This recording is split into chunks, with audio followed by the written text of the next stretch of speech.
Dreamscape presents Suffer the Children by Lisa Black, narrated by Kirsten Potter.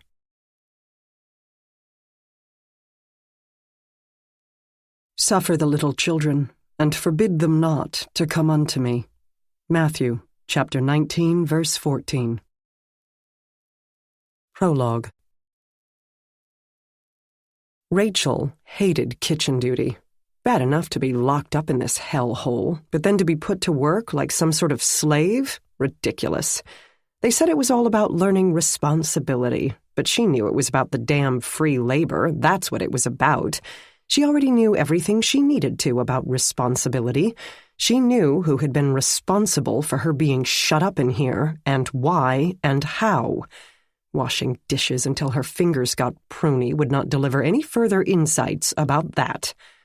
She let the door slam behind her and moved across to lean her arms on the railing. The stairs looped down and down into a vortex of emptiness, which seemed to be the perfect picture of her life at the moment. Everything had been stripped away, piece by piece. First her mother, then her father, then her own body, taken and ripped and seared by this shithole of a universe. No, wait. That last one wasn't due to the universe. That could be wholly set at his feet. And when she got out of here, she would see to it that he paid in blood. Lots of blood. More than he had ever broken out of her. The universe? Well, its debt had mounted. Time for it to start paying. Emptiness had gotten boring. She didn't feel the movement behind her until just before it struck. Chapter 1. Thursday. It was an old-fashioned stairwell, with wide steps, painted iron pipes for railings, and a rectangle of wasted space down the center. Plenty of room for the body to fall, perhaps the entire 3 stories. The final impact left a spray of blood from the girl's head across the worn terrazzo tile. Maggie Gardner stood with a camera in one hand and a crime scene kit in the other, surveying the lifeless body and the hallway around it. Simple as crime scenes went. No furniture, no wet grass or old clothes, no useless debris to be sorted from vital clues. Empty steps and what remained of a child who had suffered the misfortune to land on her head instead of her feet. Around this very ordinary stairwell sat the Firebird Center for Children and Adolescents, otherwise known as the city's juvenile detention facility, only 6 or 7 blocks from Maggie's lab in Cleveland's Justice Center complex. She had never been there before. It smelled of disinfectant and pine sol and years of mass-produced food, and the fluorescent fixtures kept it thoroughly bathed with a yellowish light. Maggie had been there for 10 minutes and hadn't seen a child yet, but the air hummed with ambient noise. The various floors bulged with classrooms and restrooms and dormitories for juveniles ranging from under 10 years of age up to 17. The staggered bedtimes for the various dorms had not yet arrived, and, freed from classes, the young people had a precious hour or two to amuse themselves at high decibels. With the doors closed, it sounded as if she were in the center of a beehive. Maggie hated bees. She also hated prisons. She'd been in plenty, processing the occasional death in custody, or more often collecting hair and saliva swabs from arrested suspects, but had never reconciled herself to getting locked in with a teeming mass of dangerous and angry people. And now, even worse, a teeming mass of teenagers. Her name is Rachel Donahue, the director said. Mark Palmer, Ph.D., He stood to Maggie's left, not rushing her. He looked about 60, was gray-haired and a few inches shorter than herself, and seemed genuinely saddened over the death of a child who had been put in his care. The Firebird Center, he had told her upon her arrival, was a care facility for children in crisis. Every resident, not inmate, he made clear, had been the victim of physical or sexual abuse at worst, or extreme neglect at best. Some had not committed a crime, only run away from the abuse, though most had. The center strove to counsel both the resident child and their families until the child could return home, or until the child could be matched with a foster family in cases where their home situation could not be rehabilitated. At the same time, their educational requirements were maintained, since schoolwork usually became the first fatality of crisis. Getting back on the track toward college or vocational training would get more difficult with every day lost. Maggie steered him back to the physical layout of the building. They would need to know how Rachel came to be in the stairwell in the first place. Along with the dorms and classrooms, the center had meeting areas for legal representatives and family members, areas for intake, as well as areas for the staff to write reports and eat lunch, and for the live-in dorm mothers and fathers to sleep. Doors were locked. Some residents could leave, but only for certain reasons, and the times were strictly monitored. The children weren't prisoners, and yet they were. And so, temporarily at least, was she. Maggie hefted the camera with the large lens and heavy detachable flash and began to document the scene. She would photograph and measure and collect, and the detectives, when they arrived, would ask the questions. Yet she inquired, "How long has she been here?" of Director Palmer, simply to keep him from getting bored and wandering away. After all, he had the keys to those locked doors. She had actually meant to ask how long Rachel Donahue had been at the facility, but he said, "It couldn't have been more than 10 minutes. The kitchen had brought dessert to the under 10 group and returned with the empty trays through this door here. They had loaded up dinners for the next group into the dumbwaiter, and one of the staff came out to go up and unload, and found her." Maggie began close-ups of the still form. The inmates, residents, she corrected herself, apparently didn't wear uniforms. Rachel was dressed in tight jeans, black high tops, a pink tee, and an oversized red and purple flannel shirt. She had 3 rings on each hand and 3 earrings in each ear, with dark purple polish on her bitten nails. Dark chestnut hair, the same color as Maggie's, appeared to be shoulder-length and layered into unruly waves. Now soaked with blood, it had begun to thicken and clot. Her clean face was turned toward the ceiling, 40 feet overhead, with eyes closed, long lashes against creamy skin. She was 15, the director said, answering a question Maggie hadn't wanted to ask. In another world, a more just world, the girl would have been the apple of some parent's eye, instead of dying alone behind locked doors in a government facility. Maggie looked up through the spiraling steps. Where would she have come from? 14 to 15 girls are on 3rd floor north. She should have been in the common room or her bedroom. Erica, Ms. Washington, released her to report for kitchen duty. She must have fallen right after that. We have outdoor rec on the roof, but I've already asked Justin, and he said he didn't see her, and she wouldn't have been able to get into the other units, the other age groups. Released her? A pained look crossed the director's face. The doors to the units are locked, of course, from both inside and outside. But it's not a prison, Maggie thought. Else we'd have chaos. They're children, after all, made to go through doors they're not supposed to go through. All our dorm mothers and fathers have a clunky set of keys at the moment, but eventually we'll go to key cards. Then the doors will open automatically if a fire alarm goes off. Lock automatically if there's an active shooter situation or something like that. But the system is under construction. The whole building is under construction. I'm sure you noticed all the scaffolding and new drywall on your way in. Yes, we're a work in progress, in more ways than one, but only for a few more months. Then we'll be the most secure juvenile facility in the country, as well as the most therapeutic. He rubbed one roomy blue eye. Then, as if avoiding the sin of hubris, added, "Not taking anything away from my colleagues in other states, of course." "Of course," Maggie said. "I'm pushing hard. We're having an open house next week for the State Budget Committee. The federal system is finally throwing money at the mental health care crisis, and we have to grab every dollar we can before their attention fades. You know how that goes." His fellow government employee said, "Sure. Can we take a look at the video?" Director Palmer followed her gaze to the dark half-bubbles embedded in the ceilings at each landing and winced. Maggie did too. "They're not recording?" "They don't even have cameras in them. Those are supposed to be installed next week, and the control panel the week after that. The manufacturer tells me that in these increasingly paranoid times, surveillance systems are selling like a cure for baldness. That's their excuse for taking so long to get all the components on site."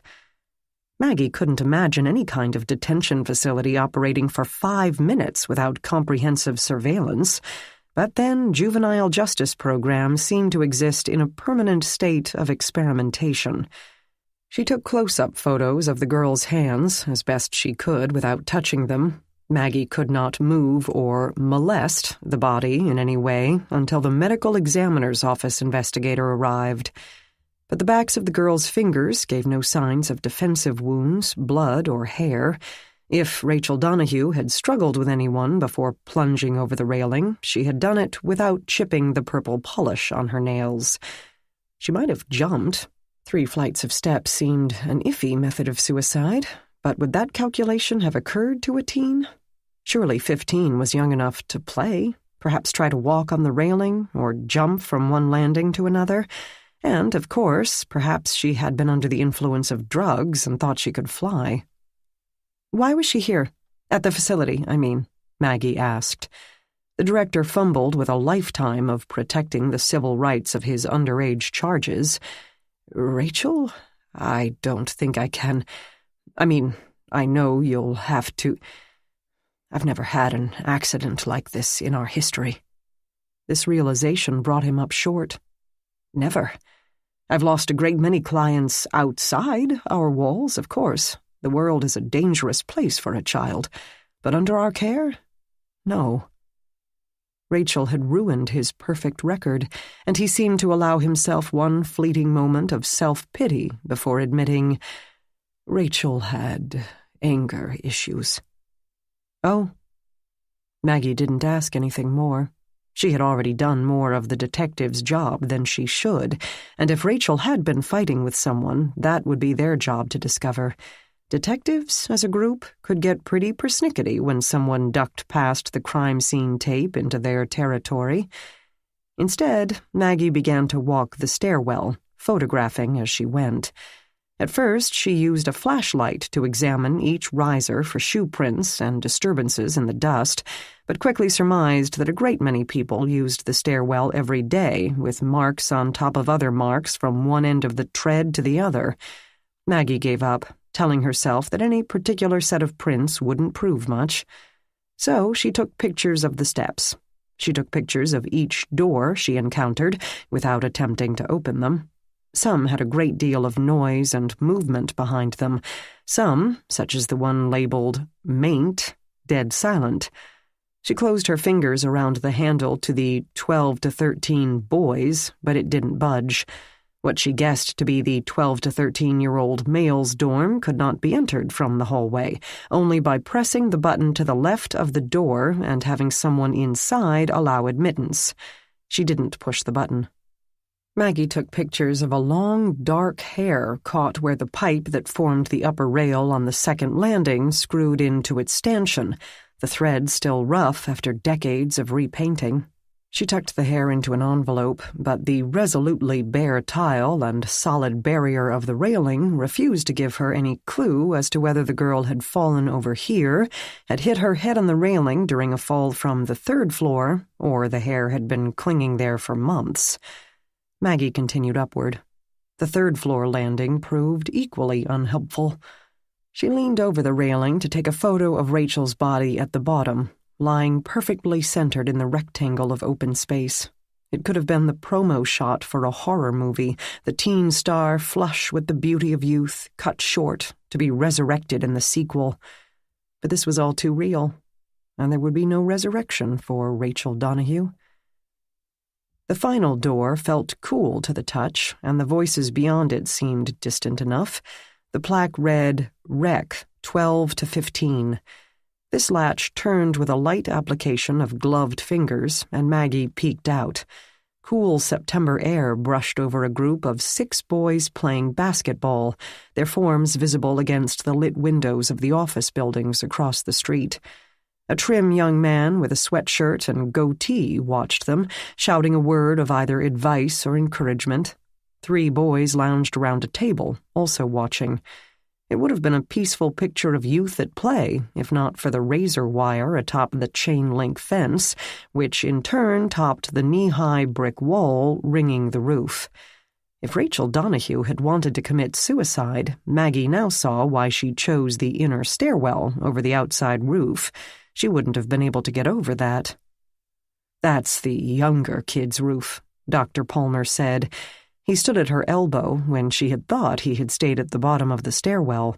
When her heart receded from her throat, she told him she could see that. 16 to 17 have a separate court and roof area behind the classrooms. Under 12 have our little patch of grass below this. He added, "Children need to be outdoors. It's a very basic desire, and it's good for them. Burns off extra energy, and they learn to appreciate fresh air. But it's so hard to find outdoor spaces in the middle of a city, and even harder to make them truly secure, so we converted the roof. No trees, but after the reno, we're going to ring the patio area where those boys are sitting with potted shrubs. Same thing on the other roof." He looked at her expectantly. "That will be nice," Maggie said. She let the door shut with a heavy clang that echoed down the stairwell and seemed to reverberate in her ears. "It's not much, but..." And in a city where it's cold 6 months out of the year, the weather creates a problem. Residents have to have warm clothing, bulkier stuff, boots, rain gear, and we don't have storage space for all that. It would be easier to keep them inside all the time, but..." His voice trailed off as they crossed the second-floor landing. "Are the boys and girls always separate?" "Not in classes. Co-ed classes are normal, and it's important to keep the surroundings as normal as possible. Otherwise, we keep them segregated even during recreation, except for the under-12 group. We have to be practical. And unexpected pregnancies would be anything but." He went on. "It's difficult to make a facility this large, home-like, so we went the other route and made it school-like. Kids are used to school, and keeping them in that sort of mindset will make re-entry easier." "Re-entry?" "When they go back to their actual home, their regular school, their normal life. Unfortunately, for so many of them, their lives have never been what we'd call normal. That's why we always work from the basis of what happened to you, rather than what did you do. Frankly, America locks up far too many juveniles, especially considering that the majority of them have committed non-violent infractions, like truancy and running away, violating probation and such." Maggie said, "And the children here?" He blinked at her. "Here? Non-violent offenses?"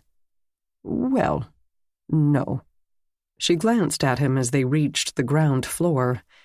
"This facility specializes in high-risk clients, the kids who have resisted more community-based interventions." She tried to sort out that verbiage. "So..." The doctor sighed. "Some of their crimes have been violent, yes, but it has been shown over and over that, with an extensive yet secure program, their lives can still be turned around.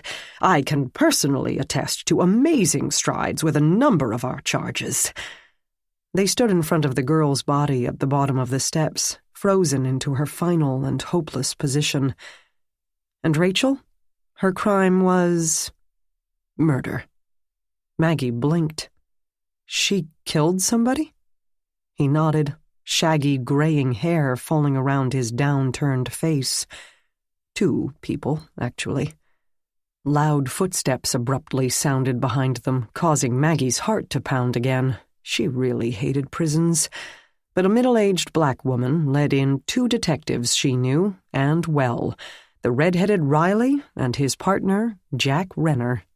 Maggie knew more about Jack Renner than she would have ever wanted to, and her life had been turned inside out because of it. In the span of a few months, they had accumulated a number of experiences together, all of them bad. Well, nearly all. But for once, she didn't cringe at the memories he brought into the space with him. For once, she felt just a little glad to see him. Jack might have had a lot of issues, but should they be suddenly set upon by a teeming band of wilding teenagers, she felt fairly sure he would do his job and at least attempt to protect her, even though her death would remove a serious complication from his life. Still, fairly sure. Chapter 2. Damon got up from the floor to follow the first big person to the door. She had brought the food to him and the other small persons, as they did a couple of times every day. Damon loved the food, which was unlike anything he had ever eaten. It took him a while to get over the different sensations of it, sometimes hot or wet or soft instead of dry and crunchy, but the tastes made it all worth it. He especially liked the little things they would give him after he ate the hot, wet things, usually cool and soft and sweet. The big persons called them things like cookies and brownies and something amazing called ice cream, but Damon thought of them as wonderful. He couldn't form the words, but he could think them, and he thought them a lot. The other words didn't make much sense to him, but he didn't worry about that. This new world didn't need to make sense. He only cared that it existed. The sights and smells and colors and sensations were a constant delight of new experiences. He liked the other small persons, ones like himself, like his brother had been. He would watch them as they listened to the big person say words he didn't understand and then draw in their books. He would laugh, in itself a new and bizarre eruption, at their expressions and their mannerisms. He rushed at them and touched them, their clothes, their hair. At first they had not liked this and pushed him away, but after some time they'd gotten used to Damon. Now when he touched, they just brushed him off like a pesky fly. Damon avoided the big people, only because they were big, staring down at him from an imposing height that made his stomach quaver. They forced him to do things, like take his clothes off and get under a big faucet of water, or at least put his hands under the faucet, and stick a thing in his mouth and rub his teeth with it. But those things didn't actually hurt, so it didn't bother him so much anymore. And the big people also gave him food. But right now, he wanted to get past this one. Beyond the door was a place that led to other places, like outside, where the bright light shone and there was stuff growing out of the floor. All of them went there every day, but he could see the place outside the door went in other directions as well, and he wanted to see them. There might be other small people and more food. But the big people wouldn't let him. They caught him by the arm or the shirt if he tried. However, every night, one of the big people took the stuff that the food came in and the metal pieces that the other small people used to eat that food instead of using their fingers like Damon and carry it out the door.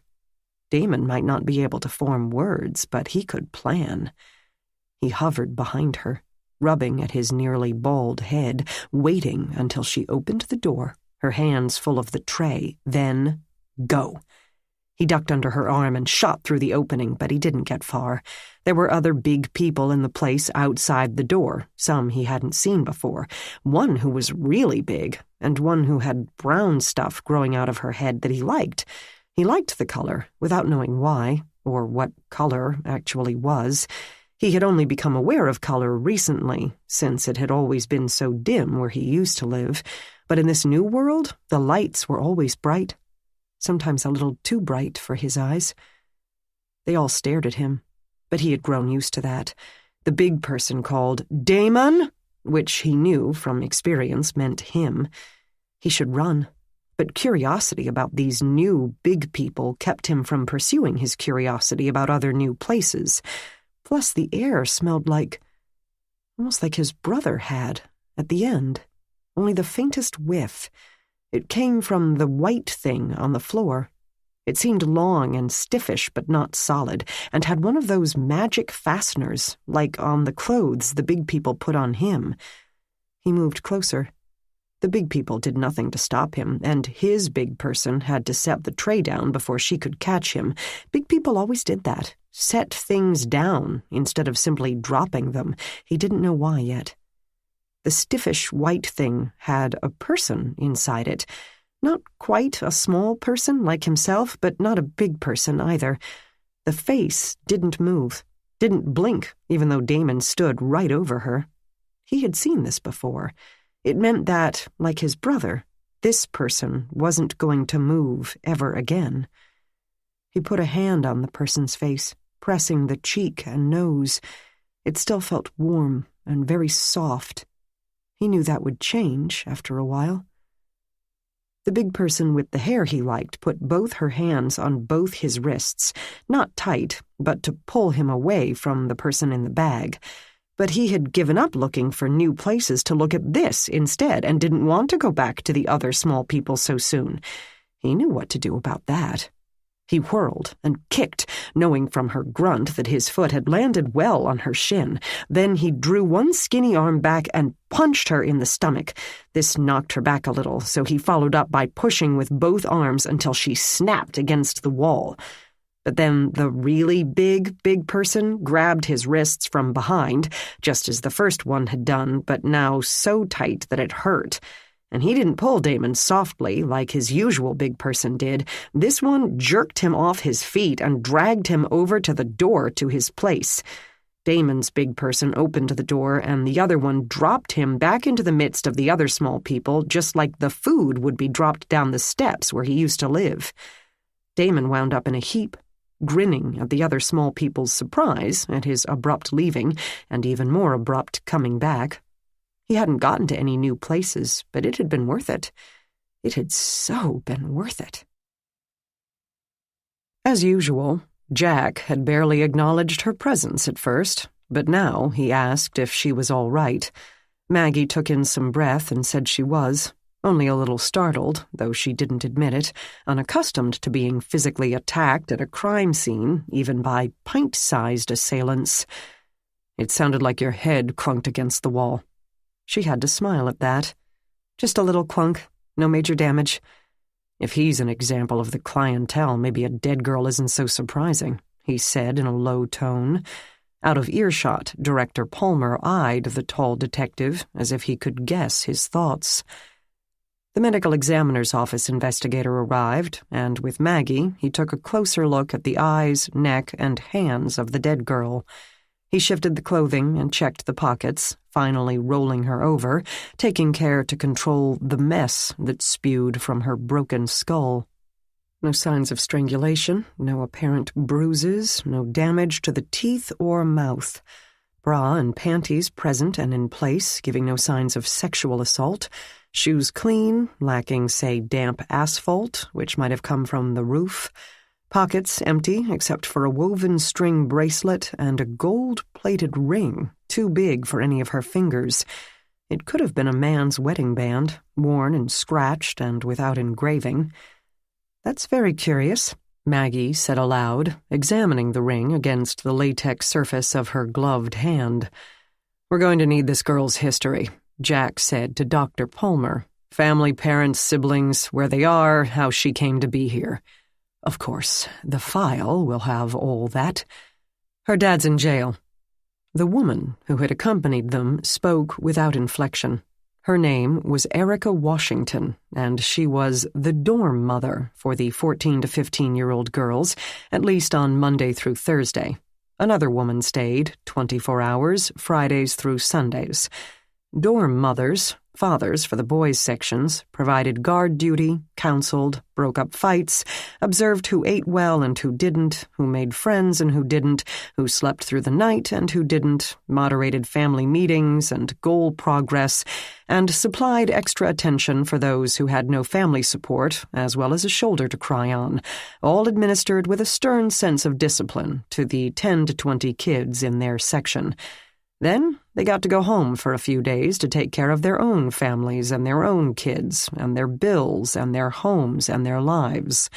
In short, they did a job Maggie wouldn't have considered taking on for $1 million a month. Ms. Washington continued, speaking to no one in particular, her eyes on Rachel as the body transport team arrived to move the girl to a gurney. Her mom took off years ago, no one knows where. Dad got 20 for armed robbery. Grandfather got custody and then raped her daily from the age of 10. She started running away, spent her 13th and 14th birthdays on the street before beating up another girl in a dispute over shoes they'd stolen from Kohl's. Officers took her back to her grandfather. She got a kitchen knife and slashed the man's arm before the cops had even pulled away from the curb. I think the ring is her father's, though she never exactly said. "How long has she been here?" Riley asked. Suspects often made the mistake of underestimating Thomas Riley, with his growing paunch, thinning hair, and the way his clothes seemed rumpled even when they weren't. But that underestimation was indeed a mistake. Maggie wondered how he must be feeling inside, looking at the body of a girl not much older than his 2 daughters. Ms. Washington told him, 3 weeks. 3 weeks and 2 days, I think. "She friendly with anyone?" Jack asked. A hint of a smile played along the woman's lips. "I wouldn't call it friendly. There were girls she tolerated more than others. She had a lot more interest in the boys, common for a girl with her history, common for 15-year-old girls, period, but we keep a tight clamp on that." The ME staff wheeled the body of Rachel Donahue out of the area. The girl could now leave the facility, though probably not in the way she'd hoped for. Or perhaps she had, Maggie thought. They had found nothing to rule out suicide. "Where does she sleep?" Jack asked. Erica Washington looked at him, as if that should be obvious. "In her room." "Can we see that?" The woman exchanged a brief glance with Dr. Palmer, and then led the way to the 3rd floor. And they plunged into the teeming band of wilding teenagers. Chapter 3. A large, well-lit open area took up one half of the space, and a row of doors lined the other half. These were apparently the dormers, each with a single bed, desk, chair, throw rug, and a window with no bars, but a rugged sturdiness that made Maggie think bars weren't necessary. A wall unit of cubes held folded clothes and toiletries, leaving everything visible with no doors behind which to hide contraband. Small shelves were present to display personal items, but no one seemed to have many of those. Most of the doors were open, but some were not. All smelled of TV dinners past, overlaid with perfume, body spray, and nail polish. In the open area, 4 round tables sat in a line with 6 folding chairs at each. A one-piece washer and dryer combo had been installed in the corner next to a sink and counter. Beyond them, a low wall of plant holders created a casual conversation area, with more comfortable armchairs grouped within. Each had already been claimed by a different girl, and those who arrived too late or too low in the pecking order sat on the rug. As one, they stared at the visitors. "We want the kids to socialize with each other," Dr. Palmer said as he slipped into tour guide mode as they walked. "But at the same time, we keep the age groups strictly separated. Too much damage can result when you throw a 12-year-old in with those in their late teens. It also allows for closer monitoring by counselors. This section is 14 and 15. He gestured past the tables and conversation area. On the other side of this wall are girls 16 to 17. There are mirror sections on the floors above and below, with boys and the younger girls. Classrooms are at the east end of the building." As they passed a doorway, he pointed to a small, very small room with a coffee table and 3 chairs. Each section also has a room like that one for one-on-one counseling and sometimes for meeting with family members or legal representation, though usually that's done in the first-floor visitation area. And we have one at the end of this row that's kept completely empty. Kids can use that for meditation." "They meditate?" Riley asked. "Time out," Ms. Washington clarified. "We call it meditation," Dr. Palmer said. "If they are upset, sad, or angry, they can go in there for as long as they need until they get themselves under control. Anger, especially. They all have anger control problems after what they've been through in their small time on this planet. We try to teach them to deal with it more constructively, or at least less violently, but sometimes they just want to be alone. Doesn't everyone?" Palmer walked a few more steps, keeping to the wall opposite the conversation area, the better to speak without being overheard by the girls around the conversation area, who watched the group progress, their wary expressions hardened into near permanence. They didn't look like prisoners in worn but varied clothing. One wore all black, one wrapped an oversized Hello Kitty sweatshirt closer around her thin frame, and one wore a blouse trimmed with lace. Their skin color ran the gamut. The hint of fear and anger glinting from their eyes formed the only consistent characteristic among them.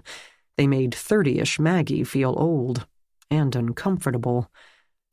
"Boys are on second, under 12 occupy our west wing. At 18, we have to find other arrangements for them. When someone reaches a birthday, they move to the next section, no exceptions. It breaks up any little cliques or gangs that tend to form. Most of these kids come from gangs, so they gravitate right back toward that structure when they get here. It also breaks up friendships," Ms. Washington added. "Which is unfortunate," Palmer agreed. "But socialization is a double-edged sword. I said we wanted to mimic the real world as much as possible for the residents, and kids are used to being around other kids, school, home, neighborhood. But they also encourage each other's self-excusing behavior, that all adults are unfair, we don't understand, and so on. We want to encourage the kids to develop relationships with more pro-social adults, which will serve them far better in the long run." He stopped. "This was Rachel's room?" The end of the sentence turned up in a questioning tone, and Ms. Washington nodded her confirmation. Maggie turned the knob, as gingerly as before. The standard bed, desk, and chair did nothing to suggest why their occupant had come to a violent end. The bed had been made, not well. Very little rested on the shelves. Instead, Rachel's possessions and most of her clothing lived in a layer across her desk. Maggie photographed the room, then, by unspoken agreement, began to shake out and refold the clothing. It would seem less a violation to the girls in the armchairs, watching through the open doorway, if a woman did it, she thought. Apparently the detectives agreed, because they spent the time asking questions of Palmer and Washington. Or perhaps, Maggie thought, that's an old lady's assumption of a bygone attitude. Perhaps any interference by an adult represented a violation to these children, just one more in their long and tragic history. She started with the few clothes in the wall unit, found nothing of interest, and moved on to the desk. "They all have their own rooms?" Jack asked Dr. Palmer. "Yes, we insist on that. The county is always trying to send us more, but I won't let them bully us into overcrowding. If we're going to help these kids, we have to provide a specific and intensive... Anyway, yes, our own rooms. Teens need the security of having a door they can close. For many of them, the Firebird Center is the first time they've been safe, ever, and they can't heal until they feel safe." Maggie said, "But you—" "The doors don't lock," Ms. Washington said, as if she had read her mind. "If a child is a danger to themselves or is being oppositional, we have to have a way in." "But that's a last resort," Palmer insisted. "You'll see, in the under 12 section, there is no fourth wall, so the rooms are more like cubicles. That's because smaller children are not used to being alone, especially ones from a low socioeconomic status, who usually have a passel of siblings piled into a small space. They get scared in a strange room by themselves. But teenagers want the privacy."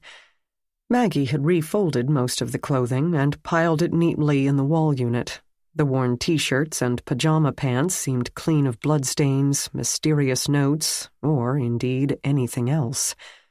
Over 14 have to do their own laundry, Ms. Washington told her, again as if reading her mind.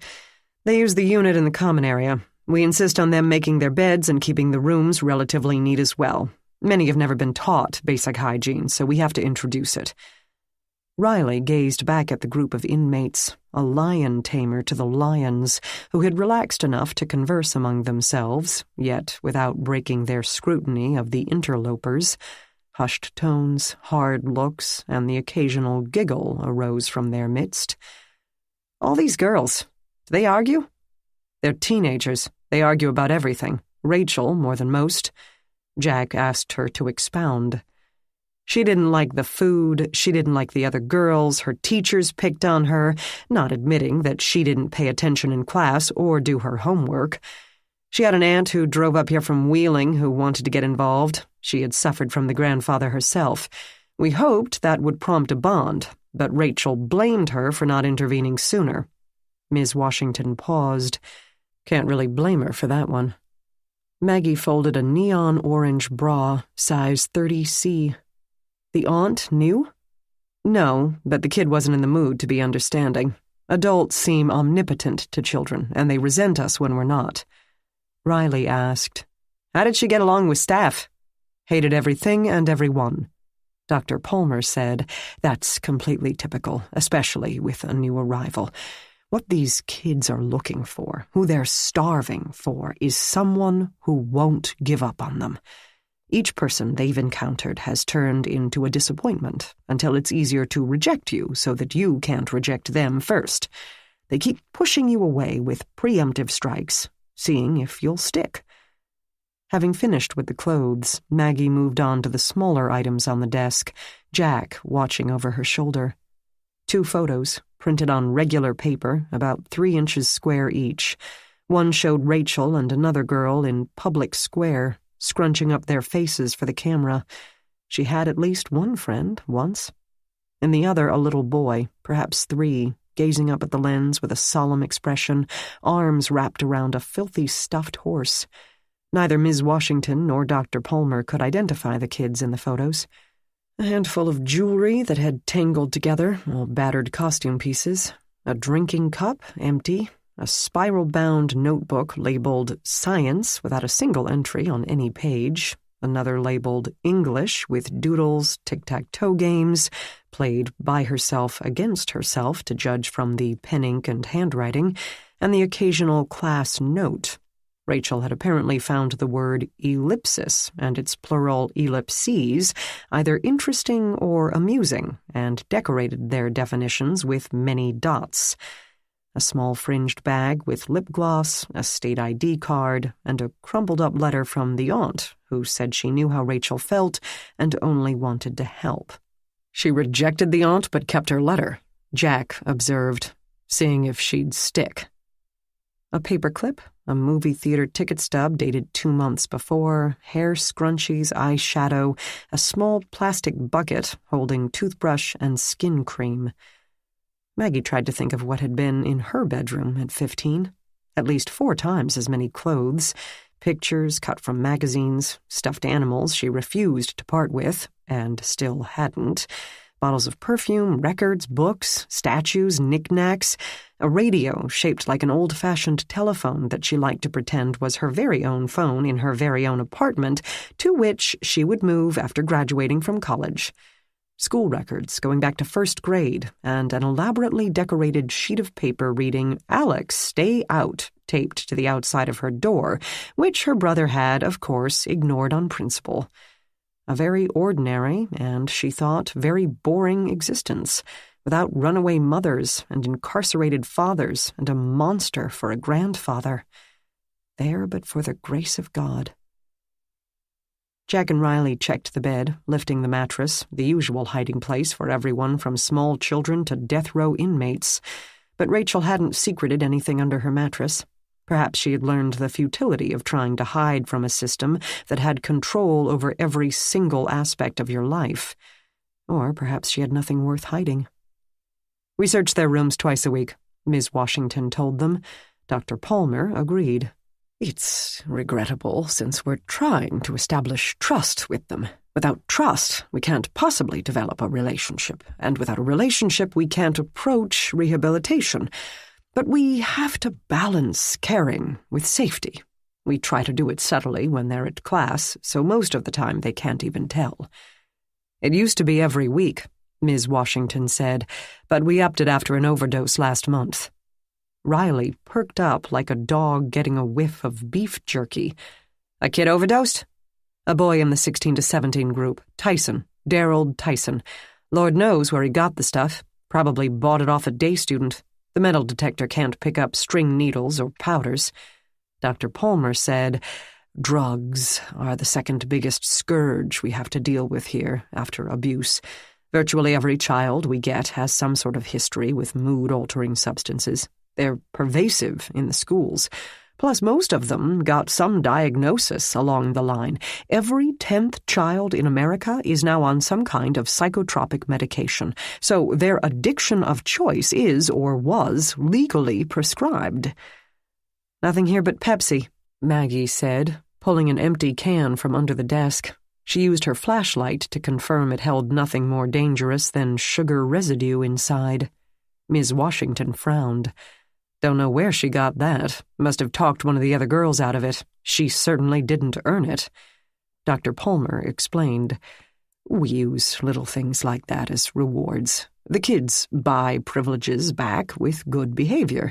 It develops self-discipline and teaches that they can control their destiny. Both carrots and sticks, Jack said.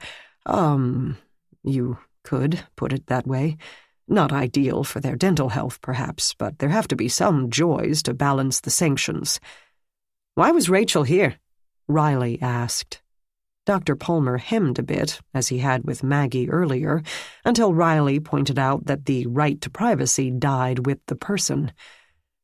After the incident with her grandfather, Rachel had been placed in foster care. Her social worker put her with a wonderful couple who already had 2 other girls and who assured Rachel that she would never, ever have to see her grandfather again except to testify at his trial. Her life should have been looking up at that point. But one day at dinner, her foster parents were trying to teach her how to load a dishwasher, and the father patted her on the shoulder. That's all. And with his wife and the 2 other foster kids in the room, Rachel grabbed a steak knife from the sink and threatened to, cut his balls off and make him eat them. So she came here? No. The foster parents had seen reactions like that before. They took it in stride. Just got extra careful around the cutlery, the doctor said, huffing to himself as if this were a joke he'd told before. But a week later, Rachel was hanging around with some kids from the neighborhood, and word must have spread about the incident. They started to tease her. Rachel had already found another knife and stabbed 4 of them before the screaming prompted a neighbor to call 911. 4, Jack said, with his usual lack of inflection. He had often shown a virulent, and Maggie knew, violent empathy for the victims. Rachel, perpetrator and victim in one, must challenge that mindset. She lashed out, Dr. Palmer said. 1 wound went into a girl's side, and it nicked the heart. She died before the ambulances arrived.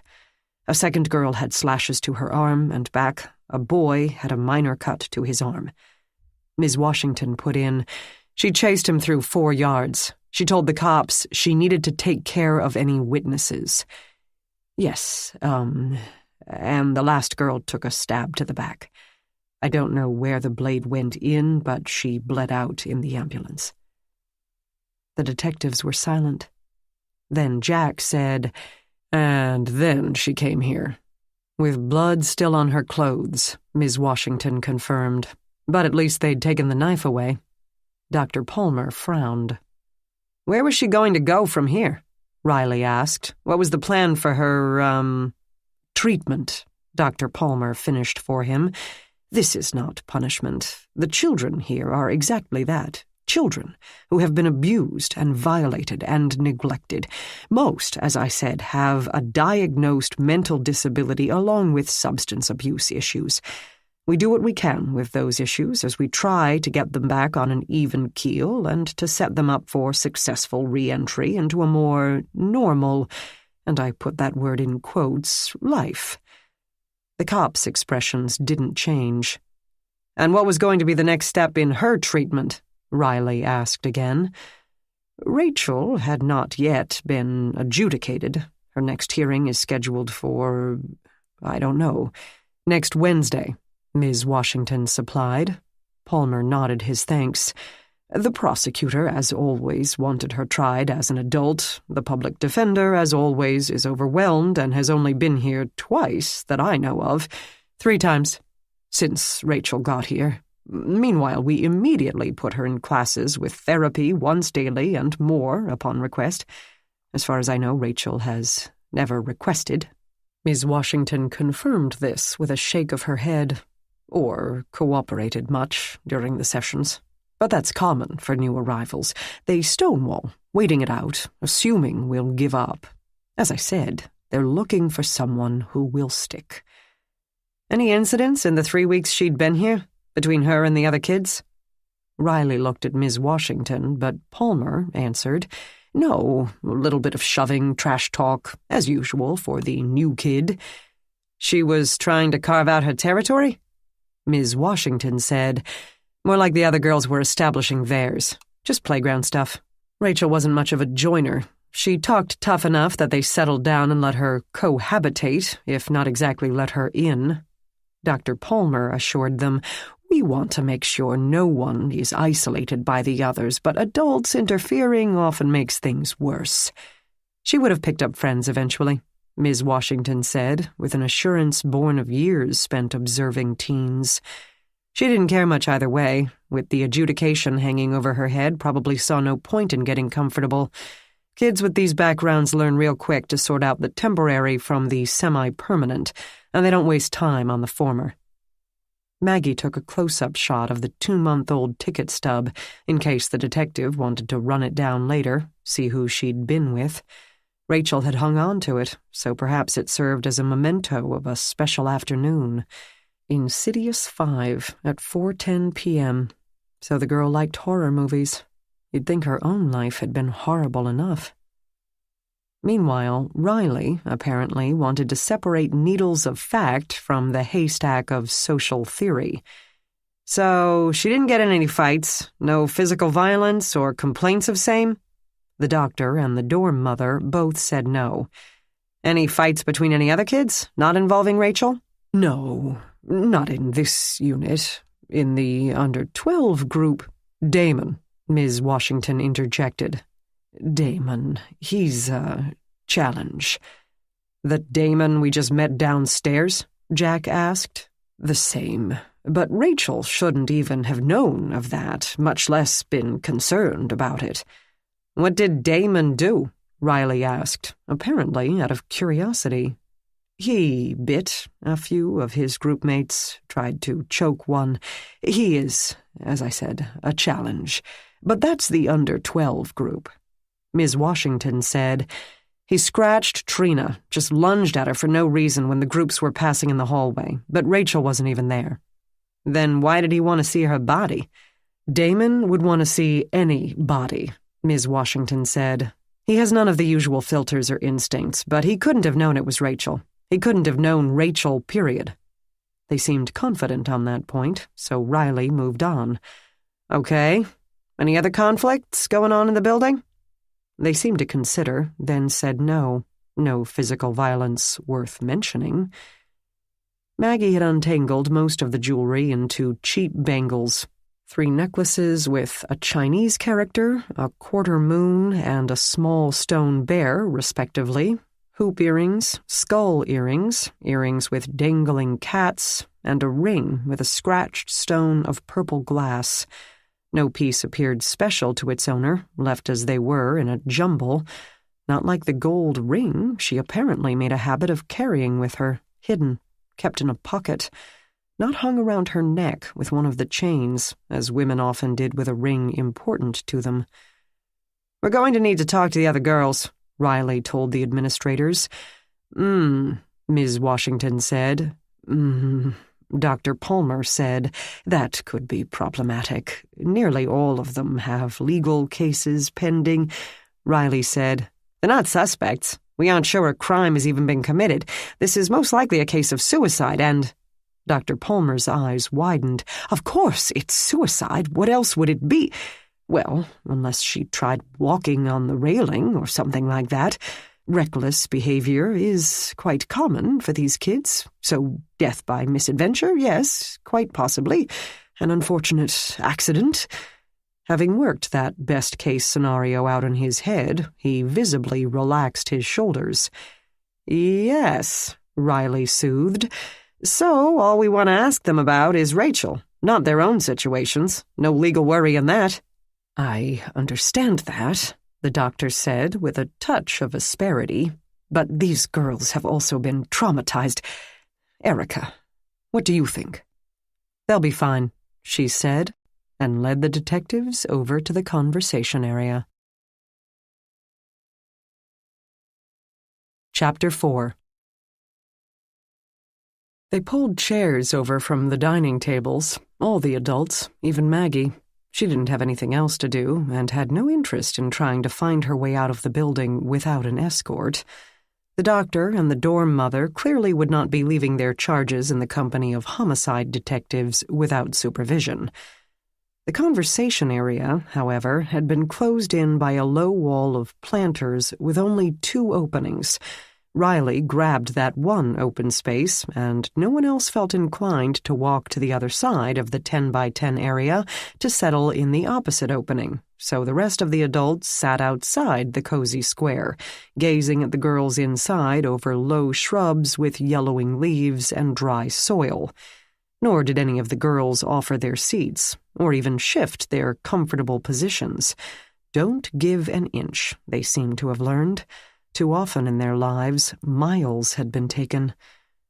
Riley introduced himself, Jack, and Maggie. Maggie received softer, more interested glances than the cops did, not because of her gender, but her occupation.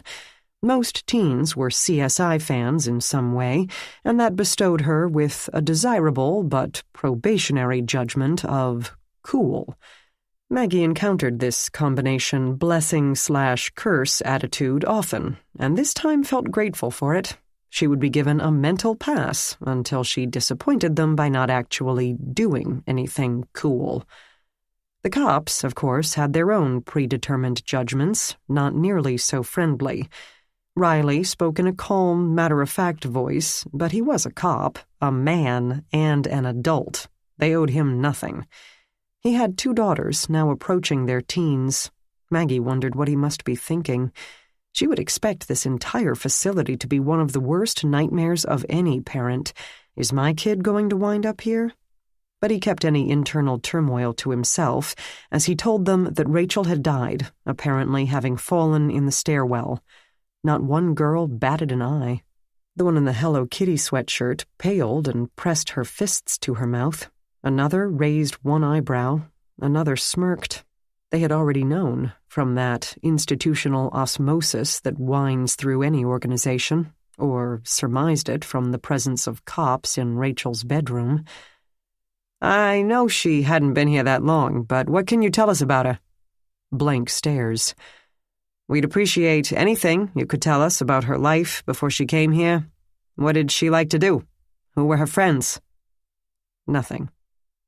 Then, as if a bubble burst, several spoke at once. "She was a bitch," the girl dressed all in black said. She had dark hair chopped at the jawline and a lot of eyeliner, fingernails bitten to the quick, and an oddly stiff manner of sitting, with both feet on the floor, hands on her knees. But she must have done something good, because she held a can of Sprite Zero in one of them. Ms. Washington said, both gentle and warning, "We respect each other here. Everyone has problems." "Exactly," the girl replied, "and she didn't care about anybody's but hers." An overweight girl with dark black skin and a royal blue t-shirt said all she did care about was boys. She was mean. This came from a tiny girl with a mop of dark hair, wearing flannel lounge pants with a Halloween theme of spiders on them. She sat on the rug between an occupied armchair and the coffee table, heaped with old newspapers. She had not once looked up at the cops. The Hello Kitty girl said, "She wasn't always mean. If something struck her as funny, she could laugh." Of everything Maggie had seen and heard that day, this came close to breaking her heart. She could laugh. A slender black girl with her hair in spiky pigtails said, "She stabbed a bunch of people." Riley asked, "She told you about that?" Universal eye roll. "Every day, like that made her so tough." Dr. Palmer said softly, "Hurting people is nothing to be proud of." "I stabbed someone too," said the girl wearing royal blue. "You had reason," the girl in black said. "Everyone has reasons," Ms. Washington reminded them, "but we need to act with—" "Had she been here before?" Jack interrupted. "A prior incarceration?" The girl in black finished for him. "You can say it. Nice jacket, by the way." This had to be sarcasm. He wore a brown blazer that made him look like a college professor, the kind who didn't grade on a curve. "Had she?" After a pause, the girls collectively shook their heads. Rachel hadn't said, they reported. As far as anyone knew, she had not been in custody before. Had anyone here met her before? Knew her from the real world? The girl in black again. "You can say that, too." "Did you?" Jack asked, skewering the girl with his harsh gaze, one that Maggie had seen too many times and that still made her stomach tremble. But either this girl had been made from sterner stuff, or, for all her hard-won street smarts, she had no ability to sense what lay under Jack's surface. But Maggie knew. She knew that Jack had murdered a number of Cleveland's worst criminals, and those in other cities as well, in the name of sparing their future victims, until she had both stumbled onto his secret and created one of her own. Now they were locked into an uneasy pact of mutually assured destruction. She couldn't begin to heal until he left town, and he couldn't leave without attracting attention. Neither of them wanted attention, so Maggie remained in a daily fog of second-guessing. The girl said, "No, never saw her before." The other girls all agreed, with apparent sincerity. They had not known or heard of Rachel before she arrived there, and didn't have much interest in her either. As Ms. Washington had said, they all had problems.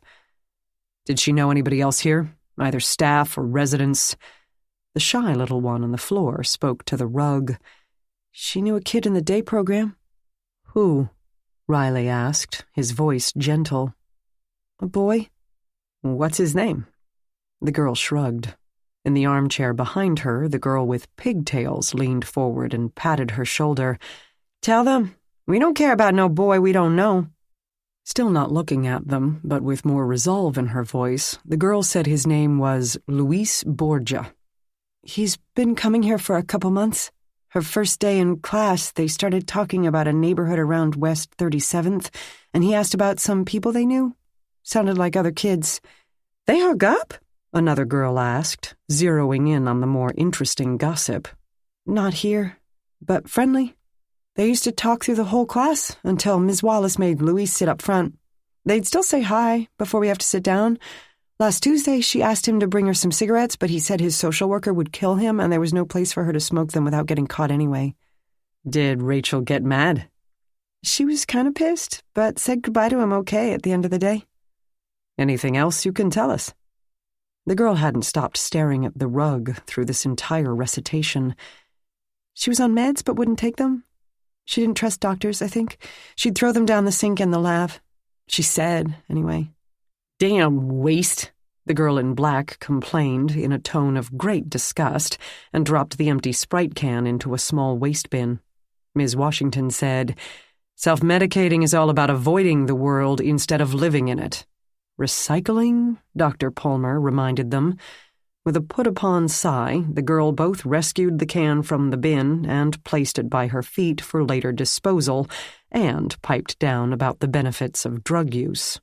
Riley said, "She carried a gold ring in her pocket. Anybody know who that belonged to?" The girl on the floor hazarded one quick glance up at their faces, as if she found this interesting, but the other girls shook their heads, and so did she. "Is that all you can tell us?" Riley asked. "Yep." The girl in pigtails beamed down at her charge as a mother at a precocious child. "See? She sees everything." "What about Rachel's movements today?" One girl giggled, finding movements obscurely funny, but the rest complied, as if they'd made an unspoken decision that they had resisted authority long enough and could now be helpful without losing face. The day had been routine: wash up, breakfast, English class, math class, mid-morning snack, group therapy, lunch, science class, outside games, life skills class, individual therapy meetings, dinner, rec time. Rachel Donahue hadn't seemed any different today than any other day, meaning she remained uninterested in classes and dorm mates, complained about the food, and didn't appear to have had any breakthroughs with her therapist. "Usually we come out either crying or smiling when we've made progress," one girl explained helpfully. They had gathered where they now sat after dinner, waiting for the evening's round of family meetings, homework help, and kitchen duty assignments. They had not noticed Rachel in particular, and had no idea when she left for kitchen duty, not even the observant little girl on the floor. "About 6, Ms. Washington said. She remembered only that, for once, Rachel had gone without complaining about slave labor. No one said so, but it seemed accepted that while descending the stairwell, Rachel either dawdled in some reckless manner or decided she couldn't face one more class, therapy session, or dirty dish. These girls had gotten familiar with both death and despair, and found neither surprising. The detectives wrapped it up and thanked the girls for their time. A few mumbled, "You're welcome," but most just stared.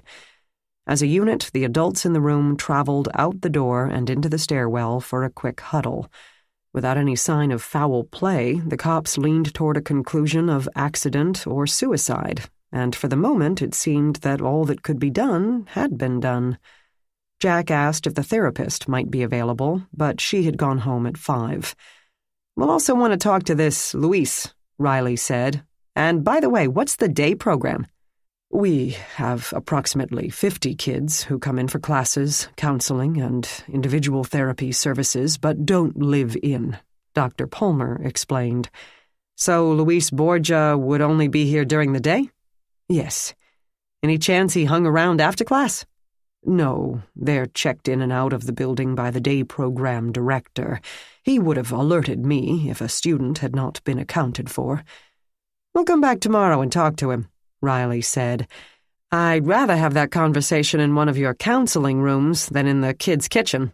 "They're different on their home turf," Ms. Washington said in apparent agreement. Then, without a goodbye, she returned to her girls while Dr. Palmer guided them down the steps. Riley asked about Rachel's kitchen duty. "We give the older kids chores. It teaches them to take some responsibility for their surroundings, to cooperate with others, gives them something constructive to do with their time, not to mention teaching basic hygiene. Kitchen duty is mostly washing dishes, sometimes cleaning the cooking areas." "Let me check in with the kitchen staff, see if she ever made it there," Riley said. "I already have, but you're certainly welcome to as well. They should still be here." Dr. Palmer guided them to the source of the mass-produced food smell. The kitchen had red tile on the floors and walls, no windows, and barely stretched to 20 by 20 feet, crammed with stoves, ovens, refrigerators, and freezers. It seemed clean enough, though the insufficient lighting didn't stretch to the back corners. Every surface, as in most industrial kitchens, seemed to be coated with a layer or 4 of decade-old grease. 2 giggling cooks stacked plastic quart containers in a freezer, while an older woman, who didn't appear to have anything to smile about, scrubbed a stove. Dr. Palmer said, As you can see, it's not remotely adequate for a facility this size. Justin is working on our proposed budget and writing in a special capital expenditure to expand and update the kitchen. Justin Quintero, my assistant director. I've tasked the poor boy with getting every dime he can out of the state. We don't even have GFI-protected outlets in here, so every week I'm on the roof resetting the breaker. And, more importantly, how can we teach these kids about proper nutrition when we don't have enough refrigerator space to store fresh fruits and vegetables? They're getting way too much starch now, and at least 1/3 of them are technically obese. The cooks had straightened up in a hurry upon seeing their boss and stowed the last of the containers.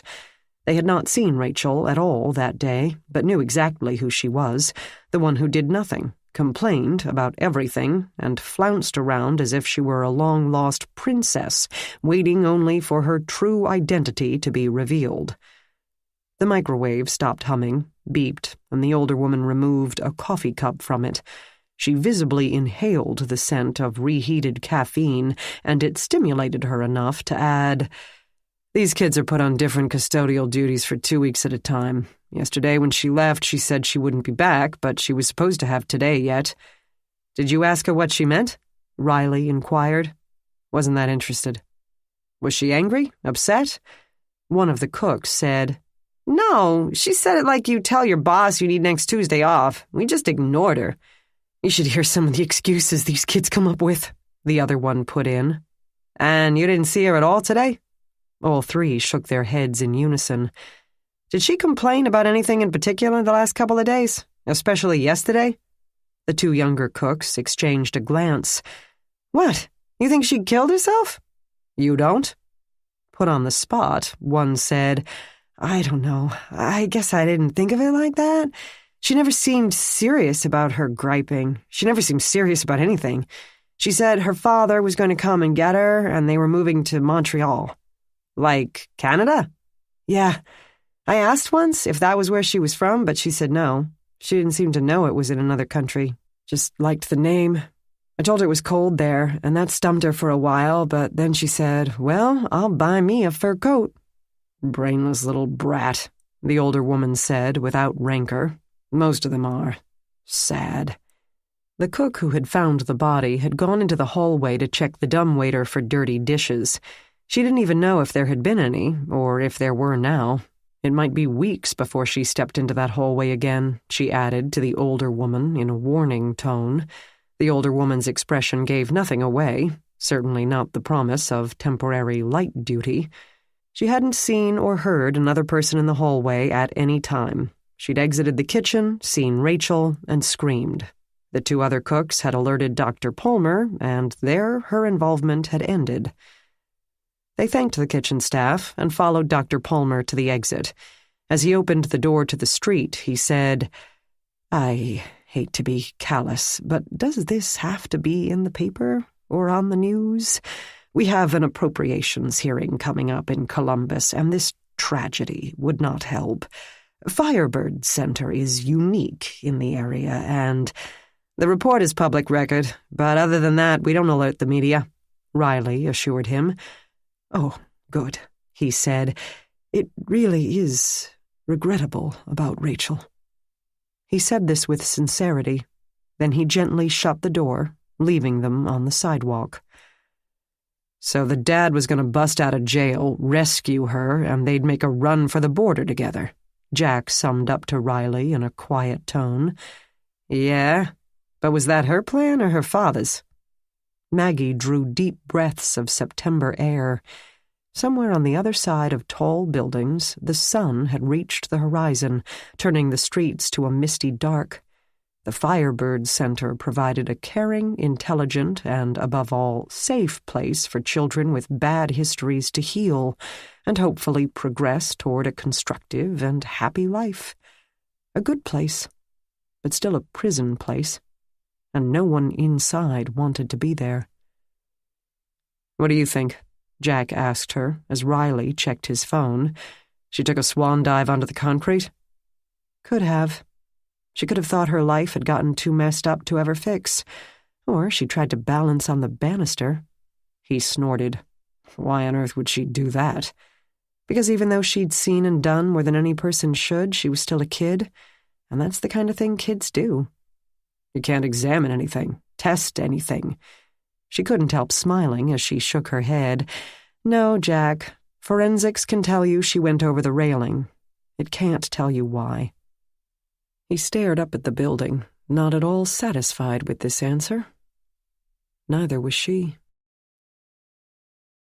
From the conversation area, Trina watched them go, feeling both relief and apprehension at their departure.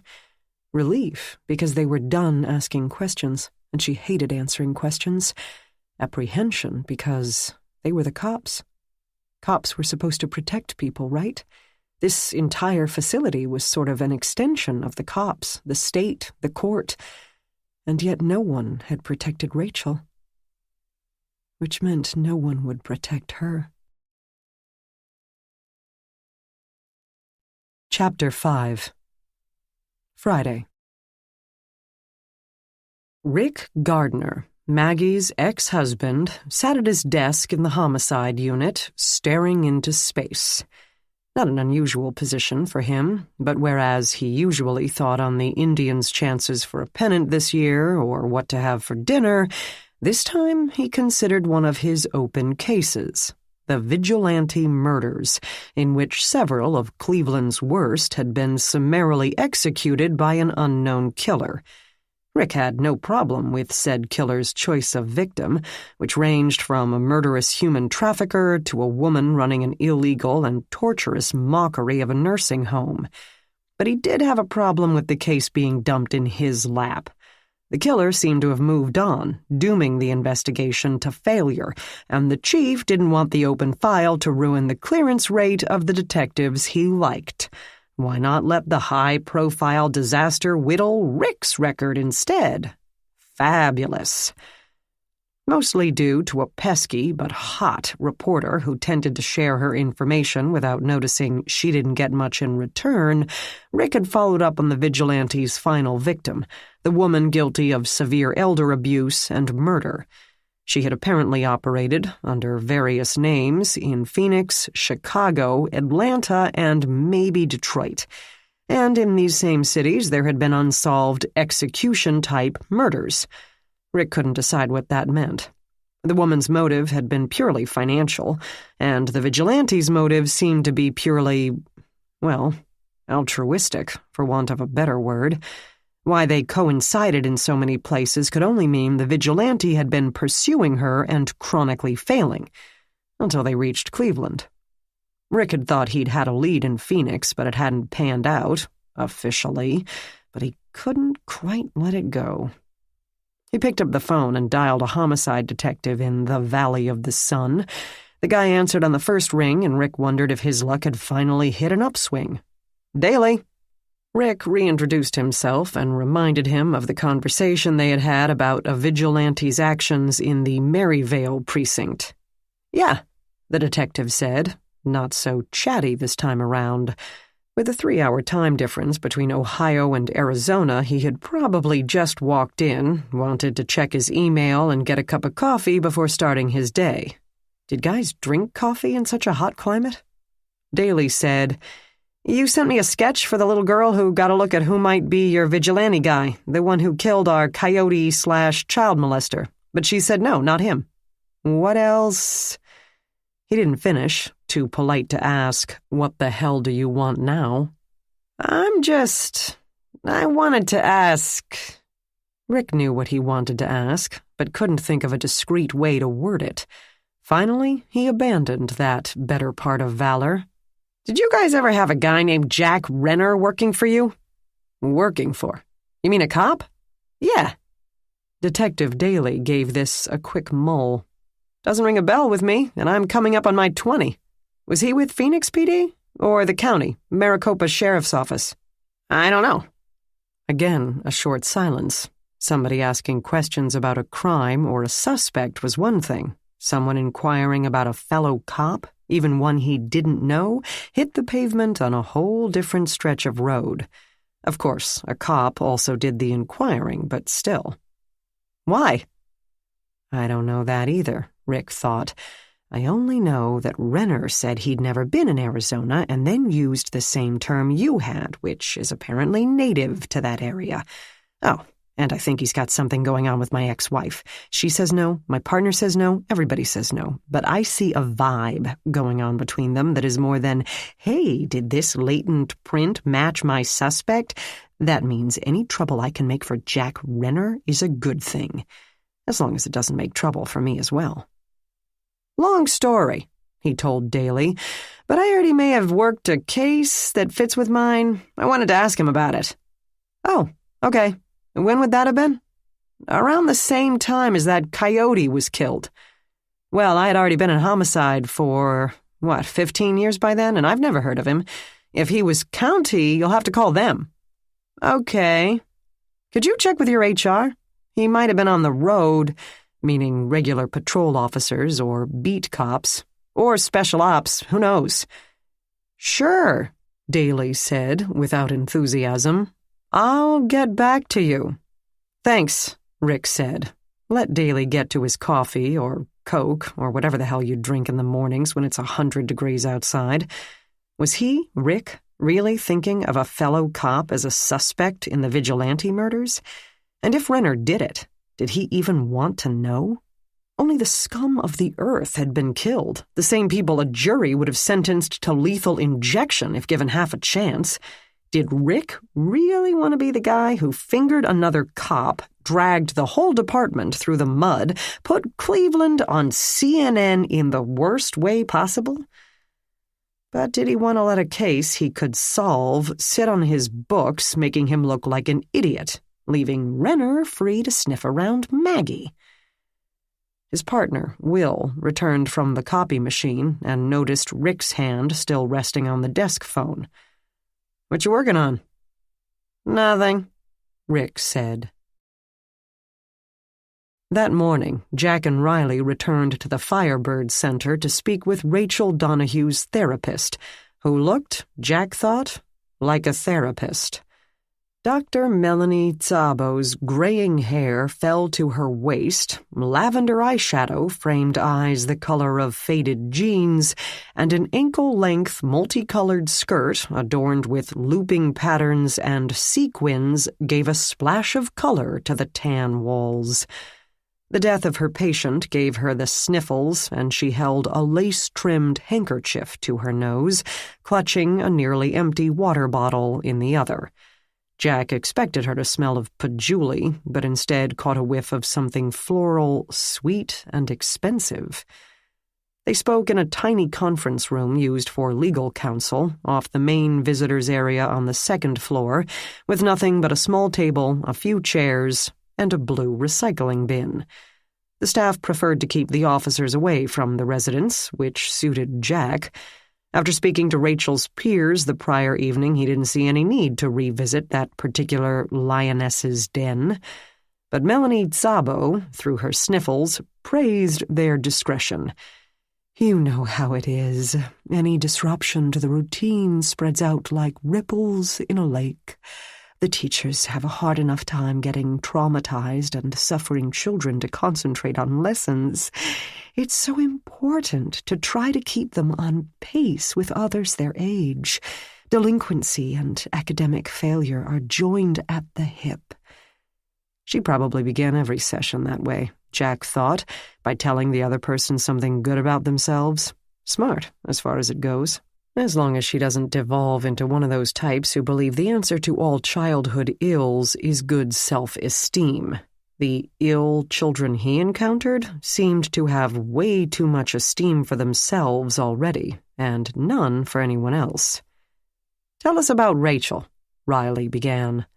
Szabo did not hesitate, showing no concerns about patient confidentiality, not when her patient had died and had no one else in the world to speak for her. She was not suicidal, not at all. She seemed determined to attack the world and carve out a place for herself in it. Fierce, I call it, but not in a good way. What does that mean? Riley asked. as usual ready to sit and listen for as long as it took to learn something helpful. He had so much more patience than his partner, Jack thought. She tucked her hair behind both ears and talked with her hands, the handkerchief fluttering from one set of fingers only to be plucked by the other, as from a magician's wand.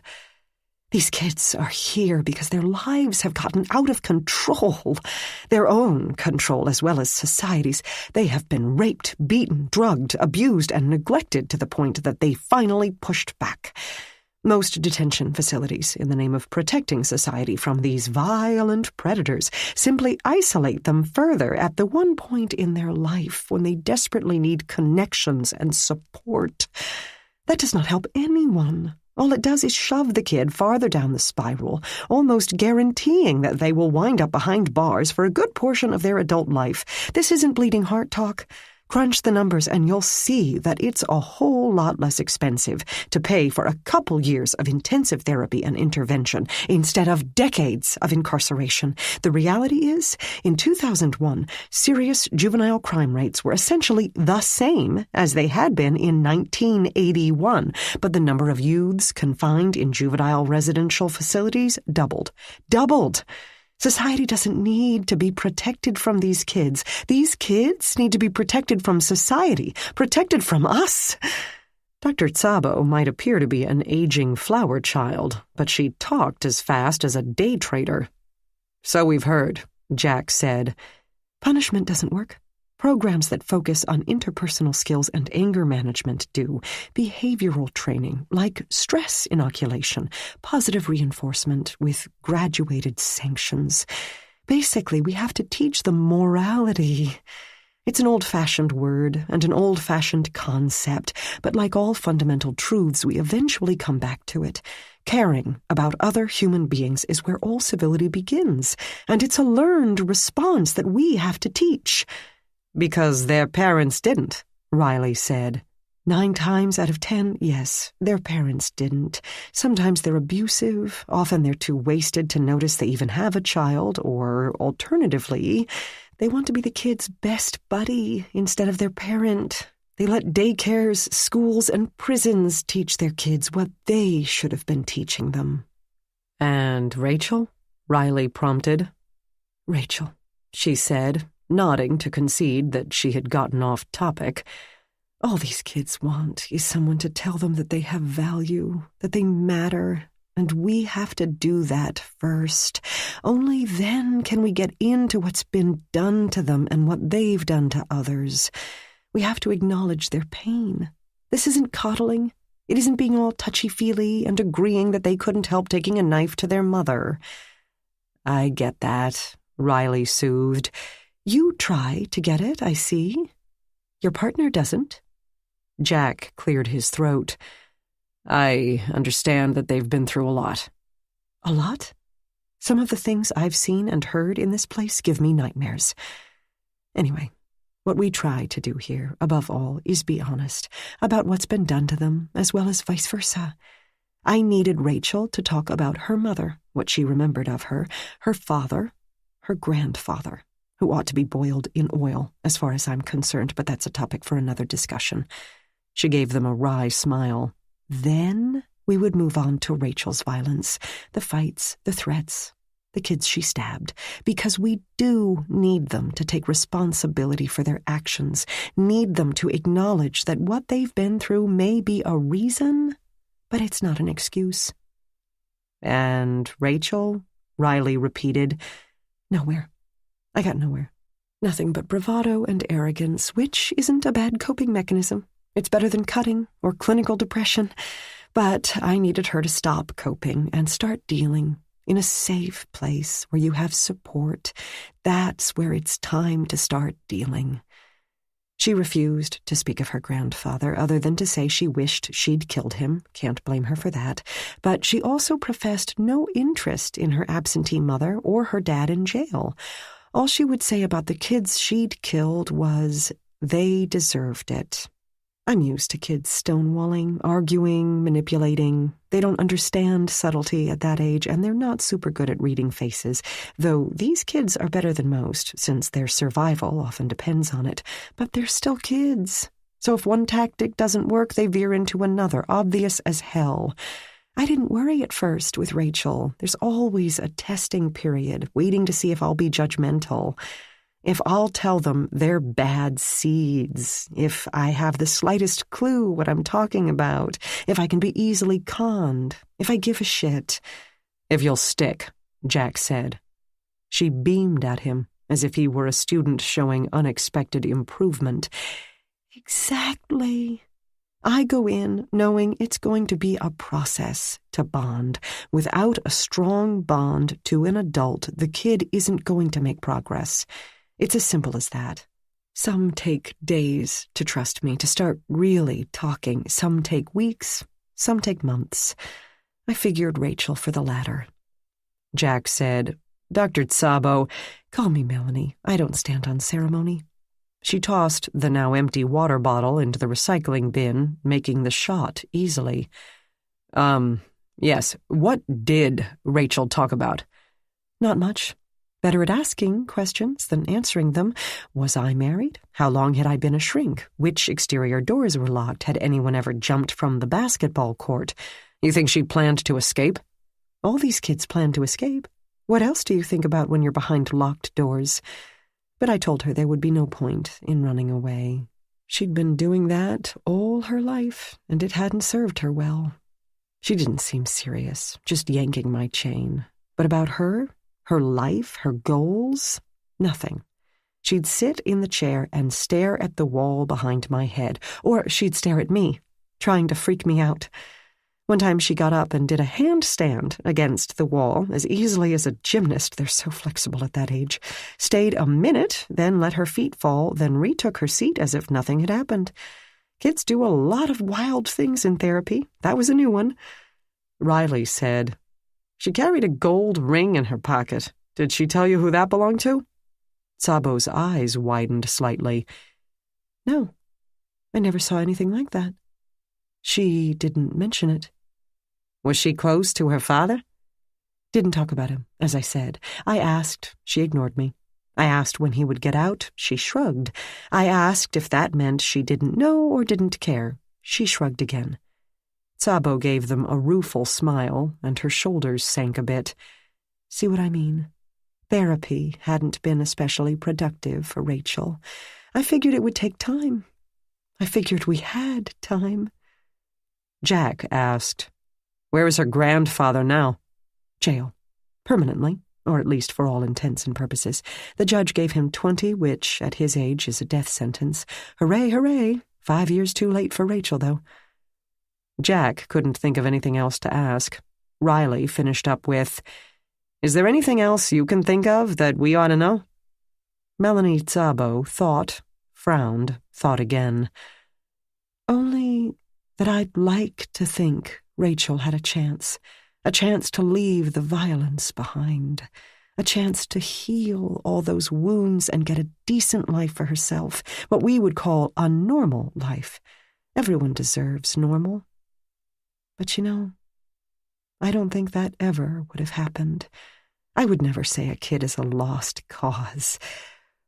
But after years and years of working with these kids every day, you get a feeling, instinct. I don't think Rachel would have ever achieved normal. The damage was just too great." She teared up again. Poor kid. Chapter 6. Assistant Director Quintero found them a different small counseling legal services room to interview Luis Borgia. The day students, he explained, were kids who had been kicked out of public schools and had legal procedures pending. Some were chronic runaways, and some had committed non-violent offenses. Most had technical violations, parole offenses, curfew breaking, truancy, explained the slim young man. Justin Quintero was a dark-skinned guy of about 35 with the cheekbones of a GQ model. He stood in the separate entrance area for day program students on the south side of the building. Teaching staff checked each day student in every morning and out every night. Over 12 would be given breakfast and lunch in the visiting areas with the residents in their age groups, with therapy sessions carved out from study times. After classes ended, they would leave the building and go home to, one hoped, their families. There's no need to put these kids in custody. Their acting out is always a cry for attention. And if we respond by isolating them, well, that just starts the downward spiral. These late teens, early 20s are when kids usually grow out of delinquency, even without intervention. So, sorry, I'm lecturing. He checked in the final youngster, who appeared to be about 6 to Jack, but he tended to underestimate ages. Every person had begun looking young to him. Rookie cops didn't seem old enough to date a girl, much less carry a gun. He and Riley walked with Quintero as he escorted the under-12 group from the entrance foyer to their separate breakfast area. The teens were left on their own, but since all restricted areas were locked, they'd be safely funneled to their classes. Quintero herded the very young ones with an ease born of practice, and indeed they seemed to be a fairly typical group of kids, energetic and griping at the same time. One demanded to know what they'd be having for breakfast and proclaimed that it had better not be eggs. Another pointed out that eggs were baby chickens, and that was gross. A girl said the eggs weren't baby chickens and never would be, so it wasn't gross as long as they were cooked because that got all the germs out. A little boy with dark shadows under his eyes said nothing at all. A little girl with stiff pigtails talked quietly to herself. After they'd been turned over to the under-12 unit, Quintero guided the cops back. The building could be confusing, Jack saw. There were so many rooms. An intake office, a shower locker room for incoming residents, no doubt where they had washed the blood off Rachel Donahue upon her arrival, an infirmary with 2 beds, now empty, and a room storing new clothing in a large range of sizes should it be needed. 3 separate large rooms, resembling inexpensive hotel lobbies, for family meetings, even for parties, Quintero explained, so an extended family group could have a private area. Many small rooms used interchangeably for lawyers or counselors, a tiny break room with lockers for staff, an industrial kitchen with heavy locks on its doors to be opened only by kitchen staff or administrators. Liability, Quintero explained, because of the heating elements and cutlery, not because the county worried that the night nurse might make off with a box of English muffins. Jack said, "I thought most of the resident kids had committed violent crimes. Isn't there a worry putting the regular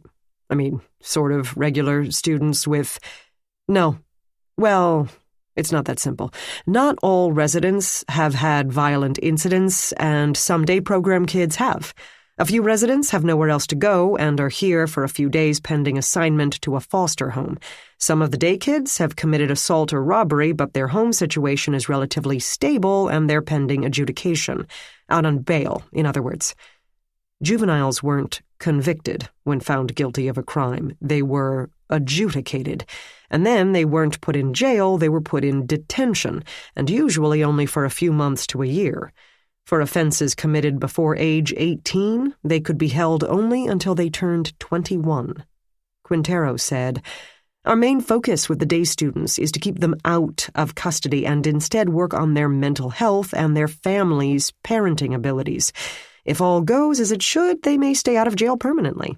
Meanwhile, they're closely monitored and can keep up with their schooling, which is another reason to do everything to keep these kids out of the usual incarceration. The late teens are when the brain is most primed to learn critical thinking and decision-making. Slapping them in jail where they'll get a rudimentary and regimented education is just dooming them for life." He found them an available counseling room and ushered them inside, still talking. "We work very hard to find exceptional teachers. Usually no one is jumping at a chance to teach at a juvenile detention facility, but once they get here, they find it better than the average public school. We give our teachers above-average pay and every administrative support we can to retain them and to spread the word." "What's this kid's story?" Riley asked. Luis? Runaway. His mother's boyfriend was, let's say, problematic. To avoid going home, Luis would hang out with lowlifes where he racked up a few minor drug charges, but his parole officer got children and family services involved. His mother kicked the boyfriend out, and she and Luis are trying to make better choices. He misses his stepbrother, but otherwise he's been doing well here. As he shut the door, he added, very well. Jack finished the unspoken warning, so we shouldn't screw him back up. Riley slapped his notebook on the small table.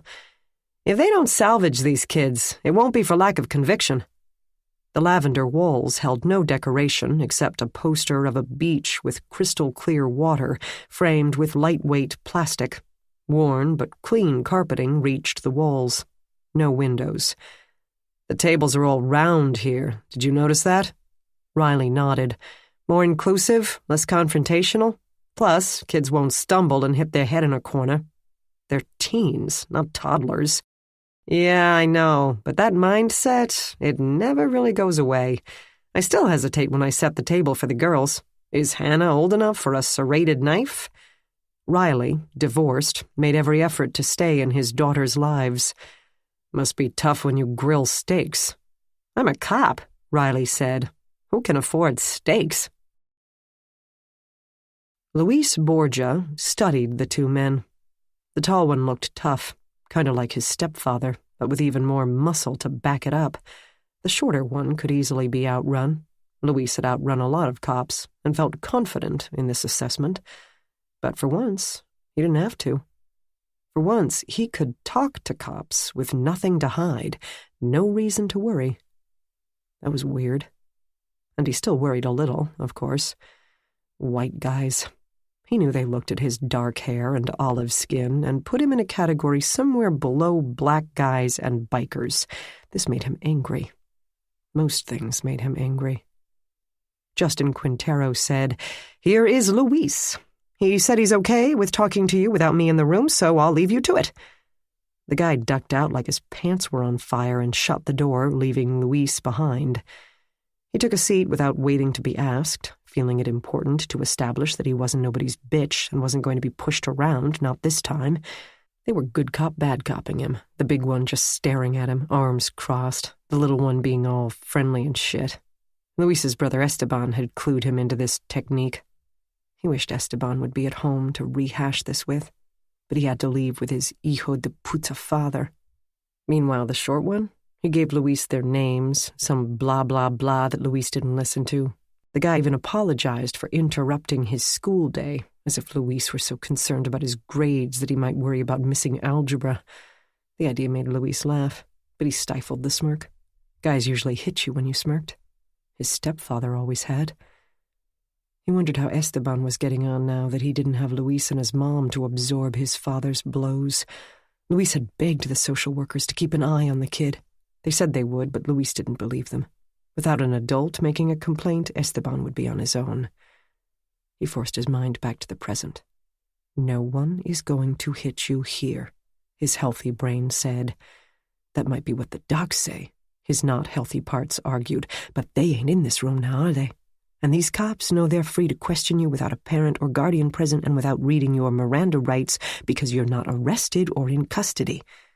Though, of course, he was in custody while in the day program, as he had been required to attend by a judge's order and his movements were supervised. Either way, he'd better be careful. But unless these guys were idiots, they had already checked with the teachers and found that Luis had been gone from the building before Rachel left the dorm unit and therefore couldn't have had anything to do with her death. Even if he could have somehow gotten to the northwest stairwell when all the day program areas were concentrated in the east and south parts of the building, so he had nothing to worry about. And he did want to know what had happened to Rachel. If one of those other bitches had pushed her. "Did you see Rachel yesterday?" "Yes." The short one asked about her state of mind. He told them, "She seemed fine. I mean, normal. Complained about the homework, said the bitch... Oh, sorry, that's what we call her." "That's okay," Riley assured him. "I had teachers I didn't like when I went to school, too." Thinking of this old guy as a person his age made Luis smile. Rachel said having to read a whole chapter was bullshit, and she didn't do it. She never did her homework, really.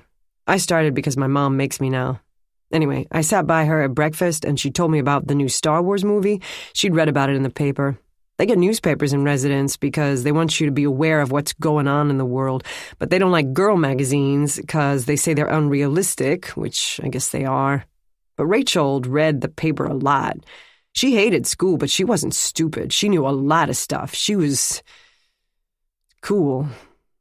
He was talking too much. They could probably see that he'd wanted in Rachel's pants since they were 10, before he even knew what girls had in their pants. He'd had girlfriends since, but Rachel had always been more than that. She'd been a friend, not just a girlfriend, and it sucked that the state took her away and made her live with that dirtbag of a grandfather. "How did you and Rachel meet?"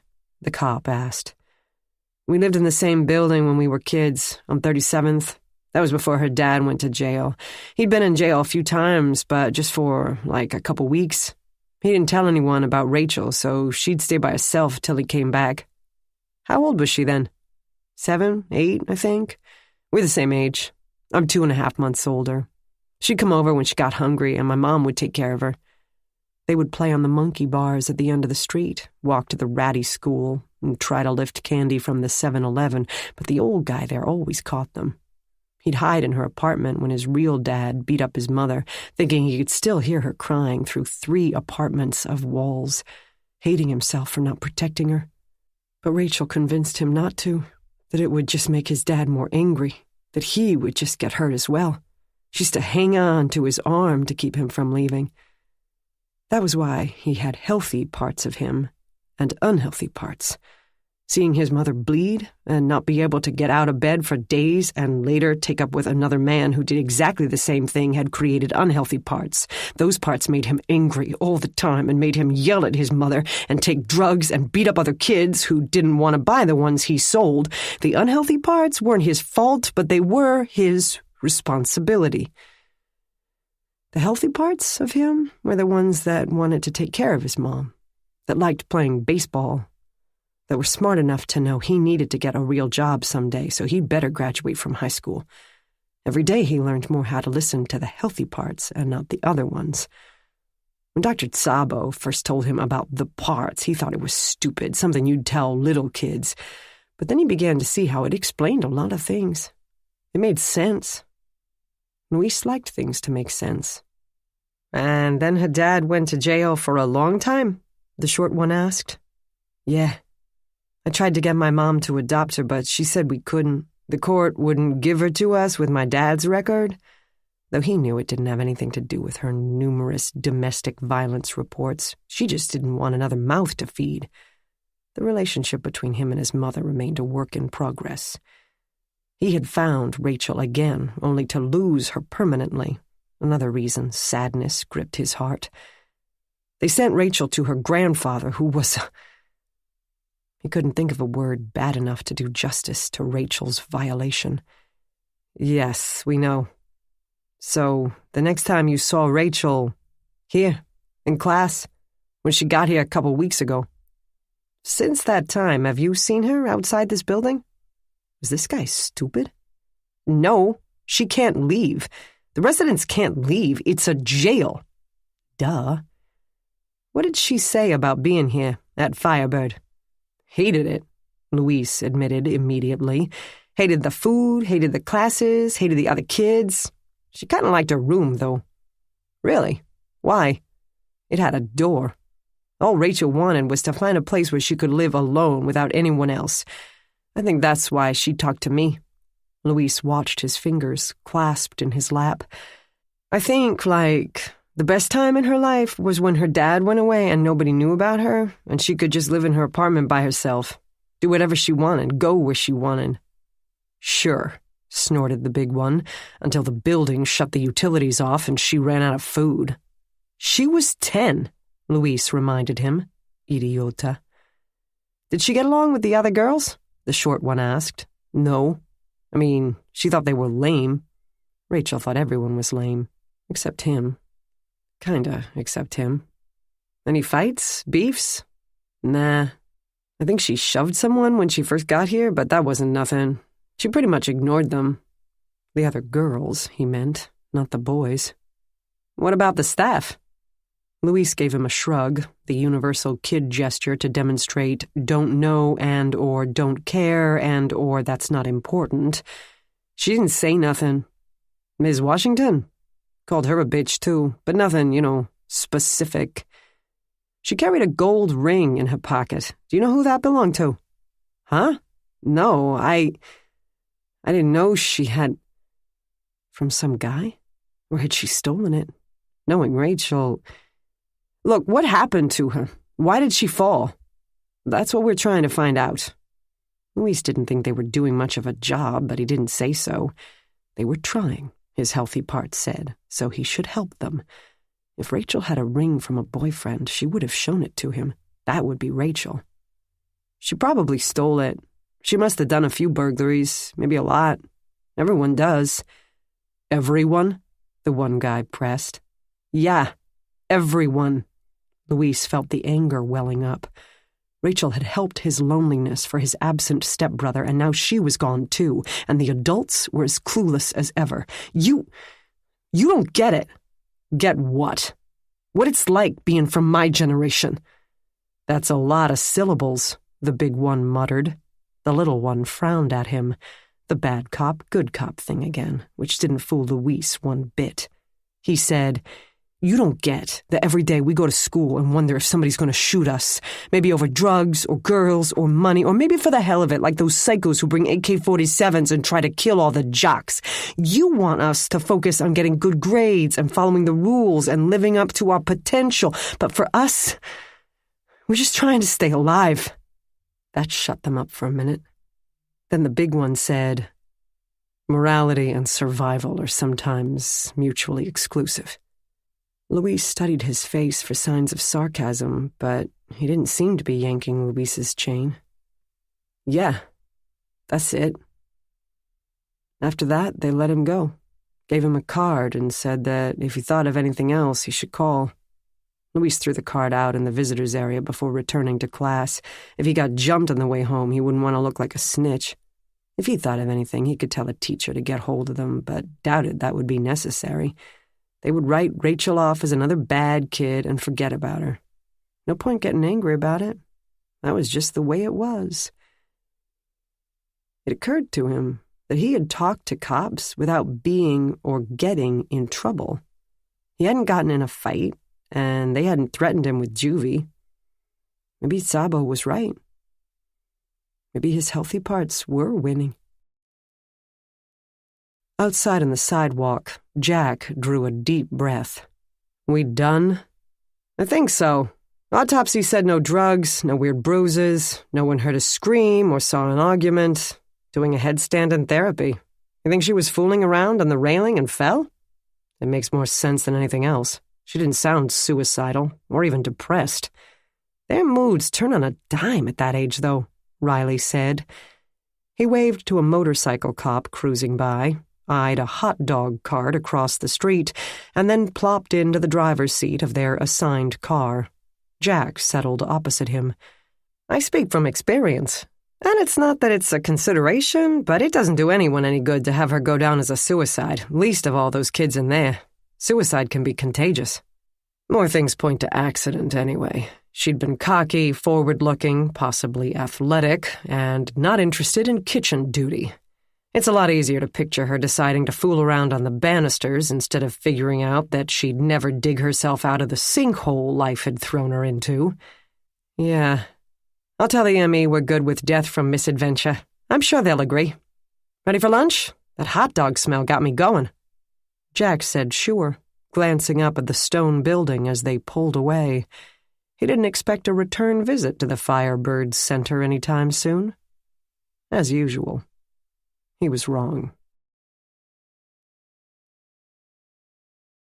Chapter 7. Monday. Maggie taped one end of a bright pink string to the wall, rubbing the piece of duct tape to be sure the string's end wouldn't escape.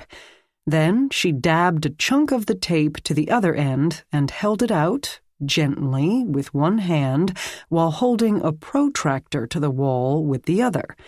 When the extended string made an angle of 32 degrees, she attached the free end to a vertical metal rod protruding upward from a heavy metal base, making sure the angle stayed at 32.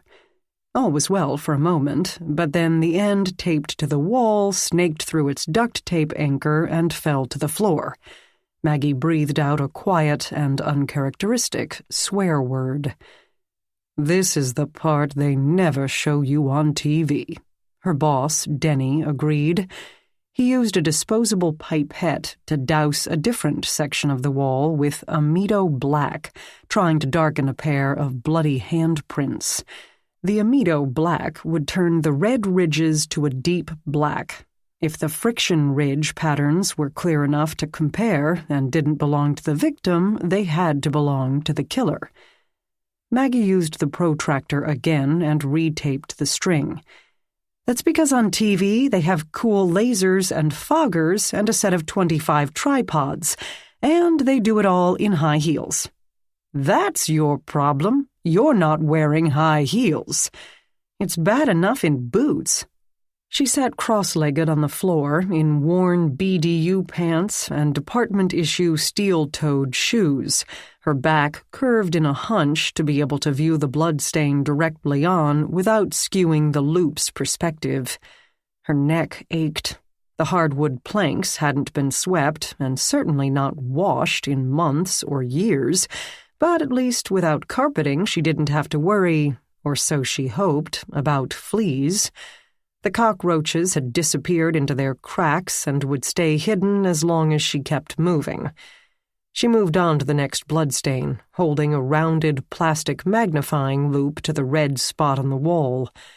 Bloodstains, when they struck a surface at a less than 90-degree angle, formed an oval shape.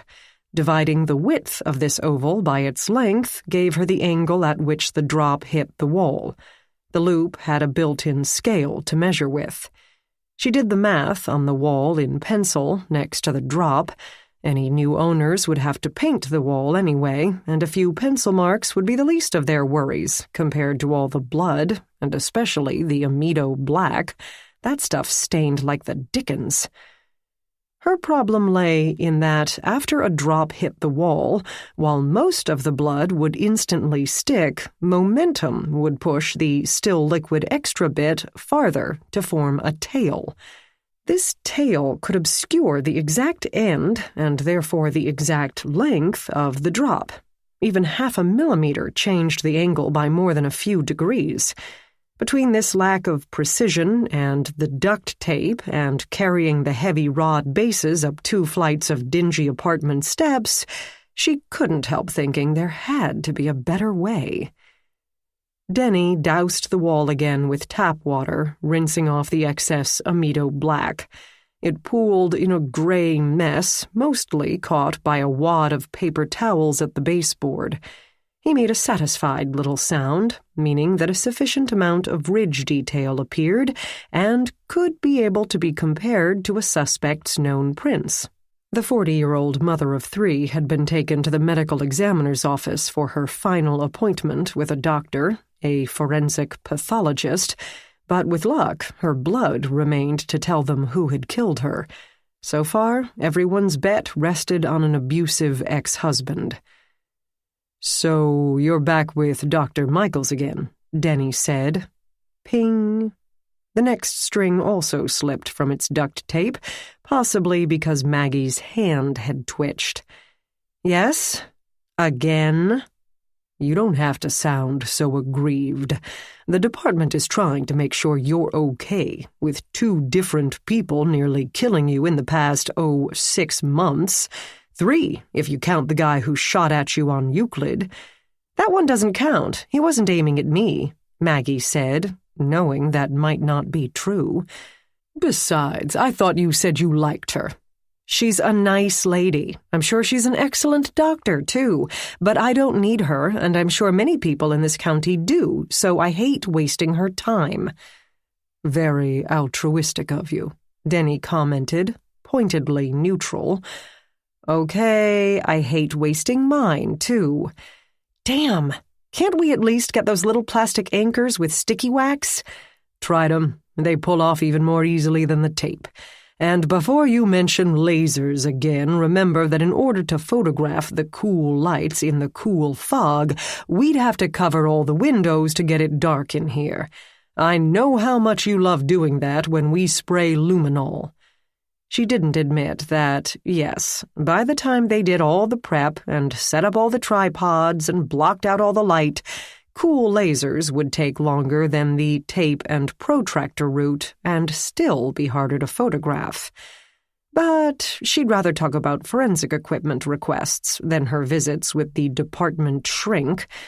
Dr. Michaels seemed an excellent psychologist, certainly good enough to figure out that Maggie still kept a whole lot of things locked inside herself, and Maggie didn't need anyone getting near her with a key. Well, just do the mandatory. No going around that. Yeah, I know. Denny squinted at the wall, his black skin glistening in the stuffy apartment. I've got most of the interdigital here. Good. Let's hope it's his and not hers. The odds are good. There's no more blood in the hallway, and this is the only spray on the walls. With that huge pool by the couch, she went down and stayed down. She didn't stagger around the place. Just make the meetings, Denny said, veering between topics again. Don't keep blowing her off like last time. I won't. She could do it now. Maggie had gotten better at maintaining the boxes in her head, allowing only one open at a time. When she had to talk to the good doctor, she would keep certain experiences shut and latched, like the moment she knew the identity of their vigilante killer, the moment a defendant died of anaphylactic shock at his own trial while she testified against him, the moment Jack didn't really need to kill the man who had been strangling her, but did anyway, the moment she, Maggie, had killed someone. She could keep those boxes closed and separate now, she thought. At least most of the time. Did this mean she had grown cynical, cold, numb, or more understanding of reality and its limitations, the knowledge that rules that should be hard and fast weren't so hard or so fast when it came right down to it? If it's any consolation, I think you're fine too, Denny said. He used a shutter cable to snap photos of his enhanced blood print without having to touch the camera and possibly jostle it. You smooth talker, you. I mean, you seem more, normal. Gee, thanks. I mean, right after the vigilante murders, you seemed pretty spaced out. I know that really shocked your system. Maggie pressed a piece of tape to the drywall, focusing on the tip of her finger as it rubbed the silver backing.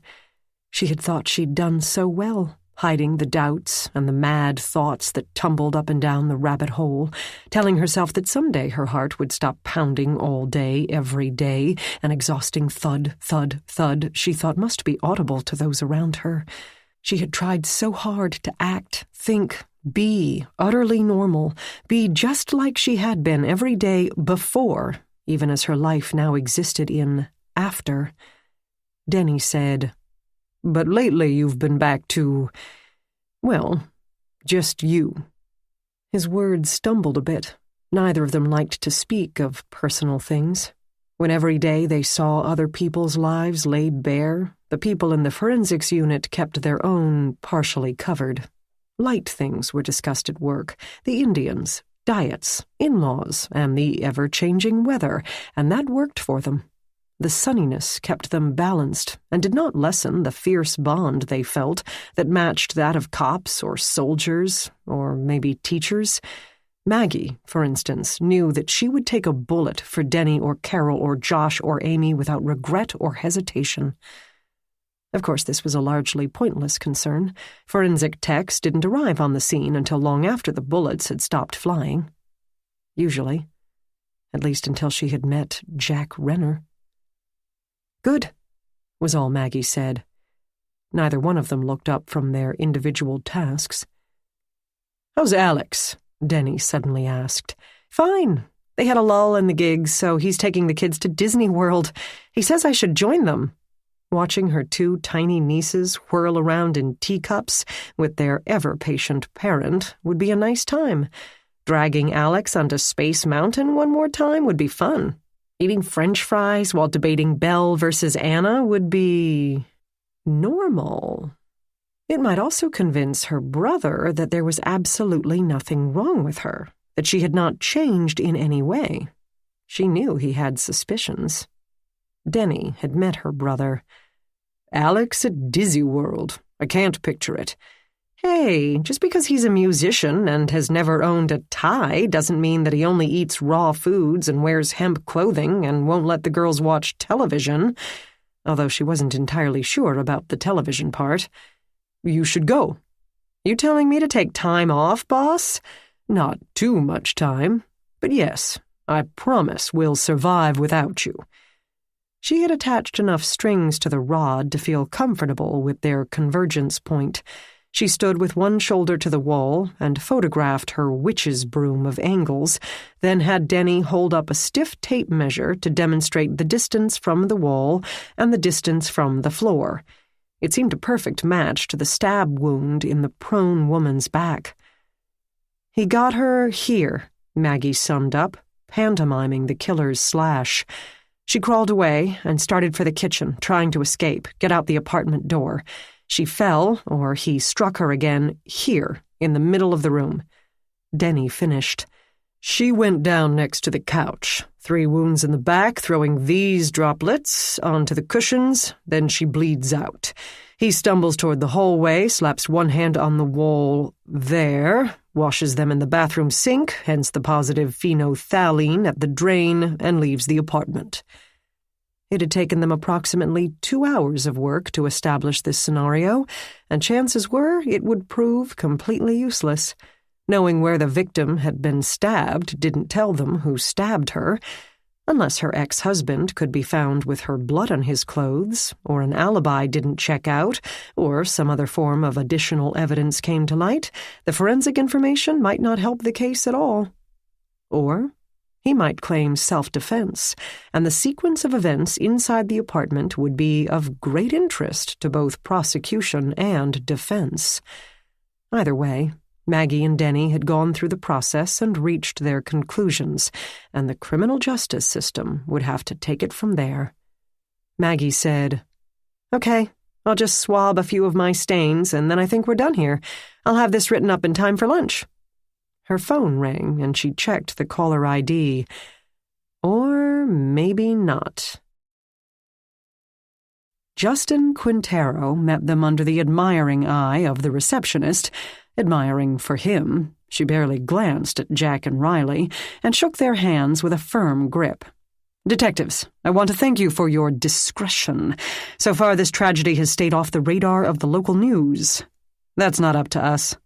Jack didn't feel any responsibility for the Firebird Center's relationship with the media or the success of their proposed budget. The cops had returned to pick up Rachel's personal property, especially the gold ring. Her father in jail thought it might belong to him, or he wanted to scavenge any item from his daughter's life that might have street value in the event of his release.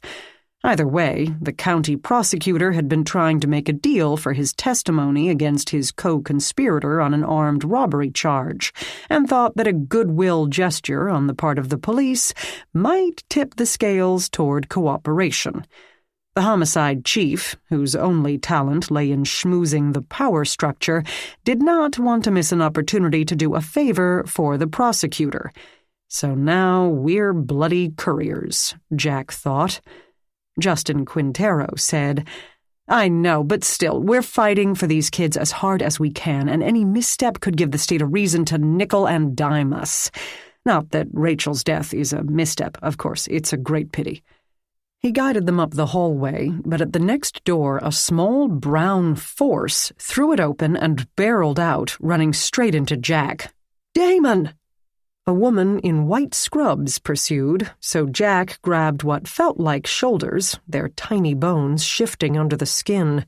The kid formed a blur, all arms hitting and legs kicking, capable of some force, as Jack's shins found out the hard way. "I guess he's feeling better," Quintero noted. The nurse wrestled her young charge back into the room, apologizing to Jack as she did so. "That's okay," he said. "We've met." Quintero shook his head. "That one's always going to be limited. All the therapy in the world can't fix a background like that." They continued on toward the stairwell. Riley said, "Mr. Quintero—" "It's Doctor, actually, but I try not to put on airs. Justin, we'll do fine. I hate to be a wuss, but doesn't this place have elevators? My back is killing me. I spent 2 hours last night putting together a bookcase for— a bookcase. This is a very old building. An elevator was added, but it's on the other side of the building, strictly for staff only and operated by keys, which we all have. The kids have to walk, huh? Aside from the few disabled ones we have, yes. They need the exercise. Not easy to get, cooped up in one city block. And, of course, we don't want them anywhere where they can't be observed." Jack asked, as they reached the staircase, "When are your cameras going to be operational?" He expelled air with an audible "pfft." "Good question. Dr. Palmer asks every day. But when you have to go with the lowest bidder, sometimes you get the lowest results. That's why he needs me. We're trying to construct a first-class facility here with a fourth-class budget. Let me give you some background." "Let's not," Jack thought to himself.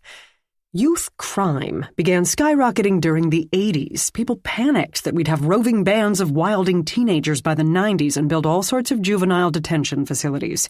Then, despite all predictions, in 1990, the juvenile crime rate began to fall. But society believes what it believes regardless of facts, and the number of kids in custodial settings doubled. "We heard that from Dr. Sosbo," Jack said, to hurry him along. "Cool. Now, a chunk of these kids were incarcerated for technical offenses, things like parole violation and public misdemeanors. States all over the country built mega jails for juveniles, except in Missouri, which somehow figured out long before the rest of its neighbors that smaller, local facilities are much more effective for turning kids around and reducing recidivism. Taking a kid halfway across the state to lock him up with no one else except other incorrigibles to socialize with only turned them less law-abiding, not more." One flight down, the woman in white scrubs hurried along with a tiny black girl, the woman explaining in a breathless voice, "She was trying to catch the ball and it hit her finger and bent it way back and she thinks it's broke," until the clang of an exterior door cut her off. The noise covered the sound of the phone in Jack's back pocket, vibrating. The phone that wasn't issued by the police department. The burner phone bought with cash with a number that could never be traced to him. The phone he used to look up places and people he would never be able to explain away to a board of inquiry or a jury. The phone Riley had seen on occasion but never commented on, assuming that Jack used it to text another man's wife, or the chief's daughter, or someone equally scandalous. Just as Jack never verbally observed that Riley had bought several new shirts lately, changed his aftershave, and apparently started going to a professional barber instead of the vocational school shop. All these things heralded a new girlfriend, but Jack didn't ask. If he asked for a confidence, one might be expected in return. "All locking kids up does," Quintero was saying, "is makes them more likely to get locked up in the future, so the pendulum begins to swing the other way. In 2008, Ohio had 8 major custodial juvenile detention facilities. Today we have 3. This is a good thing, keeping secure placement only for the most violent and serious offenders, except that there are still 4,500 juveniles adjudicated for felony offenses every year. We're at maximum occupation every minute. Hence the dog and pony show next week to convince fiscal operations to give us more money so that we can be a properly secured and effective facility instead of a crackerjack box with only 2 working cameras. I'm going to use the men's room," Jack announced, his voice echoing slightly in the deep stairwell. "I'll catch up." "It's back by the reception room," Quintero began, but Jack had already turned. He heard the young man explaining to Riley how DORC budgeting staff would be coming to see how well they'd done with the minuscule budget they had, and hear how much better they could do with something like realistic funding. Once ensconced in the narrow hallway by the entry door, he checked the missed calls log, a Phoenix area code. He returned the call. When a woman answered, he said, "Emma." "None other," Emma replied. "What's up, cuz?" Jack sidled over to be able to see into the reception area, empty except for the administrative assistant working busily at her keyboard. He sidled back before she noticed him. "Not much. What's up with you?" "Why are you whispering? I can barely hear you." "I'm in a prison and I don't have much time." "Wait. You did just say you're in a prison, right? Not in prison? Because those imply two very different situations." "What do you want, Emma?" "Well, sorry. I tried to soften the blow, but if you're in such a hurry..." Giles died. Oh, his father's brother. Giles had taken him fishing, loaned him well-worn Zane Grey books, which Jack had only skimmed, though even at 12 he appreciated the gesture, and taught him how to make chili. "I'm sorry to hear that." "The funeral's on Wednesday. I'll try to make it." His cousin gave a snort. "Like you tried to make Aunt Betty's 90th, or my daughter's wedding?" "I'm sorry." "I'm sorry, but I left my old life behind when I started this, and that includes the people in it. I can't bring my darkness into a circle of good, decent human beings who still believe I'm the man they used to know. But things are really busy here." "How is San Francisco?" "Hilly and expensive. Emma, I have to go. Give Bethany and Frank my love." "All right, but seriously, cuz, think about it, okay? No one has seen you for so long. What did you do, join the CIA? Are you waterboarding terrorists at Gitmo or something?" No, I'll try, but right now I have to go. Sorry." He hung up before she could play any more of the family guilt card, because it might work. He did have a family, people who had given him birthday gifts and attended his high school graduation, helped him learn to ride a bicycle, came to his wedding. But that had been before. Across the hall he heard a thump in the infirmary, the beast child playing while the keeper was away. Inside the homicide unit at the Justice Center, Rick Gardner considered his takeout options. Chili dogs or Chinese? He had packed on weight without Maggie's horrid, healthy crap to eat all the time, but if he smoothed his shirt down over the growing belly, he still looked good, right? General So's Chicken called his name, and he stood up just as his phone rang. Detective Daly from Phoenix, Arizona. With the 3-hour time difference, he had probably just finished breakfast. No chatting this call, but he sounded friendly enough. "I checked with HR, and no Jack Renner on the job here ever. And, before you ask, I went you one better and called the county, too." They must have a lot of spare time in Phoenix, Rick thought, or were super nice. "Negative there, too." Huh. Maybe he was wrong. Renner could have picked up the phrase from someone he knew, and that someone had lived in Phoenix. Maybe he saw it on a TV show. Who the hell knew? Daly listened to the silence for a split second, then asked, "Anything else?" No, I guess not.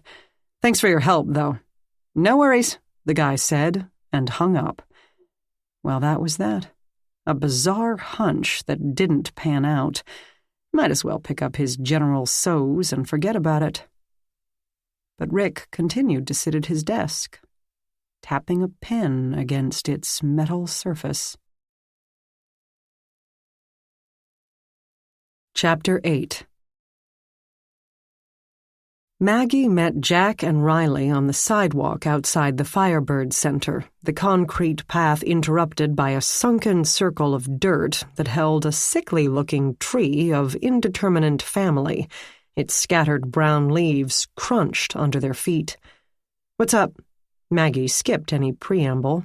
Riley said, "Another dead kid. A fall? Dunno, we were waiting for you.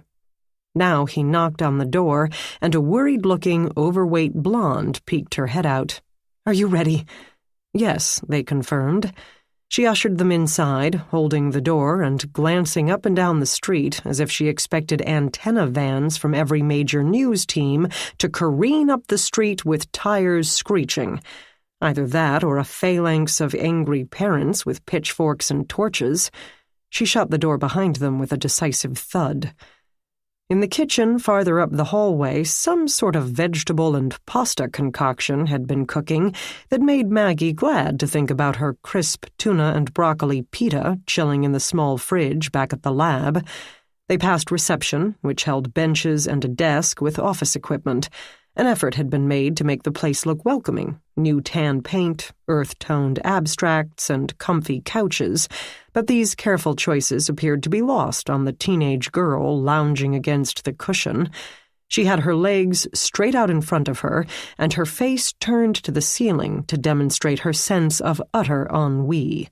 She wore enough eyeliner to resemble a raccoon, skin-tight leggings, and a push-up bra under the tank top proclaiming "bitch" in tiny pink rhinestones. It had stains across it, something orangey like old food or vomit, which also didn't seem to concern her. A cloudy fake diamond the size of a dime hung around her neck. Maggie wondered if she had arrived to fill the vacancy left by Rachel Donahue. The receptionist, a matronly black woman with a stylish scarf and perfectly coiffed hair, would most likely be a social worker responsible for assessing the needs of the new resident. Medical care, clothes, social work, school level. No small task. It had already been made clear that these children's lives were myriad and complicated, and always, in some sense, tragic. Though right now the girl didn't look tragic. She just looked bored. The blonde used a key to open the infirmary door, again scanning the area for potential witnesses. Once inside, however, Maggie could see why. The infirmary held only a small desk, 2 beds, and a door leading to a small lavatory. A dark, unnaturally still form occupied one bed. The dead boy. "That's him," the woman said, twisting her hands together. "I really don't know what happened." Now Maggie noted her ID badge hanging from a lanyard around her neck. Kathy Brandreth, R.N. Maggie began to snap pictures, capturing the room from each wall, the other 3 adults shuffling to keep out of her lens, not always with success. Riley asked Nurse Brandreth to bring them up to speed. "Tawana sent him down here on Saturday. He had a small fever, a hair over 100, and acted as if his throat hurt. General malaise. Some of these kids lying around like a slug is their normal operating mode, but Tawana said Damon usually bounced off the walls, so if he didn't seem to feel like doing anything, he really didn't." Maggie moved in closer to the boy. He wore a gray t-shirt and rested on his back, face turned toward the ceiling. A sheet covered his lower half, while a thermal blanket had slid to the floor. A small wooden puzzle with colored shapes sat on the table, a glass of water next to it. The boy's eyes were open in a startled look of pain or surprise, hands clenching the sheet to his chest. White foam flecked his lips and filled his mouth. Poison, or some kind of overdose, or some odd physical ailment Maggie did not recognize. "I had him lie down for a while, gave him 2 children's Tylenol and a peppermint candy. You'd be amazed what a peppermint candy can cure. But when I checked an hour later, the fever hadn't gone down, so I gave him a rapid strep test, which was positive, so I had the doctor on call stop by. They're usually in on Tuesdays and Thursdays. He came Saturday evening, brought him liquid amoxicillin. Fever came down that night. General malaise persisted. The other nurse, Sheba, noted the same. Damon seemed back to normal this morning, but I was keeping him here for another day, making sure the antibiotic had knocked it out. With all these kids in close quarters, we can't let something get around." Her voice had grown steady during this recital. She knew her job and felt comfortable in her expertise. "Roger that," Riley said. "Anyone else in his group sick?" "Nope."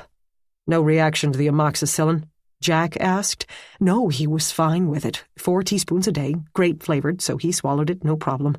I gave him the morning dose. He had breakfast, no fever, but I wanted to keep him out of class one more day. I didn't want to expose the day students to him or vice versa, in case anything lingered or his immune system was still weak. I gave him the morning dose, came back, and he was... Her voice caught. As you see him. Came back from where? She kept staring at the dead boy as she spoke. The 12 to 13 outdoor rec? The play area. It's a little fenced lawn on the north side. They have outdoor games, kickball. Not really kickball, but a combination of games and calisthenics. Games, not sports. Sports are too competitive, and they're trying to foster cooperation, which for some of these kids is an entirely new concept. She put a hand to her face. Sorry, I'm babbling. Riley, of course, soothed. Jack simply waited. Maggie wondered if he knew how intimidating his waiting face could be. But Nurse Brandreth wasn't looking at him anyway. It was about 10:30. Marley, from the 12 to 13 group, came to get me. They'd been kicking a ball around, and a girl fell and jammed her finger. No real damage. Basically a little rubbing and patting and assuring her that it would be fine. I put a Band-Aid on it to make her feel better and came back. I couldn't have been gone more than 20 minutes. Was this after you'd given him the amoxicillin? Maggie asked. Yes, immediately. I remember I was capping the bottle when Marley burst in, all red-faced. She turned from Damon's body with an abrupt twist and strode the 4 steps to her small station, a desk with wall-mounted cabinets behind it. She opened one and reached. Don't touch that, Maggie cried. The nurse jerked her hand back as if the bottle of liquid antibiotic might grow teeth and bite her. Maggie moved closer. The brown glass surface bore a printed label with the boy's name, Damon Kish, and the contents and dosage information. Is that cabinet kept locked? Riley asked, as Maggie photographed the bottle. A long pause. It locks. I keep all of them locked most of the time. Today? Before you gave Damon the morning dose? Another pause, during which she undoubtedly saw her career passing before her eyes. I don't always lock them when I'm here, and it's mostly too high for the kids to reach. The littler kids. Unless they stood on the chair, I guess. And I'm usually in here every minute when I have a patient. She gestured to another door and added, This one, that's always kept locked. It's got the Ritalin and the antidepressants, anything that has street value. So many of these kids come in with their own scripts. She tugged on its handle before Maggie could warn about fingerprints, still secure. Riley asked again, And today? The cabinet with the antibiotic? Her shoulders sagged. No, not today. I had to unlock it for his morning dose, but I didn't... What do you think, someone tampered with it? With what? What could they have put in it that would kill a kid like that practically instantly? I don't know. Do you have any toxic substances in these cabinets? She thought. No, it's all basic first aid stuff. Was the 20 minutes the only time you left the room since the morning dose? Her tone dipped several degrees farther into misery. No, I popped in and out to get some coffee from reception, to get a report from the fax machine on one of the kids that juvenile detention sent over. I went to the ladies' room once, maybe twice. I got Damon's breakfast from the kitchen, took the tray back. I can't even guess how many times I left. She added, I got a Fitbit for my birthday. I'm trying to up my daily steps. I understand, Riley said, but his verbal empathy did not seem to comfort her. We're going to have to take the bottle, of course, and Maggie will fingerprint that cabinet. I guess I'm fingerprinting a cabinet, Maggie thought, and the water glass, the nightstand, and the doorknobs. She thought of something else. Is this room locked when you step out? No. If he had some sort of medical episode and started yelling while I was on the other side of the building, the other staff would need to get in here. She slumped into her desk chair. It's never been a problem before. 99% of the kids are under supervision at all times. The thrust of the building's design, Maggie thought, was to keep the adults safe from the kids, and to keep the kids safe from other kids. Keeping the kids safe from the adults ran a very distant third. The kids, after all, had the proven history of violence, though obviously the 12 to 13-year-old Marley had been running around on her own, so exceptions were made. The two detectives continued questioning the nurse while Maggie opened all the doors except the one locked cabinet. She took photographs of each one, as soon they would be covered in black powder and look quite different. The cabinet doors themselves were smooth and white, an ideal surface for the black powder, and she pulled one piece of tape after another off with patterns of fingers and palms. She spread each piece on a glossy white fingerprint card. Trying to identify them all would be a nightmare given the number of staff and residents, and, since they were right next door to reception, any visitors, family members, legal counsel, and relatives dropping off or picking up. She spread another piece of tape over another set of blackened ridges. Riley's phone rang, and he answered it, then asked the nurse if she would guide in the medical examiner's investigator. As soon as she left the room, Jack moved to Maggie's side. "Poison?" "I think so. I can't see another reason for an otherwise healthy kid to drop dead, but we haven't examined the body yet." He waved at the basket labeled diabetic supplies. "What about insulin? Could that have killed him within 20 minutes? "You're assuming it was added to the amoxicillin bottle?" "Yes. You're going to fingerprint it?" It still sat on its shelf. "Of course I am, but I want to superglue it. I'm not quite willing to go with simple black powder for that item. And swallowing insulin wouldn't have any effect. The stomach acids will just break up the proteins. That's why it has to be given by injection." He continued to scan the shelves. Riley joined them. "What about the Ritalin, if someone had a key?" "It's a stimulant. I believe it's possible to overdose on it, but I don't think you could fit enough in a..." She checked the dosage on the amoxicillin bottle. "Teaspoon to kill someone so quickly, even a skinny little kid like him." Riley, having pulled on latex gloves, gingerly poked through a basket labeled miscellaneous. "What about Lanoxin? Anything?" "Digitalis," Maggie said. "Odd thing to have around for kids." He read the label. "It's 2 years old, probably left over from a staff member. Would it kill?" "It could, but again, I have no idea how much would be needed, or if it would fit in a teaspoon. You'd have to crush up the pills and hope they dissolve in the antibiotic. They might just fall to the bottom." "Antifreeze," he suggested. "I know that's poisonous." "Do you see antifreeze?" Jack asked. "It's got to be somewhere in the building, or in the trunk of somebody's car." "Causes vomiting," Maggie said, "and wouldn't work that fast." "We only have her word for that 20-minute time frame," Riley pointed out. "Maybe he wasn't perfectly fine when she left the room." Jack said, "And it sounds like the other nurse had all night to work, probably without interruption." "This is all guesswork until we get the toxicology results," Maggie warned them. "Or we turn him over and find a knife in his back."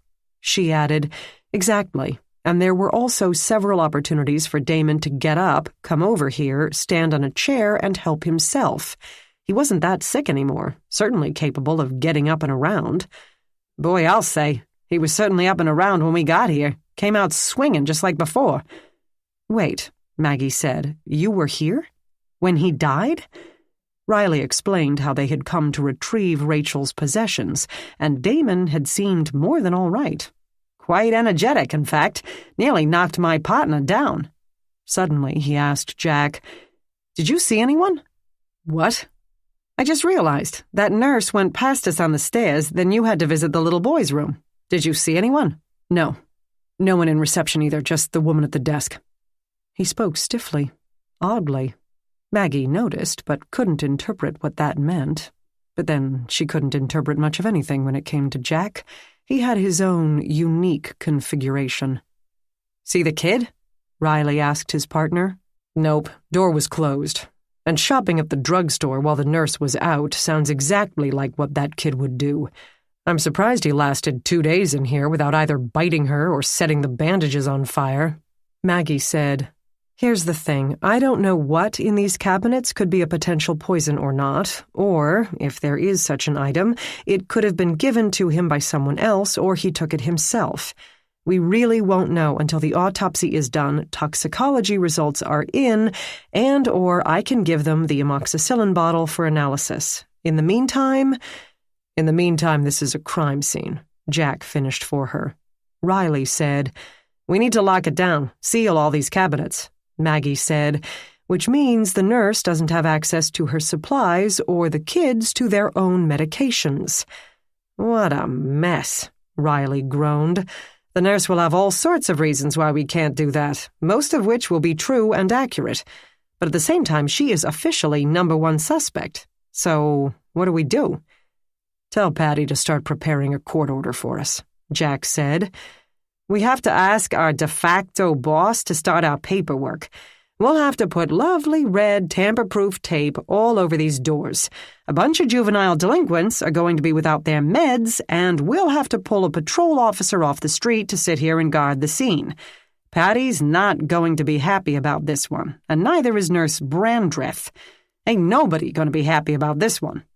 Jack said, "But if we don't, then we're sloppy, careless investigators who let a killer walk free because we didn't care about some little psycho kid." "I can process everything here," Maggie said. "It's just going to take a while. We'll have to fingerprint all the bottles, then verify the scripts, then count all the pills and determine if there are any missing. If I can get Josh or Amy over here with the portable chamber and maybe some iodine fuming wands, I might be done in here by dinner time?" "That's not too bad," Riley said. "Dinner time tomorrow," Maggie clarified. The official #1 suspect reappeared with the ME investigator, this time a tall blonde man with a slight limp. He took the same type of overall photos that Maggie had and then concentrated on the small, still form. Removing the sheet revealed no surprises. The boy wore pajama pants along with the gray T-shirt and had kicked off white socks. The investigator took careful note of the boy's eyes, with no petechiae, which might indicate strangulation, and his mouth, with no damage that might indicate smothering. The foam suggested poison or overdose, but could result from other events as well. The pathologist would need the amoxicillin bottle, and Maggie promised to hand-deliver it after she processed it for latent prints. Try as he might, the investigator could not talk her out of handing it over now. "You really think someone poisoned this kid?" he asked her. "I don't know, but I'm not going to take the chance." He suggested finding a fresh plastic urine sample cup and pouring out the liquid antibiotic. Then she could keep her bottle and he could have the amoxicillin, but it wouldn't have been possible to get the lid off without touching the bottle, and she didn't want to take even that small chance of disturbing the only trace of a child killer. If, of course, there was a fingerprint on the bottle, and if the bottle contained poison, and if the poison had killed Damon Kish. They finished the examination of the body. Damon did not have a knife in his back or any other sign of injury. His dorsal surfaces had begun to turn a cherry pink as the blood obeyed the law of gravity and pooled to coagulate. The upper thigh on his right side had a healing road rash from hip to knee. The nurse said it had been from falling in the outdoor play area the day before he'd come down with the sore throat. She'd cleaned the scrapes and spread some neosporin over the area, not for the first time. Damon tended to run into things full tilt. I guess no one ever taught him to be careful. No one ever taught him anything. She stepped out to escort the body removal team, who gently ushered Damon into the same type of body bag that had so fascinated the boy only a few days before. Maggie wondered if, in some other dimension, that would come as a comfort to him, the boy with a curiosity about death being able to experience it for himself. She hoped so. She hoped that he would find the next world more comforting than the last. The detectives wanted to talk to the boy's dorm mother, as well as get his complete social and medical history from Dr. Palmer. They slipped past the nurse as she scanned the hallway to make sure the coast was clear of children or parents before the body could be spirited out of the building. She made them wait, as the girl who had been in the waiting room when Maggie arrived now followed a woman past the door. All the makeup had been scrubbed off, and damp strands of hair clung to her neck. The dirty clothes had been replaced with a soft t-shirt and thin sweatpants, tennis shoes, and a stack of other clothes carried against her chest. She still wore the fake diamond on its chain, but that seemed to be the only thing left of the earlier persona. The bravado and contempt had been washed away with the eyeliner, and now she seemed soft, more than a little apprehensive, and about 5 years younger. As Damon left the building, Dr. Palmer arrived. He had been at a county government meeting and had returned as quickly as possible. His graying hair had been tossed by the wind, and a haphazard pile of binders threatened to slip from his arms. "Please, come into my office," he said upon seeing them, and bustled away without waiting for an answer. The cops glanced at Maggie, then abandoned her. She turned to Nurse Brandreth. "This is what we're going to have to do," she began. Chapter 9. Dr. Palmer's office spanned perhaps 10 feet from one wall to its opposite, with even less between the other two. It perched on a corner of the 3rd floor with a view of the rooftop basketball court, currently empty. He waited between an overstuffed bookshelf and the cartons stacked on the side of his desk to reach his chair, an ancient leather thing with stuffing bursting out of one seam. The room smelled, like it looked, of old books and damp shoes and years of brown-bagged ham on rye. The shelves held tome after tome, magazines, loose Xeroxed articles, and the occasional family photograph. Nothing that told Jack much about the man, other than he didn't care much about appearances or self-aggrandizement. There were no framed diplomas, photos with city leaders, or awards. "Sorry the place is a mess," he said, apparently automatically and without much real regret. He let Jack and Riley move file folders off the 2 folding chairs between the door and the desk. "That's okay," Riley said as he positioned himself. "It's nice to see a workspace that looks like a workspace. No crayoned stick-figure pictures stuck to your filing cabinet with magnets, though." Dr. Palmer gave his own office a quick survey, as if only now realizing that for a man who had devoted his life to children, he had nothing childlike there. Nothing breakable, nothing that could be hurled by an irate youth, though many texts appeared heavy enough to do real damage. "No, I guess not. Kids are never in here. They meet with their therapists and teachers and dorm parents, and those adults in turn meet with me. I guess you could say I'm once removed. My position here is purely administrative and research-oriented. I'm doing a study on early childhood outcomes, which has turned up some quite fascinating—" A knock sounded at the door, and the slim young black woman they had seen trying to keep Damon from escaping his dorm area entered. She spoke a bit breathlessly to Dr. Palmer. "Kathy said you were back. I can't believe Damon's gone. He wasn't that sick. She said it was just strep." Dr. Palmer stood and leaned across his desk as if trying to comfort her. "I know, it's a great shock. Come in and sit down, my dear. This is Tawana Cooper, one of Damon's dorm mothers.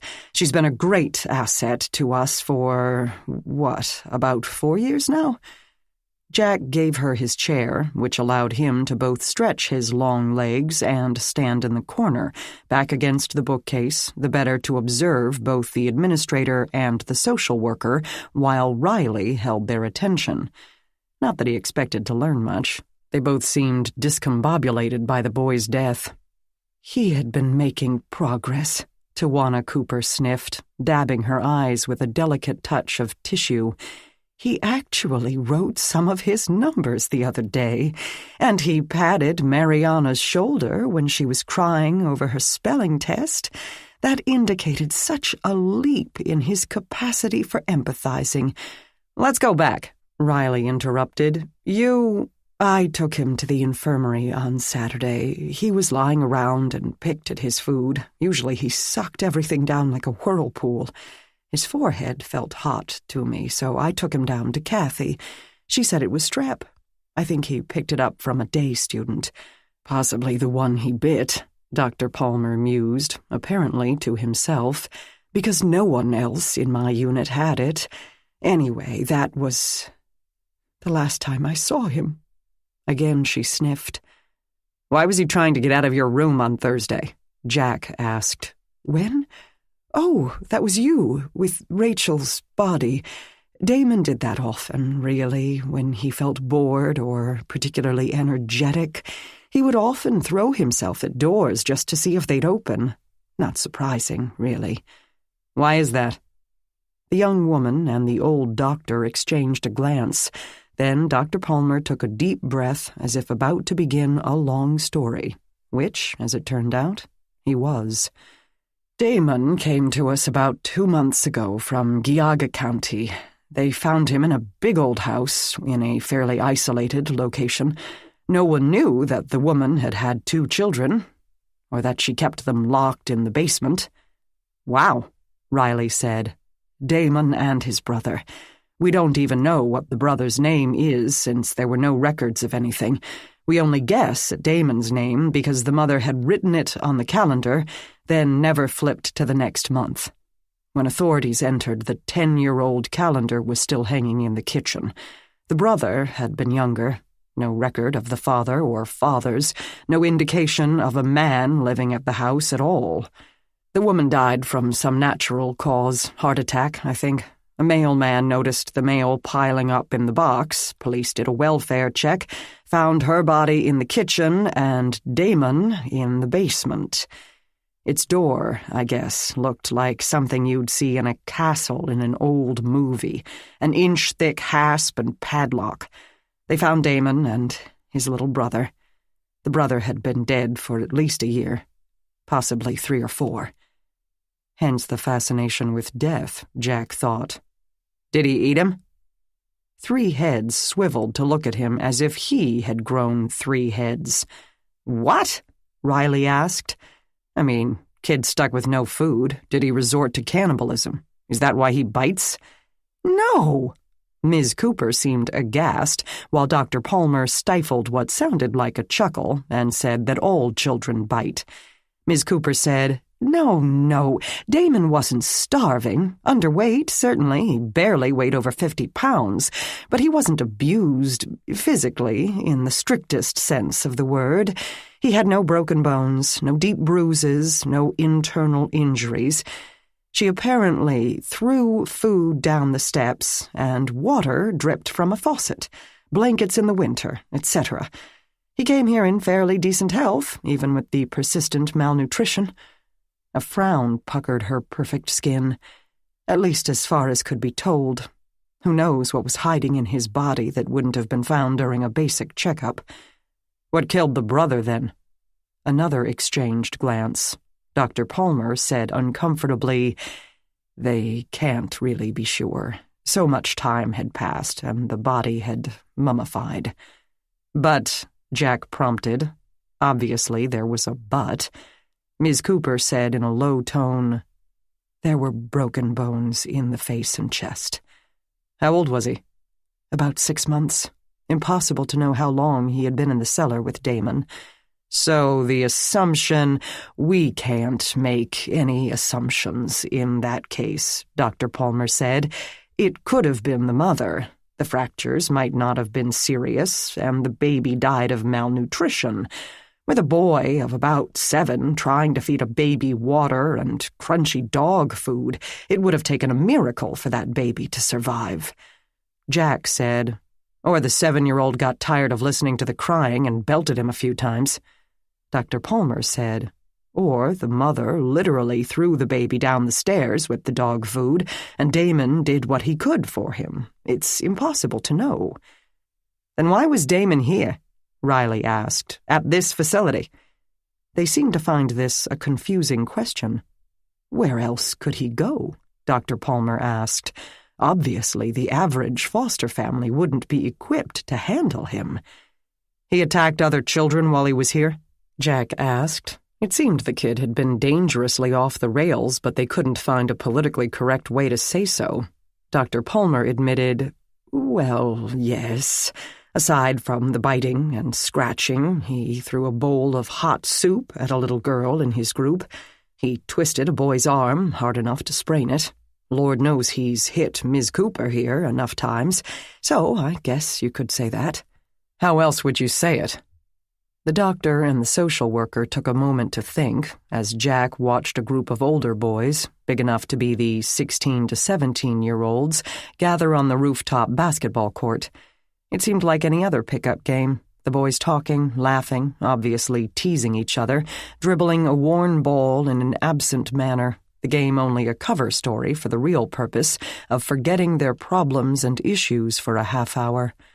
Then Ms. Cooper said, "It's kind of like how your cat can be purring and rubbing up against you one minute, and then the next it decides that your ankles are a cosmic threat and must be scratched to death.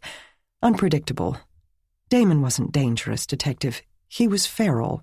Out of control one moment, quite docile the next, especially if you were giving him something good to eat." "Why wasn't he removed from the group?" Riley asked, somehow without making it sound like an accusation.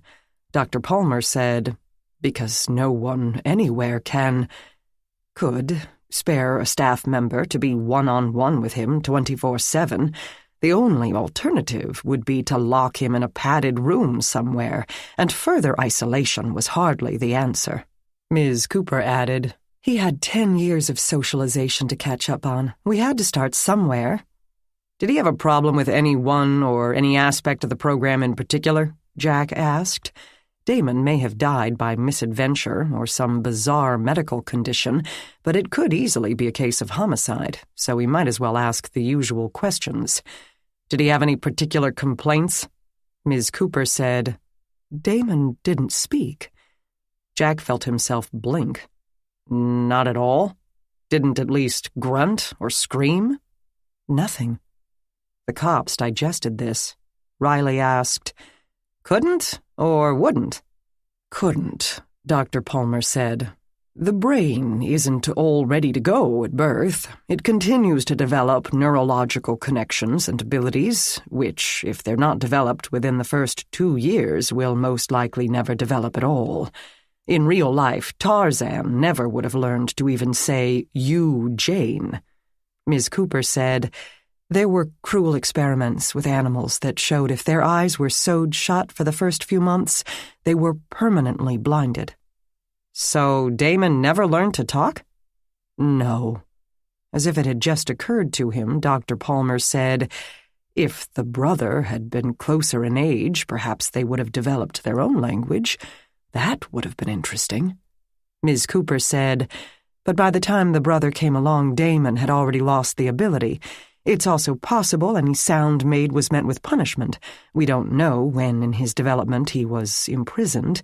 At any rate, even with normal physiology, Damon became permanently mute." Dr. Palmer said, "The brain needs stimulation to develop proper channels of functioning. This is why early childhood intervention is so important. Programs like Head Start are already too late. We need family counseling to begin the minute a woman gets pregnant. They don't have to play Mozart to the baby in the womb. Just talk to it once it's born. Look at it, respond to it. Very basic things that involved parents do automatically." Ms. Cooper said, "We see this all the time in our family counseling and intervention services. These people aren't bad parents because they're bad people. They're bad parents because they never experienced a good one. With a little guidance and support, they can make great strides, and in turn, so can their children." Jack thought this all sounded quite logical, but he had spent most of the lecture watching the boys on the other side of the window. They had settled into an actual game now, the players focused on either making a basket or blocking the guy with the ball. The most assertive player appeared to be at least 100 pounds overweight. 2 listless boys hunched in plastic chairs, twitching and occasionally scratching. Jack guessed meth use. A tall kid with light brown skin and more enthusiasm than talent liked to celebrate his team's scores by leaping onto the chain-link fence that separated the court from empty open air. So Damon couldn't speak. At all, Riley said, sounding a bit stunned, and no doubt wondering how they were ever going to find out what had been going on in the kid's life without any sort of communication from him. No text messages, diary entries, past conversations to go on. Dr. Palmer was still on early childhood development. Physical and mental abilities have to be stimulated after birth in order to develop. When a baby cries and its mother comforts it, eventually the baby learns to self-soothe and self-regulate their emotions. When the baby's cry is ignored, and as thoroughly as Damon's obviously was, that isn't learned. Given that he also didn't have the greatest nutrition in the world, it's no surprise that he had less IQ, less self-control and equanimity, and more extreme reaction to stimuli. Ms. Cooper interrupted her boss. But he could learn. With the lack of language, obviously, it was so difficult to teach anything. I usually had to resort to hand gestures, but his eyes would light up when he figured out what I was trying to communicate to him. We even did the house tree person test. Sort of. I had to leave out the tree. The what? Riley asked. Again, the glance from Ms. Cooper to the doctor, this one with a slightly pitying cast to it. She said, "It's a tool developed by a psychologist named John Buck in 1948. It is designed to give us an estimation of the child's intelligence and personality, though we use it mostly to identify possible problem areas. We give them a crayon and a piece of paper and tell them to draw a house. That's it. They can take all the time they like, and of course, artistic ability is not what we're looking for. Then we ask questions. There's a large catalog of questions you can ask, but since we focus on possible trauma and abuse as well as the child's history, we ask things like, who lives in the house? Who comes to visit? Where does everyone sleep? Are they happy? We look for what's missing. Are there windows? Doors? Or for what's added? Is there a lump in the lawn that looks like a dead puppy? That gives us a direction to ask more questions. A child who was beaten in the garage every night might draw the garage and then scribble it out. An abused kid who grew up in apartment buildings might put windows for every apartment except their own. Okay, Riley said. Damon. Next, we have them draw a tree. Does the tree have leaves? Is it a large, healthy tree or a few sticks? What's around it? With Damon, I just skipped the tree. With a child raised in a basement, I didn't think I could get that idea across. I had to draw myself in my house and had started drawing myself in our under-12 unit before he understood that I meant the dwelling. He was actually quite bright, given the circumstances. Such a pity. She nearly sniffed again. If he had only had a normal existence, I think he would have been a really smart kid. The basketball kids had ended their game, the fence climber jumping down to give a teammate a friendly, or unfriendly, Jack couldn't tell, shove. So, Riley tried. The third part is the person, she went on. She enunciated each word in a way that made Jack think she had spent a bit too much time talking to small children. It's okay if their person is a blob with stick limbs. We look for, does the person have hands, hair, a mouth? Are they smiling? Then we ask, who is the person? Do they have a family? And so on. And what did Damon draw? Riley asked quickly. I can show you, she said, rising, her posture as perfect as it had been while seated. You can see his cubby, too. I mean, where he slept, though it won't tell you much. He didn't have much of anything. What about the children? Dr. Palmer asked. To the detectives, she explained. Many of these children have been physically or sexually abused. They often find grown men intimidating. But I think a short visit that doesn't involve them personally, and of course I'll explain that you are helping us, might be good for them. One more step in getting them to accept the idea that not all adults will hurt them. Dr. Palmer nodded his bow to her judgment, and the cops left the room. Chapter 10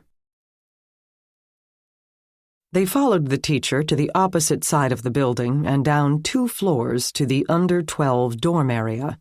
School time had paused for lunch, and about 20 kids clustered at round tables eating macaroni and cheese, overseen by a slender young man with sandy blonde hair and a vaguely tense expression.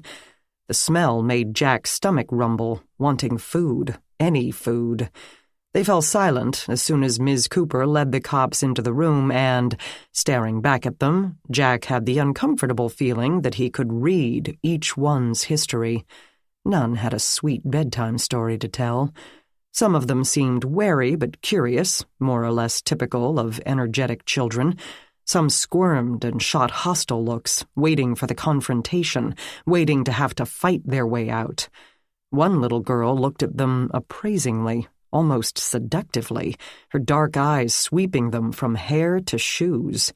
Many went still as stone, faces blank but eyes watching the cops' every move from the door to near the tables where Ms. Cooper introduced them to the open cubicle where Damon had slept his nights.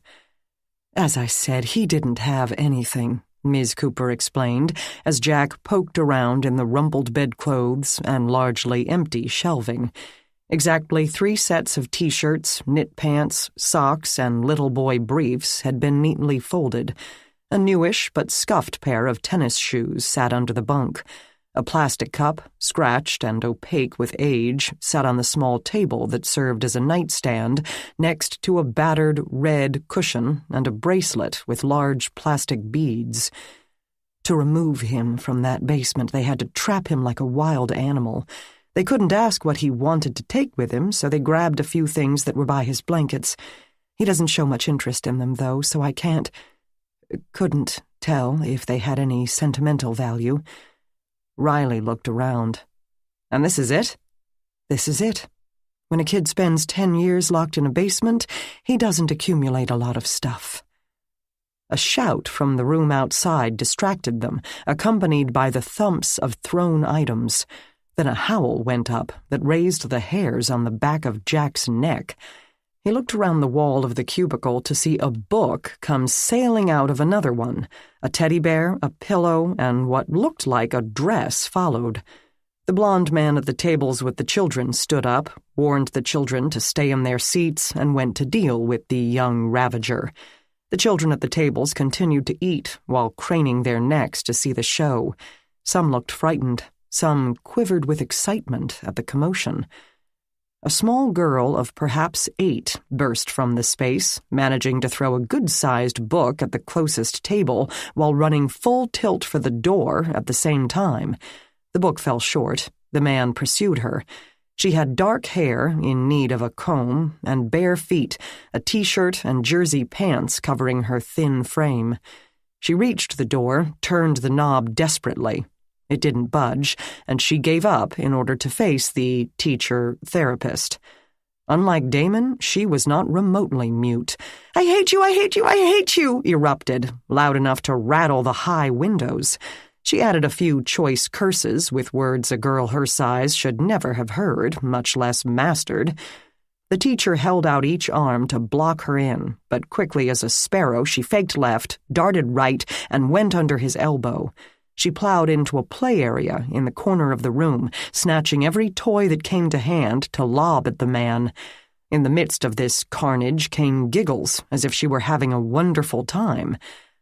Jack said to Ms. Cooper, "Should we—" "No, he can handle Martina." And indeed, the man caught her, and more deftly than Jack would have expected, he swung the little girl around and hugged her from behind, wrapping her arms across her own stomach and holding them there. Then he dropped to the ground, pulling her with him, and hooked his own calves over her shins, gently pinning her in place. She shrieked and squirmed, but could not extricate herself. "Does this happen often?" "Once or twice a week. It used to be once or twice a day, so we're making progress." Riley had come out to observe, with darting glances as if staring might be rude. Not that the girl seemed to care. She was too busy yelling to even notice their presence. "What is her story?" Ms. Cooper said, "We don't know. She was found on the street about a year ago, filthy and starving. We never tracked down her parents. She won't talk about any memories she has, probably repressed, most of them. We can only imagine. With her limbs pinned, Martina could only move her head. She made full use of her neck muscles, pulling her chin down to her chest to get as much momentum as possible before snapping her head back. The guy turned his face from one side to the other to protect his nose, but after one particularly savage attack, Jack heard a crunch that might have been a cheekbone, or the cartilage protecting his carotid. "This is the problem," Ms. Cooper said absently, and in what seemed to Jack like a vast understatement. She's so desperate to belong, to have someone care about her, but so discouraged by whatever pain and rejection she's suffered in the past. So she rejects you before you can reject her, before she's tempted to feel close to anyone. Her subconscious believes it's easier that way, to get it over with. She's dying for someone who won't shove her away, and instead makes it impossible for anyone to pull her close.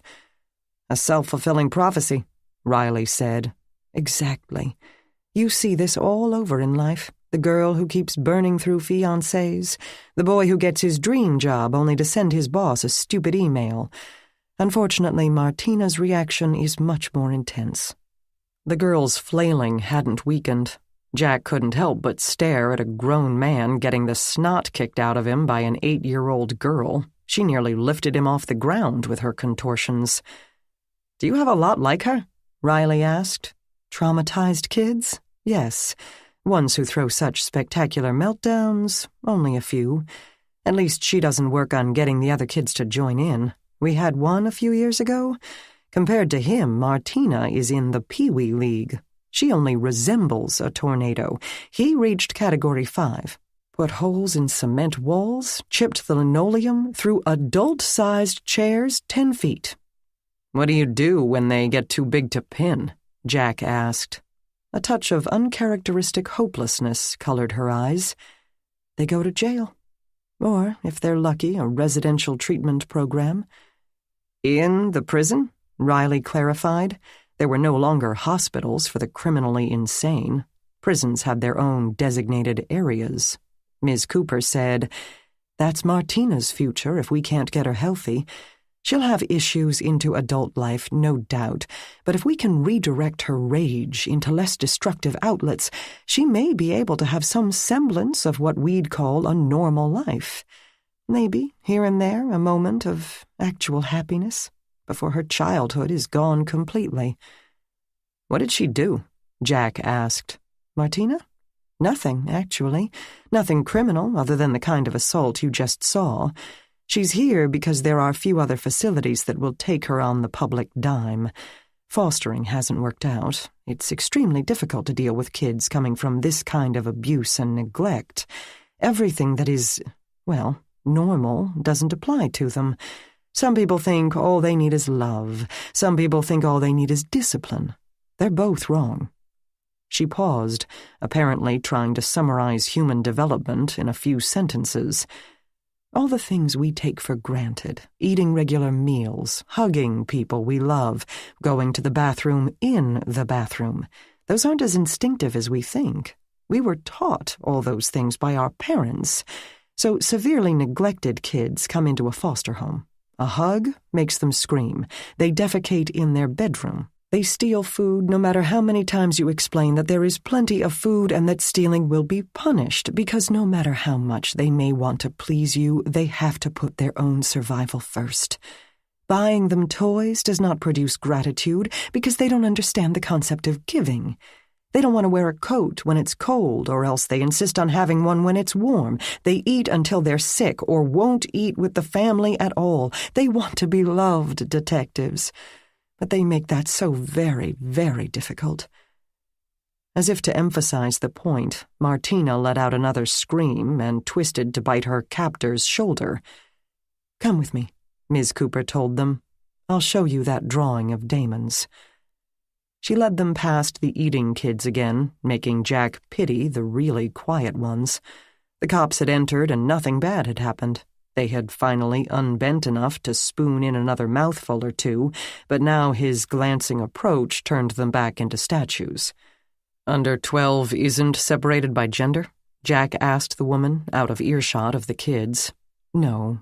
Aside from not having the space or the staff, it's a conscious decision. Very young children are accustomed to being around other people and other children all the time.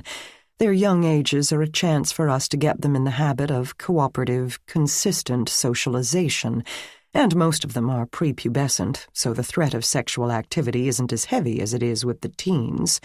Not that that necessarily counts for anything these days, not when grade school kids have oral sex, but they're so closely monitored here that it hasn't been a problem. What is the age range? Right now, everyone I have is under 10. Damon was actually my oldest. The youngest is 6. A 6-year-old? Riley couldn't help reacting. She stabbed her baby sister to death, Ms. Cooper said as she pulled out a ring of small keys. Oh. Martina's wails began to subside, with more seconds elapsing between the headbutts. Ms. Cooper unlocked a low horizontal set of drawers that doubled as a credenza. That's one heavy-duty file cabinet, Riley observed. The dorm mother chuckled. It has to be, surrounded by small children every day.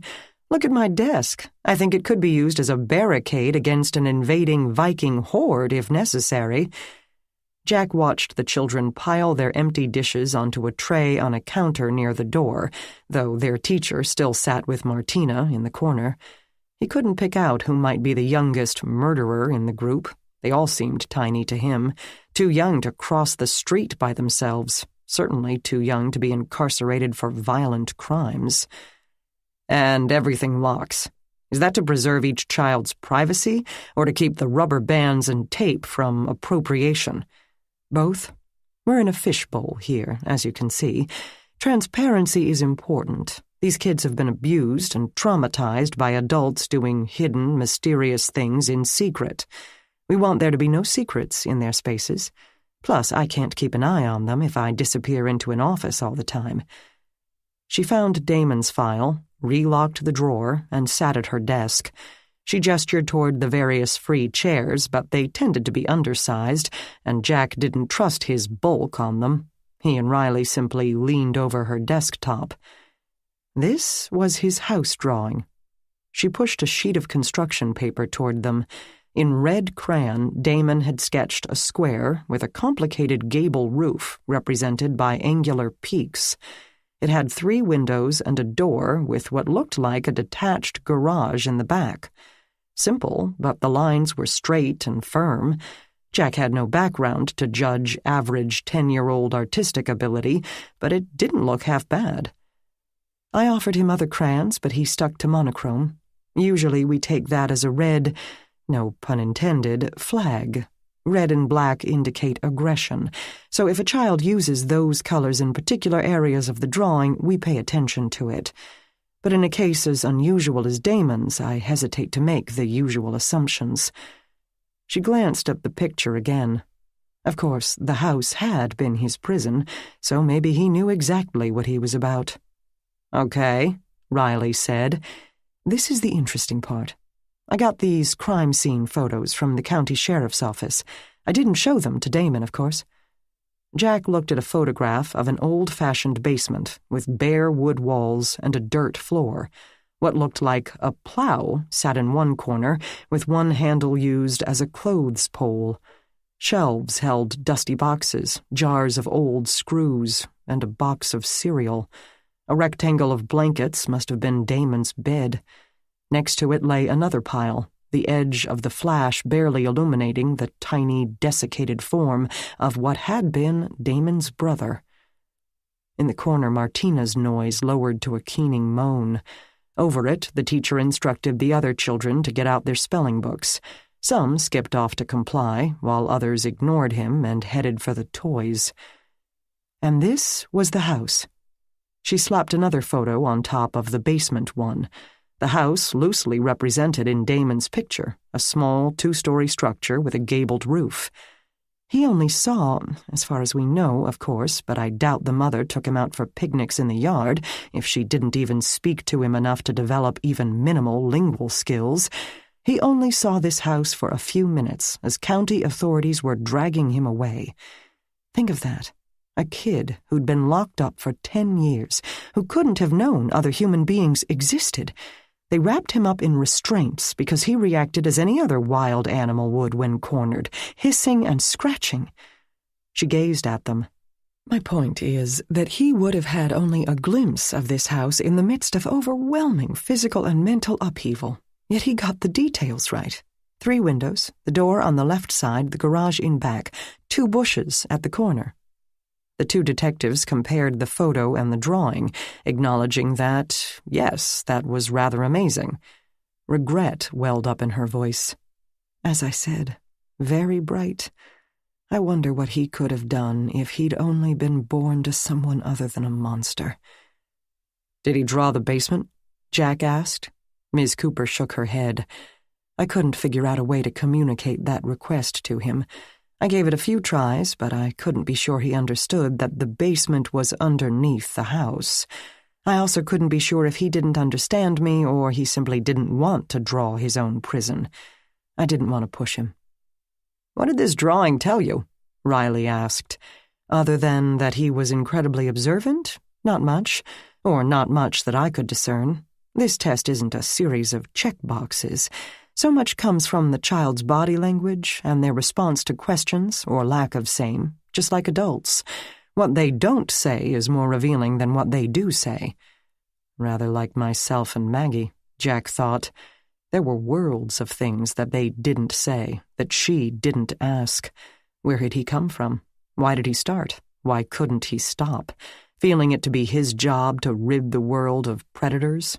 She knew pieces and parts of the story, but seemed too afraid to ask for all of it. Or too sensible. What she didn't know, she didn't have to torture herself over for not revealing. She was in a hard and miserable spot. So was he, by extension.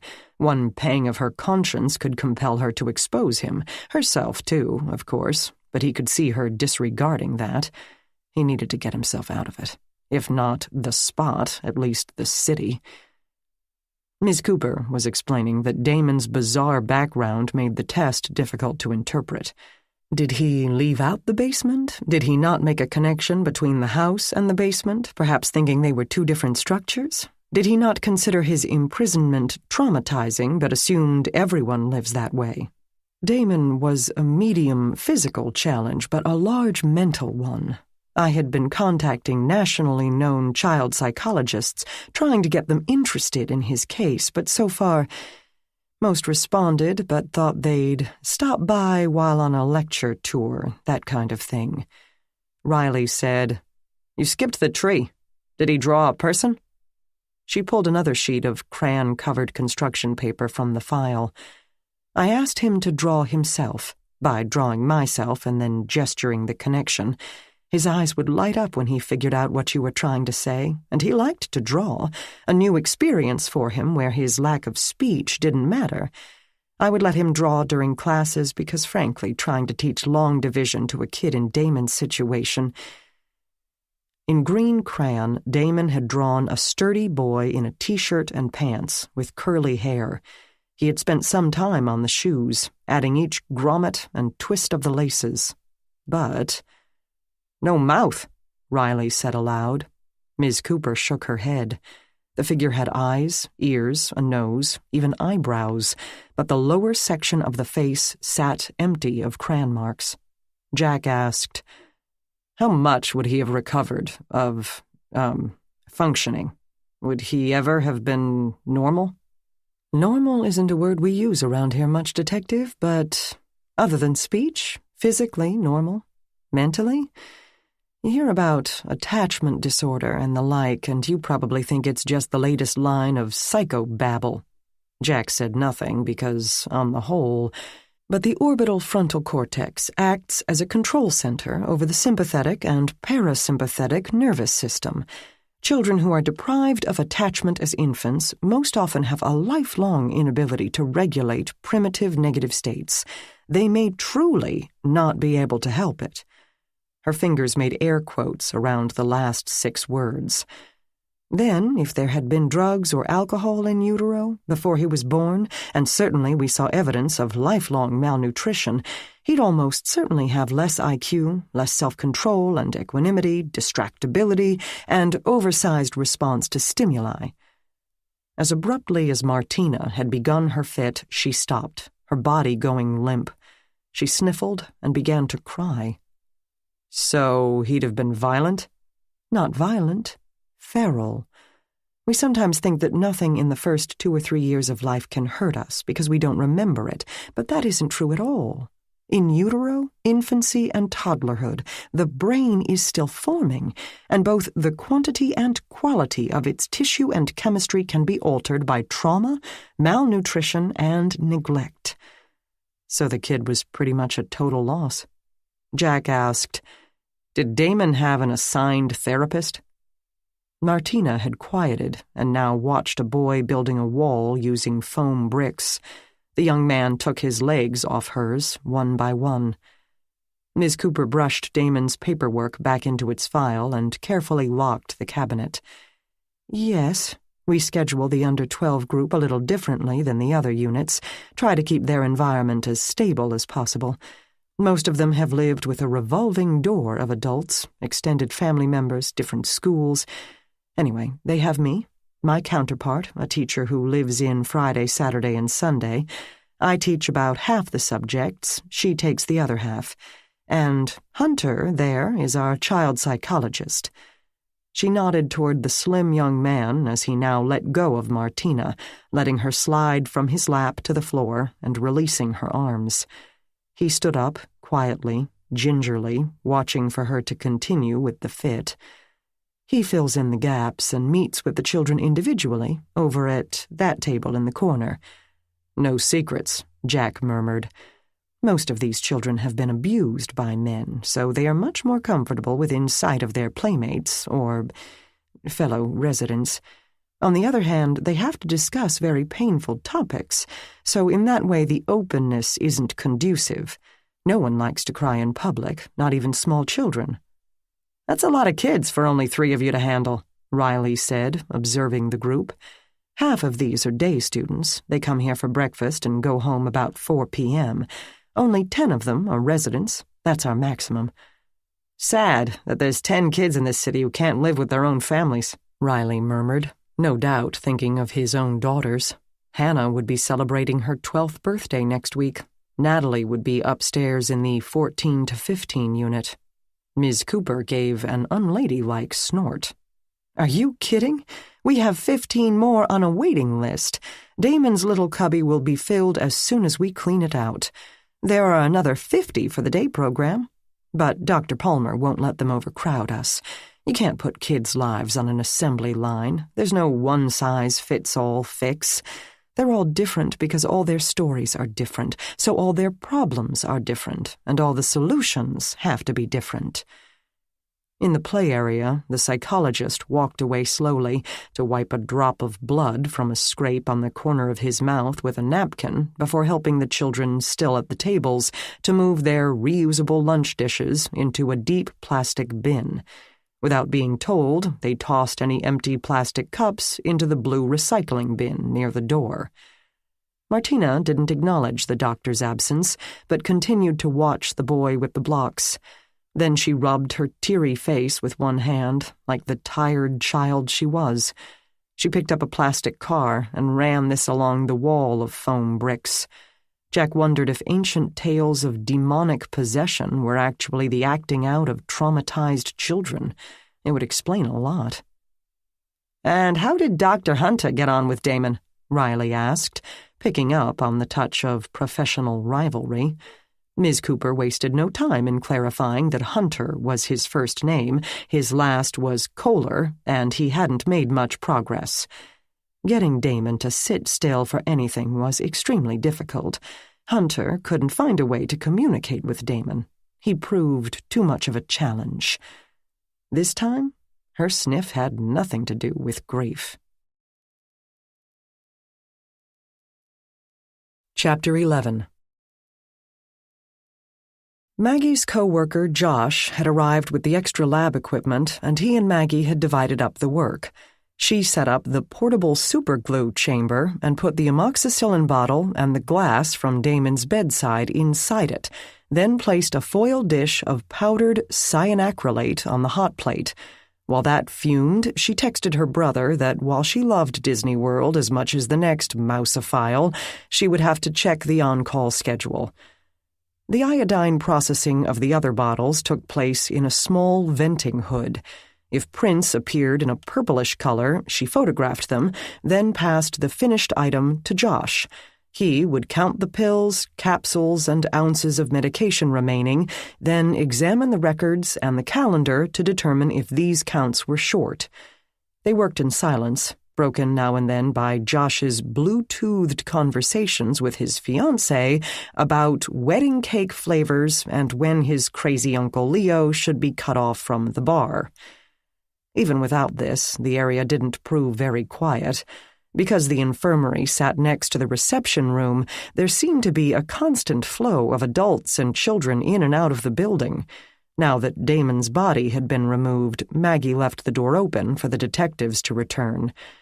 Nurse Brandreth had been persuaded, without much difficulty, to take a break and sit next door with the receptionist, to whom she could be heard recounting the entire day thus far in excruciating detail.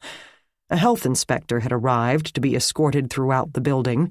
The kitchen staff took delivery of another gross of unbreakable plastic plates, questioning whether unbreakable was really supposed to mean unbreakable, because so far many had not lived up to this description, and the mother and father of one Marlon Butts arrived in separate visits to demand that the county relinquish custody of their child since they had been released from prison, and not to listen to the boy's grandmother as she had been diagnosed with Alzheimer's, dementia, delirium tremens, and/or antisocial personality disorder, and besides, had never liked them.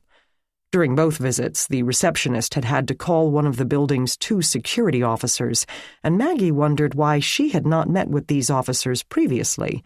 It turned out that they needed to stick close to the several consistently violent residents in the building, and since Rachel's death had appeared to be an accident and Damon's a medical event, their presence had not been required, or requested. "Doc Palmer keeps us on a pretty tight leash," the officer told Maggie after sticking his head in to see what was up. "These poor deprived children don't want us pigs around, probably because most of them have a record as long as your arm. And if you don't mind my asking, what the hell are you doing?" She laughed. After placing several prescription bottles inside an acrylic case that sucked fumes up through a particulate filter, she had filled a glass tub with iodine crystals and glass wool. It looked like a cigar tube, but open at both ends. One end had a stopper with a small open tube through it to let the fumes out, and the other had a stopper attached to a rubber hose. Maggie would blow into this end of the rubber hose, which would push the iodine fumes from the crystals out through the other end and onto the pill bottle. Her hand around the tube would warm the crystals so that they sublimated or turned into gas without melting into liquid first. She explained this, then admitted that it did look funny. "It looks like you're smoking a hookah, but if anyone asks, I'll tell them you didn't inhale." "I wouldn't want to do that. The iodine fumes are, slightly carcinogenic." The eyebrows on his round black face crept upward, and he made no attempt to come any closer, leaning against the door jamb instead. He nearly filled the entire opening, and she expected he could subdue unruly residents without much difficulty. His name badge read, Coughlin. "Proving once again that OSHA doesn't care about us, public servants." "The fume hood catches it all, I hope. It may be an old-fashioned technique, but it works, and it works on almost all surfaces, even problem ones like money or painted drywall. On top of that, it disappears in a few hours, so the nurses won't have to deal with a bunch of dirty medicine bottles." She moved a fumed bottle to where she'd placed her camera on a short tripod to photograph the print. The curved surface wasn't helpful, so she took several shots, rotating the bottle. A program could stitch them together into a flattened version of the print if necessary, but unless Damon turned out to have something called risperidone in his system, she would be disregarding this bottle's prints anyway. Disappears, Officer Coughlin mused, which also makes it handy for use in IA or other hush-hush investigations. She meant internal affairs, or spy-type things, where the cops could go into an office or home and process the area for prints, but when the target arrived hours later, all trace of the processing would be gone. I'll have to keep that in mind. He asked what had happened to Damon, and she told him they didn't know yet. He said, "Not surprising. Not often we get a kid who literally bounces off the walls. We'd have to hold on to the back of his shirt like you'd hold a dog by his scruff. Went through at least 7 of his shirts that way. Had to. Couldn't grab his hair. That had to be shaved because of the lice. I heard he was quite a handful." I didn't mind him. He was easy to figure out once you realized he was like a squirrel you'd cornered in your garage. And he didn't talk, which also made him a hell of a lot easier to get along with. Maggie laughed and passed the bottle off to Josh, still discussing cake frosting with his girlfriend. He had started out by insisting he didn't care about flavoring as long as it wasn't lemon, but then had some objection to every suggestion offered. Strawberry was for little kids, licorice was weird, vanilla was boring. Coughlin said, "I couldn't get too mad at him for being what he'd been raised to be. A lot of the other kids here, though, it gets hard to feel real bad about anything you do to them." "How so?" Maggie asked, wanting to know what might be done to them. He rubbed his face, and his voice lost its boisterous quality. "Some of them think that if they ask you to pass the salt and you say there isn't any on the table, the logical response is to beat the shit out of you. Simple as that. Normal teenage trash talk is grounds for instant retaliation. Last week we had one girl choke another because the first implied that the second's shirt might be a little too small. It took me and another guy to pull her off." Maggie thought. Dr. Palmer and Miss Washington hadn't seen fit to mention that when asked about recent violence. "That wouldn't have been Rachel Donahue, would it?" "Scanning the memory banks. Don't recognize the name. Oh, is that the chick that did a header in the stairwell last week?" "Yes." "Nah, I hadn't run into her." The iodine smoke raised a good latent on a nearly empty bottle of Ritalin, and Maggie placed it under the camera. Officer Coughlin continued to shoot the breeze, taking advantage of a new grown-up on his beat. "I decided to work here because, well, I got sick of the prison, but mostly I thought I could give back a little. I grew up in a crappy neighborhood. I ran with a gang. I got arrested at 13. I thought I could say that I know where these kids come from, show them that I could pull myself out so they can too. That's a great thing." Maggie finished with the Ritalin. Behind its spot sat a yellow box of EpiPens. It had no sticker to indicate that they had been prescribed to someone in particular, so they were probably kept on hand as a general first aid item. Oddly, the box had been opened and the pens protruded from its top. "Yeah, except some of the stories behind these kids make my hair curl. They can look at you with eyes so dead it gives me the creeps. I get that these kids have bad things behind them, but that doesn't change the fact that they're as sneaky and lying as a guy who's done 20 on death row. They've been in the system long enough to learn what to say, how to act in front of who. With each other, they're all the baddest mother in the valley. With their social worker, it's all, wah, my daddy beat me. In court, they're deprived and depraved and have deep mental issues. Anything to stay out of adult court. Usually, kids are bad liars, even ones who have been arrested and NTA'd out the wazoo." He meant issued a notice to appear, a ticket for minor offenses, like small drug possession or traffic fines. It gave the person a court date to go in front of a judge, but the person wasn't officially arrested, fingerprinted, or detained. The EpiPens distracted her. They came 4 to a box, snug in their outer cases, and not looking much like pens at nearly half a foot long and as big around as a quarter. She breathed iodine onto the box. Nothing. "But every kid in this building can look you straight in the eye and convince you the sky is green," It's scary. They're scary. And as many hours as Doc Palmer and all the shrinks and substitute moms and dads put in here, they can't fix that. Once a kid has been programmed to never give a shit, they aren't going to turn into some sweet, caring type. They're going to rob, beat, rape, game the system, take drugs, sell drugs, and generally be a toothpick in everyone's eye until they overdose in an alley somewhere. And the only thing we can do is hope that happens sooner rather than later. An accurate assessment, Maggie suspected, but the human being in her didn't want to admit it. So she said nothing, occupied with the obviously used EpiPens. The outer carrying case of each pen had a flip top that had been opened, and had to stay open since the pen tips had been extended and were now too long to fit. That happened when an injection was made. The needle retracted after use, but the orange tip mechanism remained extended. The opposite end, missing its blue safety cap, protruded from the carrying tube and, in turn, the box. In the doorway, Officer Coughlin shifted, and his voice took on a less personal quality. "Mrs. Sherman?" A female voice answered him, but Maggie couldn't make out the words. Why keep a box of used EpiPens? "Family counseling is part of the program," she heard Officer Coughlin saying, in a stilted way that implied he had had this conversation before, and more than once. Perhaps the nurses kept them to remember to reorder, or as part of some inventory tracking system. But she hadn't run across any other empty items, and there were no fresh EpiPens to be found, only a still-sealed box of EpiPen Jr. "Got no right to keep my kid." "Your kid nearly killed someone." "He didn't have no choice. That other boy coming at him? You still got no right to lock him up." "The state says we do. And tell me I'm a bad parent. I raised 4 other kids and half of my sisters, and 3 of them are in jail. Just saying." Maggie glanced up to see her now, in the hallway, a bundle of swaying cloth and scarves, hair curled to a perfect coif atop her head. The foam in Damon's mouth could have come from a heart attack brought on by a large dose of epinephrine, or maybe from anaphylactic shock as the throat closed up and breathing got difficult.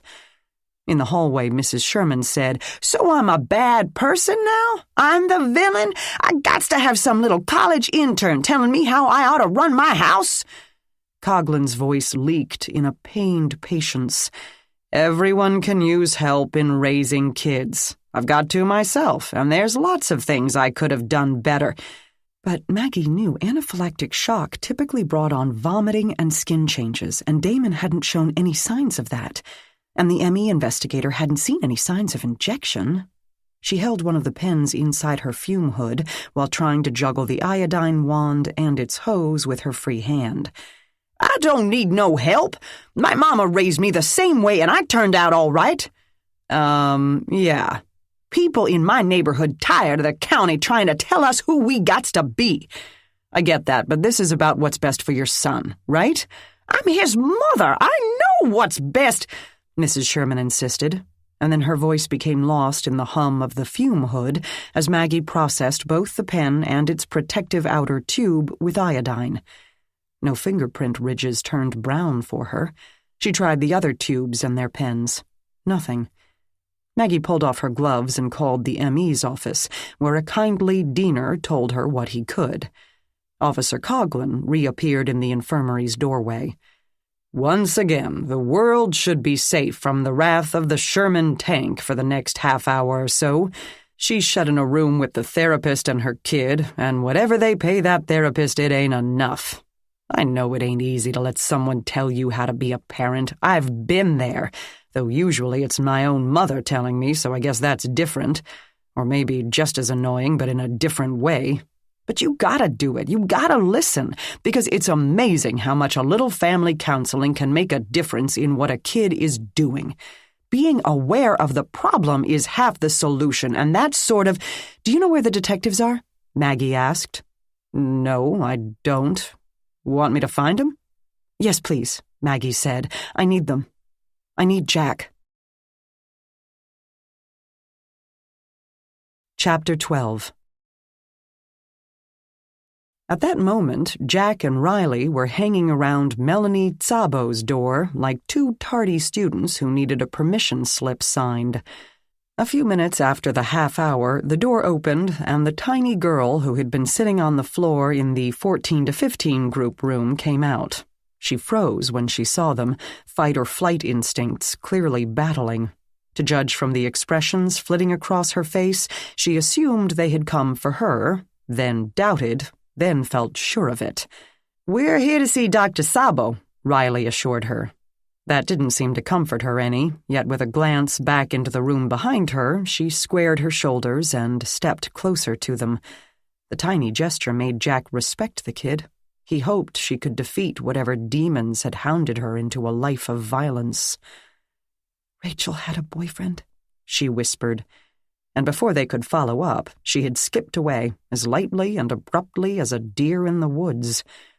Melanie Szabo appeared in her doorway. "Detectives? Can I help you? I heard about Damon. That's awful. Poor kid." Riley did his usual glad-handing, sorry for interrupting intro. "No worries. My next appointment is a dawdler. He's probably still perfecting his jump shot." Riley explained that they had heard about the house tree person test and would like to see Rachel's. The therapist seemed surprised by the request, but promptly found Rachel's file in her overstuffed cabinet. It rested in a corner of the room next to a small desk that looked more like a drafting table. It held a laptop and monitor. Some thought had been given to making the therapy office non-confrontational. No large desk for her to sit behind as they conversed. 2 padded office chairs faced each other over a circular throw rug, with a 3rd and 4th chair tucked against the wall if needed. No framed diplomas on the walls, only an abstract poster in muted colors. A box of tissues and pads of paper and pens for those residents who found it easier to write than to talk, and a blue recycling bin. But no personal items, no family photos, knickknacks, stuffed animals, takeout menus. Jack wondered if it had been designed to keep the child's focus on their own personality rather than the therapist's. More than one therapist used the room, so maybe they weren't encouraged to tailor it to their own tastes. And perhaps the doctors kept the surroundings generic for more practical reasons. Perhaps they had learned from prison guards that anything learned can be used against you. Never let them know where you live, what you drive, who your family members are, where your kids go to school. Or they didn't want to leave objects around that could be easily picked up and thrown. While he puzzled this out, Dr. Szabo spread a piece of white copy paper on the table for their perusal. Rachel had used a pencil to sketch a 2-story house with columns flanking the entryway. Windows had 4 panes and shutters, and curtains hung inside them. The door had panels and an elaborate knocker. Several trees with big, fluffy tops flanked it. A girl stood beneath one, with long hair and a long dress, both of which blew in an unseen wind. One spiny hand rested gracefully against the tree trunk. "Huh," Riley said. "What does this mean?" Jack asked the therapist, to cut to the chase.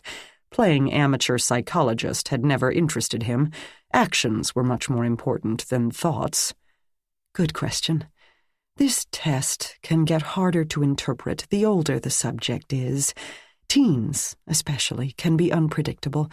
Some resent doing it at all because drawing pictures seems like little kid stuff, so we let them pick their own paper and writing implements. No crayons, that's too babyish. I give them colored pencils. The colors can be significant." "So we heard," Riley said. "Some get sneaky and try to draw what they think you want to see, whatever will make us go away and get off their back. Some leave things out because they don't think they have much artistic ability and don't want to be embarrassed." "Okay, so what did this test tell you?" Szabo hemmed and then asked what they noticed, ever determined to teach. "It looks fine," Riley said. Jack refused to play. "Exactly. It's perfect. Beautiful house, beautiful lawn. There's a chimney with smoke coming out, which indicates a warm, inviting home. There's a knob on the front door, which could mean she wants to go in the house. The windows are uniform. If one was colored in with black or red, that could indicate abuse occurred in that room, but the rest of the house was okay. On top of the nice, warm home, we have a pretty girl with nice hair and clothes, even a sun shining in the sky. I'm surprised she didn't throw in a unicorn. Riley said, "It's too perfect. Rachel is trying to convince you that there's nothing wrong with her." She's trying to convince herself. This certainly isn't her home. She lived first in a crappy apartment, then in a falling-down bungalow in Garfield Heights somewhere. This is a fantasy. Maybe it's a picture she saw once. I don't know. The long dress, something she'd never wear in real life, like a princess or a girl on the cover of a period novel.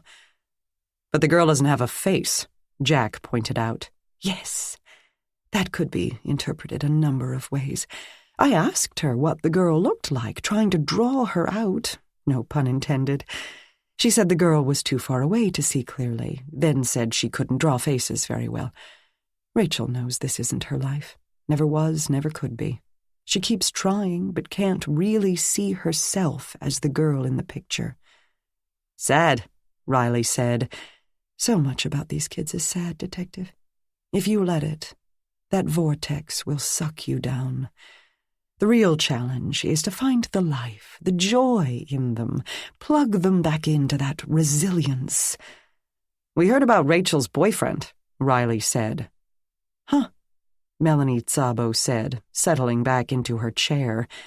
I didn't. I asked her about boys, if she had anyone special. She gave me that 1940s Betty Davis enigmatic smile. And that meant? That she didn't, but wanted me to think she did. Rachel had an arsenal of deflections like that. Why are you asking about Rachel, anyhow? I thought she was ruled an accidental death. Good question, Jack thought. Ask my partner, who's suddenly insatiably curious about the inner workings of teenage girls. Riley said, It was. There you are. They turned. A mountain of a black man in a type of uniform said, You're from CPD? Your forensic girl is looking for you. They thanked Melanie Szabo for her time and left her to the lanky young boy who wandered in for his appointment. I ought to have my head examined, Rick Gardner thought to himself. This was crazy. A city full of suspects, and he found himself looking at a cop. And most of his belief that the guy was dirty stemmed from the fact that said guy had something going with Rick's ex-wife. Rick wasn't stupid. He knew that suspicion could be swaying his perception to ridiculous lengths, no question. But a cop as the vigilante killer made sense in a lot of ways.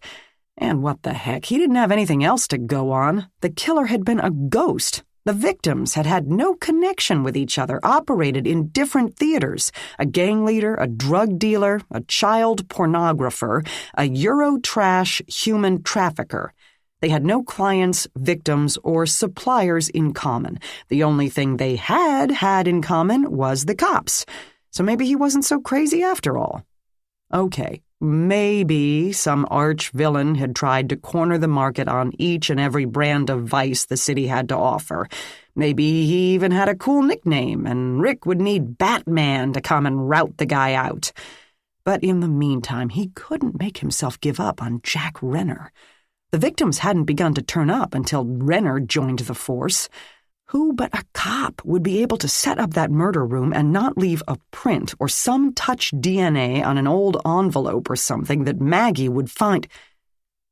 Maggie. A cold feeling washed over him. It took his breath away, his body's reaction stunning even himself. All those things could have disappeared from the lab. No. Maggie hadn't processed the murder room. That had been one of those other idiots, the girl or the boy. Though Maggie would have access to anything they brought back, she could alter, ruin, or make things go away entirely. No, not goody-two-shoes Maggie, not covering up multiple murders committed by a police officer, for Christ's sakes. She wouldn't even let Rick double-claim his 1040 expenses. Not possible. Get your head straight, Gardner. You've got a case, you've got a hunch. You can either act on it or throw it out for good." He stood up. "Where you headed?" his partner asked. "HR. Going to polish up your resume?" "Not mine," Rick said, and headed for the elevator. Quentin Sherman listened to the math teacher with surprising interest. Not that he let on. Anyone who glanced his way would see his face frozen in the same sullen mask he wore like a suit of armor. Never let anybody know what you were thinking. Never let them get too comfortable. Never let them forget who's boss. One Eye had taught him that. Quentin stared at the teacher as if deciding where to put a bullet, but actually he thought of uses for calculating a percentage change. New minus old over old, then multiply by 100, and he could calculate how much sales from each corner had increased or decreased. He could make a rule. Decrease by a certain percent, you get a beating. Increase, you get a bonus. Motivating his employees could be a problem sometimes. One Eye had run the gang in his neighborhood, the gang that beat Quentin bloody once or twice a week during his 9th year. It had been worth it, though. When he kept coming around despite the beatings, One Eye knew he'd be a good soldier and let him in, which was all Quentin had wanted. Quentin had exactly enough self-awareness to know that he represented a walking cliché. No father, grew up in a falling-down pit of cockroaches and fleas, a mother who brought a revolving circle of uncles into the home, at least in her younger years, and who told him he was stupid and ungrateful and should have been aborted, but would fight others bloody if they dared to criticize him. Joined a gang, because without it he would have been entirely alone. Rose up the ranks, bided his time, struck when One Eye violated his own rule and got too comfortable. He let Quentin get too close enough to put a .38 to the back of One Eye's head and leave his body in an alley to be blamed on a rival gang. It had been the old man's own fault for letting his guard down. Quentin only did what One Eye had always told him to do, and any remorse felt would have been as phony as a knockoff perfume. No one ever found out about that, but let him pistol whip some white boy who couldn't pay his dealer, and suddenly the cops dumped him into this low-rent version of juvie hell. Now he had to waste every day pulling on his dick while outside there was money to be made. He ached with the frustration until he wanted to put a beat down on every person in sight, even his therapists, especially his therapists, since they recognized the cliché just as he did. He could feel their utter disinterest in every session. The sessions themselves were torture. So many better things he could be doing. Having some girl, smoking some crack, eating a decent burger. He would have had a better time in a real prison, and it would sure as hell impress his boys much more than this stupid juvie halfway house. When he came out of a place like the Youngstown Supermax, no one would dare to do to him what he'd done to One Eye. But when he got out of this place, he'd have to watch his six like never before. His crew might be thinking they could forget him, move on to the next king of the shit pile. This kiddie pen sucked. No wonder the shrinks didn't care about nothing. Depending on how things worked out, though, their interest might be perking up. Nobody forgot about Quentin Sherman. Chapter 13. "What's up?" Jack asked as soon as the two cops returned to the infirmary. Maggie held up the object in question by one end, the brownish iodine still clinging to its surface in vague swipes. Josh had taken over the fuming for her, making slow progress through their office full of possible weapons. She didn't want to stop looking merely because she might have found it. "This is an EpiPen, used in case of anaphylactic shock." She didn't add that she knew he knew all about anaphylactic shock after the untimely death of a criminal defendant over the summer. "So?" Jack asked. "It's empty." "And?" he asked more warily. "Someone used it, put it back into its outer plastic tube, put that back in the box, and put the box back into the cabinet." "Is that weird?" Riley asked. "Did Damon die of anaphylactic shock?" Jack asked. "Yes and no, in that order. I called the ME. They aren't going to get to the autopsy until tomorrow, but they did an external exam and there's no sign of any allergic reaction. No skin rashes, no swelling of the throat, etc. What we first thought then, poison? Maybe. He could have had some bizarre abnormality, given the malnutrition and lack of medical care in his life to date, or he could have been injected with 4 doses of epinephrine, which might threaten a grown man with heart seizure. Certainly it would do a number on a skinny 10-year-old. Riley had been peering at the object in her hand. It was a rather confusing item, labeled from top to bottom with instructions and warnings. The bright orange tip put one in mind of a glue gun rather than a medical device. How can you tell it's empty? To use one of these, you have to take the blue cap off the end first. What blue cap? Exactly, it's missing. Then you jam it into the victim's thigh and the needle comes out automatically. The mechanism pumps the epinephrine into their system. It's a single-use item, no way to refill or reuse.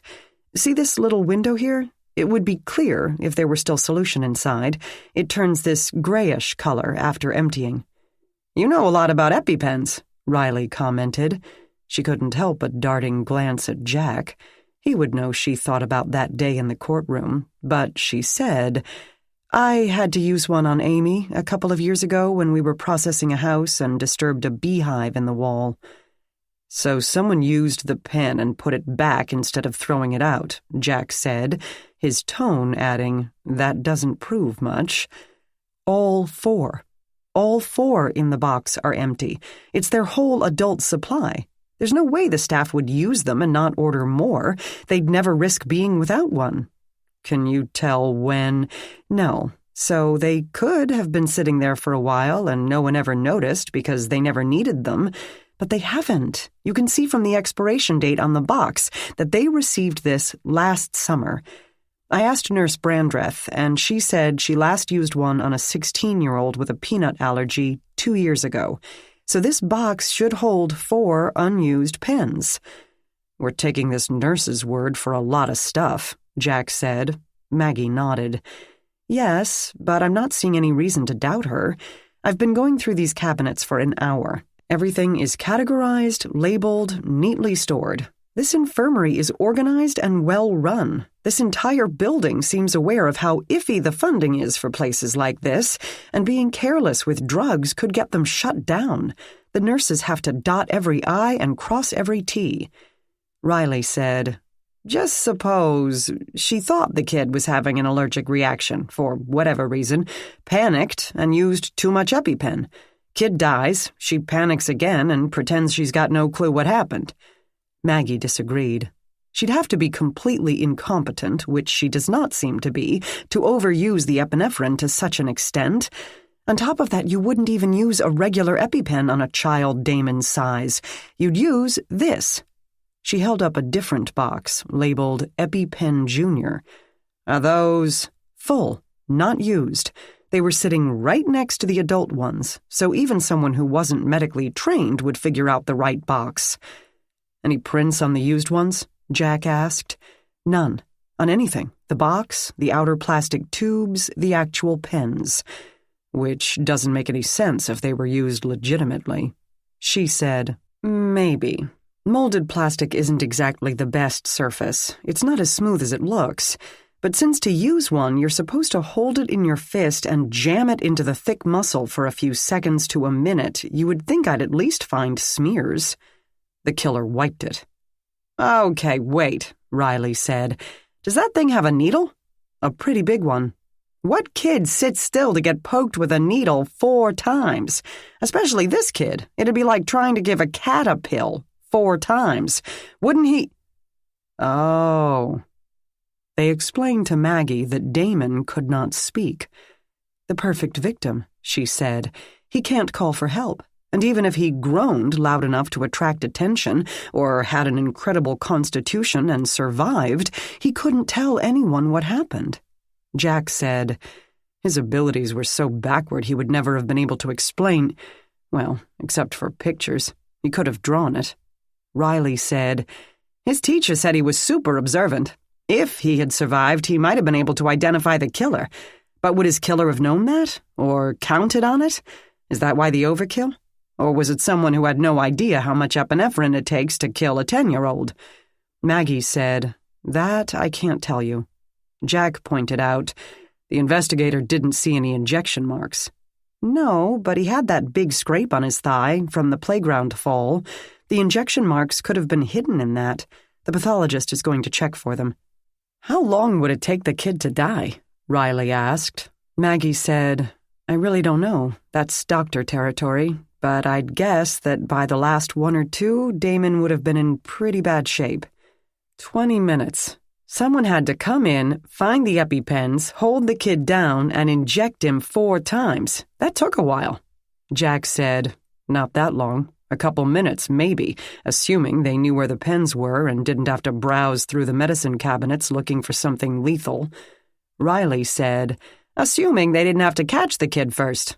It might have been someone he trusted, at least until that first needle hit his skin and he went into Tasmanian devil action. Or he might have been sleeping. Then, ditto. It took a marching band to wake up my kids at that age." He paced in a wide circle. Jack rubbed his face. "We're going to have to do a timeline," Riley said. "Of everyone in this building," Jack said. "Without cameras or prints. No one needs a key to get in the door. It's going to be back to the Sherlock Holmes crap. Next we'll be looking at cigar ash and the train schedule." "That's very literary," Maggie said. "But only a few have a reason to be in this room, and anyone else should have a hard time explaining it if their prints turn up." Jack said, "If they had the sense to wipe down the pens, they would have wiped anything else they touched. Or could always say they popped in for an aspirin or something." Riley said, "Working here? These people probably go through a bottle a day." Maggie said, "But that still eliminates the kids. They're all locked down, aren't they?" Riley said, "Yes, but between classes and meals and kitchen duty and day program kids, bathroom breaks, hall passes, lawyer and family visits, I'll bet the degree to which the inmates run this prison is a lot higher than you'd think." "And they're the killers," Jack said. Riley looked up at the ceiling, where an empty black half-circle bubbled out of the surface. Why, oh why, couldn't this super comprehensive camera system already be installed? "Maybe it is," Jack said. "Let's find out for sure." He took Maggie with him, just in case video existed and anything appeared on it that he didn't want Riley to see, as unlikely as that seemed. Riley had never asked about his extra phone and wouldn't start now. Probably. He also had little skill with most video systems and wanted to save a return trip to the reception area to fetch her. Dr. Palmer himself guided them to the tiny room on the 3rd floor, tut-tutting about the lack of progress on the renovations, only to be called away by the demands of someone a frazzled therapist referred to as the tank. Riley had been left in the reception area, getting a staff schedule with entry and exit times. The 3rd floor room had been set up with 4 monitors on a cheap laminate desk, a keyboard, a mouse, a manual, and a bank of DVRs on mounted bases on the wall. When Maggie touched the mouse, the monitors sprung to life with a series of boxes, 16 on each monitor. Most were blank. Jack said, "Huh, got something." One square on one monitor showed the visitors area, where a woman had brought a small decorated cake to a young Hispanic girl. She smiled shyly as the woman cut slices with a plastic knife. Maggie's stomach rumbled. "Hungry?" Jack asked. "Yes." The next 2 monitors were blank, but the last one had 3 squares functioning. The camera squares had no identifiers, no timestamps. One showed a patch of grass, fenced with 10-foot chain link topped with a discreet ribbon of razor wire. At first glance, it might look like an ordinary school's play yard. Maggie had gotten oriented enough to guess aloud that it was the recreation area for the under-12 group. The second viewed the sidewalk and entrance door by the receptionist that they had used on all their visits. The last showed a wide entry lobby with an exterior door and a wide counter that cut the room nearly in half. It funneled the occupants through a metal detector. "Where's that?" Maggie asked. The day program entrance, serving the slightly less violent children. You're not crazy about this place, are you? I'm all for trying to rehabilitate juvenile delinquents, but I can't believe they have much of a long-term success rate. She slid into one of the chairs provided for security guards who hadn't yet been hired. You have to try. Sure. There's nothing here that can help us, he added, fighting a sense of relief.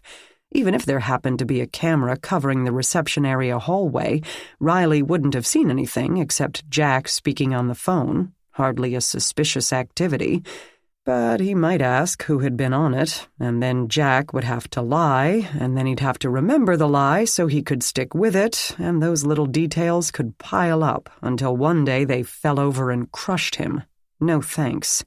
Best to keep himself as much of a blank as possible. Let's go. She didn't move, staring up at him. What? Does this place present a dilemma for you? After one surprised second, he snorted. What are you asking, Maggie, if I'm planning to kill any of them? They're kids. So was no, okay? No. He couldn't help glancing at the hallway. He feared being overheard, and that fear made him annoyed, almost as annoyed as letting Maggie Gardner into his life in the first place. Not that he had had much of a choice, but letting her get, comfortable enough with him for a little philosophical chat about whether he should have an age limit to his target list? No, he couldn't allow— It's the old question, she went on. If you could kill Hitler as an infant, would you? She turned to the monitors instead of facing him, as if that would make the conversation more dispassionate. Would you? He countered. Yes, but in that case we know the future. Here we don't, though, according to Officer Coughlin, most of them are already stone-cold psychopaths. He kept his voice level. Stay out of my head, Maggie. My reasoning doesn't concern you. You can't— There's no one but me, she said without heat. He stared at her. That weight on her shoulders. Only she knew what Jack was. Only she formed a gossamer wall between wholesale murder and the rest of the world. He had no idea what to say because, of course, she was right.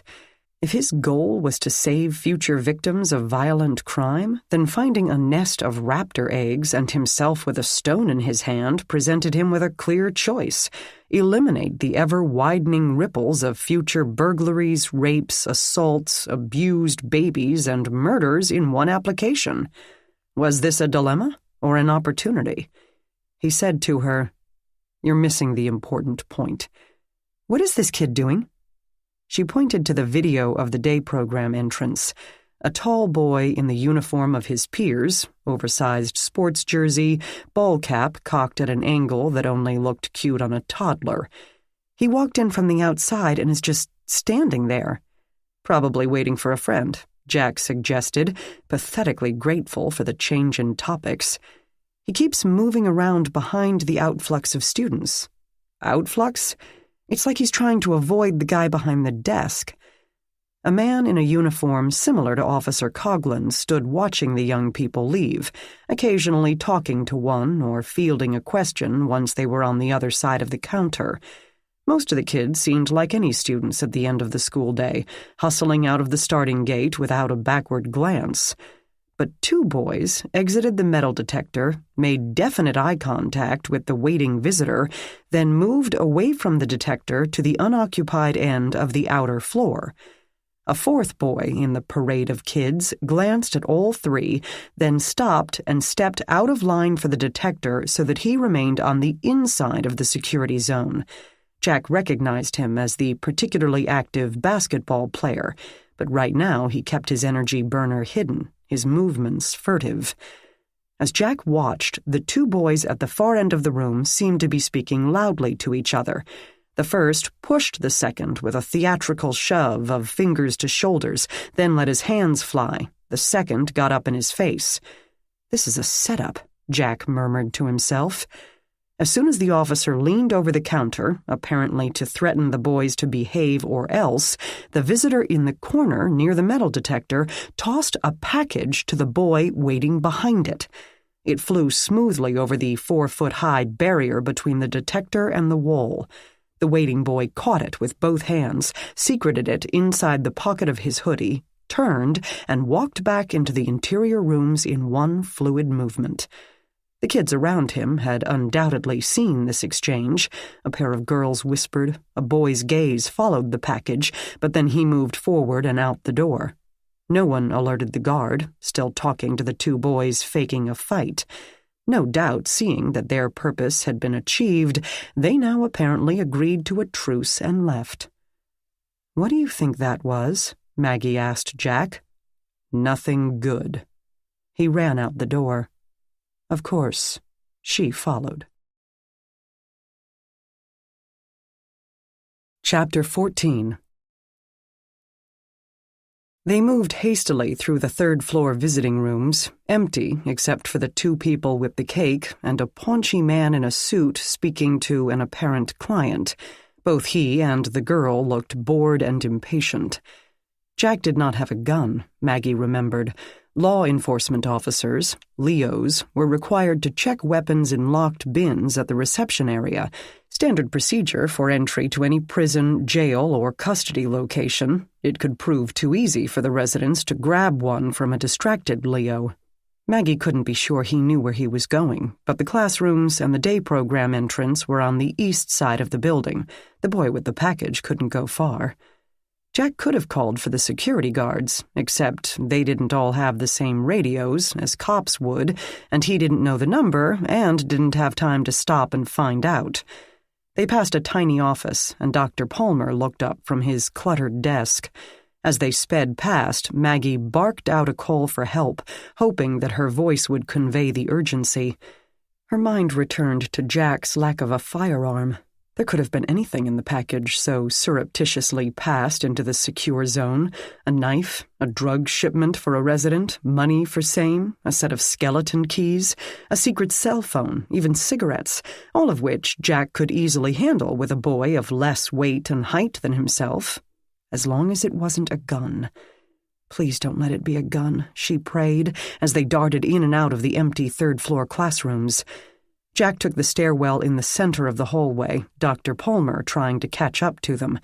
On the second floor, they found the boy in the last classroom to the north, and he wasn't alone. Jack entered, then stopped dead, causing her to run into the back of him. Over his shoulder, she saw the boy who had caught the package. And, of course, it had been a gun. She knew that because he now held it in his hand, extended, aimed squarely at the face of a young Hispanic man. The little girl who had sat on the floor when they questioned the group about Rachel cowered in the corner, on the same side of the room as Maggie and Jack. The boy with the gun swiveled to point it at the intruders. Jack held up his hands. "No problem," he said in a calm voice. "We just wanted to see what was going on." "I'm going to kill this," the boy ended with an unpleasant and incestuous epithet. "That's what's going to happen." "Maggie, get out," Jack said quietly, without turning his head or lowering his hands. The kid said, "Yeah, Maggie, get out." "Okay, I will. If she can come with me." Maggie nodded to her right, toward the girl in the corner. On her left, she glimpsed Dr. Palmer hovering in the hallway, out of sight of the boy with the gun. "You know what? Forget it. Ain't nobody going nowhere. Y'all can watch when he die." "Maggie," Jack said. "Then I'm just going to wait over here with her." She tried to keep her voice as low and calm as his, and moved slowly, her hands in view, toward the girl. Jack reached one arm back to catch her, but she sidled around him and made it to the corner, the barrel of the boy's gun trained on her the entire time. She could see his finger on the trigger. She could also feel Jack's murderous glance at her and understood it. She'd just violated one of the rules of hostage negotiation. Never give them another target. In the hallway, Dr. Palmer said something to a handsome black man who trotted away with silent footfalls, no doubt to summon the guards and probably the police. Maggie reached the girl, both of them facing forward, hiding nothing. She kept her hands up. "Are you okay?" she asked quietly. The girl shook her head in quick jerks as she trembled from head to toe. She wore mascara, Maggie could see, but no other makeup. Her sweater hung on her, jutting collarbones emphasizing her spindly frame. Her dark hair seemed to have been cut with a pair of garden shears, but somehow suited her. She smelled of a fruity body spray and sweat. "What's your name?" Maggie asked quietly. She could hardly hear the answer. "Trina?" "Well, Trina, we're going to be all right.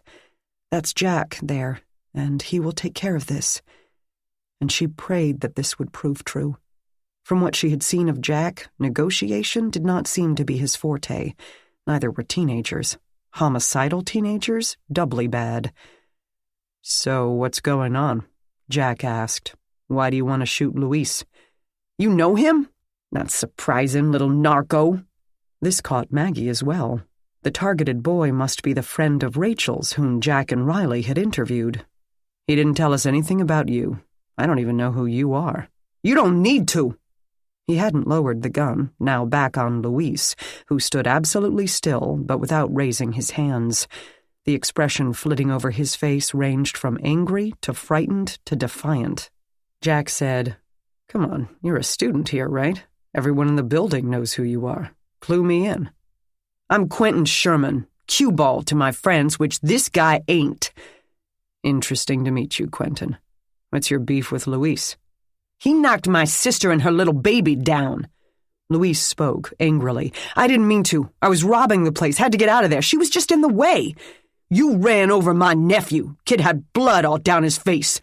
I bumped into them. It's not like I beat down on him. Get a grip." "Okay," Jack said, and you ain't apologized." "I was running away, dude. I didn't have time for no apologies." "You got time since, ain't you? Been 3 months. She ain't heard from you. I ain't heard from you." "And that's it?" Jack asked, but they weren't listening to him. The gun had not wavered. Next to her, Trina continued to tremble, and Maggie put an arm around her thin shoulders. The girl looked up at her in amazement. "Why should I apologize to you? I didn't do nothing to you. That's my family. You disrespect them, you disrespect me. Why the hell you deserve respect? You ever show me any?" "Why the hell should I? You knock down babies and don't even say—" "You boys talk a lot about respect," Jack said without raising his voice. "You never seem to figure out that it's not a right. It has to be earned." Sherman said, "We do know that, Mr. Adult. But everything we do to earn it, you tell us we ain't supposed to do. We ain't supposed to fight. We ain't supposed to get with girls. We ain't supposed to speak up. We act like guys, and you say we got ADD and drug use." "How about you act like an adult? Do the homework, get a part-time job, clean up after yourself at home." "Yeah, that's the other thing you tell us. Go to college, get a job, make lots of money so you can have a nice house and a nice car and dress nice. But I ain't gonna go to no college, and there ain't no good jobs. It's all a lie." Switch tactics, Jack, Maggie thought. You're not gonna get anywhere by trying to tell a teenager not to be disappointed in the world around him. He did. "Quentin, you have to ask yourself, is this really worth it? You're in a building you can't get away from. If you harm Luis, you'll be instantly arrested, if not by me, then by Officer Coughlin. You'll be looking at armed assault, and you know they'll try you as an adult." Quentin Sherman listened without any sign of softening, but Maggie felt pulled by the smooth reason of Jack's voice. He had coaxed a variety of hardened criminals into his net, only to execute them, quietly, humanely. He must, she realized, be quite persuasive when he wanted, a chameleon-like quality, and one she would not have expected. "And I'm sure Luis is willing to apologize to your sister." Maggie felt a vibration as the girl under her arm shook her head. "He won't." "Why not?" Maggie whispered. "He just won't. They're men. They can't back down." And indeed, Luis did not pick up on the offer. He appeared to consider, but then reject the idea, preferring to lose his life than his street cred. "It's a guy thing," Maggie agreed, just usually not with such lethal results. Quentin's arm with the gun tightened ever so slightly. Why doesn't it get tired? Maggie wondered. She doubted she could hold a 3-pound weight that steady for that long. Is this about Rachel? Jack asked. The other 4 people in the room stared at him, but the one with the gun seemed the most confused. Who the hell's Rachel? Quentin asked. Luis spoke, his tone exasperated. No, and it's not about his little nephew either. It's about Tyson. Maggie scanned her memory banks to see why that name sounded familiar. Darold Tyson? The boy who had overdosed? Quentin's form took on a stiffness that made the slightly undersized assassin even more ominous, his voice as hard as steel. I know you sold him the stuff that killed him. I didn't, Luis insisted, almost as firmly, but he had begun to sweat, beads forming along his hairline. What the hell you cut it with, hey? Fentanyl? Why you kill him? I didn't. I don't do that anymore. Your crew do most of Ohio City, everybody know that.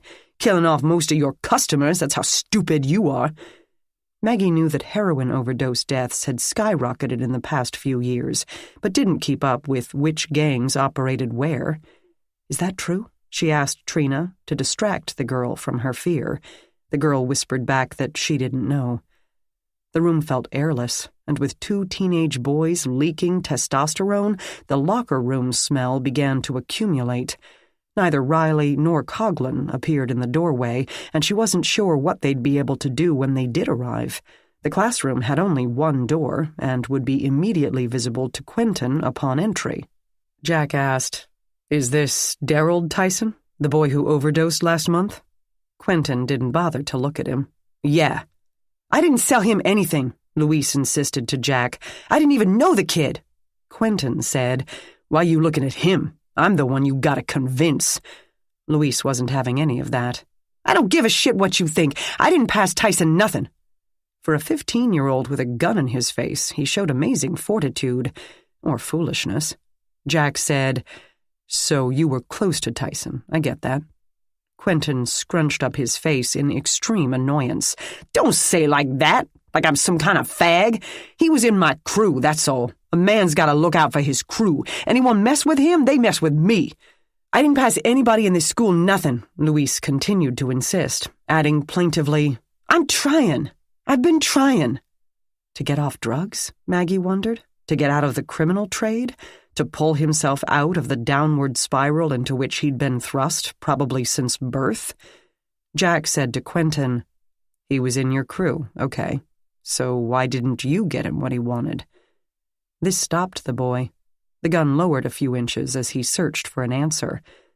'Cause he didn't ask. Why do you think that is? Jack asked, exactly as Dr. Michaels and her colleagues would. Let the patient reach their own insights. I don't know. Maybe he figured I couldn't get it 'cause I'm stuck in here too. Didn't ask 'cause he didn't want to embarrass me. Tyson thought of stuff like that, man. Of course I could have gotten whatever, if I wanted. He didn't ask me for nothing, Luis started again. I don't know where he got the stuff. I probably never said 10 words to the guy. Your crew sells the shit. You're the only one here from your crew, Quentin said, his forensic evidence neatly aligned. The gun came back up. What does this kid do? Maggie thought. 200 push-ups a day? But Jack kept trying. Quentin, you'll wind up in adult prison. Your nephew will be graduating from high school before you have any hope of parole. Is that really what's best for you?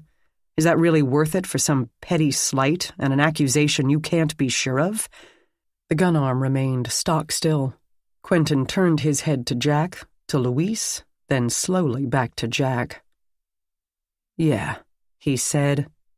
I think it is. Then he pulled the trigger and shot Luis Borgia in the face. Chapter 15. Trina screamed. Maggie shoved the girl behind her without thinking. Jack's whole body gave a twitch, as if quaking with the urge to run at Quentin, wrest the gun from his hand, but then stalled as the weapon turned to him. It swung toward Maggie, and Jack tensed again, but then Quentin decided to prioritize the threats and aimed it back at Jack. About 2 seconds had elapsed, but they felt like eons. In the silence that followed, Luis Borgia groaned. Jack apparently decided to cut out the chit-chat. If Louise could hold on, perhaps they could get medical help in time. "What's your endgame here, Quentin? What do you want?" "I want to take everyone down with me." "If you really wanted to die today, you would have done that already." "I'm getting to it." His gaze flicked to Maggie and Trina behind her, as if deciding whom to shoot first. "Was that your plan for getting out of this? Shoot Louise, drop the gun, melt back into the crowd of students before anyone knew it was you?" Maggie thought. Tell him. "You're unlucky enough that this is one of the few rooms in the building with a working camera. The video has already recorded you shooting Louise. You can't get out of this." Quentin looked up at the dark bubble in the ceiling. He fired off 2 rounds at it, missing both times. Gangbangers didn't get in a lot of range time. That was why they relied on sprays of overkill instead of sniper-like shots. The air clogged with that metallic-smelling smoke, and Maggie developed an instant headache as she wondered if the video system even could record. With their luck, the cameras only viewed and didn't save. Behind her, Trina clung to her back with both arms, a little whimper escaping her lips with each boom. Who knew what traumas the girl had already survived in her life, and here was this petty gangbanger undoing any progress that the center had been able to achieve in helping her overcome them. Maggie's fear dissipated. "Stop it!" This interruption surprised Quentin. She said, "Let Trina get out of here. You're terrifying her." "Not my fault she's here," Quentin said. "She was hanging around, lining up Louise." "Fine, but let her go now." "You might as well get them both out of here," Jack said to Quentin, calm, man to man. "You're in a room with 1 door and 3 cops and a security checkpoint on the way to the only exit. Unless you expect James Bond to drop from a helicopter, you're not going anywhere." "I am as long as I gots you all," Quentin said, in a confident tone that wavered only a little. Obviously, he had no clue how to get out of the situation he'd created, but couldn't let himself admit it. He'd die rather than back down. Probably figuring he would do that today anyway, so might as well do it on his own terms, or whatever nonsense teenagers told themselves when they had no real concept of mortality. She knew the whole thrust of hostage negotiation is to keep them talking until they accept that they are not going to get a fast car and $1 million and a police escort to the airport and give up. But right now, they didn't have time for the hours or days that would take. Not when Luis Borgia lay bleeding out on the schoolroom floor. In the hallway outside the door, Maggie saw Riley and Officer Coughlin, with Dr. Palmer hovering behind them until Riley shooed him away. Riley caught her gaze. He held up 1 finger with a questioning look. She dipped her chin and wondered if Coughlin had a weapon, or if Riley had retrieved his. "Let's do this," Jack was saying. "Give me the gun and I'll ride with you to the police department. I'll make sure you're treated with respect, as a man. Then these women can leave and the medics can see to Luis. I'll tell the prosecutor's office you cooperated. They'll give you the best deal you can get." Luis Borgia gave a rasping sigh, which seemed to fill every corner of the room. It made the back of Maggie's neck tingle. She could see only parts of him, with all the desks in the way, but caught sight of his left hand twitching in spasms. The kid was dying. Quentin didn't jump at it, but his tone of voice said his brain molded over. "I'm not planning to go to no jail." "Come on, Quentin. You know how the world works. You know there's not going to be probation and community service for this. You done the crime. Now you've got to be a man and take the time." Pretty smart, Maggie thought. He made giving up sound macho, and she thanked him for referring to herself and Trina as women and not girls. Then Quentin said, "Then it might as well be worth it." And he shot Luis Borgia 2 more times. At the first retort, some animal instinct took over Maggie, and she dashed for the exit, dragging Trina behind her. Halfway there, she heard the second shot and saw a blur as Jack leapt onto a desk to launch himself at Quentin Sherman. She shoved the small girl into the waiting arms of Riley and Coughlin. Then she heard the third shot, and she turned and ran the 3 feet back into the room, shouting his name. In a pit of overturned desks, Jack and the boy struggled. Jack was on top, but Quentin was strong and still had the gun in his left hand. To Maggie's relief, neither appeared to be bleeding, and a hole spiderwebbed through one of the windows. She took 1 step onto the same desk Jack had, then down the other side of it. Jack straddled the kid, holding both arms to the floor but with difficulty, and couldn't keep them still. Maggie stomped as hard as she could on Quentin's left wrist. With both hands, she wrestled the gun out of his hand, fighting the fingers that closed around it like metal prongs. She had to wrench it sideways to get the index finger from the trigger guard, and couldn't be sure she hadn't broken it. Not that she cared. With the gun free, she stepped back, stumbling over Luisa's body. She didn't point it at Quentin, didn't have to. Coughlin and Riley now reached either side of him, and together the three men hauled him to his feet. He stopped resisting as the cuffs were snapped on. He had maintained his stubborn manhood, and now could take the consequences with his head held high. He said nothing, only drank in Luisa's still form as Coughlin shuffled him from the room. Maggie dropped to the floor and pressed her fingers to Luis Borgia's neck. The first bullet had entered his right cheekbone below the eye, creating a neat hole but bulging the eye out in a reddened, grotesque bulb. The other two shots had entered his chest, only a few tablespoons of blood circling each to dye his white polo shirt. He had died very, very quickly after that. Jack stood over them, catching his breath. "Anything?" She shook her head. Then she stood up as well. There would be no more urgency required on Luis Borgia's behalf. "You all right?" Jack asked. Her body started toward him, and she realized that she intended to give him a hug. She intended to throw her arms around him in massive relief that the third shot had not gone through his head or his heart or any other vital organ. The realization made her stop, as if hitting a glass door she hadn't known was there. She sucked in air. Yeah. You?" "Peachy," he said. During the short elevator ride, Rick Gardner had formed a plan, founded upon the twin rocks of bureaucratic sprawl and the lack of curiosity on the part of the average civil servant. He calculated those two things alone gave him a 95% chance of success. The woman behind the desk hung up from arguing with either her husband or her child about what to make for dinner and greeted Rick wearily. She appeared to be having a not-so-great day, perhaps feeling more than a little beaten down by life. As long as he didn't tick her off, he figured, she raised his odds to 99. "Hiya, Slim," he said, friendly but not loud, and despite the fact she needed to lose about 30 pounds, it worked. About half the lines in her brow smoothed out. He spun her a tale about how the Ohio Association of Chiefs of Police were considering making Jack Renner Detective of the Year for his work on that missing kid case, and— "What missing kid?" the woman asked. He shouldn't have made up a case involving a kid. Chicks always wanted to know about kids, but it had to sound spectacular or it wouldn't warrant an award. "I don't even remember. It was way back in spring.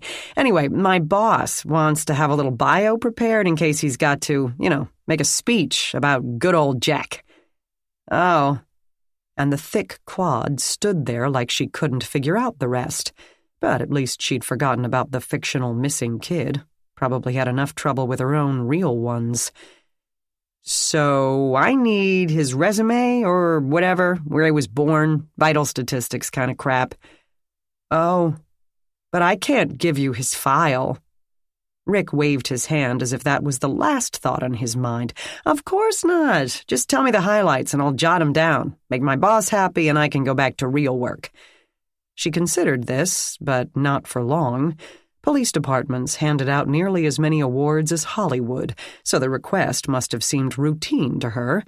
And if not, she had too many of her own problems to bother asking questions about his. She shuffled off to get the file. She returned only after opening 3 huge file drawers and answering 2 phone calls. The counter hid Rick's tapping foot. He didn't need another cop walking in and asking what was up, especially one who might know that Police Chiefs Association awards were given only to police chiefs, and then in spring, not fall. The thin manila folder plopped onto the desk behind the counter, and she flipped it open to start at the back, locating the application. Renner must have filled it out online because the responses were printed, not handwritten. This made them easier to read, but not as easy to pick out. Plus, they were upside down. "Minneapolis," the woman said aloud. "What?" "Born and raised, apparently. Worked for Mini PD for 20, then came here. Who moves to Cleveland from Minneapolis?" "Someone looking for warmer weather?" Rick suggested, leaning over the counter to scan the documents. He needed Maggie for this. She could be sitting on the other side of the breakfast table and read stuff out of the paper upside down faster than he could right side up. But, of course, he wouldn't want Maggie for this particular project. He didn't want to think about where her loyalties lay these days. "Was he a detective there, too?" he asked the woman. "Yeah, property then vice." "Okay, what about personal stuff? Kids, wife?" "We can't ask that on the application," she said, as if he went beyond stupid. "Why don't you just ask him?" "I have to keep it hush-hush. It's supposed to be a big surprise to him when he wins, if he wins. He may not. The boss just wants to have the bio prepared in case."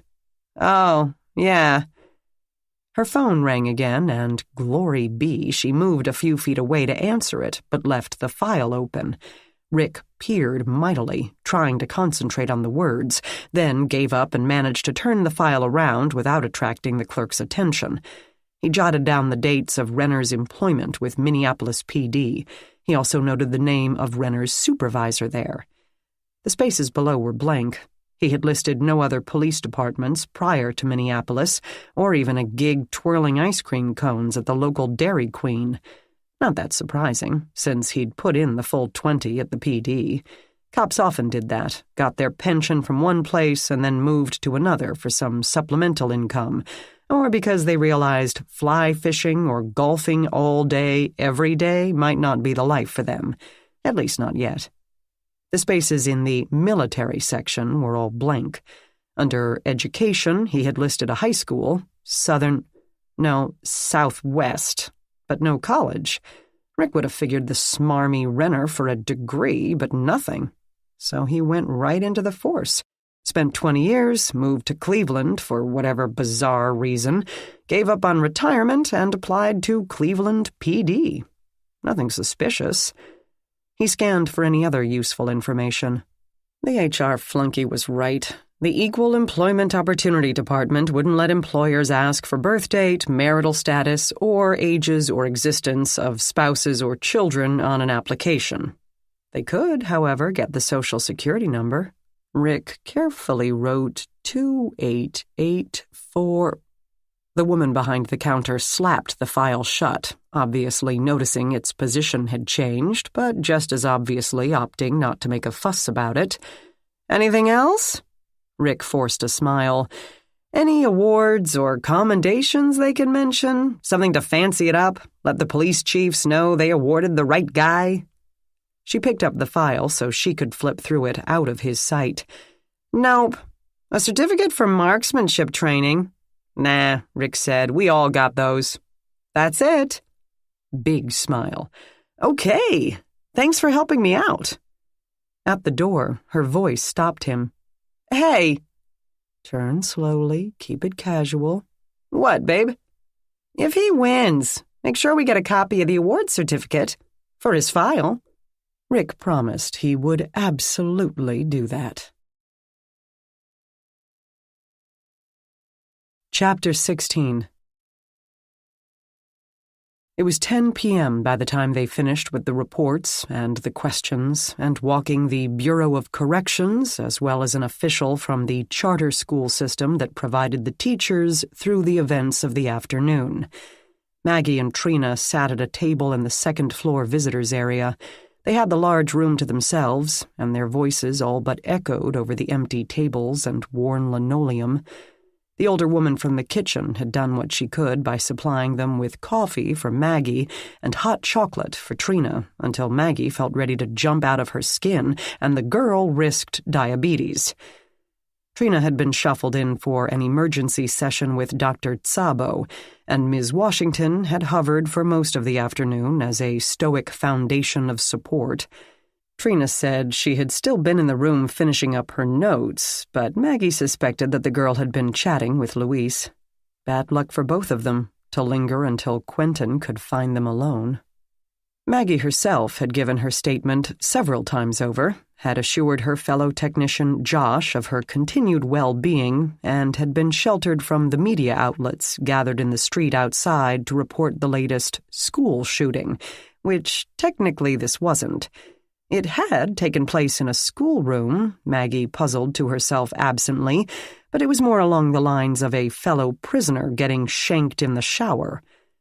This led her to wonder why Quentin hadn't smuggled in a knife, which would have been silent to use and given him a much better chance of wandering off into the crowd long before anyone discovered the body.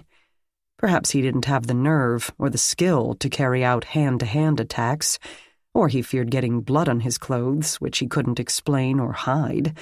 A gun meant his getaway had to be like lightning, but it would leave no evidence on him except microscopic traces of gunshot residue, easily washed off his hands in the men's room. Whatever. She had the feeling Quentin Sherman had never been an especially deep thinker, and he was only 15 years old. "Trina," Maggie said, "you told Detective Renner that Rachel had a boyfriend. Was that Luis?" Exhaustion had been catching up with the girl, but now her eyes snapped open. She gazed at Maggie as if she had single-handedly rescued her from a dragon and a burning tower. "No. So who was it?" Trina ran thin fingers through her shiny hair, which stuck out at odd angles. She had a bracelet tattoo of either barbed wire or twining ivy, Maggie couldn't tell, which looked as if it had been accomplished with ballpoint pen. Her nails had been chewed to stubs, and her cuticles were red and raw. Maggie had no idea how Trina came to be a resident at the Firebird Center, and didn't want to risk their cautious rapport by prying into her trauma. I don't know his name. She wouldn't tell me. She said he was older than us and drove a Lexus and had a big house. He was going to kick out his wife and bring Rachel home to live. He was going to get her out of here, legally, not like helping her escape or anything, because he could afford famous lawyers, special guys from New York. Was it someone she met here, or from before she came here? She didn't say exactly. Trina pulled her knees to her chest in one effortless motion, the fingers of each hand toying with her earlobes as she thought, but I kind of thought she meant someone who worked here. Any kind of description? What he looked like? Hair color? Eye color? Trina shook her head no to each, adding, "She said he was hot." That let Dr. Palmer out. On a hotness scale, Maggie wouldn't have put him remotely near the flaming end, and she doubted a 15-year-old would feel differently, though women looked at attraction differently when they found someone who treated them with respect and love. Rachel's therapist and dorm mother were both female, ditto for the kitchen staff, at least the ones Maggie had met, though they must have others for a 24/7 operation. And could a school cook convince a girl that he could afford fancy lawyers? Possibly. A smooth-talking grown man could convince a vulnerable teen of just about anything, as the sad history of pedophilia showed. She asked Trina, "What about teachers? Any male teachers that she could have been referring to? Pardon my grammar." This made Trina smile, a quick, furtive flash of grin before giving the question serious consideration. "We only have one man teacher, Mr. Lewis. He teaches English." Maggie remembered Rachel's fascination with ellipses. "Is he hot? Would you think so?" Trina said no, with that quick grin again. "His nose is all smashed and his hair sticks out. He smells like sausages." "So, not so much then," Maggie concluded, and this thrust Trina into a fit of giggles, fingers covering the lower half of her face, chin tucked behind her knees, her eyes dancing with delight. Maggie joined in, thinking they were probably both punchy from the adrenaline valley and lack of food, but there were a few things more enduring than females giggling about males, and she didn't try to fight it. "What about Dr. Quintero?" "Who?" "The assistant director. He works with Dr. Palmer."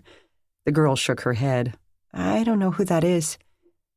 Ms. Washington came into the visiting room to collect Trina, saying it was high time she got to bed.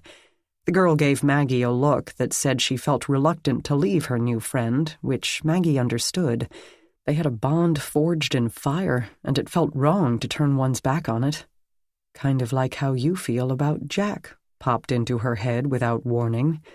Meanwhile, Trina had leaned over the table to say, "Will you come back and visit me?" This caught Maggie by surprise. "Yes, of course, sure.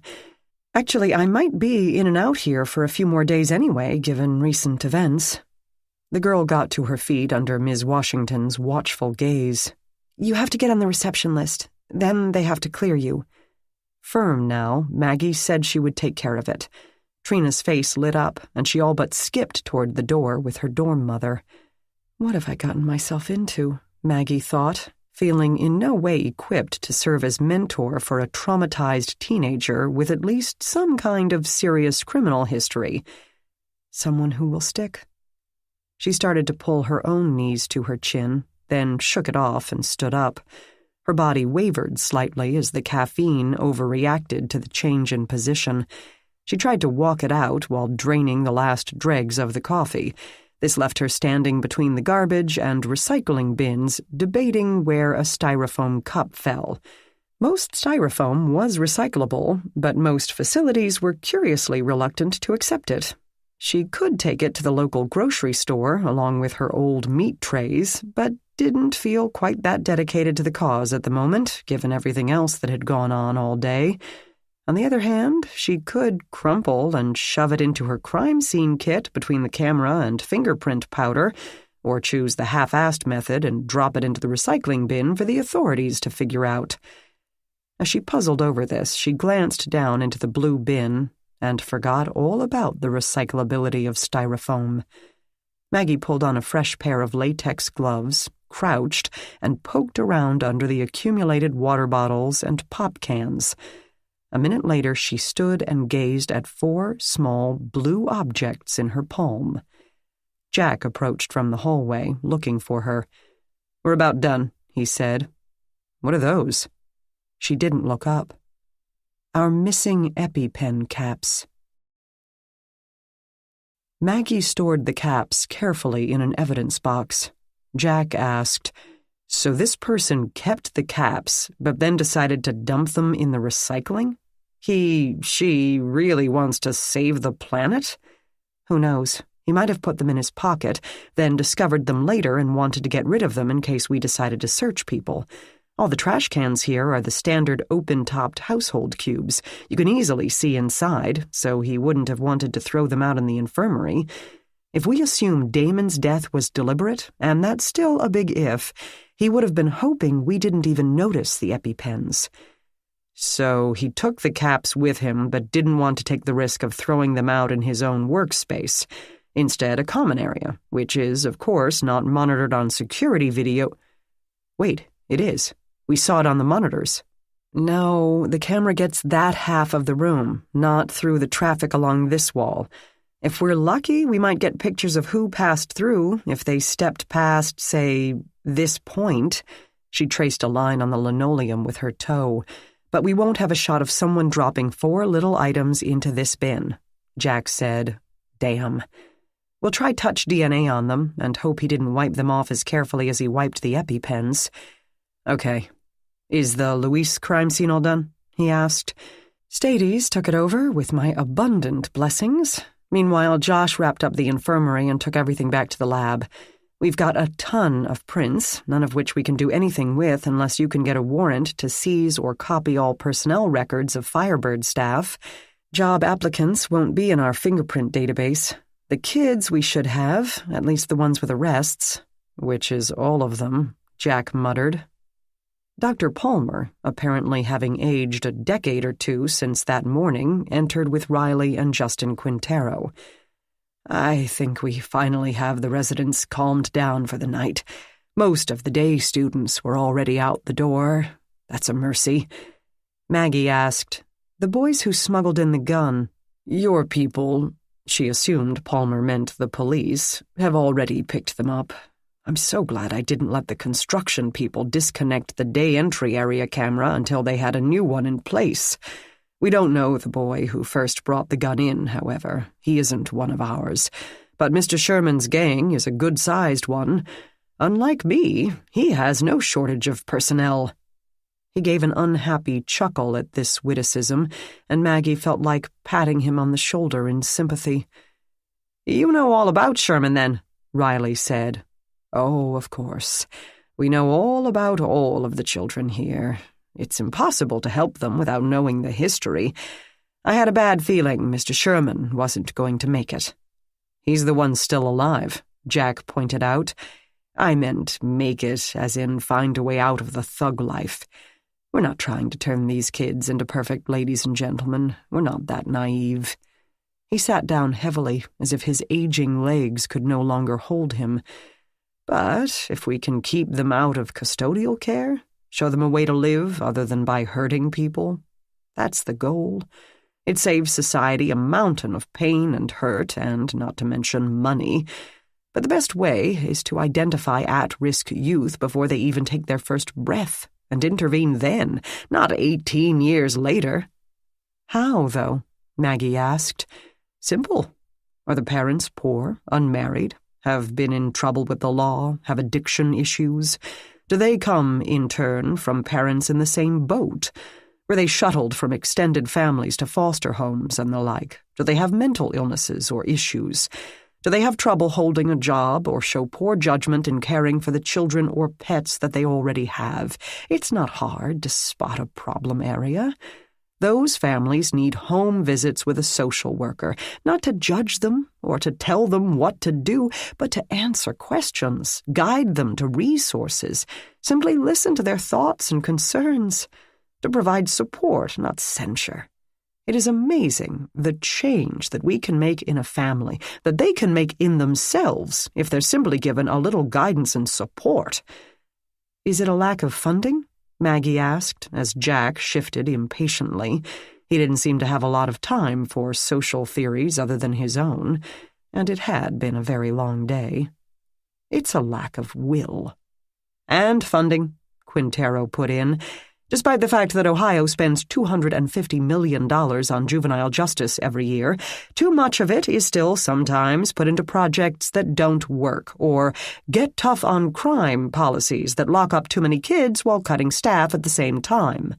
His boss went on as if without interruption, eyes focused on the middle distance. "This intervention system needs to be mandatory, and society resists mandatory when it comes to children. America sees child-rearing as one of the few bastions of personal independence left. As long as it doesn't result in serious physical harm, no one can tell you what to do with your kids. Certainly not when or where to have them, even though doing exactly that would immeasurably improve the lives of everyone here, most especially the kids. In some states, you have to have a home visit before the animal shelter will let you adopt a puppy. But you can push out a baby without so much as a driver's license." He glanced up. "Yes, I sound like an Orwellian nightmare." "No," Maggie said. "You sound frustrated." Justin Quintero said, "We'll make it, Doc. We'll wow the budget folks with our success stories until they give us the funding package just to make us stop talking. Then this place won't have any dead zones or security loopholes. Come on, I'll walk you folks out." Maggie couldn't resist poking her head into the infirmary to apologize to Nurse Brandreth and her counterpart, a slender black woman with graying hair, as they gazed unhappily at the black-powdered cabinets. Damon's bed had been stripped to the mattress and not remade. "We tried to get everything back in its original place," she told them, and they said they understood but would still have to do a complete inventory and send an order upstairs for more EpiPens. Meanwhile, Riley warned Quintero, "No chance of keeping this out of the paper." "I know, and the doc has worked so hard on this. Talk about burning the midnight oil. But, hey, the paper doesn't deliver on Tuesdays, so maybe there's just a chance we can schmooze some promises out of the board before it lands on their doorsteps Wednesday morning. And maybe they won't watch the evening news. Maybe," he repeated with an air of hopelessness. Riley chuckled as Maggie rejoined them in the hallway. Quintero said, "I know, I'm an optimist. In this business you have to be, or we'd all have shot ourselves years ago. Everyone wants violent kids in custody, but they also want us to be able to do it for the same money as intervention programs and community diversionary tools. It can't be done. Our day program is fabulous for keeping kids out of incarceration, increasing their chances of staying out. But it's not the same thing as having someone in custody 24/7. The amount of resources needed increases exponentially. Staffing is 70% of the costs. If we can't show real results for the investment— The outer door of the hallway opened, and 2 uniformed officers escorted a cuffed Quentin Sherman back into the Firebird Center. "What the hell?" Riley demanded. The kid grinned at them. "Hey, thanks for the welcome back. Nice to know you miss me." "What is he doing here?" Jack asked the cops. "They don't have any place else to put him," Quintero explained wearily, and Maggie wondered if he had been trying to get them out of the building before the prodigal's return. The juvenile ward at the jail is full, and under 18 can't be put in the general population.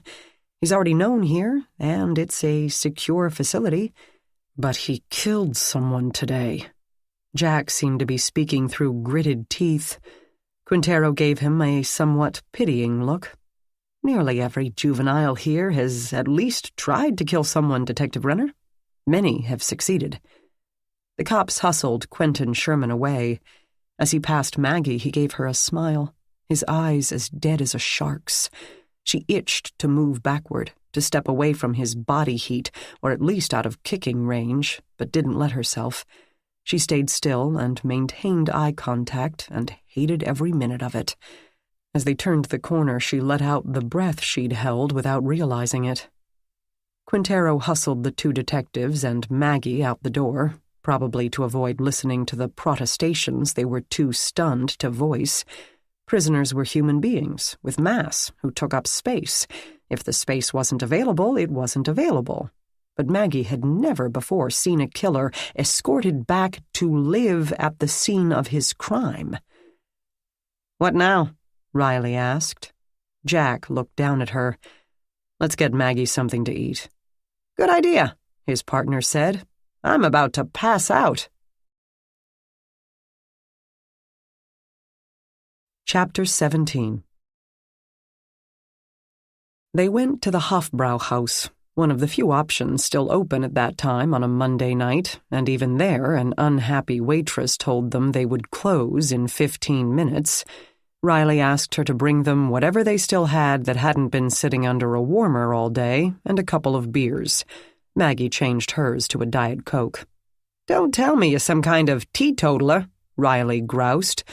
"Not at all. I just don't like hops or fennel or whatever it is that gives beer its taste. But kudos for using an archaic word like teetotaler in a sentence." She excused herself to wash her face in the women's bathroom, foregoing makeup for the slight refreshment the clean water offered. She returned as Jack continued to grouse, in his abbreviated Jack-speak, about Sherman returning to the center. As soon as they clean up Luis's blood, he can go back to class, have lunch, play some basketball.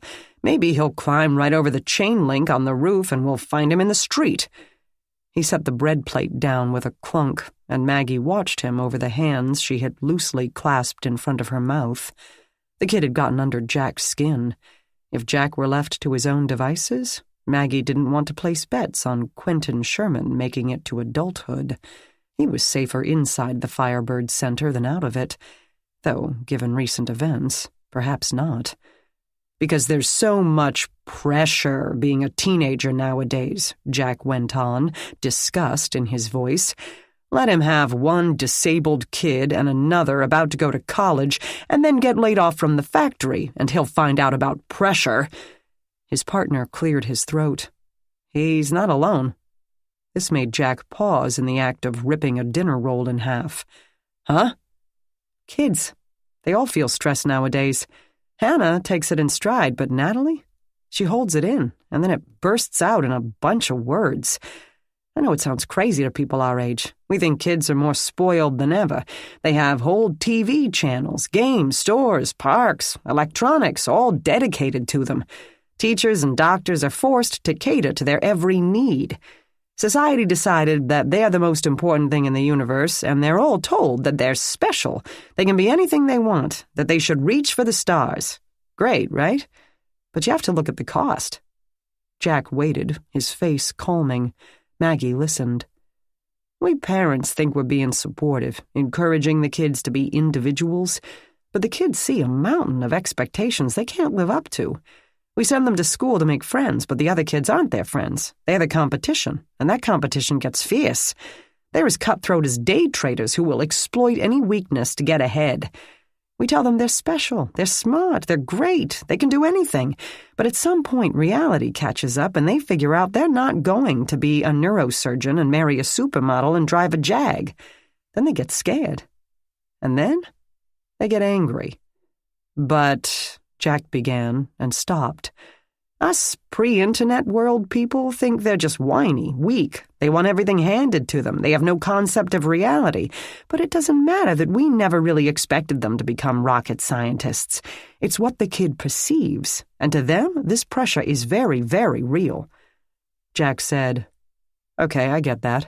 But most of the kids at that place, I can't see their parents expressing disappointment that they didn't get into Yale.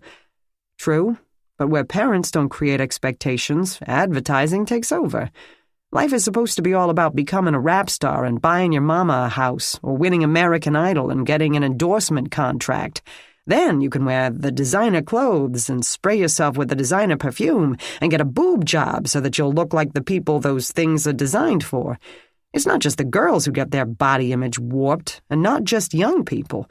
We scoff at these ads, but then go on diets. He patted his beer belly. Some of us, anyway. The waitress brought the drinks, and all three fell upon the glasses as if they'd recently crossed a desert. Then Maggie said, It's the unintended consequences of the self-esteem movement. Exactly, Riley agreed. We were all better off when our parents were happy as long as we moved into the next grade. We weren't expected to get straight A's and captain the T-ball team and take piano lessons at the same time. And heroes were baseball players who played for the sport and not $1 million a game, Jack said. Maggie added, And models were a size 10 instead of 2. So what's the solution? Riley said he didn't know. But those days are gone, and they're not coming back. They had their own hazards, but at least more kids got killed outside of school than inside it. Jack rubbed his face. We're not done with the Firebird Center, are we? Nope. I want to find out more about Daryl Tyson. The kid who OD'd? Maggie asked. Why? Riley said, This place now has 4 dead kids within a month. Either they're completely incompetent, and they don't seem to be, or they have a few employees who are completely incompetent. I think little Dr. Palmer needs our help. DORC is investigating, Jack pointed out. Department of Rehabilitation and Correction, hasn't spent as much time there as we have, and we still have an active murder investigation going on. Maggie pushed her hair behind her ears. Late night dining at least had the advantage of a quiet environment, since they were the only people in the restaurant. The waitress brought them plates of sausages and mashed potatoes, about the last thing she wanted to consume before bed, both in terms of calories and digestion, but fuel was fuel, and her body begged for some. It tasted great, too. Damon's is the only death that's truly suspicious, and even that could have an innocent explanation. Damon couldn't communicate. It's possible that a staff member, or even another child, thought he was having some kind of allergic reaction and used the EpiPens. He couldn't describe how his speeding heart felt, so they attributed his distress to the anaphylaxis, administered more EpiPen, he died, and now they're too afraid to speak up. Riley scowled, and yet managed to give the kid 4 shots in the scraped-up area of his thigh where the scabs would mask the needle tracks? If that turns out to be the case, the pens are supposed to go into the thigh and through clothes. The person didn't have to see the scabs. I admit it's hard to picture. An adult would have, one hopes, the sense to grab the EpiPen Junior box, and at least would have yelled for the receptionist to fetch the nurse. Riley said, A kid could have wandered in to say hi to their pal Damon, except Damon wouldn't have known anyone except in the under-12 group, and I have a hard time picturing one of them having the presence of mind to find and use one EpiPen, much less 4. Jack said, I have a hard time picturing either an adult or a kid panicking enough to overdose the kid, but having the presence of mind to wipe their prints off the pens, the cases, the box, and probably the cabinet. True, Maggie said. Who would want to kill the wild boy? Riley said. He might have been a handful, but no one seemed to dislike him, at least among the adults. Maggie added a slice of sausage to a forkful of mashed potatoes. Anyone who knew his history felt sorry for the little guy. They chewed in silence for a while, puzzling this out. Then Maggie returned to her first point. The other kids. Luis is hardly a mystery. He died before our eyes. Rachel was probably an accident. Probably, Riley said. What about the hair from the stairwell railing? Jack asked her. Not hers. A brown hair about the same length as hers, but the pigmentation is different.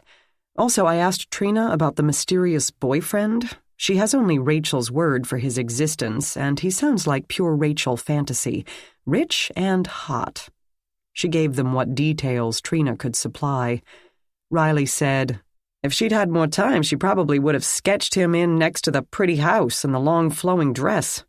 Maggie continued, this Tyson apparently OD'd. Not really surprising if most every kid there has substance abuse issues. When they mix with the day students, it would be hard to keep items from being passed back and forth. A baggie of heroin would go through any metal detector. She suddenly stared at Riley's chest. You have blood on your tie. He looked down.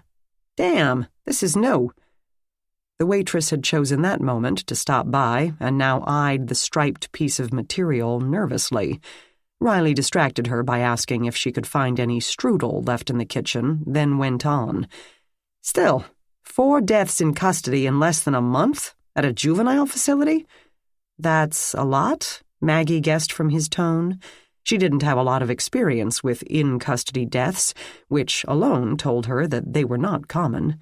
That's a boatload. Now that the press has hold of the story, Palmer's life is going to become a living hell. Rash of deaths at juvenile facility. Cue the we're too hard on the poor kids people versus the zero-tolerance boot camp group's letters to the editor. Throw in a couple of conspiracy theories, and we'll make CNN. Maggie continued to play devil's advocate, though in this instance she didn't believe her own arguments. It still could be coincidence, like most cancer clusters and things like that. Sometimes it's just a run of bad luck. In this line of work, it never rains but pours. Jack agreed. And this isn't a normal prison. It's a prison that's trying not to be a prison, so the inmates, the kids, have more freedom and contact with the outside world than a secure facility. Not just the day kids, either. There's family, counselors, lawyers, all of whom treat them like victims instead of criminals. They are victims, Maggie said, but they're also criminals. I asked about your new pal Trina. Do you know why she's there? She put arsenic in her mother's sugar bowl. The woman's in an irreversible coma. Don't frown, I'm not trying to be harsh, but a high mortality rate isn't surprising given that this place isn't an alternative school or a halfway house for misdemeanor charges. It's a cesspool of violent impulses, that's all I'm saying. Oh, and that you shouldn't eat anything she offers you.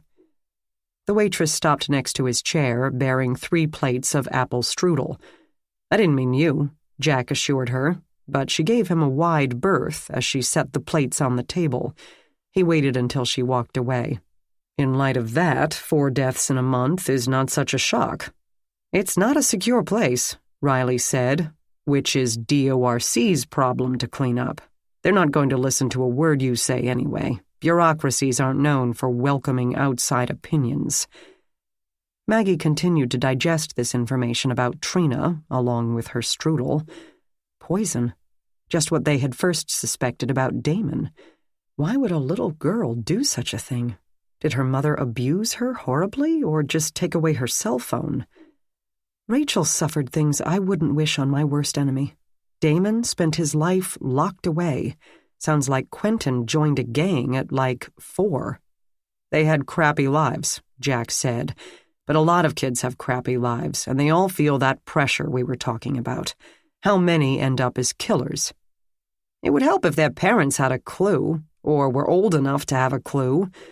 Riley ate half his strudel in 2 bites. We should do it like China. Maggie and Jack exchanged a glance. Perhaps Riley's blood sugar had dipped too low. Restrict couples to 1 child? Exactly. Less kids, more resources. Maggie said, "If we did that, you wouldn't have Hannah." He looked so stricken at the thought of life without his younger child that Maggie gave him the rest of her strudel. He didn't abandon the theory, however. A guy I know visited China for something or other. I think his son teaches English there. Anyway, he said they can have more than 1 kid. They can have as many as they like, but you start paying the second they're born. In our country, grade school and high school are free and you have to pay for college, so doofuses like me have a chance to save up for 18 years to be able to afford it. There, grade school and high school cost a portion of your paycheck, and college is free. No one would be able to afford to have a kid until they were older, and hopefully smarter, finished school, and, oh yeah, employed. It would cut the welfare rolls in half, instantly, let me tell you. Birth control via taxation, Maggie said. Harsh but effective. Unfortunately, it's very easy to get pregnant. What if someone did and then couldn't pay? Aye, Riley said. There's the rub. Did you just quote Shakespeare? Riley said he had, and wasn't that impressive. Jack ignored them both. Chapter 18. Tuesday. The next day, Jack let his partner drag him back to the Firebird Center to ask about Daryl Tyson and, at the same time, who might have wanted to kill a mute 10-year-old. DORC investigators had cleared the infirmary and turned to raking Officer Coughlin and his co-workers over the coals as a biohazard team decontaminated the classroom.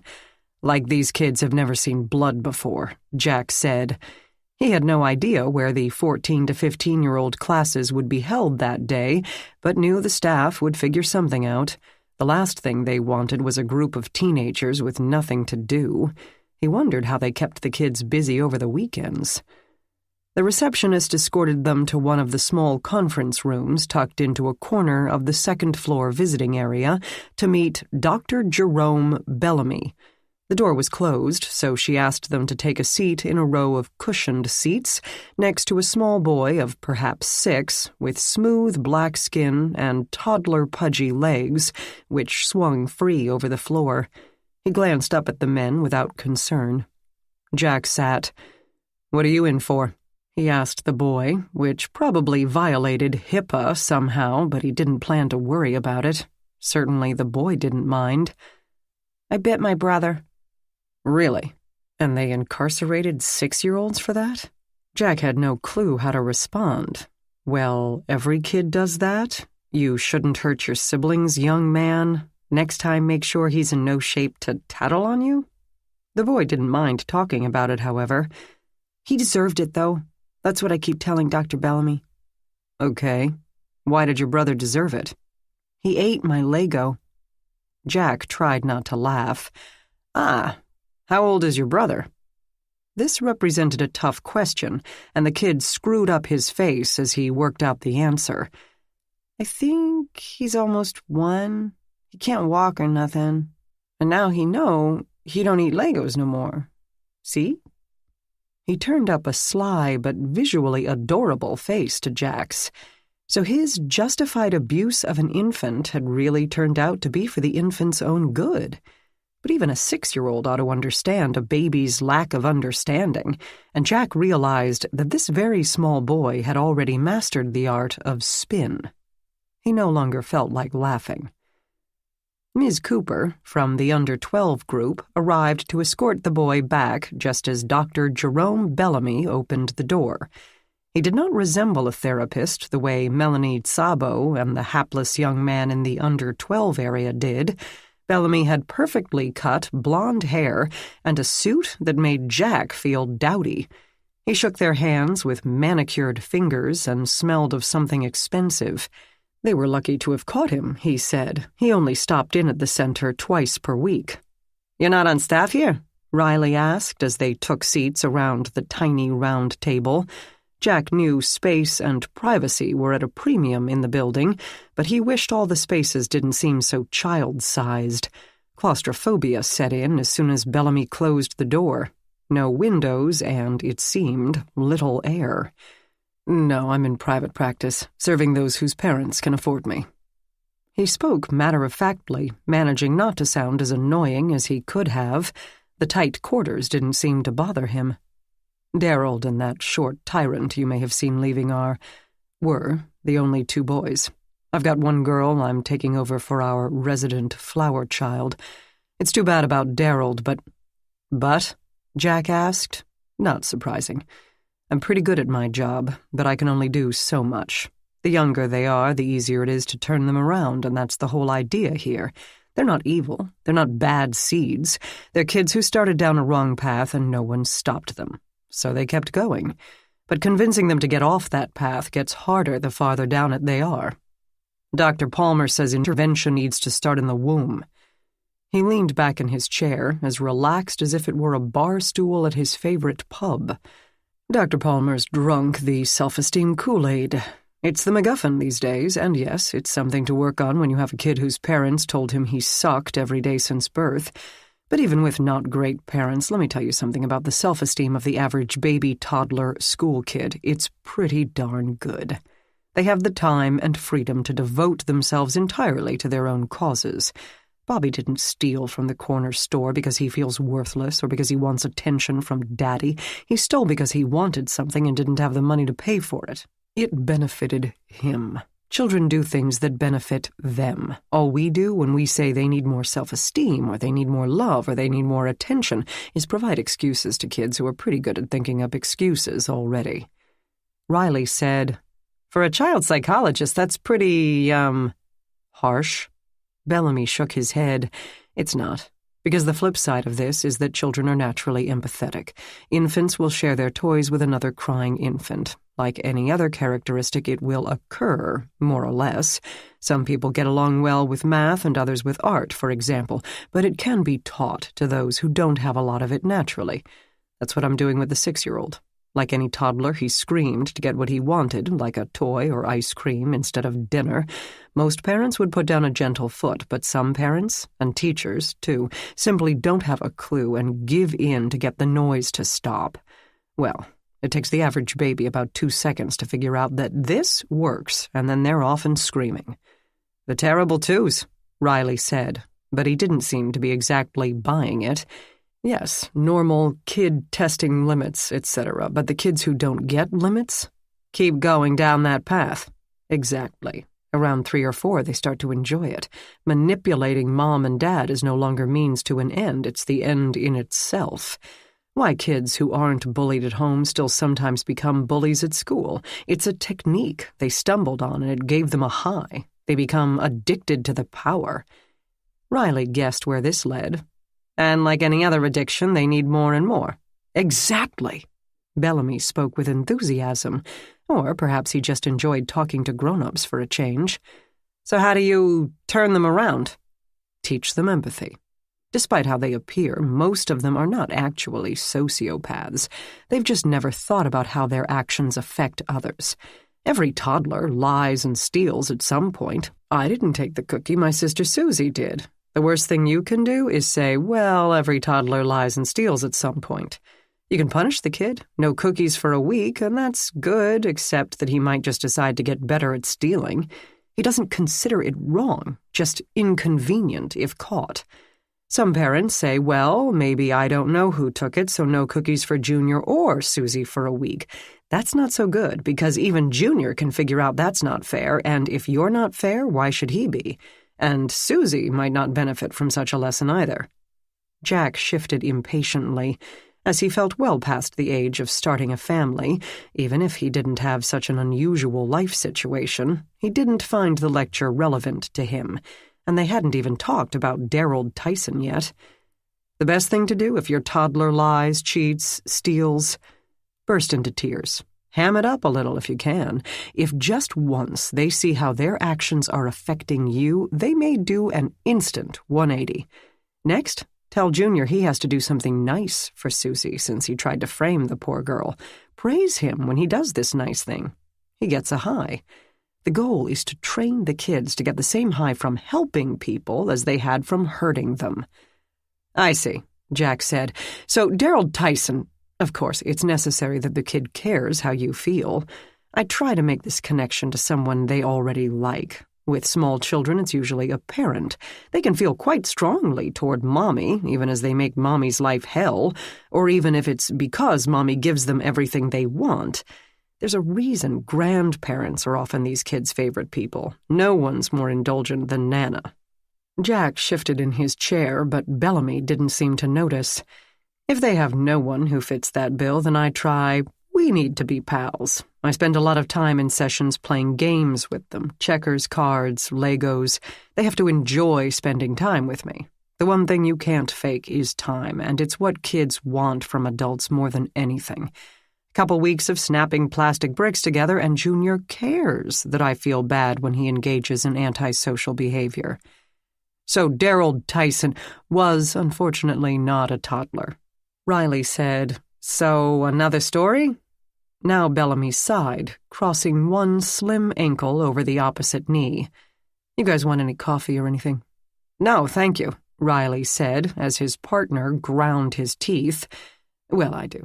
Give me just a sec, okay? The kitchen always keeps a pot ready for me. And he disappeared out the door before they could protest. Only his suit jacket and briefcase, left behind on one chair, kept Jack from going after him. What the hell? We listened to 20 minutes on the proper way to discipline a toddler, and then he bails? He's coming back. Riley nodded at the briefcase. You don't think this was some code for, I can't tell you because of doctor-patient confidentiality, so I'm going to step out but conveniently forget my case files, wink wink?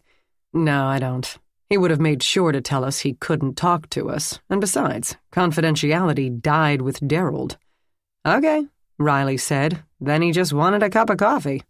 Or he just wanted to let us know that he's got a Ph.D. and a roll of rich clients, and we're lowly public servants. Riley glanced over at his partner.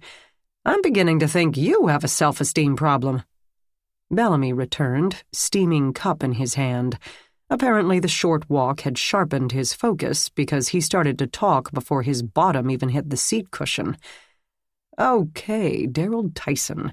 The perfect example of what happens to a junior when Mommy and Daddy don't call me in time.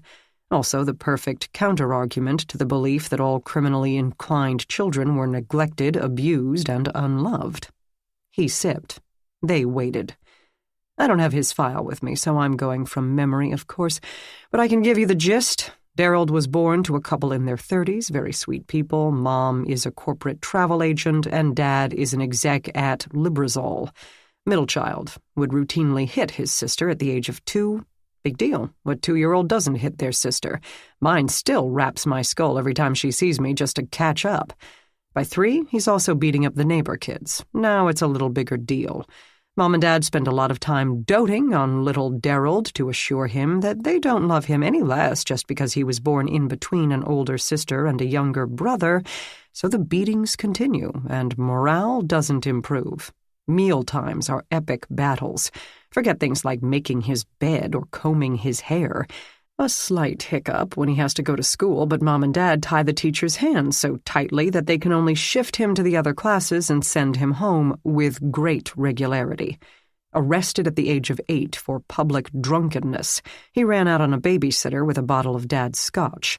Parents get rid of alcohol in the house. He steals it from the neighbors and is arrested again at 9. Parents start a flurry of keep busy activities, thinking they'll channel the aggression to more constructive traits. Horseback riding. He kicked the horse so hard that the instructor said not to come back unless he wanted to be tied up with a bridle. Soccer. Try as he might, the coach could not convince little Daryl the rules specified no hands, because, of course, rules were made to be broken. Karate, which he used to kick a schoolmate in the face, knocking out 2 teeth. Out of control, Jack said, and the parents just let it happen. Yes and no. The parents would try to correct the behavior, but not follow through with consequences. They'd say, "Bad boy," but not force him to correct the behavior or make amends, so he promptly tuned them out. He went down that path, and no one forced him to reverse course. "How did he come to be here?" Riley asked, saving Jack from having to do so. No need to hear about every scuffle or stolen piece of candy in young Darrold's misspent youth. Now Bellamy hesitated, scratched one ear, shifted his feet, things a psychologist such as himself would no doubt identify as delaying actions. That was me, in a way. Mom and Dad just knocked along, letting Darrold dictate conditions in the household, in which, by the way, the other two kids are doing fine, proving once again that it's not all nurture, it's a bit of nature, too. The other two kids are a little spoiled, and I feel sorry for whoever they marry someday, but hardly criminal and not violent. So far, anyway. They've learned to capitalize on the distraction Darrold provides. With the parents spending so much time on the problem child, the other two can pretend this neglect can only be fixed by expensive toys. But they're not violent, and actually the daughter is about the only support Mom has. Dad is a complete pushover, and when she tries to put her foot down, he says she's being too harsh. But when 13-year-old Darrold came within 2 minutes of completing a rape of a schoolmate, then told his mother that the girl had been asking for it and a man's gotta do what a man's gotta do, she finally grew a pair of ovaries and hired me. "And you fixed him?" Jack asked, trying to keep the sarcasm out of his voice, without success. He didn't really dislike this guy, he just wanted him to get to the point. Without any humor at all, Bellamy said no. In truth, I failed completely, and it doesn't surprise me a bit. I knew I was in trouble the minute Darrold walked into my office for the very first time. Usually kids, even tough, violent kids, are nervous. Hell, even violent adults are nervous when they're not hostile. Everybody is. You get used to that in my line of work. I meet my buddies' dates, and there's that choking moment when they wonder if I'm analyzing them, if I'm going to report to my pal later, or if they should be careful what they say so I don't think they're a neurotic idiot. But Darrold sauntered in like he was taking a seat at his favorite bar, plopped down, looked around, complimented me on the office, and asked how much I made in a year. "Cocky," Riley said. They're all cocky, usually, unless they're so troubled they can't keep up the pretense. So I told myself it was bravado, a brave front, or perhaps the result of years of training himself not to feel so that he wouldn't feel bad. But I knew right away. Knew what? That he was no such thing. He wasn't putting on a show for me because he wasn't troubled. He seemed relaxed because he was. He was the king of his own world and happy as a clam. I have no doubt he slept like a baby at night while his parents stared at the ceiling and his sister locked her door. That kid was a stone-cold psychopath by the age of 10. "So what'd you do?" Riley asked. Jack leaned forward despite himself, as if watching a horror movie, knowing the monster was about to make an appearance. "I tried. His parents were paying me, after all." He smiled, a crooked slash of leaking pain.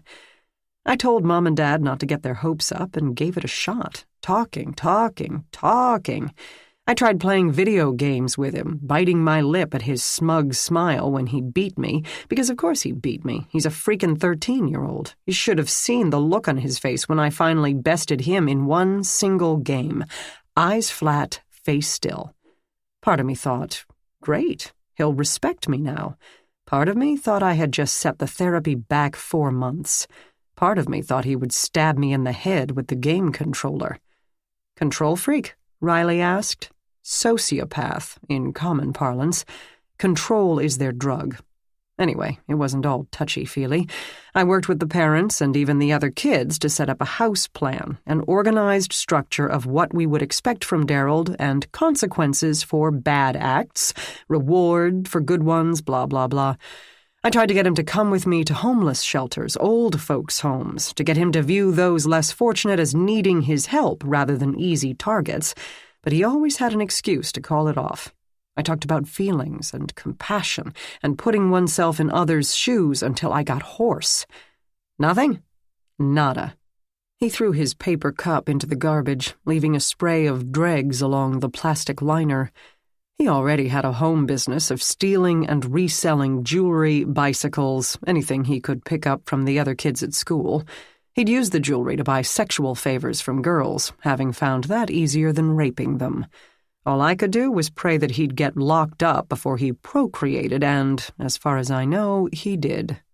He found an inner-city gang to use as a source for drugs and guns, which he'd resell instead of use. He wasn't in the gang, he carefully explained to me. He used them. Any other kid, I'd think, yeah, sure, but him, I believed. He also said he didn't use the drugs, and on that I think he waffled a bit, but he didn't show any signs of a hard addiction. More importantly, he had formed a mutually beneficial business arrangement that entailed a steady flow of firearms. Then I started praying he'd get locked up before he shot his whole family to death in the middle of some random night. The violence had grown on him until that cocky, relaxed attitude hardened into something cold and scary. "And did he?" Riley asked. No, they're all still alive. But he did shoot 2 other kids who tried to rip him off, or he tried to rip off, depending on who you believe. Somehow, no weapons were found near their bodies, and they were both shot in the back, so the self-defense claim wasn't really going to fly. They were known gangbangers. The cops screwed up and didn't read his rights because he assumed the white kid had to be the victim. "I remember that," Riley said. "Rick Gardner and his partner had that one. Didn't you assist?" Jack said, "Yeah, I took a few of the witness interviews, went to the hospital for the victims' statements." "Gardner. No wonder it got screwed up." Bellamy didn't seem interested in the police department's internecine rivalries. Whatever the issue, they charged him as a juvenile. Mom and Dad wanted to post the bail, and I convinced them not to, and called in a ton of favors to get him placed here. Hard sell. As desperate as those parents were, they wanted to faint at the thought of their baby in prison. I wanted to faint at the idea of him going home, convinced they'd be dead in their beds the first night. And so Daryl came to the Firebird Center. "And died here," Bellamy said. "So now his parents are gathering lawyers to sue me, by the way. If I hadn't talked them into placing him here, their sweet baby boy might still be alive." "Where'd he get the drugs?" Riley asked. The young doctor let air escape from his lips like an agitated horse. "Who knows? I'm sure this place has its pipelines like any prison. I asked one day when he came to a session with dilated pupils, but he wouldn't tell me." "Did he have any friends here?" In true Daryl form, he got along with everyone else because everyone else wasn't worth noticing. "Did he mention anyone?" "Nope." Jack asked, "Did they do group therapy here? Maybe he said things." Bellamy was shaking his head. Group with teenagers is largely pointless. They're all just posturing for the other kids. You have to be alone in a room to get anywhere. You have to have that one-on-one relationship. That's what people don't get about therapy with juveniles. They think I can sit in an armchair on the other side of this plushy office and charge $200 an hour to take a few notes about their relationship with their mother. It's a lot more than that. "The drugs?" Jack reminded him. "How do you think Daryl came to overdose?" "I don't know. I told him if he kept playing around, the drug would be in control and not him, and he said that would never happen. Outside, maybe that was true, but in here, where he had nothing else to do, no one has as much self-control as they think, not even sociopaths, especially not sociopaths." "How long was he here before he died?" 3 weeks. At their raised eyebrows, he said, "Yeah, not much time from non-addict to overdose, but Daryl was a hardcore adrenaline junkie. Besides, he couldn't buy from his usual source, so who knows what the stuff he used had been cut with." "So you don't find his death suspicious?" Jack asked. Bellamy's eyes narrowed. "Suspicious how?" "Just unexpected." He spoke with a weary expression. Everything about juveniles is unexpected and yet not surprising. This is the difficulty in treating them, restraining them, reacting to them. It's why theories and techniques come and go. Programs like this center try to quantify a person's life to a series of check boxes on a form. It has to be done. How else to measure risk or success? But it's largely impossible. Could you do that with your own life? Why do we assume a child's life is exponentially simpler? Sorry, I'm wandering. Did it surprise me that Darrell overdosed? Not really. He was a walking disaster, hell-bent on destruction. I'm only surprised it happened sooner rather than later. Jack and Riley thanked him for his time. "What do you think?" Riley asked his partner as they descended the steps to the first floor. "Believe it or not, I kind of liked him." "Bellamy or Darrell?" "Bellamy," Jack said, jerking the stairwell door open. "Darrell should have been drowned at birth." Chapter 19. "Are you supposed to be here?" the pathologist asked Maggie, his words slightly muffled by a paper mask over his nose and mouth, with a plastic face guard resembling a clear welder's helmet over that. The relatively small room with tiled floors hummed with its usual bustle. A female doctor at the next table sliced open an overweight man while an assistant stood ready with the long-handled pruning shears to cut through the ribs. The pathologist hovering over Damon's wisp of a body had not been out of med school for long, his caramel skin smooth and unblemished, whereas the diener assisting him had been rode hard and put away wet for decades, to judge from the broken blood vessels and pockmarks in his face. Maggie explained her job and credentials, believing the pathologist wanted to know why a person who didn't work for the medical examiner's office stood in his autopsy suite. He interrupted with, "Weren't you in that school shooting yesterday?" "It wasn't a school shooting," she said. "I mean, it was, but not the way—" "Doc Fielding is doing that autopsy," the diener told her, and added it wouldn't take place for another 2 hours. "Yes, that's all right. You don't need to be here for that one, though. You know how he died. Couple of bullets through the head, no mystery there." "Exactly. It's Damon here that's sort of a—" "'Cause you was there. Saw you on the news," the pathologist said, sketching the road rash scrapes on the dead boy's thigh. "Really? Me?" She hadn't spoken to any member of the media, and they'd gone back to their studios and offices by the time she'd left the building with Jack and Riley. "Your mugshot," the diener explained. "Probably from HR, her personnel file photo, taken several years previously. Did I look good?" The diener said. The doctor said. "Yeah," the diener said. "Great." She made a note to visit HR. "What's the story with this one?"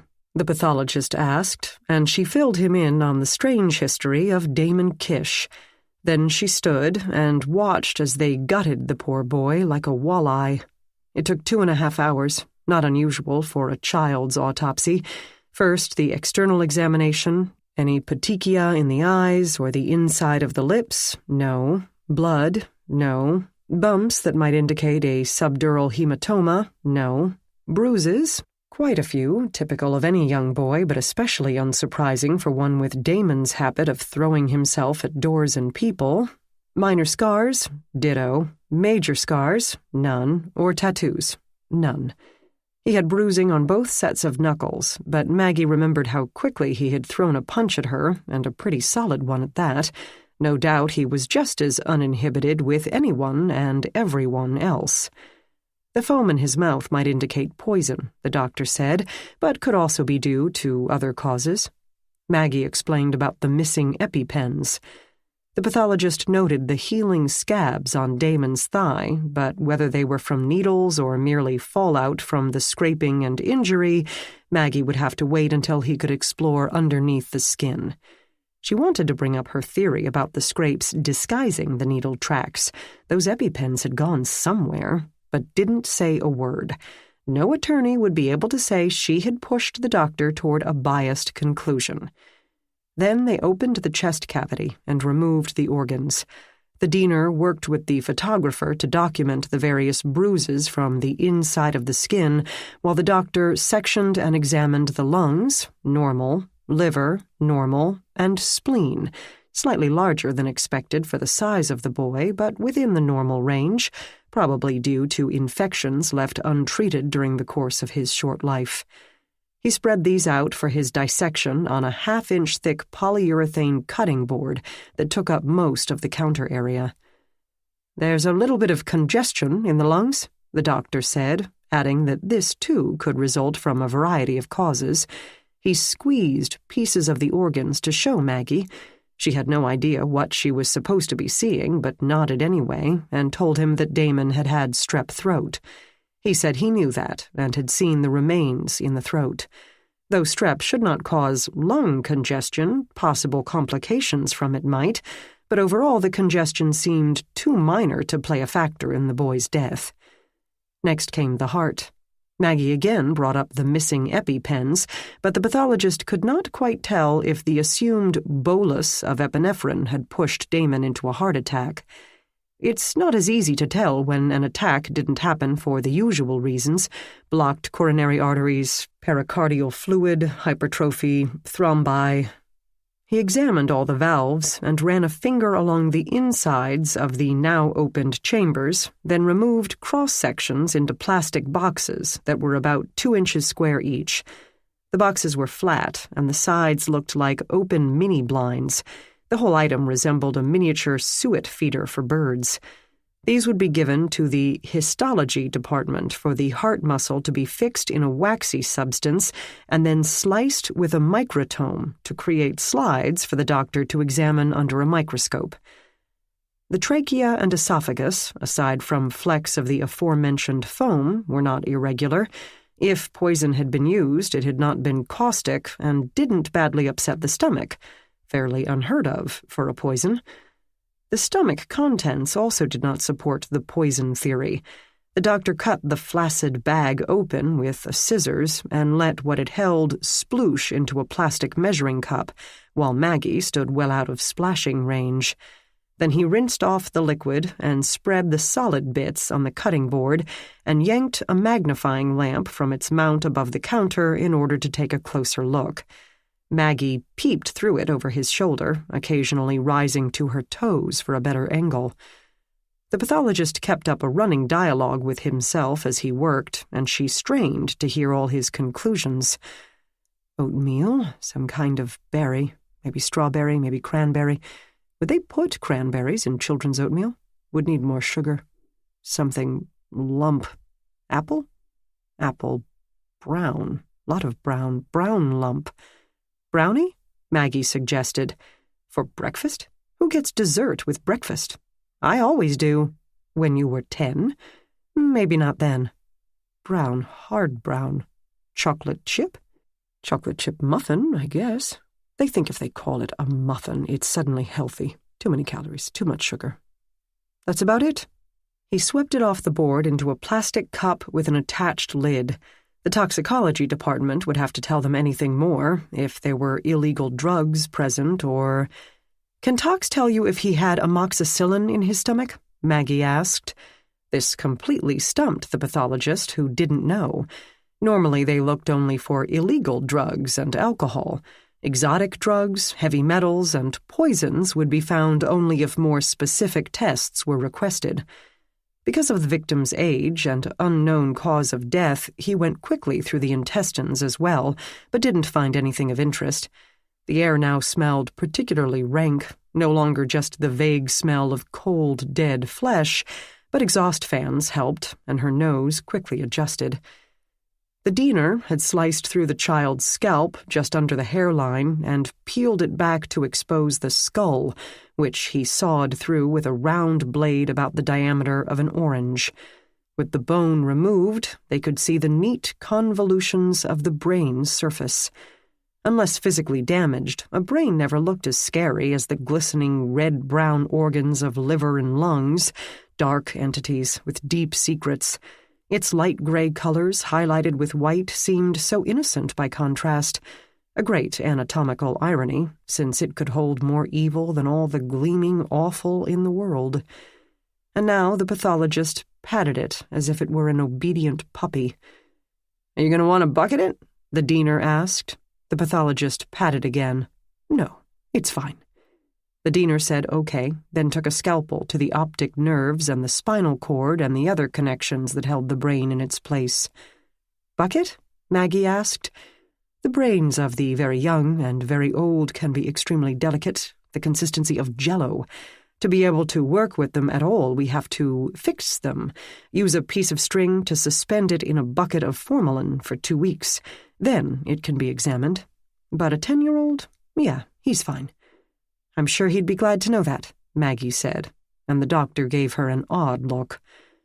While the diener gently removed Damon Kish's thought center from its resting place, the pathologist turned his attention to the scrapes along the boy's thigh. Maggie waited. "Huh," the doctor said. She continued to wait. He prodded with his fingers, then the tip of the scalpel, then made some small incisions among the tiny scabs. "You said there were EpiPens missing?" "Yes," she said. 4. "Got needle tracks here. Tiny hematoma, the beginning of a bruise, but then the whole area is bruised from this fall he took, so that doesn't tell me much. 4? No one would give a kid 4 EpiPens. No one who wasn't trying to kill him," Maggie agreed. EpiPens shouldn't kill anybody. They're not designed to do that. They're issued with a sort of when in doubt, use it, and if the first doesn't work, use another kind of advice, he continued to argue. "I know." The diener photographed the now loose brain on a flat, light gray board, present only for that purpose. Once that had been done, he turned it over to the doctor, who set to work on it, still mumbling about the harmlessness of epinephrine.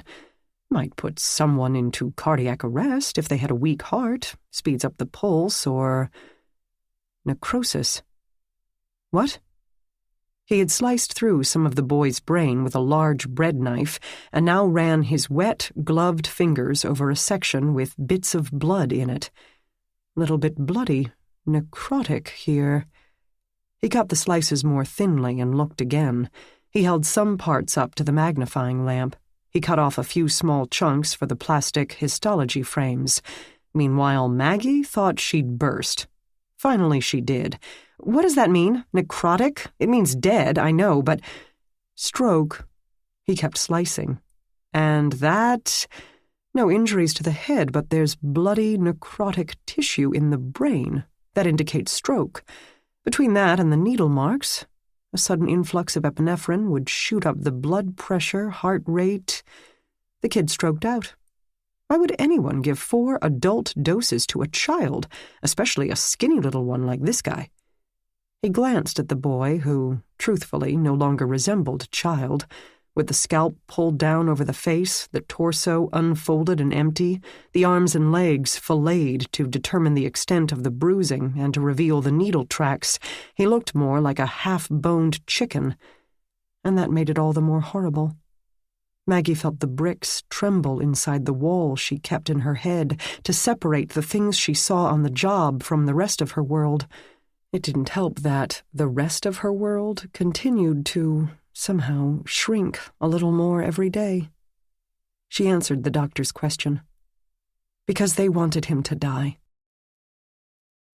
While his ex-wife watched a child be cut open, Rick Gardner sat with his feet up on one corner of his desk, using his own cell phone to call Jack Renner's former supervisor in Minneapolis, Minnesota.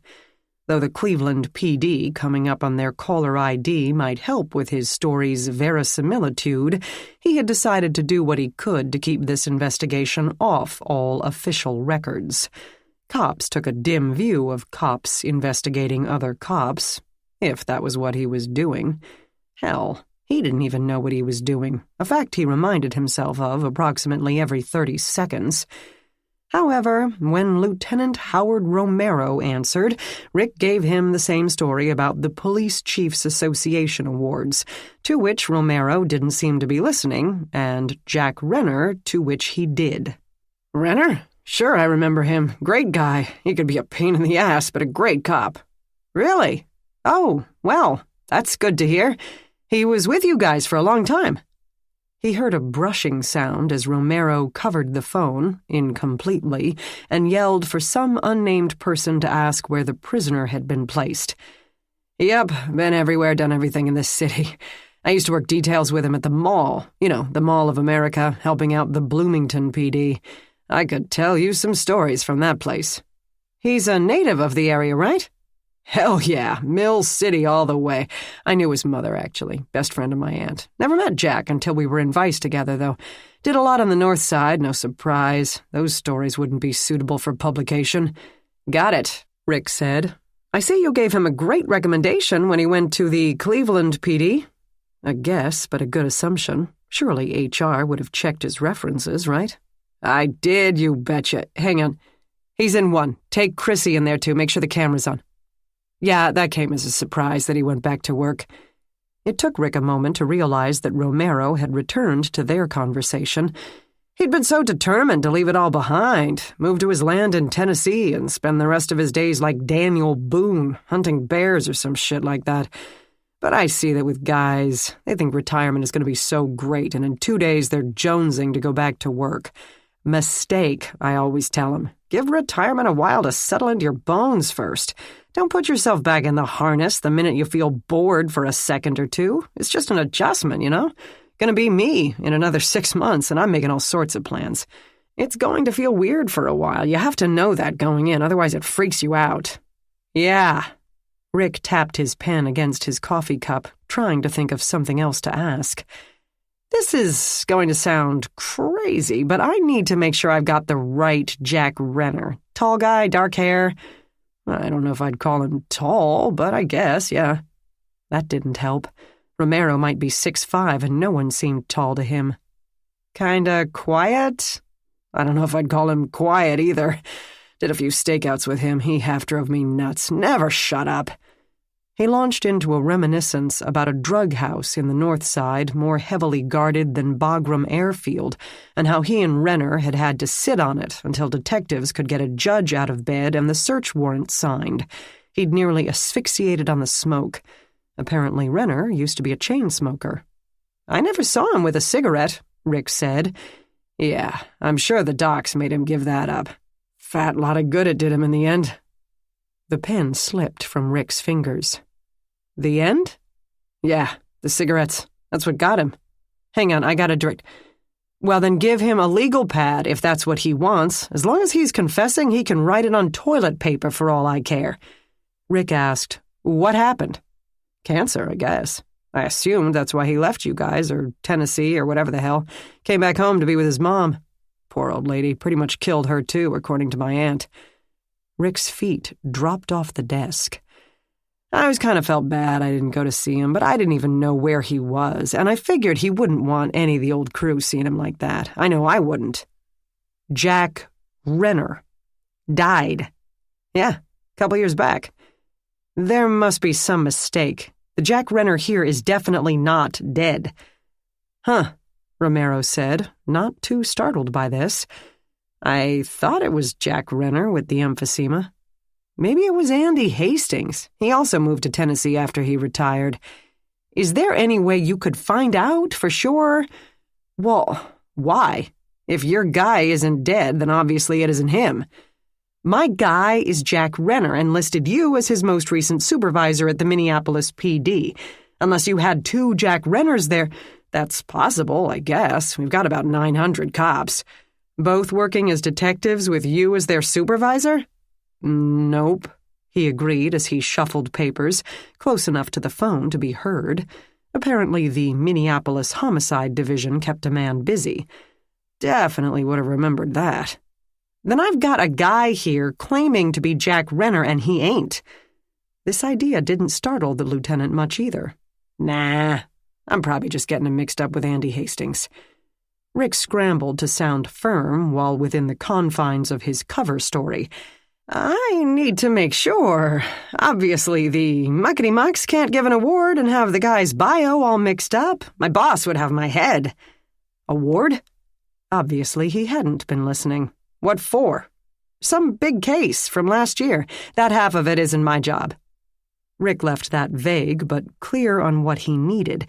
Can you please check on what happened to Jack Renner and get back to me?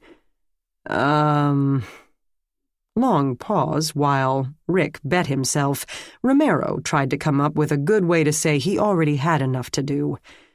I don't know. I doubt anyone here would know. When he headed off to the mountains, he cut all ties. Didn't want no reunions or even a Christmas card.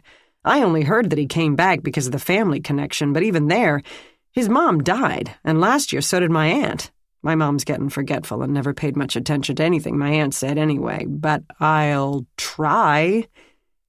His emphasis on the last word made it clear that Rick shouldn't expect much. I'd appreciate that. When can I call you back? I usually go over there on Sundays. I'll try to remember to ask. Rick chewed the end of his pencil in frustration. He'll try to remember to ask? That would be great. I'd really appreciate it. If it's for an award bio, why don't you just ask the guy? It's a surprise. Let me ask you something else. You ever have any weird murders there? All sorts of different scumbags dropped down the street with 22s in the back of the head? None of the usual crew good for it? Romero guffawed. In the North Side? Every night. Ever get some you thought might be connected? Like to each other? Yeah. Turf wars, one of the leaders expanding his territory, got to take out the other leaders. Had a rash of it a couple years ago, but then they all settled into their new organizational chart and have been fairly good since. No mystery. Why? Long story. Okay, one more. Romero's tone grew in snarkiness as his interest faded. You always spend so much time on department awards. Wish I had that kind of time. You ever have a case of an illegal nursing home? Like this woman took in a bunch of old folks, cashed their Social Security checks, and then left them to rot? A long pause. Rick couldn't tell if Romero took the time to think or to tell a detective, get in there and make sure Chrissy asks about the money, because he did that too. But then he said, that rings some weird kind of bell. I'll ask around. Rick said, thanks.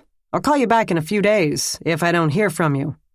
Do that, Romero said without sincerity, and hung up. Chapter 20. Riley asked Ms. Cooper in the under-12 unit if they could speak with Damon's therapist. I told you, he didn't get too far. Yeah, we know. We're just covering all our bases, he told her. Oh, well. Behind her, most of the children seemed to be working in soft-covered workbooks, not uniform, probably specific to each child's age. Some had finished and closed the books, gathering pencils and erasers. One girl had her head down on her desk, crying as if her heart might break. He's an early diversion. Did he do something bad? She didn't crack so much as the hint of a smile. It's a voluntary playgroup for local children, separated from our resident and day programs. They're outside at the moment, through the door at the end of the hall. She shut the door with the soft thud of finality.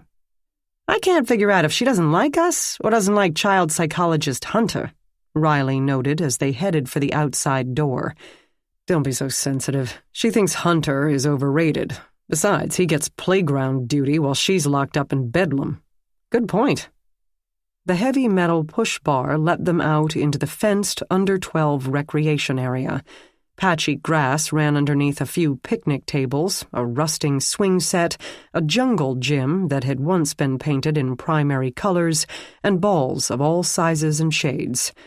The slender blonde man pointed out a page in a coloring book to a girl at a table, called encouragement to an older boy showing a younger one where to kick the ball, and spoke to two girls sitting on the grass before noticing the cops. He came over to them immediately, perhaps wondering if yet another disaster, for example, another child's death, had occurred. Riley assured him they only wanted to ask some follow-up questions about Damon Kish. Ah, okay. I'm afraid I can't tell you much. I didn't get too far with him. So we've heard. The man spoke calmly and reasonably, never ceasing his surveillance of the children around them. Damon, wow. I had no idea how tough it would be trying to work with a child with no understanding whatsoever of language. A completely unique situation. Most of the time, for our one-on-one therapy, I'd bring him out here. He had no clue why, but didn't care.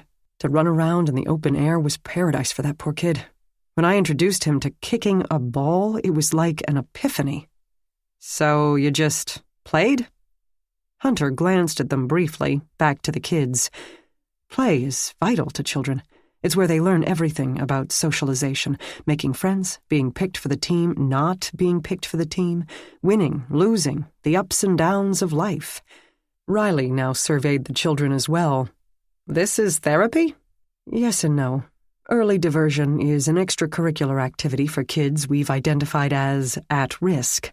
They're not in any real trouble yet, their families aren't too bad, which means we haven't yet proven any outright abuse, but they're having issues that their schools and families don't feel equipped to handle. Play work can help define those issues." "That's kind of vague," Riley pointed out, and Hunter laughed. "It is. I'm sorry. Let me illustrate. You've heard that any kind of acting out is a cry for help, and that sounds simplistic, but it's true. Everything kids do tells us what's on their mind. You only have to know that and then ask a few questions. They'll tell you, in one way or another. For example," he looked around, "Hector, over there, is the oldest in his family. You know how in a typical family each kid gets assigned a role? The smart one, the pretty one, the funny one. Hector is the sensible one. His father drives a truck and leaves for weeks at a time, tells Hector that he's the man of the house. Terrible thing to say, by the way. You have kids?" Jack had been pondering how many people would have access to the infirmary on an average morning and had to snap back to the present. He shook his head. Riley said, "2 girls. Hunter continued, "Said with the best of intentions. Make the son feel proud that you have confidence in him. Very sweet. Except that we don't realize kids take everything literally. And making a 10-year-old responsible for the safety and well-being of his mother and sisters is putting a crushing amount of pressure on the kid. Not to mention the resentment of his sisters feeling bossed by a sibling who's barely a year or 2 older. He started pulling back in school, underachieving, avoiding the other kids. He just got bloody tired of being the grown-up, and deep down he knew he was missing out on his own childhood. Here we're trying to give him that back. I don't give him any tasks or put him in charge of any teams, nothing like that. Here he can allow himself to be a child." Over in one corner, a boy held a ball away from a younger one as he spoke to an older one, apparently arguing with them both. "Stuart is my troublemaker. He's about to be expelled for a 2nd time because he disrupts every class he's in. The kid's a genius at not only getting both students and teachers to argue with him, but also with each other. Both ends against the middle, that's Stuart. Of course, this all stems from Mommy and Daddy, each drafting Stuart into their side in their daily battles. Stuart figured out that if he makes them argue with him, they'll stop screaming at each other. He extended this to making enough trouble for the whole class to live vicariously through his rebellion. He takes one for the team every day. We're trying to get him out of his family role, but, well, it's a tough slog." A wail drew their view to the other side of the yard. "Maddie," Hunter told them, "she's my crier. Every group has one. The kid who bursts into tears if someone looks at her cross-eyed, making mountains out of molehills until you want to choke the crap out of her. At first I thought she simply learned it from her mother, who, when she comes to pick the kid up, is often in tears from the car not starting or the groceries being expensive or her boss's criticism of her use of margins. Turns out she's simply in a crisis of self-worth. Her sister is younger but gets better grades. Her BFF dumped her. Her father left. She wants someone to comfort her, simply to make her believe she still has value." "They're like a cryptogram," Riley observed. "Yeah, sorta. Kids' behavior is their communication.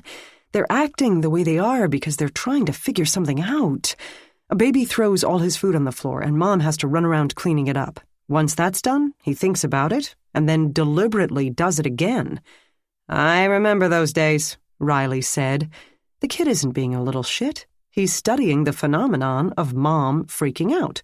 Why did that happen? Let's recreate the circumstances and see if we get the same result."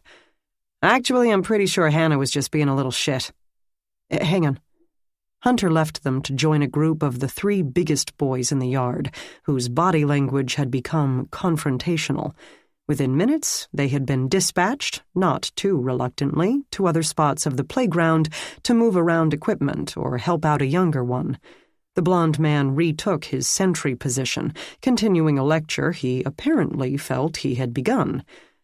A good rule of thumb is however the kid is making you feel, that's how they're feeling. Kids who are overwhelmed by anger become aggressive and disruptive to make you angry. Cocky, experimenting with sex preteens make us feel uncomfortable, unmoored, because they're discombobulated by the changes that are occurring in themselves, and more than a little frightened by them. The kid who's constantly breaking the rules actually wants the restrictions made clear, because their life seems unpredictable and chaotic. We get that a lot with kids who get shifted from house to house with unreliable parents who disappear and reappear without warning. We worry over kids who mope around like they're worried sick. That one's moping. Jack referred to a little girl who slumped against the chain link, watching the other children without interest. Her face remained blank, changing only to a concerned frown if anyone came too near. And I'm worried. The boisterous, the aggressive kids can be a pain in the neck, but at least they're still trying to have a relationship with other kids and adults. The withdrawn ones have given up all hope. They're the ones you really have to watch.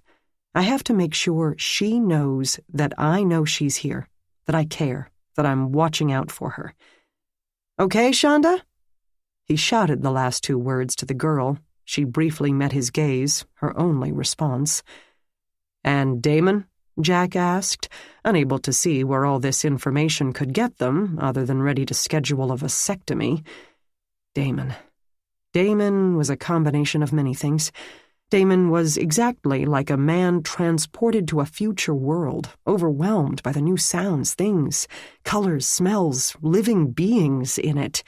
He was starved for human contact, so he grabbed it with both hands, literally. Every game was tackle, not tag. Most of the kids in the under-12 residence have been abused, so they're hypersensitive to touch as it is. They'd pull away, push him away, or ignore him, all of which only sharpened his need, so he'd get even more physical. The three men took 2 steps to the rear as a rubber ball skidded in front of them, followed by 2 boys running neck and neck, and a third who seemed to be keeping up simply for the company, without any real interest in the ball. But of course, Damon was also deeply angry. At his mother? Certainly, if he could put that into conscious thought. His mother, society, the world. Children are born knowing that it's the job of us, the adults, to take care of them. When we don't, they know they've been cheated. Damon knew he had been wronged, and the flip side to being freed to live with normal, quote-unquote, children is that he knew it more every day. This amazing world had been kept from him, so he'd bounce between joy at every new discovery and fury that it was only now discovered. Who did he take it out on? Jack asked. Anyone who crossed his path, especially anyone who rejected him. The desire for acceptance and the pain of rejection is so deeply ingrained in our DNA that language isn't necessary. Anyone who pushed him away could expect a blitz in return. He and Martina had a spectacular battle one day. A more neurotypical group of kids would be more understanding, if still terrified, than you'd expect, in the way they understand when their infant brother pokes them in the eye. But these kids have too many of their own issues to be sanguine about someone else's. Any adults, Jack asked, that he attacked? Oh, all of us. Miss Cooper, me, the lunch lady. Size didn't matter. He'd take you on without hesitation. He did. We passed the 14 to 15-year-old girls one time. We try to keep the age groups completely segregated, but this is not that big of a building, and our routes are limited, and he jumped into them like the Tasmanian devil. Being presented with a new set of human beings overwhelmed what little self-control he'd been learning. He nearly twisted one girl's arm off. Rachel Donahue? What? The girl who died? No, not her. Some skinny little thing. Name started with a T. She was okay, though. So he terrorized everyone, but was there anyone he seemed afraid of? The blonde eyebrows shot up. Damon? He was afraid of everything, and nothing. It sounds condescending, but basically he was a puppy. Are those kids fighting? Riley asked, regarding the 3 boys Hunter had interrupted earlier. 2 had started throwing punches, though none connected with flesh. They're play-fighting. It used to be known as boys being boys when people used to let their kids out of their sight once in a while. It's how boys learn about their bodies and, believe it or not, show affection. But the Flower children decided all aggression is bad and tried to breed it out of our genus. But it's good for them, until it turns into real fighting. Then I'm here. Puppy? Jack asked. You know how puppies and kittens jump and run at the slightest movement? Then curiosity drives them back. That's how Damon viewed the world. Every new person seemed like Godzilla, but Godzilla fascinates enough to spawn countless sequels. The sun had grown hot, and Jack readied to leave. Damon's history with whoever had come to visit him in the infirmary had died in his mute, reeling, powerfully hungry brain. One of the boys swung at his mate, and this time it did connect. The smack of skin on skin rang up and down the street. "That's my cue," Hunter said, and went to intervene.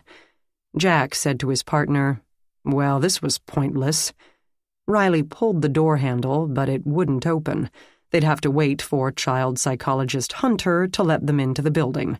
The guy couldn't have a kid he supervised sneaking back into the building while he broke up fights. While they waited, Riley agreed with Jack's assessment. "All we know so far is that whoever murdered our wild boy is a cold-hearted monster if they couldn't see the puppy inside the Tasmanian devil." "Or a child," Jack said, "who can't see past his own issues." Chapter 21. Maggie met them at the center. Riley glanced at his watch. "Including the lunch we just ate, I think I've only had 10 hours in the past 3 days when I wasn't at this place." She said, "I have the prints we lifted and photographed yesterday. Will they let me have the applicant prints?" "Yes," Riley said, "and no." With that, he meant that Dr. Palmer and the Firebird Center, not unreasonably, had no intention of opening their human resources records to the police en masse.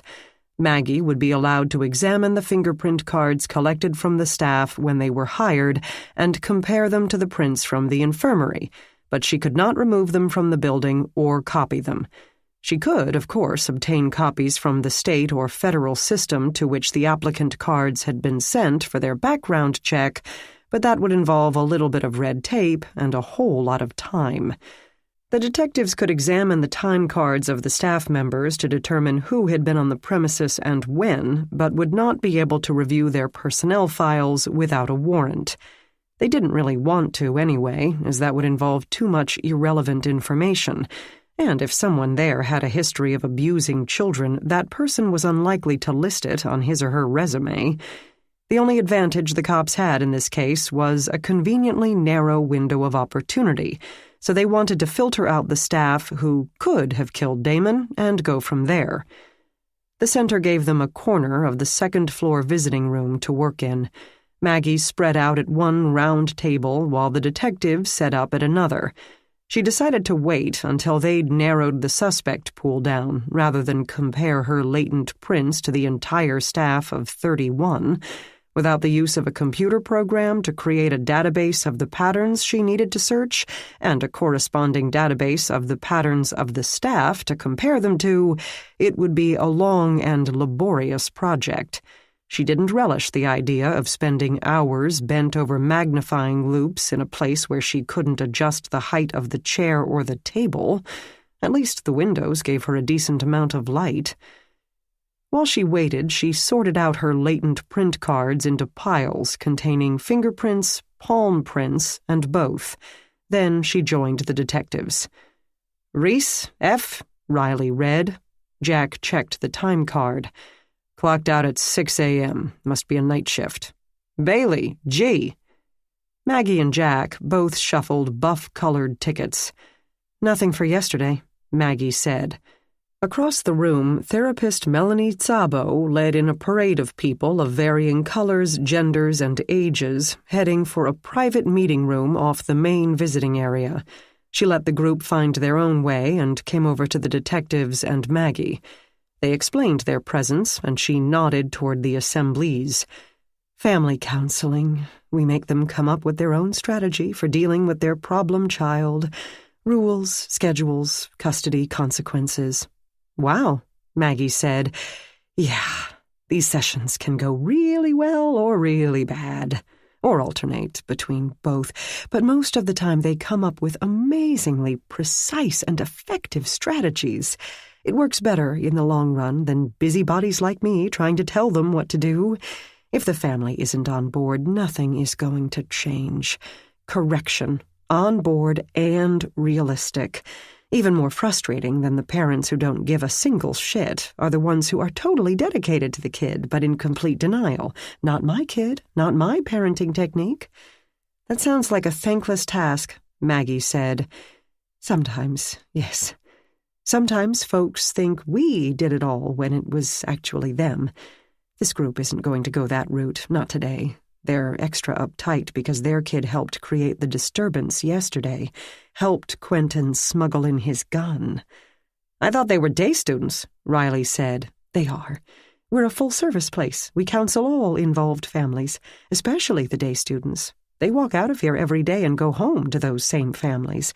And the families are motivated when the child isn't in custody. They want to keep them out of custody. But custody will be an inevitable outcome if things don't change. It gives us a stick to hold over their heads, in addition to the carrot of having a less troublesome kid. When a kid is in residence, it's too easy for them to throw up their hands and wait for us to work magic. Melanie? A man called from the doorway to the private meeting room. Okay, just a sec. How is little Quentin doing? Jack asked. He's in isolation, meaning his schedule is rearranged to keep him away from any other residents. We try never to do that here. Isolating an already disturbed child only makes their problems worse. But shooting down an acquaintance in cold blood? Yeah, we're not eager to give him another opportunity. On the plus side, he's got the basketball court to himself. I've got to go. A brawl may break out if I don't get them started. She hustled over to the meeting room, long skirt rustling around her ankles. Maggie and the cops continued to work, narrowing down the possible suspects to roughly half of the total employees at the center. Security Officer Coughlin stopped to chat as he made his rounds. You guys making any progress on our poor little wild boy? I heard the M.E. said definitely murder. I thought poor Doc Palmer was going to have a heart attack. He threw a hissy fit at the DORC board, and now they're going to be doing double time on the renovations. The cameras should be all operational by the end of next week. About time, Riley said. Tell me about it, he said. For a high-risk, extremely high-risk youth place, the security infrastructure here wouldn't be acceptable at a 7-Eleven. But there was no place to put these kids while the work goes on, so... Perhaps because of the amount of body heat a large group of people created, the family in counseling had not closed the door to the private meeting room, and snatches of their words carried into the visiting area. Officer Coughlin stayed on his feet, pacing slowly around their table, obviously listening and obviously monitoring the stress level in the conference room. Violent children learn their violence from adults, after all. Someone said something in a low tone, and a momentary silence ensued. That was not my fault, a gravelly-voiced woman insisted. A man spoke in a somewhat high and clear tone.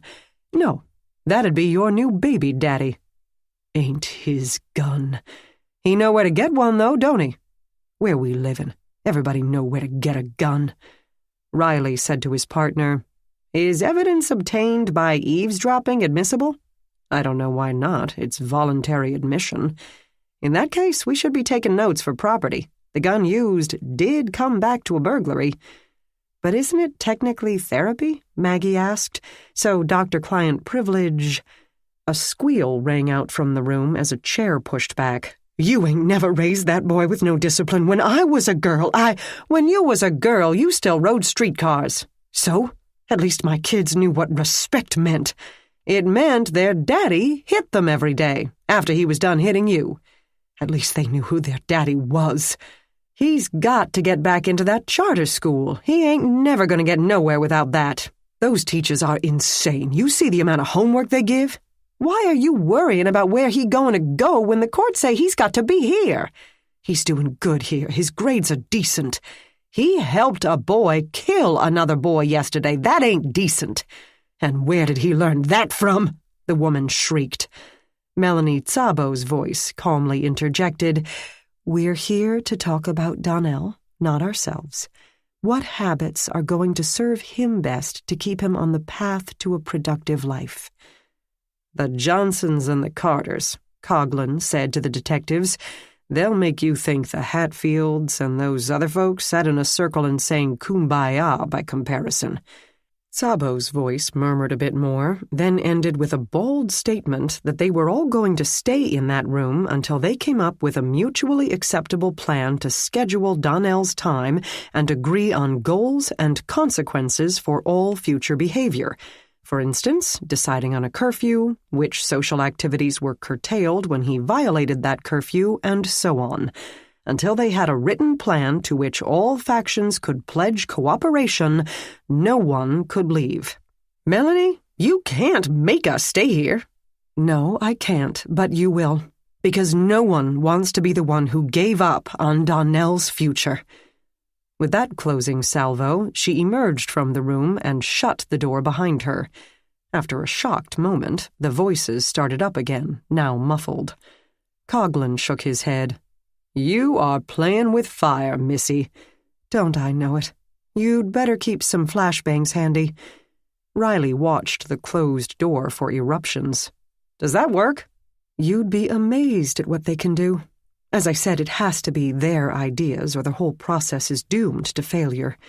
Coughlin kept shaking his head. "I give 'em 5 minutes." Szabo said, "Nah. They're too stubborn to give in, but they're also too stubborn to give up. I'd just do this to hurry them along a bit, lock them in a warm room with no food or water and no bathroom. Don't you guys do this with suspects? Just wait them out?" "It's less effort than bright lights and rubber hoses," Riley joked. "I'll pull those out next if this doesn't work." Jack didn't appear to have listened to any of this and glanced up from his time cards with a question. "Could a staff member come and go without signing in or punching the time clock or however you do it here?" The security guard and the therapist exchanged a glance. "They ripped the time clock out," Coughlin said. "We just fill out a form now." Szabo said, "When the keycard system is installed, that will monitor everything, and not just for security, but for billing our hours, especially ancillary services like me, efficiency studies, etc." "But it's not operational yet?" Jack asked, though he clearly knew the answer and wasn't happy about it. "Nope." Coughlin said, "Course, there's only 2 ways in, through reception or through the day student entrance, so it's not like you could sneak in a back door without anyone seeing. There is no back door, except 2 fenced areas, and the fire doors have no outside handles." Understanding dawned in an uncomfortable grimace on his face. "You think someone on staff killed Damon?" "You think it's more likely one of the juveniles?" Riley asked him. Szabo said, "They are here for a reason, you know, and it's usually a violent one." "Don't look at me like that. That's not disloyalty to my clients, it's reality. And we're all about reality here. Rehabilitation doesn't stand a chance without it." Okay, Riley said, holding up his hands in mock surrender. "But the juveniles here are supervised 24/7. How would one have the opportunity?" The therapist thought about that as voices raised in the private meeting room. The family rumble grew to full swing. "We let them go to and fro for short errands, such as coming for an appointment with me, especially the older ones, as long as they're behaving, if they're not being oppositional or suicidal or something." "We noticed that." A thump sounded from the meeting room. Coughlin straightened up, but the therapist held up her hand. "They always do this. They'll be okay." "Facilities just patched the holes in the wall from the last time." "I know." "Mitch ain't gonna be happy if he has to pull that blue paint out again." "I know," Jack said. "So any of them could have been any place in the building without a record of it. And once you're inside, this place is a free-for-all. Residents, staff, visitors can go anywhere. Dr. Tsabo said, and teachers and therapists know when a kid steps out, they can't get into each other's age units, only common areas. Most of the kids would have been in class, Maggie pointed out. Jack said, we'll have to get with the teachers, and most of the visitors come in the evening. Riley said, still can't see it. How would a kid find the EpiPens? Maggie said, perhaps there's a few who spend a lot of time in the infirmary. They'd have time to explore when the nurse took bathroom breaks or responded to emergencies. Riley made an oral note to check with the nurses for recent extended stays in the medical office. They packed up the time cards and lists and left Maggie to deal with her stacks of fingerprint cards and the inevitable neck strain and went off to find Dr. Palmer. Coughlin went along as escort. Melanie Tsabo flopped down in Jack's abandoned chair. Don't mind me, she told Maggie. I'm just on fire brigade duty, here to run for buckets if there's an explosion. Otherwise you just wait? A great deal of therapy is waiting. A great deal of forensics is, too. Dr. Palmer juggled a phone in one hand and a newspaper in the other, standing behind his desk. The office looked as if a strong wind had rippled through it, though Jack couldn't be certain what had changed. An unfamiliar secretary squeezed past them to plop a set of stapled papers on top of the small mound of similar items already covering the desk blotter, and through the window Jack saw the silhouette of a lone basketball player practicing his free throws. The day was warm but overcast, comfortable without a lot of UV exposure. The doctor said into the phone, It's not as bad as it could be. I thought the article was fair, more or less.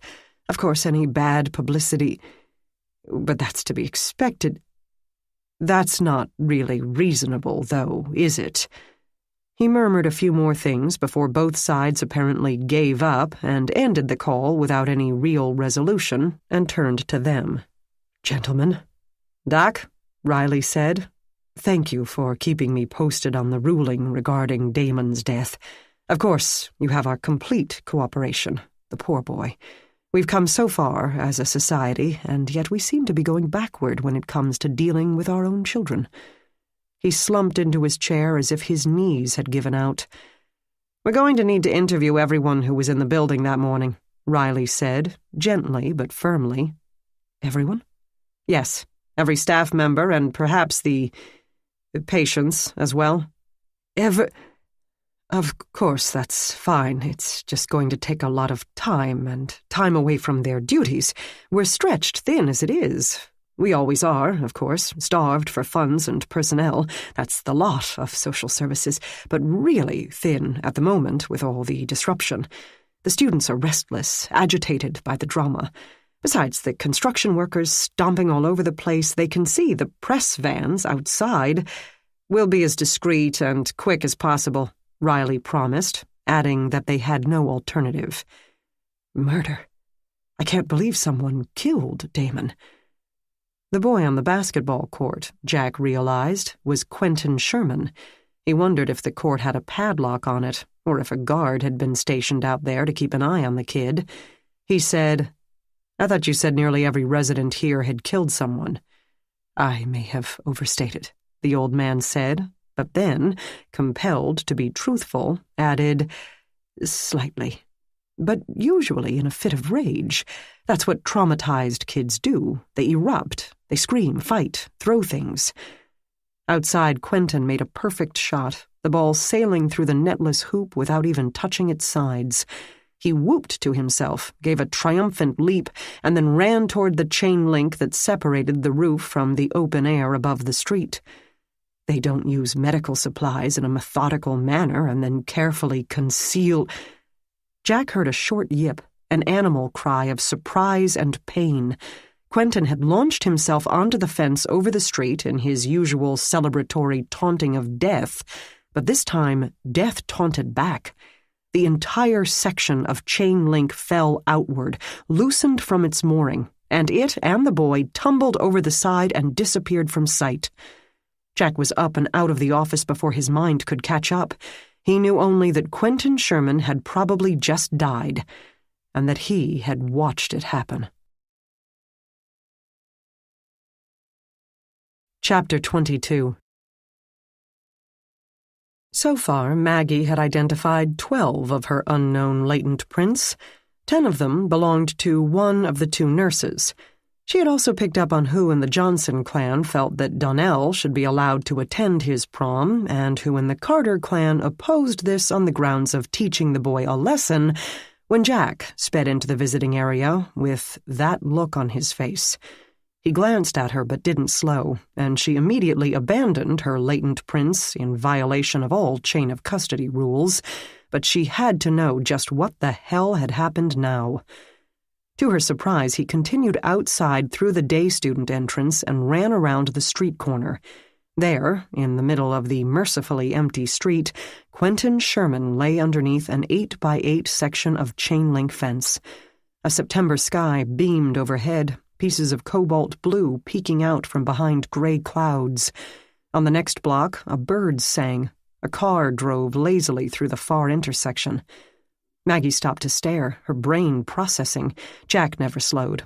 He grabbed the fence section and flung it off the boy. A voice in the back of Maggie's mind said, "There go any fingerprints on those inches of pipe." And then she also stood over Quentin Sherman.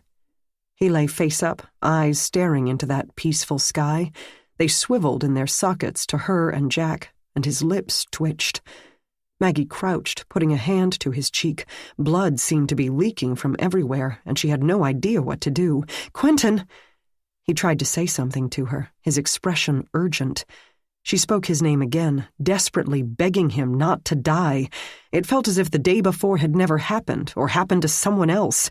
She didn't see the dangerous predator who had so terrified her and nearly killed Jack.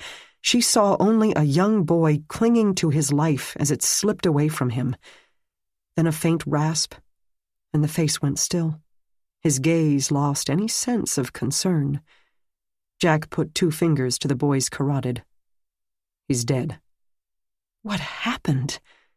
Jack straightened and gazed upward, where each window had young faces pressed to it, witnessing yet another violent sight in the long history of their short lives. Someone loosened the fence section. Riley is up there, making sure no one touches anything. Maggie took a deep breath and consciously turned her focus to the crime. She made a phone call to Denny to ask for reinforcements and told Jack she would get her camera from her car. Returning with it, she documented the scene, the dead boy, the fence section. Her heart pounded oddly, but she ignored that, reasoning that she wasn't accustomed to her victims being so fresh, or having held her as a hostage either. But she had a lot to do, and couldn't coddle herself right now. Quentin Sherman wore a t-shirt, wet with sweat from his boisterous playing, and a pair of baggy, shiny athletic pants. His shoes probably cost $100 or so and had all the normal nicks and marring of a teenage boy's footwear. A gold chain rested against his chest, a thick twist with a single pendant that read "Mom" in script. His face showed a few small scrapes on the right temple, probably from yesterday's tackle by several law enforcement officers. His otherwise perfect skin stretched over high cheekbones, and long lashes framed his eyes. His pockets contained a contraband cell phone, which she instantly placed in a Faraday bag to prevent remote wiping by anyone who might have Quentin's passcodes, and a pack of juicy fruit. He had been arrested, Jack said. Why wouldn't the phone have been confiscated? Maybe he'd hidden it before shooting Luis, just in case he got caught afterward. A close-up look at the fence brackets bore out Jack's theory. None seemed to be twisted or deformed. The brackets and the loose screws she located showed little damage, only some clean nicks at the tips of the screws from the final wrenching as the fence connections came apart, and at the indented crosses in their heads where a tool had been used. All they had to do was loosen the bolts, she said. And wait, Jack added. Could it be some kind of escape attempt? Some kids planned to tie their bedsheets together after dark but didn't let Quentin in on the plan? It could, Jack conceded, but I doubt it. I think someone knew this kid liked to climb the walls and knew he'd be temporarily banished to outdoor exercise. And I doubt anyone here would leave a number 4 Phillips lying around, so getting a tool to use took some planning. She looked again at the large bolt. They might use a coin, if they had strong fingers. But why? Revenge for Louise? Maybe. Most likely. But what did Damon have to do with Louise? What did Daryl?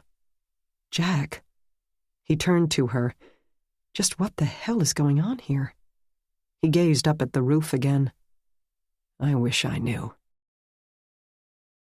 At the top of the building, Riley guided her through the crime scene, a knee-high brick wall that rimmed the edge, with chain link atop that.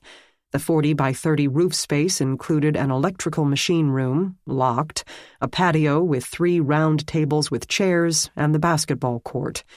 More chain link provided a barrier to keep the game players from bumping into anyone sitting at the tables or emerging from the stairwell, but not the machine room. Its door had suffered copious dents from balls and bodies. She approached the gaping, now fenceless section. The remaining fence sections were quite sturdy, connected to their posts with tight, weathered brackets. The 2 involved posts showed only fresh scrapes similar to the tips of the bolts where their oxidized surface had been scratched as the brackets pulled loose. In the street below she saw Jack and Amy, who had arrived from the forensics unit to help her process the scene. But again, there wouldn't be much processing to do. Structures constantly exposed to the elements were not good for latent prints. Dirt, rust, and oxidation coated a not-that-smooth-to-begin-with surface and made finding visible ridges nearly impossible. Not completely impossible, however. 3 stories isn't necessarily enough to kill, she observed to Riley, who stood well back of the edge. Yeah, if he had landed on his feet, he might have made it. Of course, he'd be several inches shorter. He'd have a better chance on grass, but asphalt? She surveyed the surroundings, wondering if occupants of neighboring buildings had seen something.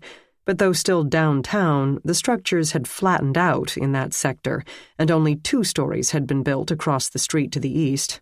To the north sat the lake and a municipal parking lot, leaving her only seagulls as witnesses. Even if there had been skyscrapers around, the killer had since the last basketball game to loosen the bolts. The kids would have been in school all morning, so that had probably been the night before. Cover of darkness, a few quick turns of a tool. She felt like screaming in frustration. Someone had been executing children right and left without leaving her a single clue. Her gaze fell on Jack. Jack, who had made a shadow profession of exactly that sort of work only a few short months before. Jack, who had been in and out of the Firebird Center for several days, who would be allowed access to any part of the building by virtue of the badge he wore on his hip. She shook her head, throwing her hair out in an agitated halo. "What's the matter?" Riley asked from behind her. He had inched up, but still avoided the edge. Vertigo did not seem to be his friend. "Nothing," she said aloud, firmly. It was ridiculous. Rachel and Daryl had already been dead before Jack ever heard of this place, right? Granted, perhaps they were not murders at all. But she couldn't picture Jack injecting 10-year-old Damon with EpiPens. Damon's mother? Certainly. But not the small boy who had been so terribly unfortunate. Damon had been damaged. He hadn't been evil. Quentin Sherman, on the other hand... She felt a sudden chill. From the lake, she told herself. That touch of coming frost. Chapter 23. Maggie did what she could. That included processing the door leading to the roof with portable superglue wands that turned it white and illuminated the slapped handprints of dozens of teenage boys pumped up with youth and testosterone. This took an hour with camera and tripod and adjusting the light every which way, while curious staff members kept catching curious children in the stairwell trying to get a glimpse of the crime scene. Some of the kids wheedled for more time, some ignored commands to move, and one 13-year-old pushed his social worker down the steps. The social worker managed to catch himself on the railing, or Maggie might have had another bizarre but accidental death to investigate. She could hear noise and raised voices from the classrooms. Yesterday they had a murder occur in science class, and today a fatal fall. She couldn't blame them if geometry didn't hold their interest. Amy had carefully collected the bolts and superglued the fence section in the street after having the traffic diverted. It would be impossible to move it back to the lab without grasping the frames and possibly smudging prints that would be delicate and problematic to begin with. They didn't even have a vehicle large enough to transport it, and Maggie didn't feel sure it would fit through the door into the lab. Better to process it on scene, and then it could be loaded onto a flatbed as roughly as necessary. As bulky, heavy, and basically uninteresting as it was evidence of murder and would have to be kept at the police department as long as the case remained open. But photographing the wisps of latent prints Amy could raise on its frame was a pain and a half. At least the roof door had been a flat surface. Trying to photograph faint white prints against the curved, dull metal of the frame in broad daylight proved an exercise in frustration. Struggling to hold them still in the breeze off the lake, Maggie held tarps up to block the intermittent sun so Amy could adjust the light source to sidelight the prints. This simply had to represent the best they could do. They couldn't leave the piece in the street overnight for the superglue to oxidize so they could drip the prints with dye stain and use an ultraviolet light source to make the dyed prints glow, and they couldn't get the section back to the lab without disturbing the superglue. Maggie doubted the killer would have left prints anyway. He, or she, had been careful enough to wipe off the EpiPens and their box. But perhaps he, or she, counted on the elements to destroy any prints, so Maggie couldn't make herself give up on the idea. But once back on the roof, she thought of something else. The sections of fence were held to their poles by round brackets that looped around the pole and then protruded to secure the section frame on either side. The ends of these brackets were held by carriage bolts, which had obviously been loosened until hanging on by a single thread, easily torn away by the weight of a 15-year-old boy. The brackets were spaced out along the pole so that the upper two were well out of reach from the roof. The killer had to have been a climber, like Quentin, to get to the upper bolts, and would have had to cling to the pole to steady himself, or herself, as he, or she, used the tool.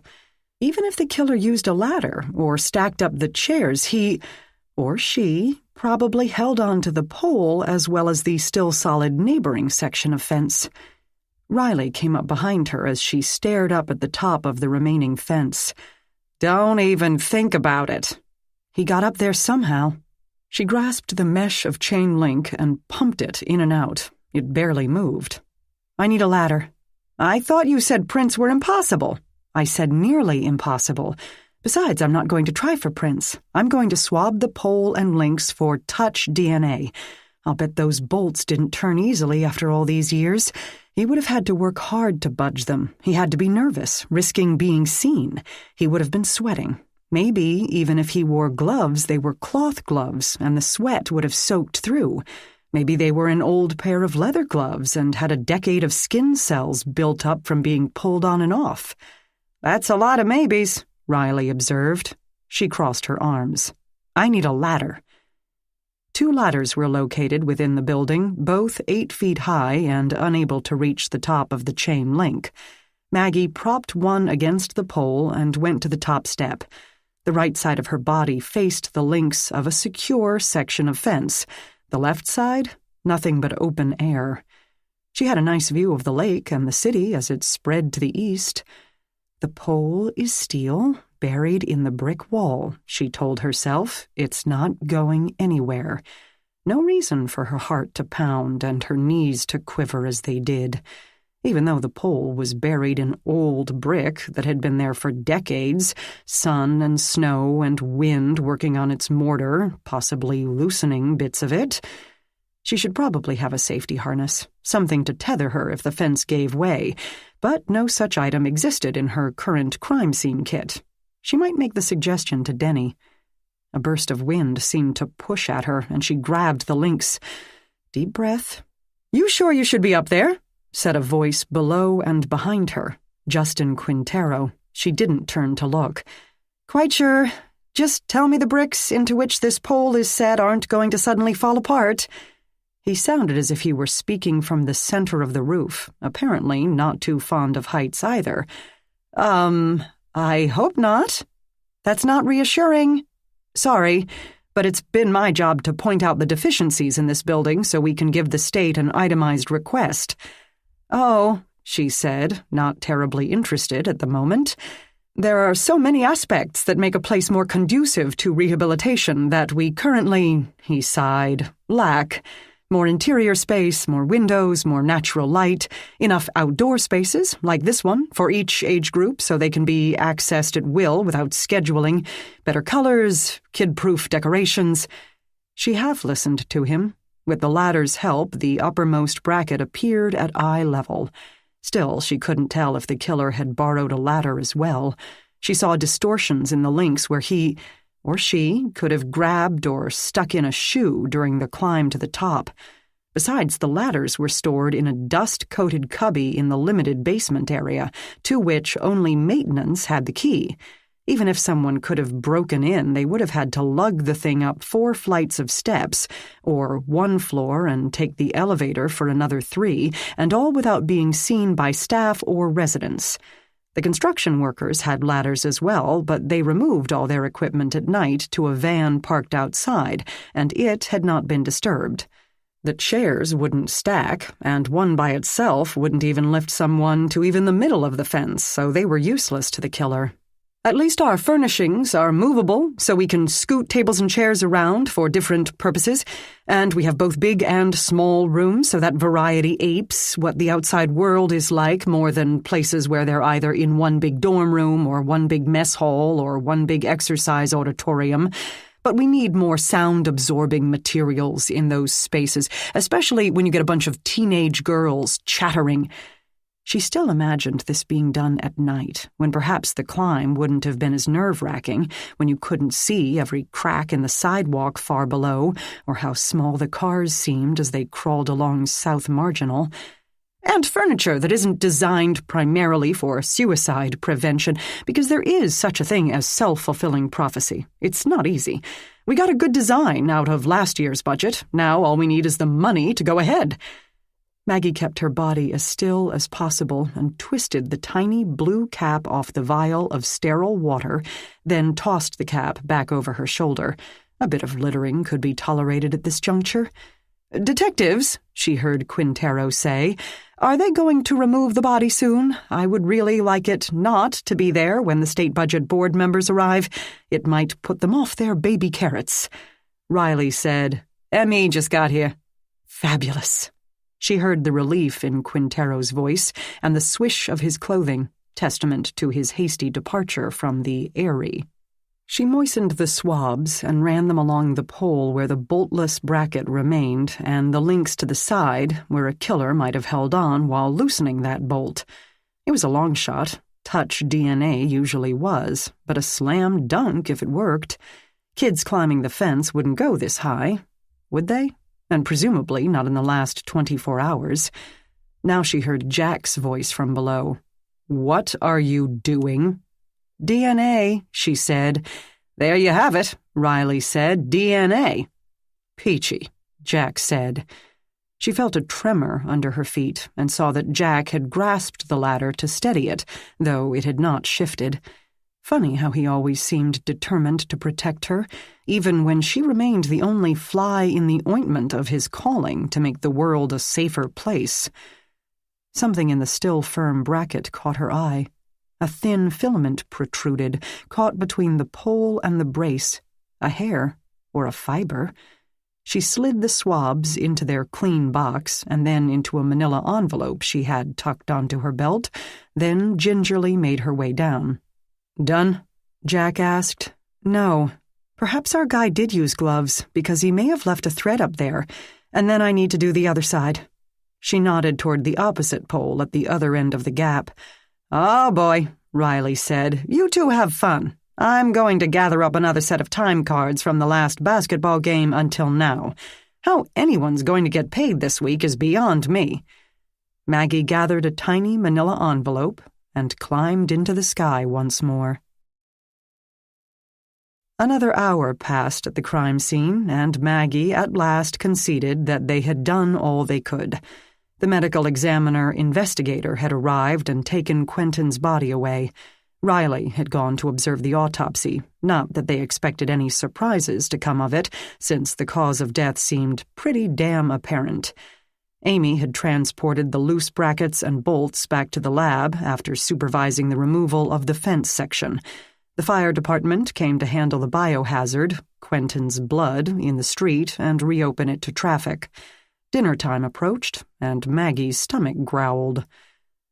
Melanie Tsabo came looking for her once the crime scene tape had been removed from the top of the stairwell. "Trina would like to see you. She said she has something to tell you. She won't tell me what it is. So if you have a minute before you leave?" "Sure," Maggie said, with less enthusiasm than she felt. She still had no idea how to be supportive and mentoring to a juvenile, violent offender, especially one who had apparently tried to kill her own mother. Of course, if Trina's mother had been anything like Damon's, that might not be so hard to understand. "Let me lock my stuff in my car, and I'll be back in." They descended the steps, voices bouncing off the concrete walls. "I have no idea what it is. She wouldn't give me a hint.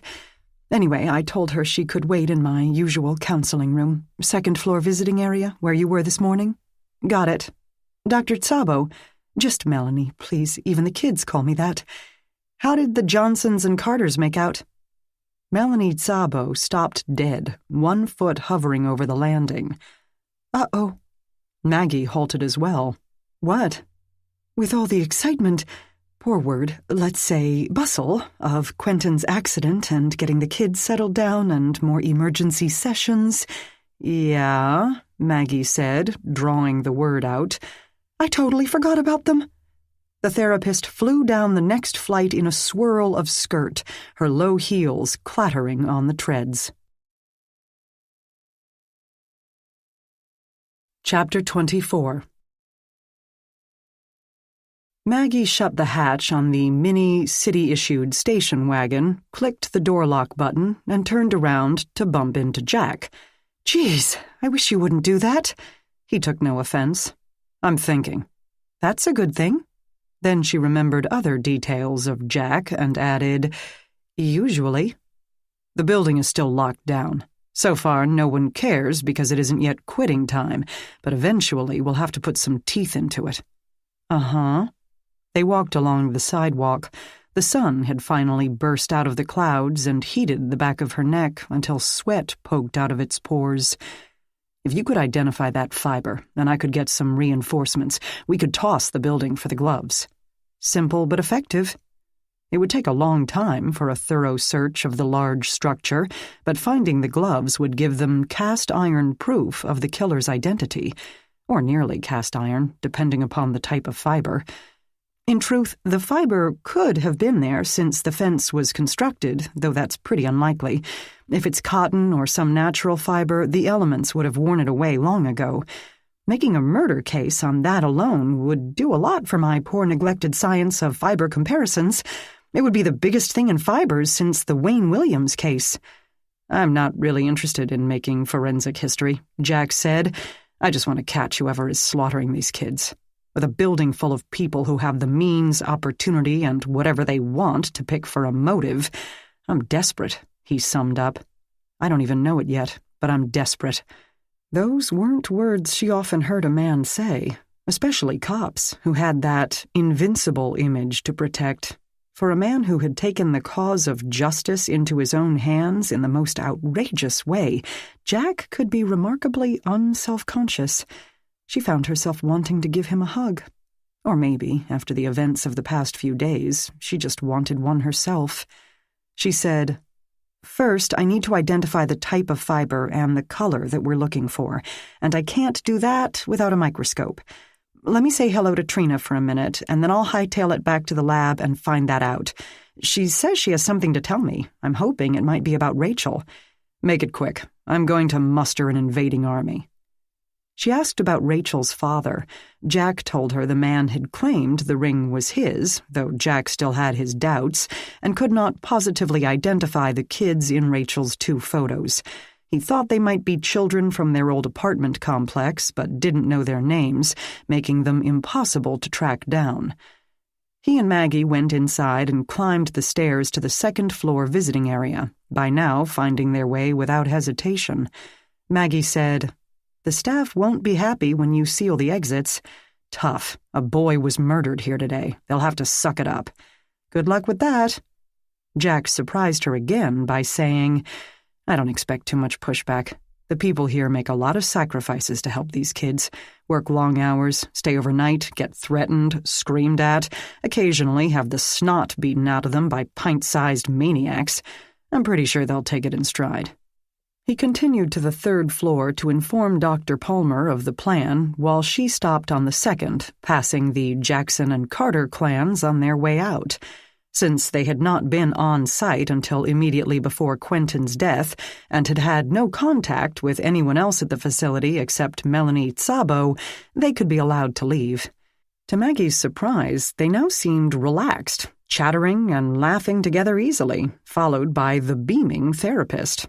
Apparently, she had been right. Let them work out their own plan, and they'll not only get, but stay on board.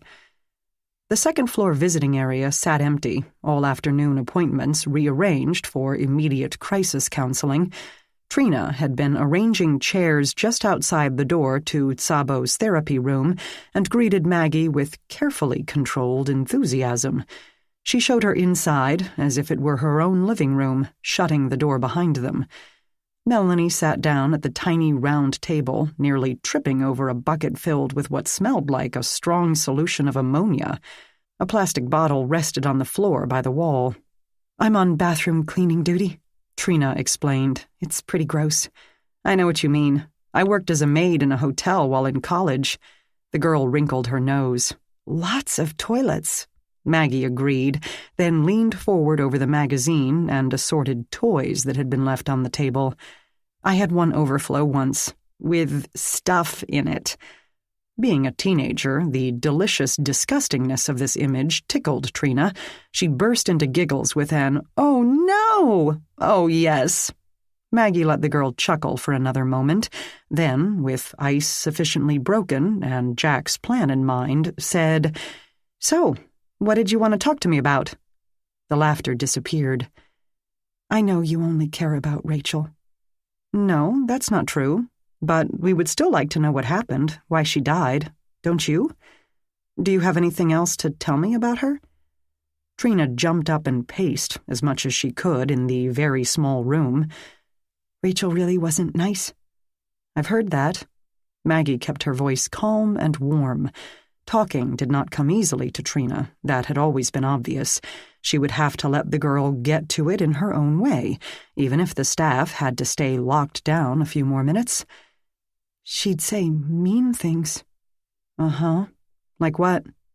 "She told me I was ugly, and that boys would never like me." An uncomfortable thought began to hover in Maggie's mind. That was mean. It was. Ms. Washington made her apologize, but she said it like it was a joke, the "I'm sorry" part, and then she was supposed to help me with a homework assignment. That's what they make you do when you hurt somebody. You have to help them with something, and that's supposed to make us feel like helping is good instead of hurting. That's a very good idea.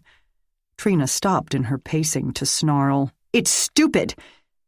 "I think it's supposed to encourage us, to empathize, to put ourselves in others' shoes." The agitated pacing started up again, Trina pausing only to gnaw at a cuticle. 2 fingers already showed pinpricks of blood.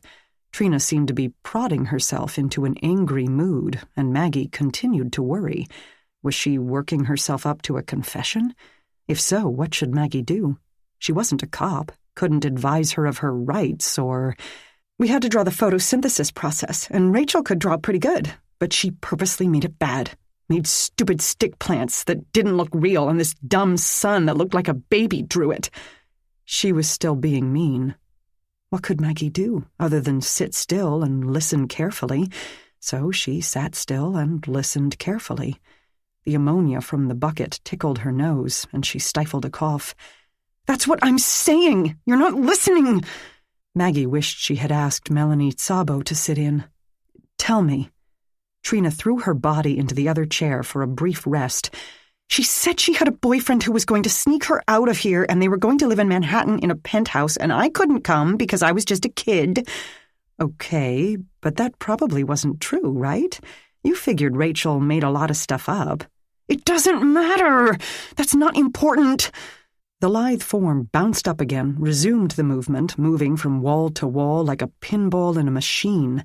Only instead of working up to a point, she seemed to be getting farther from one, her thoughts more dispersed. It's what I'm told. Told by who? Maggie asked. Told by them? Trina picked up the bucket by the handle, moved it closer to the door, and set it down again to continue on her erratic course. Maggie asked who them might be.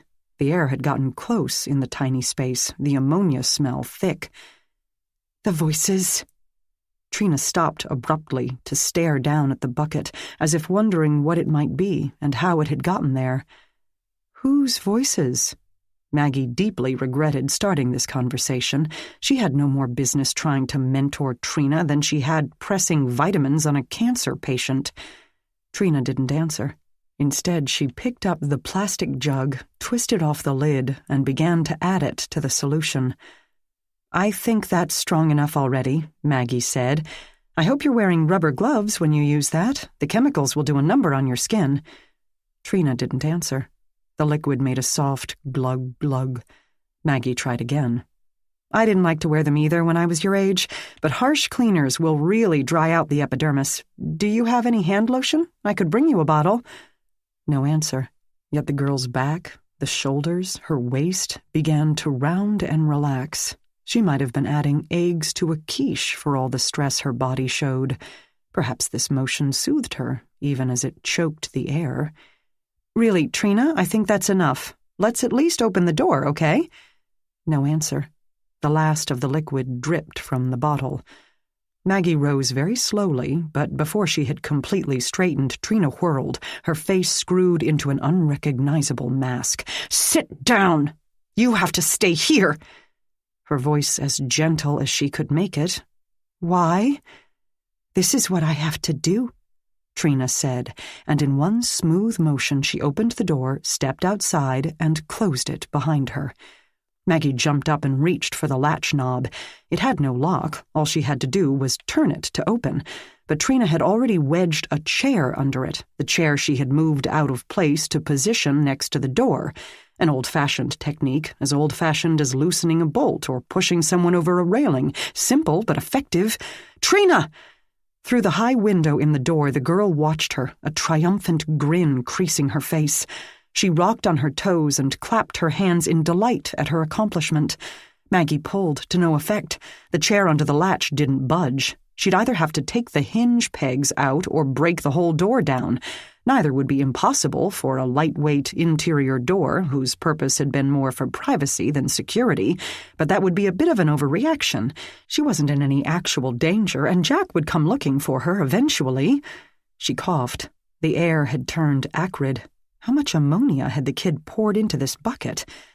That's when she noticed the emptied bottle lying on the floor. Bleach. Bleach plus ammonia equals chlorine gas. Chlorine gas, which had killed over 90,000 soldiers during the First World War. If it didn't flat-out suffocate, it would damage the respiratory epithelium and cause a toxic pneumonitis, not to mention chemical burns. There was no antidote.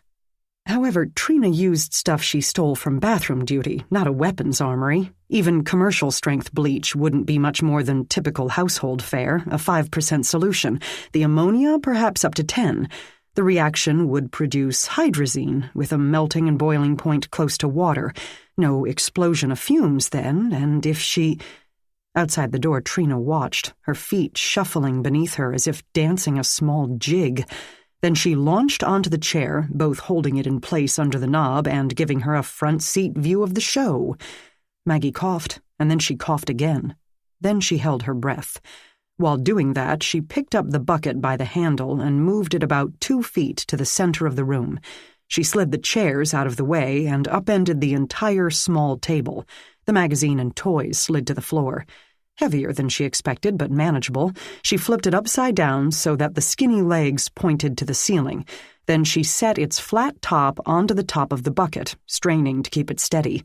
She didn't want to either crush or tip the bucket, which would leave herself worse off instead of better. Her lungs reached the limit of their ability to freeze, and she sucked in a half-breath. The air felt like a living thing, reaching deep into her alveoli with tiny stabbing knives of pain, but she stifled another cough long enough to get the table situated. The bucket held. The flat surface of its top covered the bucket and would hold in the fumes. They wouldn't generate much pressure to speak of, and definitely not enough to shove the table off, and the poor lip would act as a vent. The lip also made it impossible to completely seal the top, but still the fumes would be largely contained. She debated setting a chair on top of the overturned table for good measure, but decided that would be unnecessary and possibly destabilizing, and she really wanted to breathe now. She returned to the door, not that the air was any fresher there, and drew in a deep breath. Trina had been watching all this activity, and her smile faded. Her plan to create a mini gas chamber had possibly been foiled. A mighty frown creased her brow.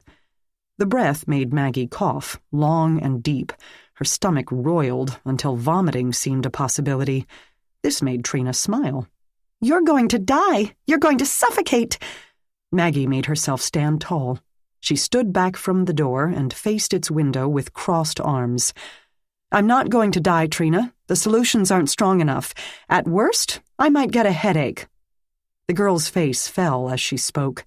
Perhaps if she convinced Trina that the plot would never prove fatal, no matter how long she waited, she'd give up and let her out. Maggie didn't have time for attempted murder. She had a fiber to identify. And her lungs burned. She tried another shallow breath. It caused a cough that made her want to double over, but she fought it, stayed upright. Her eyes watered with the effort. For all her calculations of percentages and cubic airspace, perhaps she had gotten enough in that first snootful to give her a case of instant bronchitis. Or worse. But she could do nothing but stand there and breathe it, one tiny mouthful at a time, until Trina gave up. A shape moved behind Trina. Maggie heard Jack's voice, asking the girl something. Trina turned away, her face melting into that same feral mask Maggie had seen. Then the girl threw herself at Jack with all the force in her tiny frame. Maggie rushed to the window. Jack saw her and had 1/4 second to sum up the situation before Trina was upon him. She beat at him with her fists, kicked with both legs. Though twice her size and twice her weight, Jack had not been trained in hand-to-hand combat with a child. He hesitated, not knowing what or where to grab, and in that instant the girl launched herself up and slashed at his face with both hands. The chewed nails couldn't do much, so she clung to the front of him and bit his neck. Maggie saw his face contort in pain. "Jack!" she shouted. In her distress, she forgot to keep her breaths shallow and sucked in enough chlorine-tinted air to double over in coughing. It felt as if she might leave a lung on the carpet. 5% was still too damn much. The door flew open, and Jack stood in the open space. Blood flowed from the wound on his neck. Behind him, she saw Trina's still form, prone on the linoleum floor by the visiting area. "Jack," Maggie wheezed, "what did you do?" He grabbed her by the shoulders and yanked. Chapter 25. The black, portly, chatty EMT who cleaned and patched the wound over Jack's carotid asked if he had been attacked by a vampire, and he didn't seem to be kidding. When told it had been an undernourished 14-year-old girl, the guy said only, "I hope she had all her shots." "Me too," Jack said. 2 seats away from him, Maggie coughed again.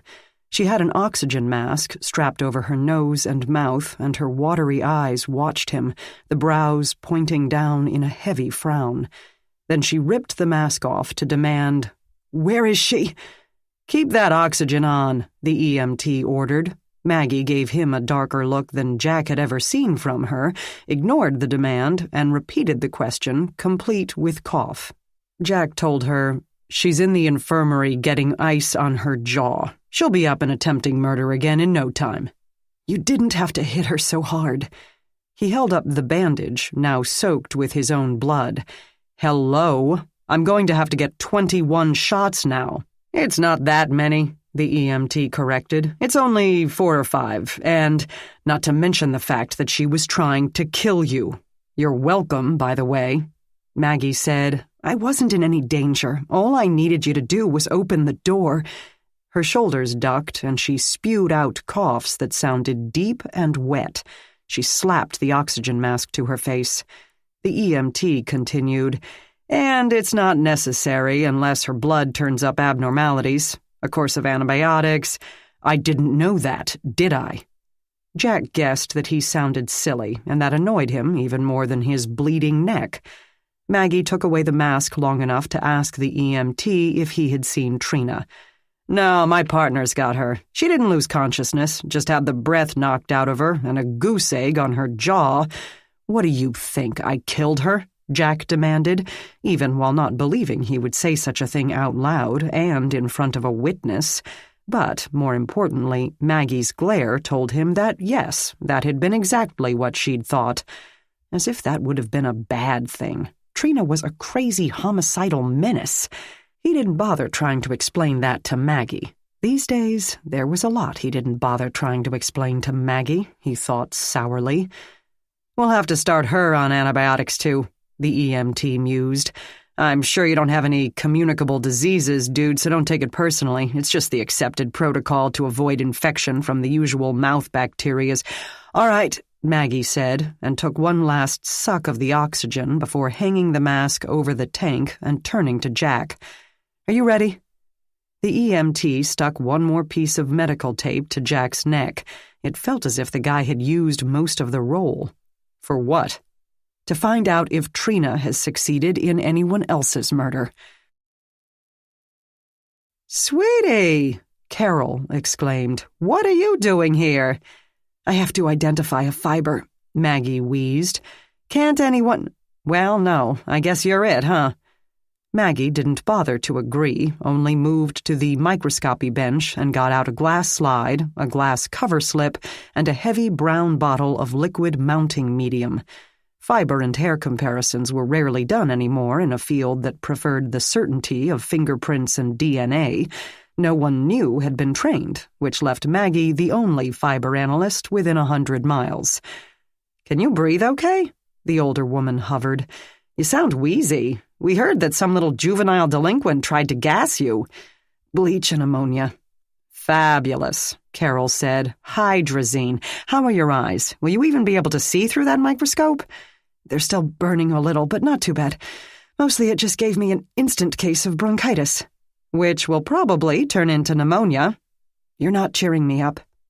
Maggie pulled out the tiny envelope with the fiber and made a concerted effort to stop coughing. She had one tiny fiber. If she blew it away into the oblivion of the lab's floor, their chance to stop the murders of children would be lost. "Sorry, can I get you anything? Coffee, tissue, Z-Pack?" "Coffee would be great. The EMTs have me covered for the rest."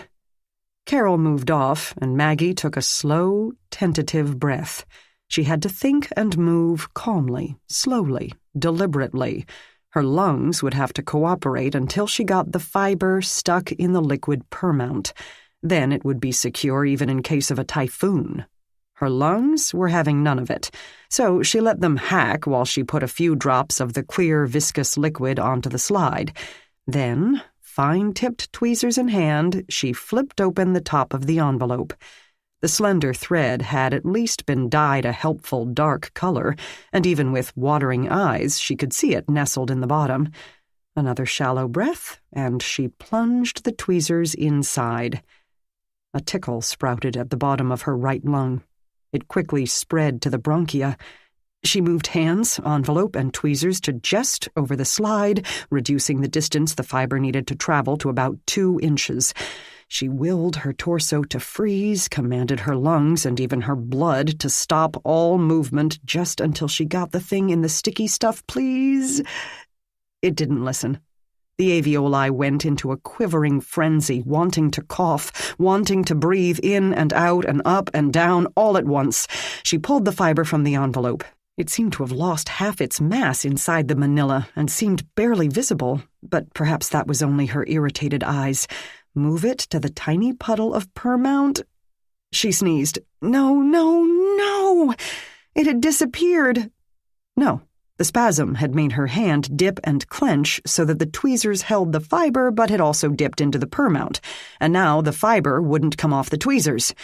She used its predicament to take a moment to cough the tickle out of her body, then used another set of tweezers and a solvent to get the fiber both freed from the tweezers and stuck enough in the permount, dropped on a cover slip, and that, thankfully, was that. After, of course, she cleaned the sticky stuff off both sets of tweezers before they were ruined for good. She moved the slide under the light microscope and promptly determined that the minuscule piece of thread consisted of 2 fibers, a thin cotton and a wider synthetic. They were both the same shade of brown. A trip to the polarizing microscope made the synthetic fiber glow with the pale pinks and greens of polyester, probably a pair of cheap work gloves. Maggie made a quick note of the polyester's diameter and cross-sectional shape. If their crime scene had been a home, a pair of work gloves wouldn't be much in the way of evidence. Every homeowner needed a pair. But in a school/jail/office building, they would be harder to explain away, except for the maintenance man or the construction crew. Someone, perhaps Ms. Washington, had said that the children didn't maintain a winter wardrobe, as they didn't have the storage space. There had been no construction work underway on the roof, and it didn't appear to get a lot of maintenance either. Maybe this would lead to the killer. He or she couldn't have known to get rid of them, had no reason to think they would turn into damning evidence. And Trina. Did Trina have a pair? Maggie could easily picture the girl scaling the chain link as if she were in Cirque du Soleil. She would barely have dented the links. At some point, she would have to deal with the fact that the little girl she had befriended had tried to kill her. She knew she shouldn't take it personally. Obviously, Trina had severe issues. But when her eyes still burned and her lungs ached, it was damn hard not to.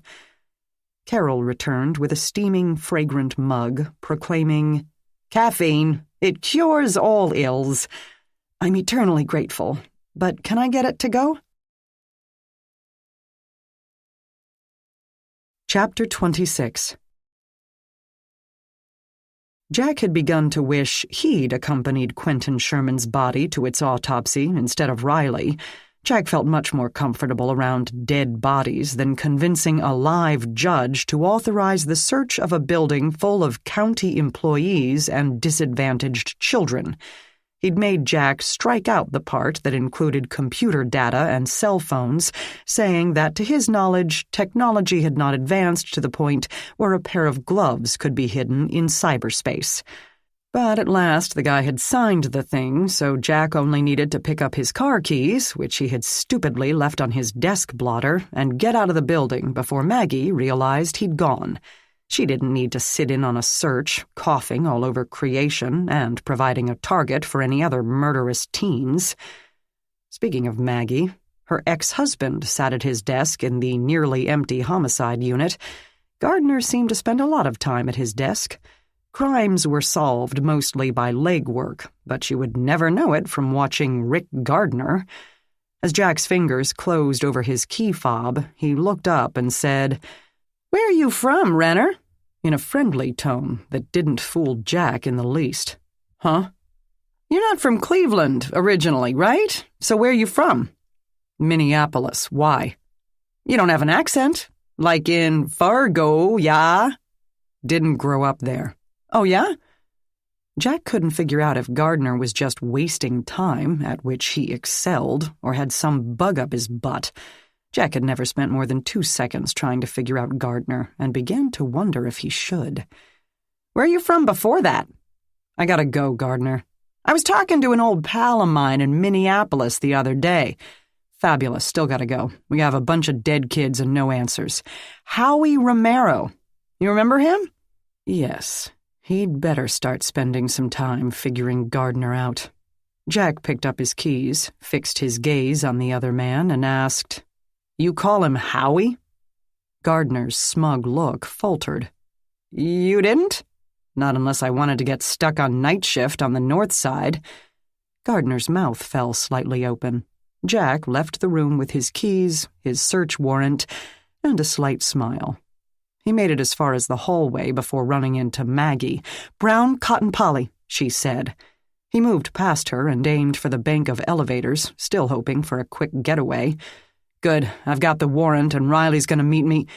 She grabbed the cuff of his sleeve, pinching an inch firmly between thumb and forefinger and not letting go even after he snapped to a halt. "Kind of like what you're wearing."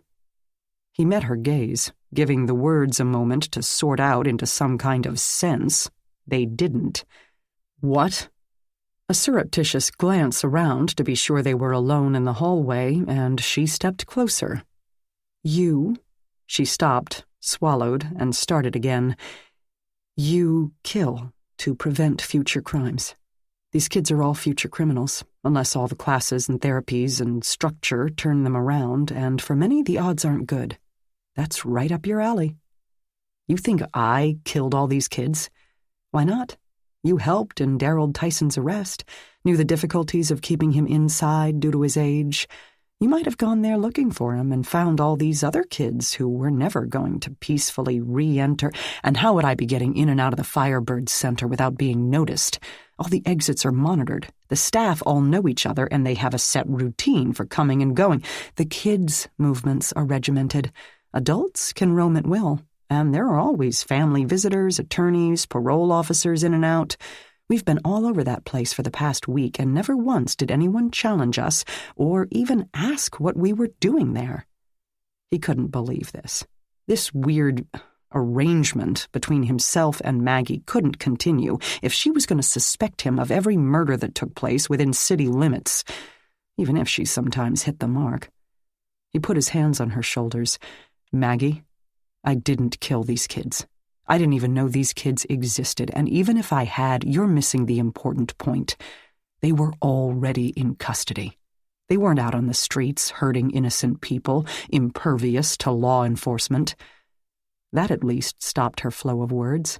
He could see the wheels turning as she considered this. "Oh," was all she said.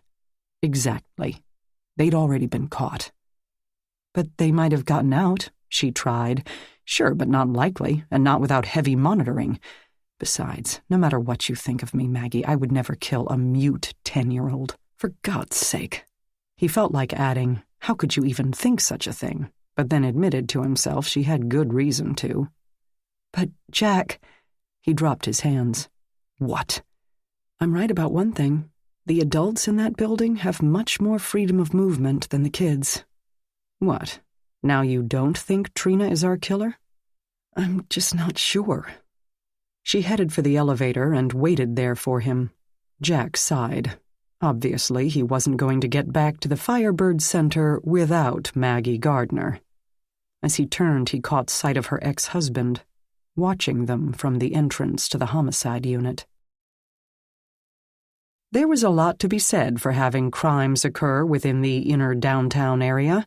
They reached the Firebird Center in 10 minutes flat, and the receptionist, gobsmacked by all the goings-on, showed Maggie and Jack to Dr. Palmer's office. Through the window, Maggie could see the gap in the chain link where Quentin Sherman had plunged over the side. "Ah, Miss Gardner," Palmer said, "I can't begin to tell you how sorry I am. It's okay, really." She slipped into an empty chair as Dr. Palmer fussed about how much better Trina had seemed to be doing and what a setback this represented. "What is her story?" Jack asked. Maggie didn't. She felt almost afraid to know. "Trina," Dr. Palmer said heavily, "is mentally ill." Jack said, "No shit. No, you don't understand. 99.9% of the children we treat and school here were born healthy, neurotypical children who now have emotional and behavioral issues due to abuse, neglect, violence in the home, and other outside influences. Trina suffered no abuse, neglect, or violence, but she was not, apparently, born healthy. A bad seed? Jack asked. The little man frowned. That's a glib but somewhat accurate explanation. Her parents were lovely people who wanted more than anything for her to be happy. But from birth, her life has been a battle between light and dark. Like I said, born bad. Trina isn't bad. She's ill. She's quite ill. And her illness is difficult to treat because we don't know its cause. It's some form of psychosis, but not a straightforward biochemical imbalance, as in schizophrenia. So she's a psychopath. That doesn't exactly come as a surprise. No, detective. Psychotic is very different from psychopathology. Psychotics are delusional. They hear voices. They suffer from paranoia. Their thoughts and emotions are so impaired that they lose touch with reality. They live in a frightening, confusing world. That described Trina, Maggie thought. A psychopath or sociopath is not at all delusional in the medical sense. They see reality exactly as it is. They just don't care, because no one else matters except them. They are not frightened, depressed, or anxious. They have no insecurities or neurotic torment. No remorse, Jack said. Exactly. Daryl Tyson was a psychopath. Quentin Sherman was a psychopath. Virtually all gang leaders are. Not gang members, who are usually kids looking for a substitute family, or dullards who are looking for some self-actualization. But to have the calculated cruelty necessary to turn those kids into killers and pawns, yes, that requires a complete absence of empathy. That's not Trina, Maggie said. She couldn't point to what made her believe that, but believe it she did. Dr. Palmer nodded. We've used a combination of cognitive therapy and Thorazine to try to keep her on an even keel. Justin warned me that this may not be the right facility for her, but she had been doing so well. It's been months since her last outburst. Jack asked, "What'd she do last time?" Attacked Dr. Szabo with a chair. Nothing as clever as what she tried on you, Miss Gardner. I can't tell you how sorry. I'm all right, Doctor, Maggie said, this assurance somewhat mitigated by another coughing fit.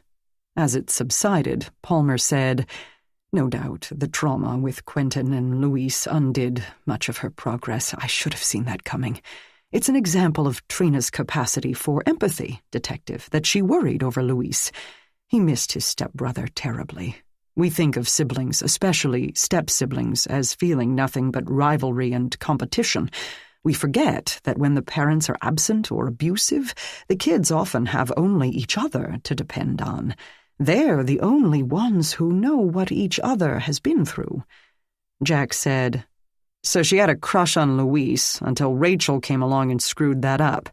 Dr. Bellamy, Daryl Tyson's therapist, said he had taken on a girl from the resident flower child. I assume that meant Dr. Szabo. Was he talking about Trina?"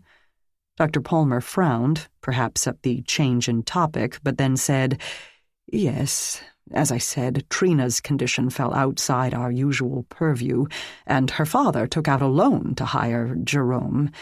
I believe he's only had a few sessions with her, however, and she still sees Dr. Szabo as well. Anyway, you still feel you need to search the building?" Jack said, "We will be looking for a pair of gloves or perhaps the sleeve of a jacket or sweatshirt. It's," Maggie said, "brown, cotton polyester." "Yeah, that." This perplexed the good doctor, but he didn't spend much time working it out. Fine. I'm sure my staff will be cooperative. And again, Miss Gardner, my apologies. She wants to see you, by the way. Trina, I'm sure to tell you how sorry she is. She always does after one of her episodes." Maggie didn't know what to say to that. Mentally, she knew the poor girl suffered from forces she could not control, but emotionally, she wasn't quite ready to trust herself to remain 100% understanding when face to face. "Of course, that is entirely up to you, and you shouldn't push yourself. You've had quite a dramatic day already. We all have. Now, Detective, what will be the procedure for this—" "Wait," Jack said. Maggie and the doctor looked at him. "Let's talk to her first." "What?" Maggie asked. "Trina just became our #1 suspect. She didn't like Rachel. Damon apparently attacked her in a hallway a while ago, and she had more than enough reason to want Quentin Sherman dead." Maggie opened her mouth to protest, if she could only have thought of a valid argument for Trina's innocence. Ridiculous to feel so protective of the girl who had so gleefully tried to murder her, but there it was. Trina scared her, but she couldn't make herself blame Trina, the real Trina, that shy, tentative soul searching for someone to make her feel safe, even from herself, especially from herself. Dr. Palmer said, "You think Trina killed Quentin?" "I think it's an excellent possibility. You said she has to take medication. Does she go to the infirmary for that?" The little doctor looked as if he might be sick. "Yes." "Okay." Jack turned to Maggie. "You need to talk to her. Can you do that?" "Of course I can." But her stomach plunged at the thought. Maybe what she wants to tell you is a confession, and after that, don't forget to ask about the gloves. We might save ourselves a lot of time here. "Wouldn't that be fabulous?" Maggie said dryly. He leaned closer. "I'll be right there. No small rooms or closed doors this time." She couldn't help but soften, though he had misread her apprehension. "That's unnecessary. I appreciate it, but I'll be okay. Forewarned is forearmed." "You can't be forearmed enough when it comes to that bitch," Jack said. Chapter 27. Maggie met with the girl, who now appeared more pale and waif-like than ever, in the middle of the visiting area. The room had been cleared, and Officer Coughlin stationed himself at one exit, with Jack looming in the other. Justin Quintero hovered as a stand-in for Dr. Palmer, nicely dressed for company in a blue suit coat, until a worried kitchen staff cook came and told him of some emergency in the catering plans for the reception. Next to Trina sat a court-ordered attorney from the public defender's office, a young woman nearly as pale as Trina in an ill-fitting suit jacket and skirt. Melanie Szabo occupied a fourth chair. Maggie failed to see how the girl could be put in a confessional mood in this fishbowl, but it could not be helped. No one intended to take chances, neither with Trina's legal safety nor the physical safety of anyone around her. Trina slumped in the hard chair, knees up to her chin, arms around her shins. Her dark hair fell over her downturned face. Maggie sat. When Trina didn't move, she looked to the lawyer and the therapist for guidance. "Trina?" Melanie Szabo spoke quietly. "Did you have something you wanted to say to Ms. Gardner?" The girl shook her head up and down in short, spasmodic movements. Then she murmured, "I'm sorry for trying to kill you. I'm glad you're all right." "She's not admitting any wrongdoing," the lawyer put in. Maggie didn't bother pointing out that Trina had just done exactly that. The lawyer had the unenviable task of protecting Trina's rights in the murky world of juvenile law, with a client who resided in an even murkier land between a hospital and a prison. Instead, Maggie considered responses. "Me too" would not sound very forgiving. "That's okay" would be neither true nor helpful. "I understand that you've had some difficulties in the past." A glance up from under those dark brows, lasting only a nanosecond. "Yeah, I have a lot of difficulties." She began to chew on one cuticle. "You can tell me about them," Maggie said, "if you want." A bit broad, but she figured, "Are you now or have you ever been a serial killer?" might be too harsh. Trina shrugged, still working on the cuticle. "I know what happened yesterday must have upset you terribly." Longer eye contact this time. "I liked Luis. He was always nice to me.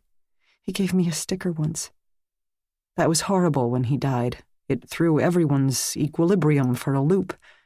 Szabo put in, "But we don't excuse hurting other people in response." "Yes," Maggie said, "of course. Did you have anything else you wanted to tell me?" Gaze on the floor, the finger, now with a spot of blood around the edge of the nail, in her mouth. "Trina?" the quick, agitated shake, but now from side to side. No. Are you sure? If she needs to talk about her feelings, that should be with her therapist, the lawyer ventured. Maggie could guess her thought process. Since the therapist had set up this meeting, she must feel it would assist in Trina's road to health, so the attorney wanted to cooperate, but at the same time didn't want her young client talking herself into any more charges. Trina turned her head just long enough to give the woman a mighty frown. I do talk to Dr. Sabo. Yes, and that's fine. Because it was privileged, of course. But this answer confused Trina, who shook it off and repeated that she had nothing else on her mind. Did you want to tell me about Quentin? I'm glad he's dead now. Trina might have expressed an opinion on the sunny day or the way she liked her pizza. Maggie's thoughts bounced around as she wondered how to respond to this.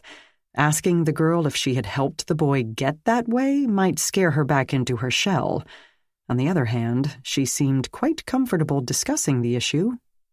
Do you know how he died? He fell off the roof. Do you know how? She doesn't have to answer that, the lawyer said. I can. The fence fell out. He bounced onto the street. Bounced. Did she refer to Quentin's habit of throwing himself onto the chain link? Maggie asked if Luis had liked to play basketball. If Trina had a little crush on him, she might have gone up to the roof or snuck up there to watch him in action. But the girl said the teenage day students didn't stay there for recreation. They left right after classes. Do you know why the fence collapsed? She doesn't have to. Trina's feet nearly hit the floor, clearly annoyed by the interruptions, before refolding into her standard position. I can! Someone loosened the holder things. Someone killed him. I'm glad they did. Do you know who? Maggie asked. Trina, don't answer. Shut up! Sabo said calmly, Trina, that's not how we speak to people with respect. This lady is trying to look out for your legal status. You understand that that's necessary. The girl's shoulders slumped, in pique more than in defeat. She gazed at Maggie and said clearly, I don't know who did it, but I'm glad they did. Okay. What about Damon Kish? Did you know him? Trina took to rolling her head as if her neck hurt. Who? The little boy who didn't talk? Oh, him. Who's that? The lawyer asked. Shut up! Trina said again, more forcefully. Trina, Sabo began, make her go away. The lawyer explained, her tone hovering around impatience. I can't do that, Trina. I am here to protect your— I don't care. You're agitating her? Sabo said to the lawyer gently. Well, she's going to have to be agitated then. I'm not going to let her talk herself into a murder charge. Shut up! Maggie tried, leaning forward, hoping to pull Trina into a world where only the two of them existed. Trina, what can you tell me about Damon? It wasn't my fault, okay? It just wasn't my fault. Her eyes filled with tears, and she clutched at Maggie's collar and shoulder with one hand, tiny mouse fingers plucking the material. Maggie willed herself not to flinch. Honey, I don't understand what you're trying to tell me. Trina, don't— Go away! Trina jumped up, skittering back from the table and knocking over the chair in her haste. I want you all to go away! She backed away from them as the lawyer and the therapist also rose. Maggie stayed down, still hoping to calm the girl enough to talk.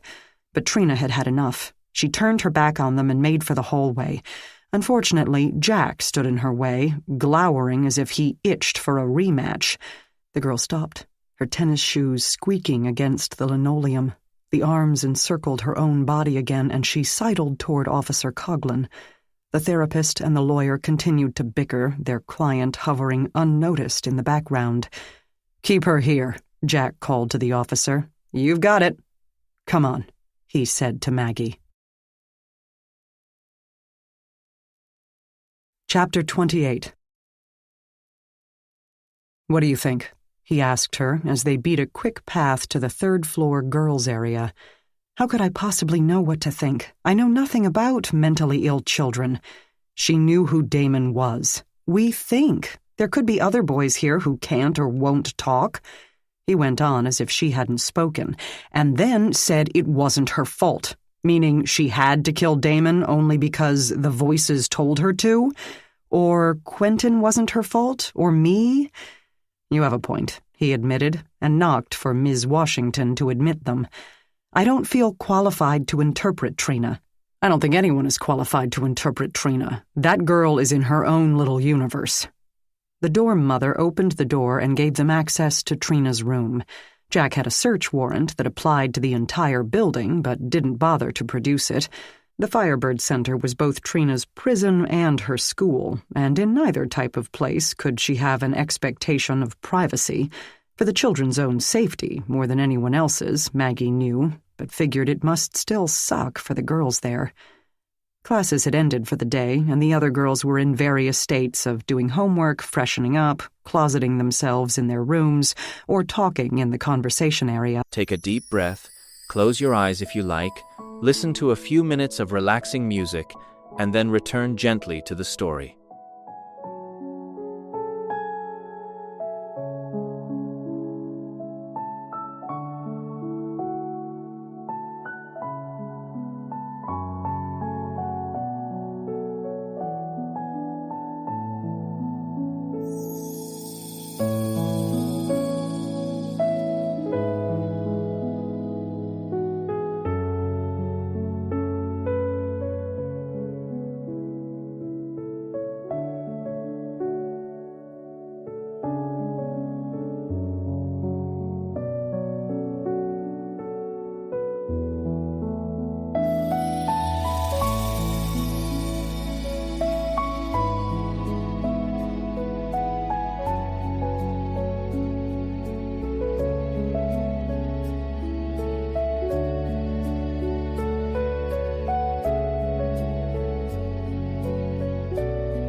At least, they had been, until Maggie and Jack walked in. Then they all went still and watched the progress with the sharpest of eyes, missing nothing. It reminded Maggie of lions and antelopes scattered across the plain in a frozen tableau, but she couldn't have said which camp were hunters and which were prey. Maggie had not expected Trina's room to be so stark, since she had been at the center much longer than Rachel Donahue. Despite what she knew about the girl, she'd still expected a typical teenage girl's room, a jumble of clothes and magazines and makeup, and maybe a kitten poster. The cubbyhole wall unit had 1 or 2 items of clothing, neatly folded on each shelf. The bedding had been removed from the mattress, but folded neatly at the bottom of it. The shelves were bare. The top of the desk was bare. Every other item in the room, clothes, books, pens, a towel, rested in a pile in the corner on the other side of the desk from the bed. Maggie sighed, got down on the floor with her legs folded underneath her, and went through it piece by piece. "What's with the bed?" Jack asked Ms. Washington. "She did that every single day. I have no idea why." "Some OCD thing?" "Unlikely," Maggie said, "or she wouldn't have been able to stand this pile o' stuff in the corner." Jack asked, "Where was she last night?" "Here," Ms. Washington said. "All night? Are you sure?" "Yes, and yes." "How can you be sure?" "Because I have to let anyone in or out, and I didn't. If they somehow jimmy a door after bed check, it will sound a klaxon. It would wake me. It would wake anyone within 2 blocks. "What about before bed check?" Reluctantly, she said, "It's possible, not probable.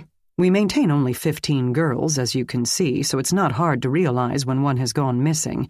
And I don't remember Trina being missing at all. I was keeping a particular eye on her, of course, after the goings-on yesterday. Luisa's murder. Yes. Some of the other girls still have a heart, and they were trying to sympathize with her about it, but she went in her room and shut the door. It worried me a little, but it hardly seemed odd after what had happened. She'd had adults talking to her all day long, so I figured she needed a break. I did check on her just before lights out, and she seemed fine. Fine for Trina, I mean. Dry-eyed, but wouldn't say a word. So far in the pile, the clothes had proved unremarkable, and Maggie folded them to one side. She also found a powder compact in a shade too dark for Trina, and a silver necklace with a Saint Dipna medal, the patron saint of those with mental illness. "Did she spend a lot of time on the roof?" Jack was asking. "Girls' exercise periods, and we let them hang around out there for an hour every other evening, alternating genders and age groups. Did she play basketball?" "Trina? She didn't play tiddlywinks. Not a joiner, I'm afraid." "She didn't get along with Rachel?" "No one got along with Rachel." Other items were unearthed. A piece of ribbon, a crumpled photograph of a younger Trina and a woman, her mother perhaps. Nothing had been written on the back. A small spray bottle of cheap perfume. "She's not supposed to have that," Ms. Washington said. "We can overlook a little eyeshadow or lipstick, but nothing flammable." Then, underneath a pair of lightweight jeans, Maggie found a pair of gloves. Brown. No tag, but the material felt like the standard cotton-synthetic blend. "There we go," Jack said. "They're too big for her," Maggie said. "She probably stole them from the construction crew. They were installing the cameras in the girls' common area 2 days ago. Not that they work, of course. They're merely installed." "You're sounding awfully petulant these days." "I am petulant. They've got a building full of killers here, and security is a joke." Ms. Washington had had enough of Jack. "These kids aren't cold-blooded murderers. They have painful reasons to explain the things they do." But truth compelled her to qualify, "most of the time."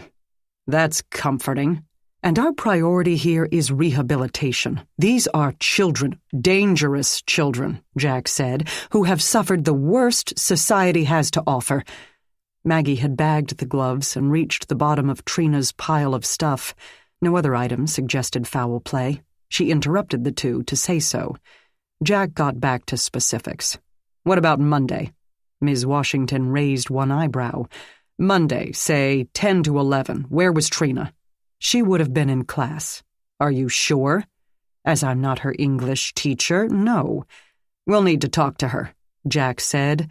Maggie corrected. "Him." Rick Gardner got Lieutenant Howard, apparently not Howie, Romero back on the phone. The good lieutenant immediately opened with, "I'm so sorry." "I beg your pardon?" "It was Andy Hastings, died of cancer. I always did get him and Jack mixed up." Rick's stomach seemed to plunge. He didn't often get gut feelings, but he had one now. He had a theory he couldn't define and didn't even know if he wanted to prove, and yet felt disappointed that none of the facts wanted to cooperate. He wasn't getting anywhere. Not with the vigilante case, not with his career, not with Maggie, not with anything. "So you haven't heard anything about him since he left there?" "Nope. Went off to be a hermit in Tennessee. Then you guys called for a reference, so I guess the hermit thing got old. Figured it would. Might as well justify his time. And the illegal nursing home thing? Did you have a case like that? That's the weird thing, Romero said, and then paused to have a conversation with someone at that end regarding the unit's coffee order and the bizarre fact that one of the guys had requested decaf. This led to Romero debating how many packets of decaf coffee the whoever at that end should order until Rick wanted to scream. "What's the weird thing?" he finally demanded. "We did have a case like that. Some of my guys worked it, and the gal in the Elder Crimes unit remembered it real well. Bunch of old folks left to rot. Hell of a thing. It takes a lot to disgust me after this many years, but that did." "Did you get the guy?" "Nope. The victims were nearly all dead when we got there, and those that weren't, we couldn't get any sense out of. Checks were deposited to an account by Night Depository, and no one had time to sift through 24 hours of video. The gal that cleaned out the account had a big hat on, so you wouldn't even recognize your own mother in the photo." "Huh," Rick said. "Listen, if I send you a photo, could you tell me if—" "I just said you wouldn't recognize your own mother. Not of the woman with the old folks. A photo of Jack Renner." Rick heard a rushing sound as Romero exhaled his impatience. "Now we're back on Jack Renner. He didn't even work that case. What does Jack Renner have to do with this old folks case?" "As God is my witness," Rick said, "I have no idea." Chapter 29. Paul Lewis, Maggie thought, didn't quite deserve the judgment of non-hotness that Trina had bestowed. Yes, his nose had been broken at some point in his past, but the tousled hair melded with the sparkling eyes to give him a boyish insouciance. Sniffing, she couldn't detect any sausage-like odors, but she guessed him to be over 40, which in the mind of a 14-year-old girl might as well be 103. Students shuffled in and out of the classroom, changing classes just as they would in any school. Some gave the interlopers sharp looks, while some appeared bewildered by the change in routine, but most reacted as teenagers did, with complete indifference. Whatever the adults were up to couldn't possibly be as interesting as what they themselves had to discuss. Still, Maggie couldn't help keeping her back to the wall and watching the natives for any sign of restlessness. She noticed Jack did as well. "Ah," Lewis said, "Trina. I heard she went on quite the rampage yesterday. Pity. She's a fairly good student, surprisingly articulate in writing. I can hardly get her to speak a word, but on paper she turns into Proust." "What does she write about?" Maggie asked. "That's hard to describe. Her topics are eclectic, but usually loop back to death. Pretty dark." "Murder?" Jack asked. The guy frowned in thought. "Not really, just death, end of life, taking one's last breath, the brink of moving from this world to the next. But she never talks about that next world, only the one on this side of that chasm. Her imagination has limits, I suppose. Or she's more interested in the process than the result." Jack interrupted. "Was she in class on Monday?" "She's always in class. As I said, she's a fairly good student. As you can imagine, that's not common for this group." "Did she leave during the class for any reason?" "On Monday?" "Yes." Maggie could feel his annoyance vibrate through the syllable. It didn't seem to affect Lewis, but then he spent all day surrounded by violent teens. It would take more than a snippy homicide detective to rattle him. Of course, he didn't know what Jack was. "I don't think so. I keep her right in front." He pointed to a desk second from the end in the first row, because she gets agitated if the other students get chatty and distract her. But she does have to duck out once in a while. I don't know if it's a weak bladder or she just gets overwhelmed. Might have been on Monday, but I don't know. She could have. "What?" Jack began. "Let's ask my co." He turned to the door of the room, where a slim black woman spoke with two boys. "My co-teacher, Jacqueline." "Co-teacher?" "We have two teachers in every class, one to teach, one to handle discipline. Jacqueline teaches science, and we tag-team each other. You'd be amazed what a difference it makes to be able to focus 100% on teaching and let the other person break up the whispering, sleeping, contraband, escorting kids to Dr. Palmer's office, etc. She'll remember if Trina had to leave. But let her finish with those two first. She's much better with the super-aggressive kids than I am. I have to fight the appealing temptation to rip their heads off their shoulders and hang them from the ceiling like Christmas ornaments. Maggie felt her eyebrows crawl toward her hairline. "How's that working out for you?" He laughed. "Okay, only sometimes I feel like that. On the whole, I get these kids. School is all about uncertainty.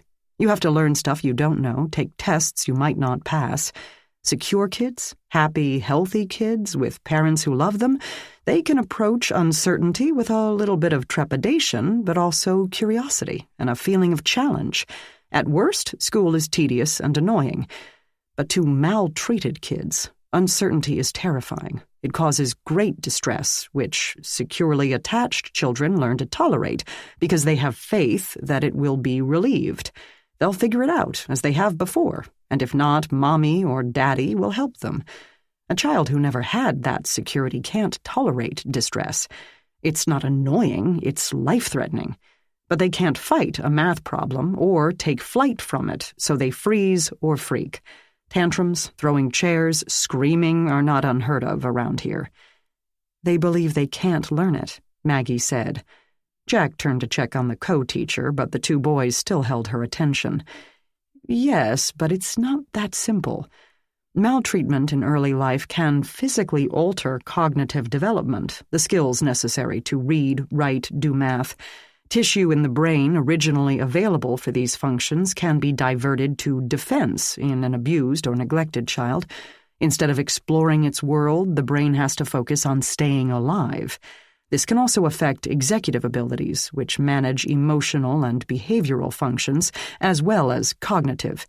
Tuning out distractions, keeping the instructions in mind and doing the work at the same time, staying aware of the time allotted, monitoring their own work for mistakes and correcting as they go. Some don't do it at all, and others do it so obsessively that they never finish. Trina is the latter, by the way. She's such a perfectionist that she never finishes anything, gets lost in a ball of self-criticism because her margins aren't exactly equivalent. Maggie thought, no wonder Trina felt so angry at Rachel for slacking off on the photosynthesis illustration. And, of course, this difficulty snowballs as they get older and more behind their own peers. By this age, most of them have given up hope of ever having a brain. Meanwhile, schools, which are in a unique position to recognize these situations, have gone to zero-tolerance policies and expelling any kid they think is a problem, and/or, not coincidentally, a low achiever who might drag down their standardized test scores. The juvenile justice system becomes their dumping ground. "How do you treat that?" Jack griped to her, "You're as bad as Riley." She didn't know exactly what he meant, but ignored him anyway. Lewis did too. What gets them through the distress is a relationship with the teacher. Their primary attachment, to parents, has gone awry, so they need teachers to make them feel safe and stable enough to learn. Because of the early trauma, they can't tolerate frustration, are overanxious, have to work at their own pace, and all that makes them attention-seeking, constantly attention-seeking. They interrupt, disrupt, try to usurp our authority, poke, prod, fight. They're desperate to know that adults are actually going to do their jobs this time around and take care of them. Regular old teenagers rebel and establish their independence, but these teens, they're rebelling to bring adults closer. "To see if you'll stick," Maggie said. "Exactly." "Sounds, challenging," Lewis suggested. "Nightmarish." He laughed. "Sometimes it is. But I'll take these kids any day over some suburbanite who whines that his mom won't do his homework for him. Each and every one of these kids is a walking, talking, unique cipher, each with a unique key. What opens one won't open another, and then the hour's up and I get a whole new set." "Speaking of which," Jack said, "Yes, Detective, let's get with Jacqueline." The two boys had moved off with pats on their departing shoulders, and the young woman listened to Jack's question. A wrinkle creased her perfect skin as she tried to remember. Monday. Joaquin came in with a black eye, and, oh yes, we sent Lakeisha home for smelling of pot. Yeah, that's right, Lewis agreed. Yes, she did, Jacqueline said. Trina, left to use the restroom. Gone about 5 minutes, maybe a little more because I got distracted texting the paperwork about Lakeisha. Trina leaves a lot. She gets anxious whenever she has to write, but she's real good about coming right back. I can trust Trina. Jack said, You realize she tried to kill Maggie yesterday. Without pause, Jacqueline qualified, as long as she isn't in one of her moods. Maggie felt her shoulders slump. She knew she shouldn't be surprised. Trina had tried to kill someone, doing her best to be her friend. How much more irritated would she get at the supremely annoying Rachel and the wild Damon? Daryl, if he had been murdered at all, had probably conflicted with gang rival Luis, and Quentin had been lucky to live through the night after his transgression. But even knowing all this, she couldn't form a cohesive portrait of Trina as a serial killer. Maggie thanked the two teachers as they turned their attention to the milling, nearly full classroom, and she and Jack headed for the stairwell.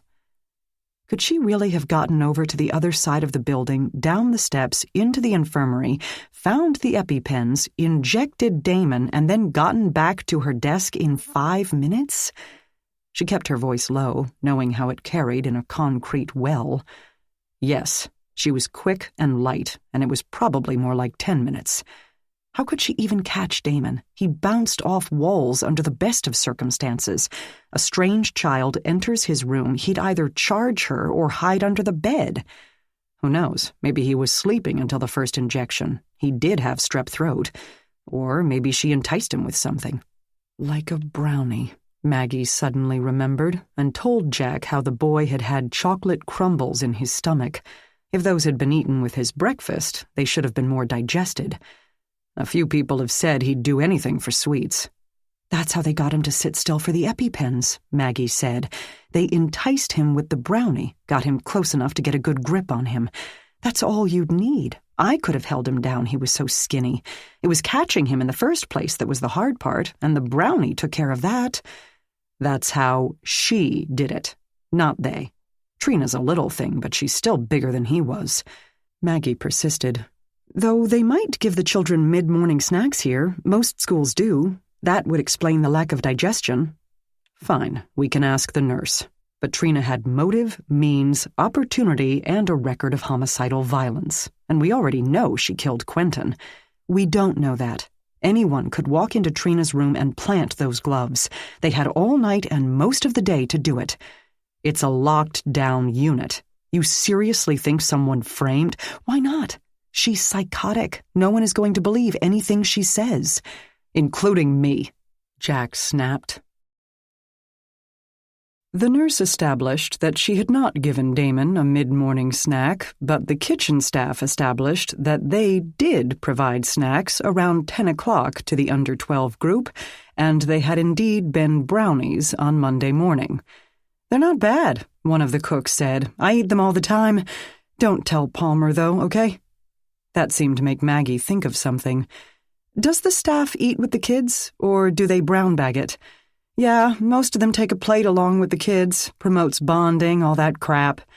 What about the therapists, teachers? They just walk through and help themselves, one of the perks of the job. Another added, They have to bring the plates and tableware back, though. This ain't a damn Marriott. Got it, Jack said, and he and Maggie escaped the steamy room. He seemed ready to call it a day. He said they had done all they could. It only remained to get an arrest warrant sworn out for Trina, though that wouldn't be easy. He had no smoking gun. He had no physical evidence other than a generic pair of gloves and an unreliable narrator as a suspect. Maggie started up the steps. Where are you going? To see Trina.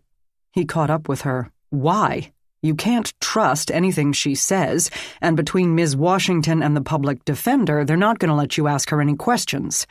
Then I won't ask. I'll just listen. You can't be a witness even if she makes any spontaneous statements.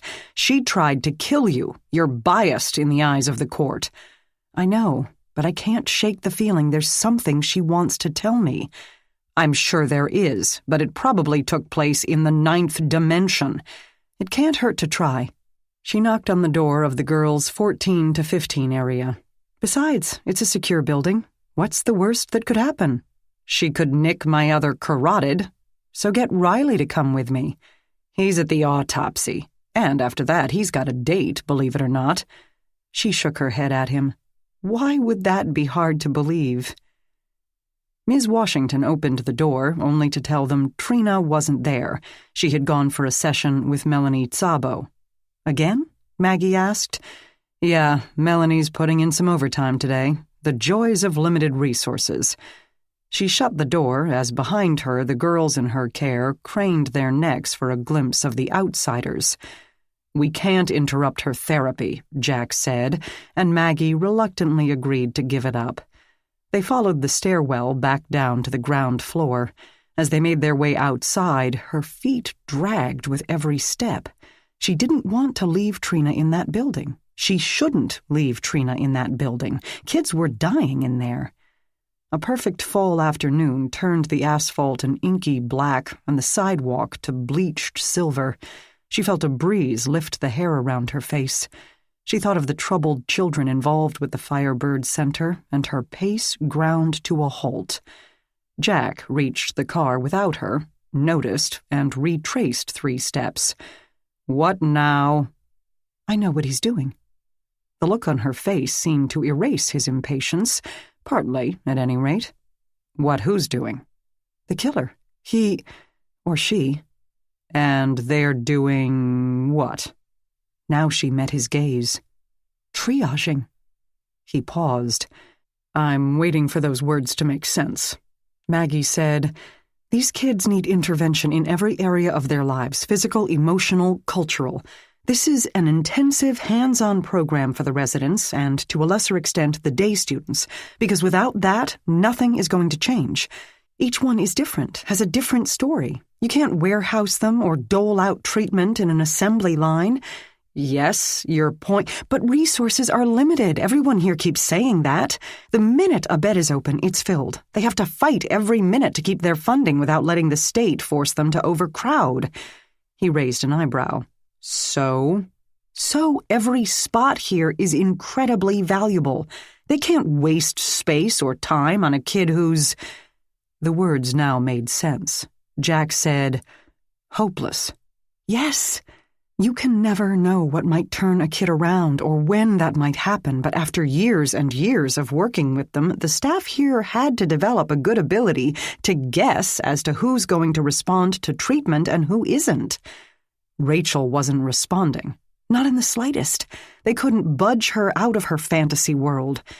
All someone would have to do is grab her ankles, tip her over the edge. No weapons, no evidence, not even a fingerprint. Maggie went on. Daryl didn't want to change. Why would he? He had to believe Mom and Dad's money would always get him out of any trouble he could get into.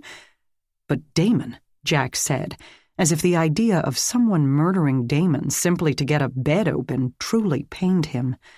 She'd been wrong to ever suspect Jack of killing Damon. Very wrong. Damon would always have had severe difficulties in adapting to society.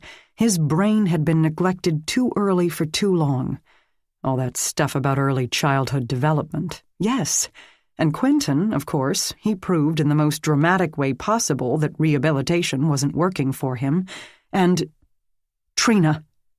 Trina's psychotic, Jack agreed. They can't even put a name to it, so they can't treat it with any hope of success. Jack, we have to find Trina, now. She dashed up the steps to the ancient building. Wait, Jack called. She didn't. He went to follow, but heard his name called from behind. Rick Gardner had pulled his car to the curb and got out as his ex-wife disappeared into the building.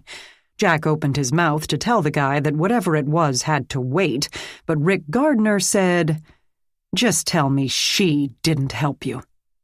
Jack shut it again.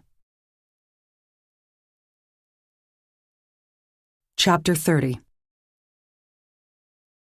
Maggie didn't know where to run first. She asked the receptionist, who had no way to know precisely where Trina might be then, and anyway had her hands full greeting DORC board members. Maggie left her to it and ran up the steps as quietly as she could to the 14 to 15 girls area. Ms. Washington stepped away from introducing 2 board members to her charges and told Maggie, rather tersely, that Trina had been put on kitchen duty. But just washing dishes, of course. No food prep, given her penchant for poisons. Like Cinderella, Maggie thought, as she galloped back down the stairs, the unacknowledged child banished from view while her more presentable stepsisters partied. That might be unfair, of course. More noise and bustle, and even well-meaning questions from strangers could hardly do Trina much good at the moment. She burst into the cramped, dim kitchen and felt immediate relief. Trina stood at the sink, washing pots nearly as big as she was, quite alone and, apparently, unharmed. Steam wafted up from the basin of hot water. Already cleaned ones were stacked in a precarious heap on a rubber-matted counter. A blender and an electric food chopper crowded the girl's elbow. The oven gave off a delightful smell, and the microwave hummed with a distinctly less pleasant odor. "Trina," Maggie said. The girl looked up without surprise. "Oh, hi." Maggie moved closer. Now that she had found her, she didn't know quite what to say. "I think your life is in danger? I think someone is going to try to kill you?" Probably not the best thing to tell a teen suffering from psychosis. So she asked what the girl had probably already been asked at least 30 times that day. "How are you feeling?" "Okay." "Stuck on kitchen duty, huh?" "I think it's punishment for acting out," the girl said without rancor, "because I wasn't supposed to do kitchen until next week." "Where are the cooks?" "They have to stay in the visiting area in case they run out of something. That nice man in the blue jacket told them so, but they didn't seem to mind." Probably not, Maggie thought. Anything to get out of that dungeon of a place. The smell from the microwave had grown stronger, ammonia-like again, and through the glass square in the door she could see something begin to spark. "Trina?" Maggie asked. "What's in the microwave?" The girl glanced over at it with the same lack of interest she'd shown in Maggie's presence. "I don't know.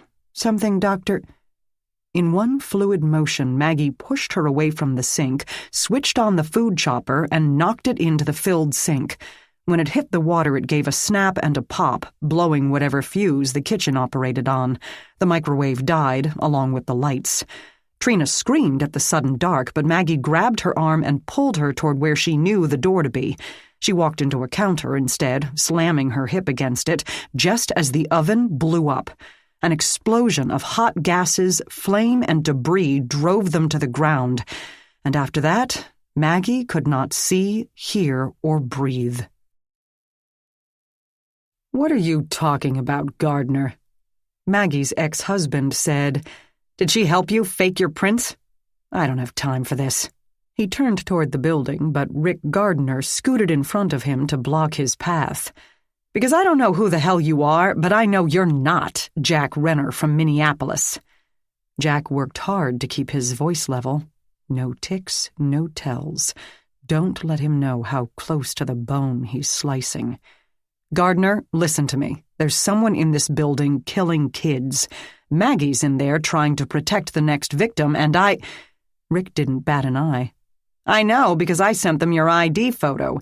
And Howard Romero, the guy you listed as a reference, the guy you say you worked under for years, hasn't got a clue who you are." Jack's stomach, already pitching, slid toward his ankles, but he didn't let himself look away. "Yeah, that sounds like him. The real Jack Renner retired to Tennessee. Does he know you're using his name? They had to run your prints when you got here. Did Maggie help switch them for you? That's all I want to know." Jack thought, and thought fast. Problem was, he had never been good at thinking fast. That's why he always did a great deal of research and planning before stepping out of bounds. Rick Gardner had just knocked him over the line without warning, and any story he came up with would have holes big enough to drive a spaceship through, and once Gardner kept looking, he could rip all sorts of additional gaps in his fictional history. He said, I've been here 3 years. I just met your wife, ex-wife, a few months ago, and you were there when I did.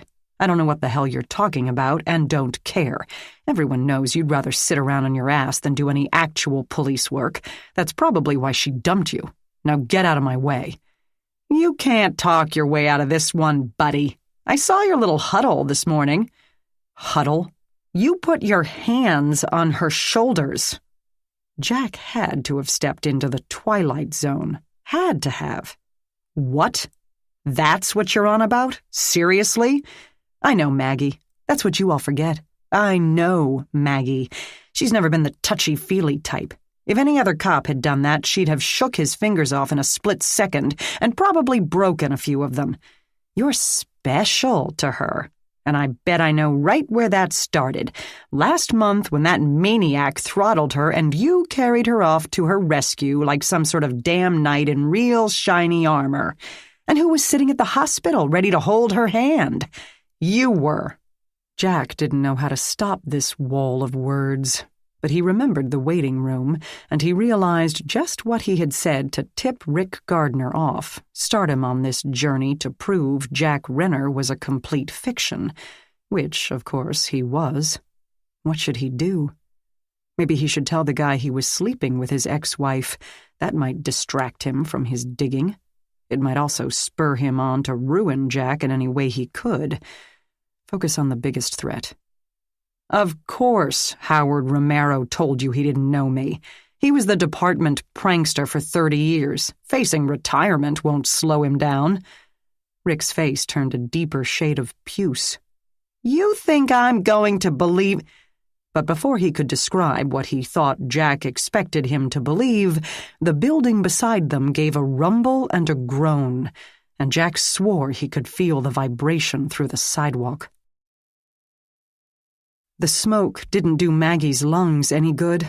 Every breath she sucked in only tickled them more with dust and soot and burnt chemicals until white spots began to appear in front of her eyes, not from concussion, but asphyxia. She plowed through this miasma, heading away from the explosion and toward the less smoky part of the hallway, dragging Trina with an arm around the girl's shoulders. Parts of the wall had scattered along the linoleum to trip her.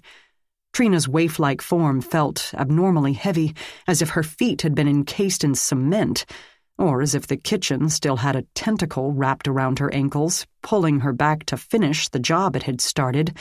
Maggie looked down to kick at the rope-like tendrils and knew then that she had lost touch with reality. She couldn't take another step. The kitchen and the smoke would take them both. Justin Quintero, however, strode through the swirling dust and swept up Trina without any apparent struggle against cement or vine.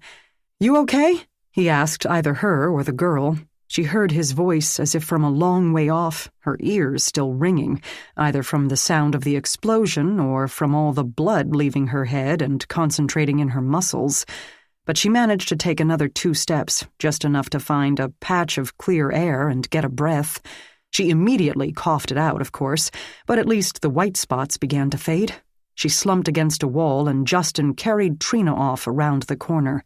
"Wait," she called, but it came out in a squeak, quite unrecognizable as human speech.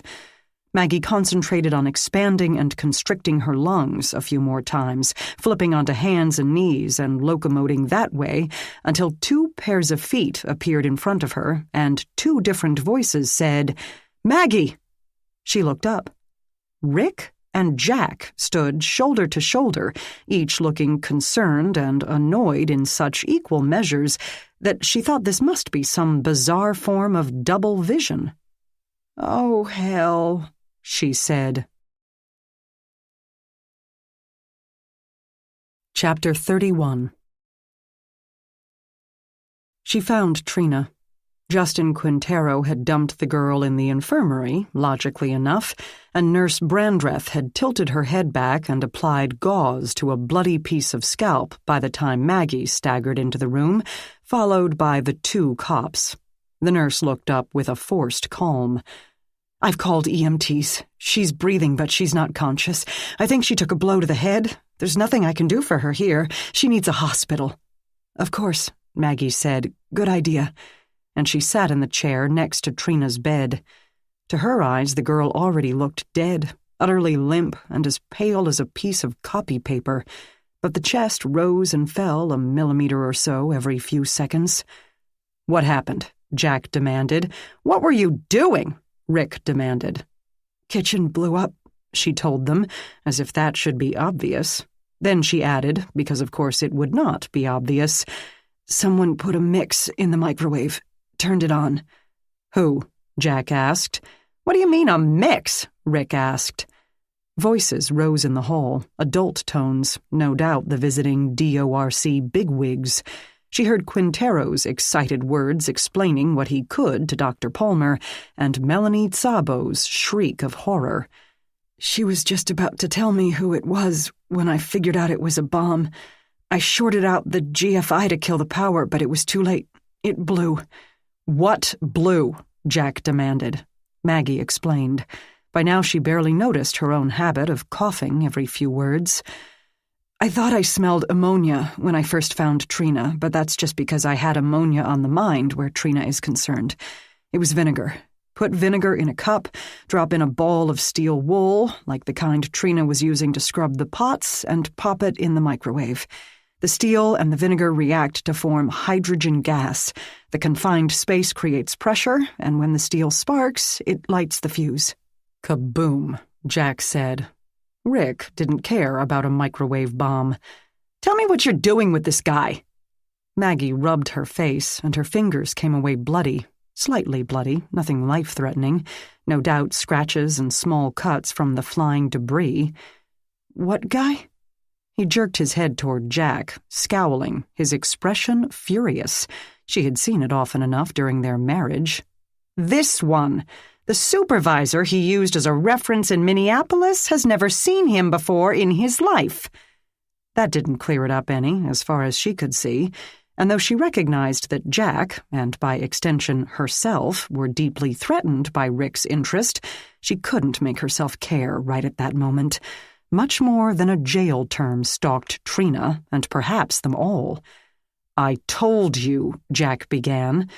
Behind them, 2 EMTs hovered in the doorway, torn between responding to the infirmary as instructed or dealing with the chaos in the hallway beyond. Nurse Brandreth flagged them down. Rick said, "Maggie, this guy's lying to you about something. His name isn't even Jack Renner." "Wait, what are you doing here?" she asked. "Trying to figure out what this asshole's gotten you mixed up in." Maggie tried to suck in air, but her lungs could not expand. She choked. "We need some room to work here, people," one EMT said, as the other affixed an oxygen mask to Trina's face. "We need you to leave." Maggie told him, "Not on your life. I'm not letting this girl out of my sight. Someone wanted her dead." "Yeah, but—" "And now they need her dead." The man studied her gaze with intelligent brown eyes as Jack hovered and Rick went on and on about phone calls and emailing an ID photo to someone named Howard Romero. "Okay," the EMT said, "but I need to get on that side of her." Maggie immediately stood, moved her chair, coughed, and collapsed into it again as Rick told her that something called cooeys were important. "Cooeys?" "Cooeys. They're small deer," he told her with desperate intensity. She blinked at him.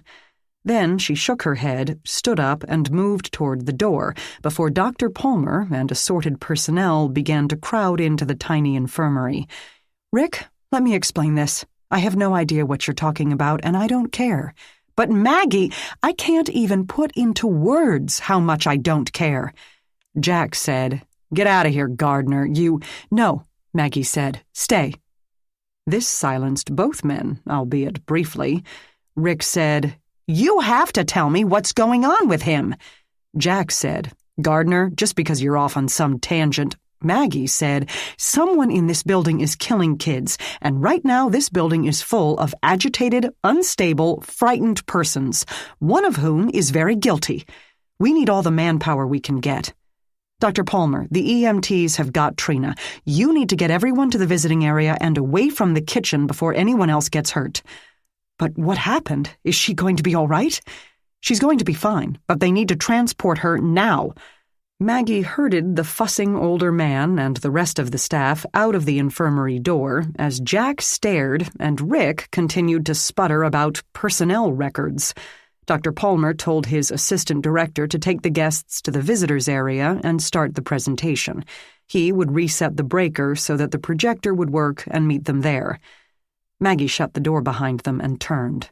"Rick, stay with Trina. Don't let anyone other than hospital staff come near her. Got it? But his file, still don't care. You have to listen to me. And I will. Just not now." "But her," Maggie said, grabbing his arm and wheeling him around to look at the tiny form now being lifted onto a gurney. "She's only 14 years old. Someone just tried to kill her, and she knows who that person is. Now, whatever you do, keep her alive." Her ex-husband groaned with frustration. "Fine. Okay, but this is not over." Yeah, I know." To Jack, she said, "You? Come on." They escaped into the hall. Firemen were arriving to deal with the kitchen, but the horde of staff, visiting adults, and select teenagers had moved away. "What is Rick talking about?" Maggie asked as they hustled up the west staircase. "It might be a problem," he said, and even with so much else to think of, his words terrified her. She got that tingling at the nape of her neck, that patch of skin that recognized mortal danger when it approached. Then he asked, "What are you talking about?" "Who just tried to kill Trina?" she told him. "I think I know who it is, too." Chapter 32. The visitors' area, lit almost brightly by the emergency light units, thronged with people. Those in suits or dressy versions of business casual numbered perhaps 10, plus double that number of staff and 15 resident children, whose expressions veered from fear to worry to a trembling excitement. Justin Quintero tried to get the guests to sit in the neatly aligned seats, but like cats, they didn't want to be herded. He stood in the center of the room, apologizing for the disruption. "The explosion created a small fire, but it's already under control. There's no problem in any other part of the building. We've lost the last tray of hors d'oeuvres, I'm afraid, but that's all. One of our students was injured, but she is receiving medical care." That's a sunny outlook, Maggie thought. With Jack on her heels, she glanced at the crowd from the stairwell. Even in the midst of chaos, Quintero had not lost sight of his overall goal for the gathering. "I'm afraid this only illustrates the sad condition of this old structure. This is why we need a complete renovation, so we can provide a safe, efficient, and healthy environment for the re-emergence of these young people, while still complying with all judicial mandates. Now, we're going to hear from 2 of our young people. Gentlemen, will you come up here?" "But what happened?" one of the suits asked, refusing to let dogs and ponies distract him from the drama. "Some malfunction with the kitchen equipment, I suppose. The fire marshal will have to determine the cause." The suits, staff, and children in the room erupted into questions. Maggie kept going, up the next flight of stairs to the 3rd-floor landing. Emergency lights burned dimly in the offices along the hallway, but she ignored them and pushed open the door to the roof.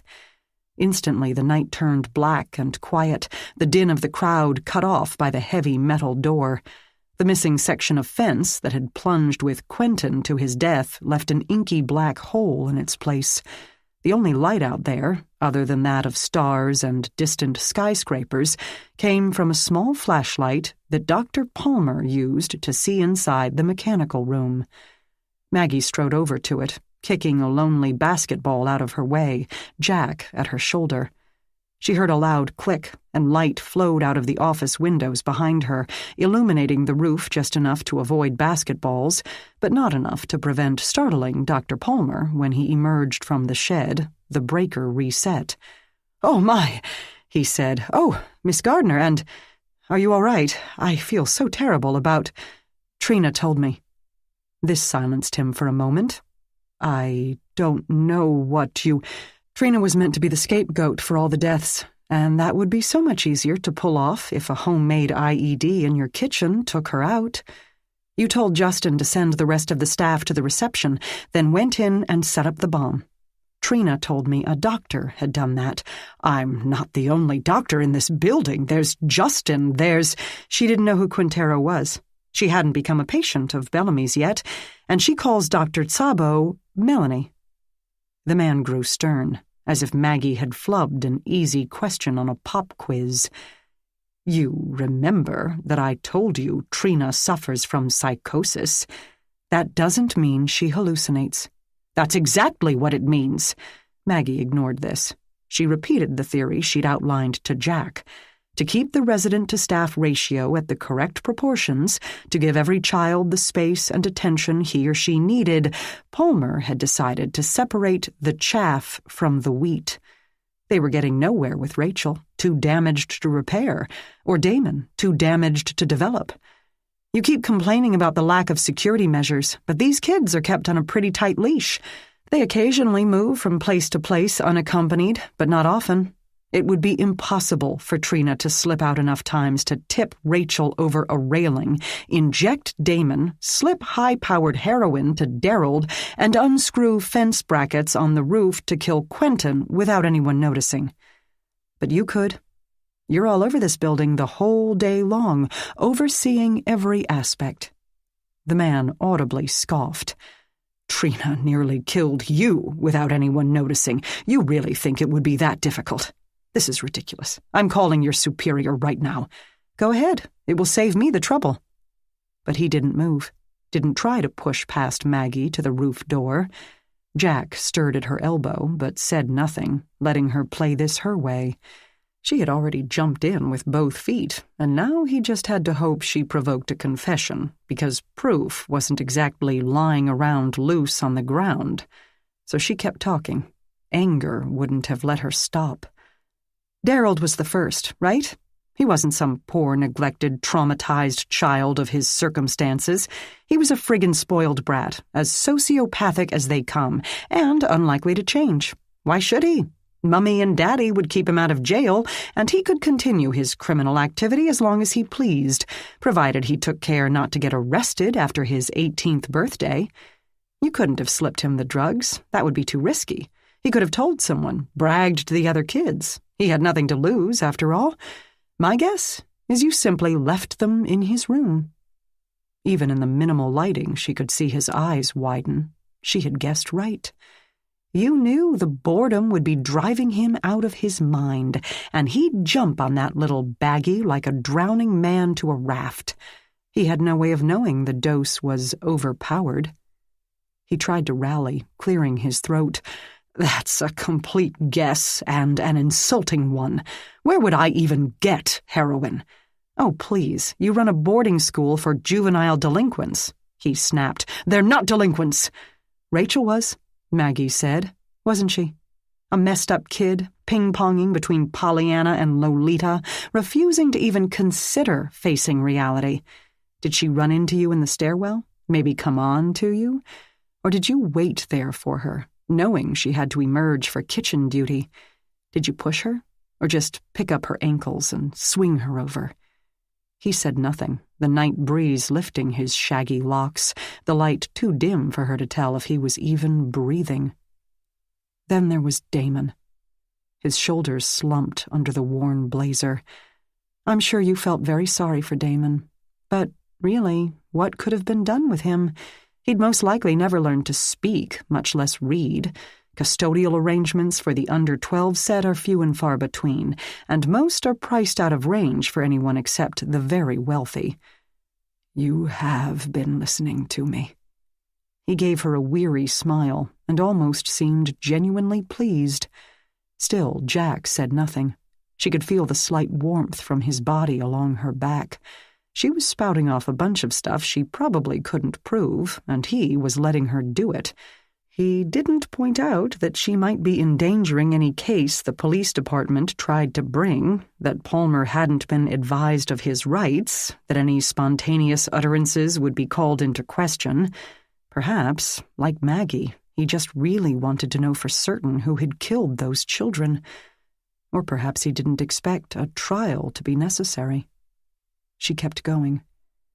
You're often in the kitchen, concerned about safety and keeping the kids on a schedule and keeping the 2 giggly girls in there on track. You picked up a brownie, heard Nurse Brandreth rushing out to the little kids' play area. You went into the infirmary. This center is your life. You oversee every aspect, so who else besides the nurses would have known about a stock of EpiPens? Now, really, he protested, but weakly.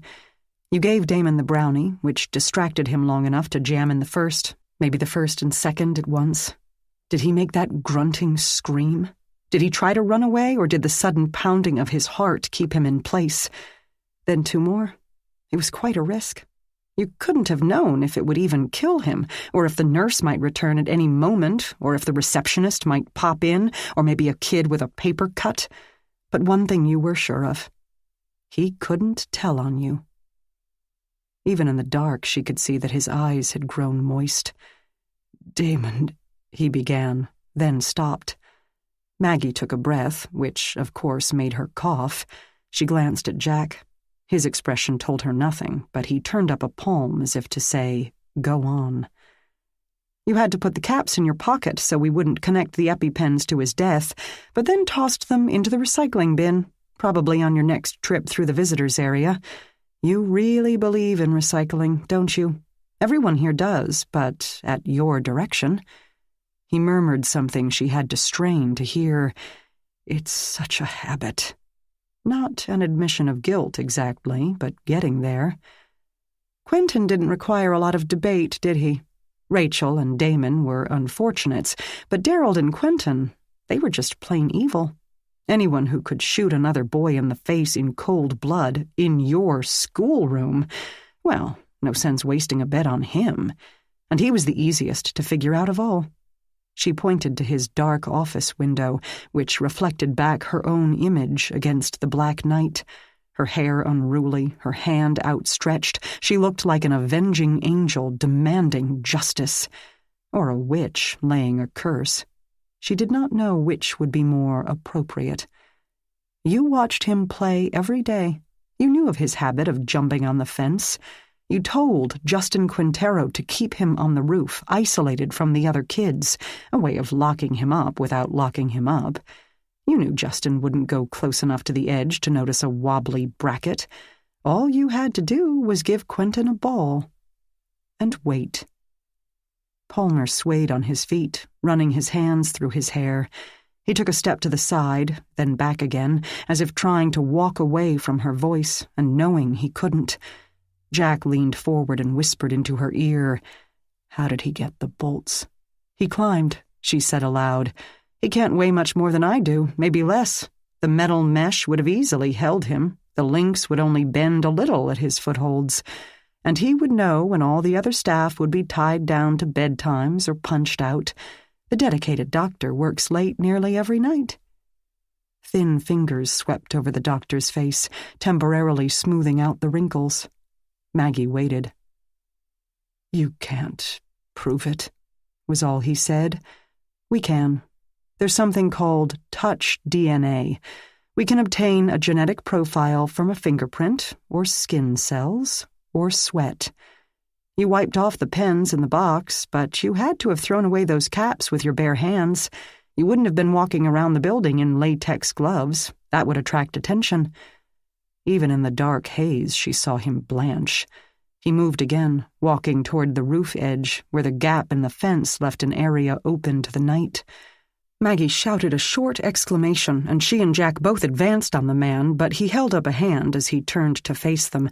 "I'm not going to jump, Miss Gardner, Detective Renner. I just want to sit down." And he did, a slight oof escaping as he lowered his hips to the brick wall. He slumped forward, elbows on knees, shoulders sagging. Maggie did not let up. "And the gloves as well. We routinely get DNA from used clothing now, and I'm sure your hands were sweating as you clung to that fence. I know mine were, and I had a ladder." He looked up then, lit from the far windows illuminating his face just enough to show her the hopelessness. He knew now that he had been caught in his own web. He would not get out of it. "Trina, of course. Trina had to go. She would be your scapegoat. You put us all in the visiting area so that you'd have time to plant your gloves in her room when you went there to warn Ms. Washington of the impending search. Then you had her put on kitchen duty, knowing that the reception would tie up the kitchen staff, on your orders, so that she would be alone in there. One pass through the kitchen with a makeshift bomb and everything could be blamed on Trina. As an added bonus, the explosion would force the state to come across with the funding to renovate the kitchen. Win-win. He sighed, or perhaps it was only the wind. I felt bad about Trina. I'm glad she'll be all right. Maggie opened her mouth to say that could not be certain yet, and then snapped it shut so hard her teeth rattled. She wanted the guy to believe Trina could identify him as the one who put the foul-smelling bomb into the oven. She wanted him to believe that he had been found out and she could prove her theory, even with an emotionally unstable witness and the oft-times insufficient type of DNA known as touch. But my assessment is correct, I'm afraid. There is no cure for Trina's psychosis. We can try to minimize it, but she will shuttle back and forth between institutions for the rest of her life. How much more sensible to expend our resources instead on a boy like Luis, or a girl like Martina. She came to us as a bundle of violent impulses at war with each other, and now she can learn to control them and channel them in constructive ways. She didn't seem much of a sweetheart to me, Jack said, when she was beating the crap out of Dr. Hunter in the under-12 unit yesterday. Palmer switched his upturned gaze to Jack. We're not trying to turn her into Sandra D, detective. We have to keep our goals reasonable. If she can function in society, hold a job, maybe even raise a family someday, that is a triumph. You're triaging, Maggie said. His eyes lit up, as if delighted with the term. Yes, that's it exactly. We can only do what we can. I simply wanted to do the most we could for the most children. But your victims, Maggie said. They were children, too. The doctor gazed up at the night sky. I'm well aware of that, Miss Gardner. And then he lifted his feet and fell backward over the low wall into the night. Chapter 33. Maggie jumped for the edge, and so did Jack, but he didn't grab for Palmer as she did. He grabbed Maggie, making sure that momentum would not carry her over. Neither could have caught the man anyway. He was already gone. He fell in silence. No scream. Only a faint thud when he hit the pavement. He had executed a perfect backward dive, taking no chances, aiming to end up as dead as Quentin had. She looked down on the small form, motionless in the street, searching for any sign of movement or suffering. She saw none. Jack was there, of course, speechless with shock, just as she was. After they gazed over the side, they looked at each other, helpless, angry, and accepting all at once. Trina, at least, would be safe, if she survived. Maggie moved to slump onto the low brick wall. Perhaps Jack thought she might faint like some kind of Victorian maiden, because he grasped her shoulders and asked if she was all right. And though she did not feel the least faint, she let herself lean against him. Completely unnecessary, but she snaked her arms around his waist and pressed one ear to his chest to feel the comforting solidness of him. She could let herself have one moment of peace before the all-night processing, the reporting, the affidavits, the 100 myriad tasks that make up a crime scene. Just one. I knew it! She opened her eyes and, past Jack's elbow, saw her ex-husband step onto the roof. "Only co-workers, my ass!" Rick shouted. He apparently didn't care if all of downtown Cleveland heard him, and most of it probably could. He had always considered subtlety to be useless. Maggie stepped away from Jack, relying on anger to see her through the unwanted feeling of embarrassment. "Where's Trina? Why aren't you with her?" Jack pointed out, "Guarding Trina is no longer necessary now." "He didn't know that!" Rick had been barreling toward them but stopped, as if repulsed by some invisible force or a very bad smell. "You two are Trina!" Maggie said. "I left a patrol guy with her. Doc says she'll be fine anyway, just a bump on the head. Do you know this guy isn't who he says he is? Jack Renner is an old retiree who lives in a cabin in Tennessee." His words died off into the dark sky, disappearing into the breeze from the lake, and Maggie's heart seemed to pause in its rhythm. Jack, too, had just been caught in his own web, and would not get out of it. She stared at her ex-husband because she couldn't bear to look at Jack. Her world was about to crash in on her, these past few months of secrets and lies and wondering every single waking minute if she had done the right thing and why. She should feel relieved to have the decision taken out of her hands. Now she and Jack would both be exposed. She would be fired and possibly go to jail, but she would no longer have to lie to her co-workers, her brother, or herself. But instead of relief or even fear, she felt devastation. All of this flew through her mind in the split second before Jack opened his mouth to speak, and when he did, he said, "You're right." She blinked. So did Rick. He hadn't expected an easy capitulation. "So, who the hell are you, then?" "I'm Jack Renner." "Yes," he went on, seeing Rick's expression, "that's exactly why I joined the Minneapolis force, because they already had a guy named Jack Renner, and that would make it easy to appropriate his history." "So what are you hiding? Are you even a cop?"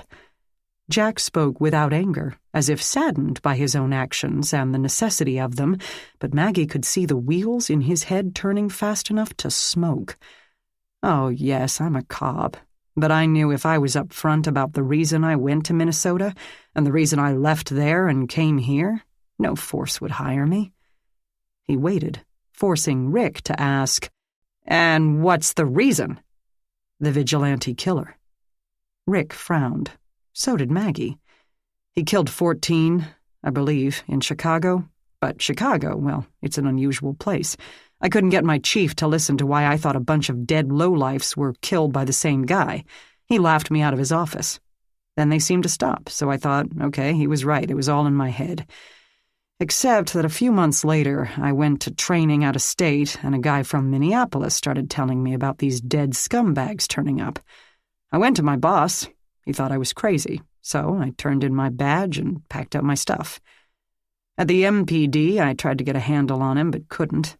There was no way to predict who he'd hit next, or where. Just like here, he didn't leave any evidence.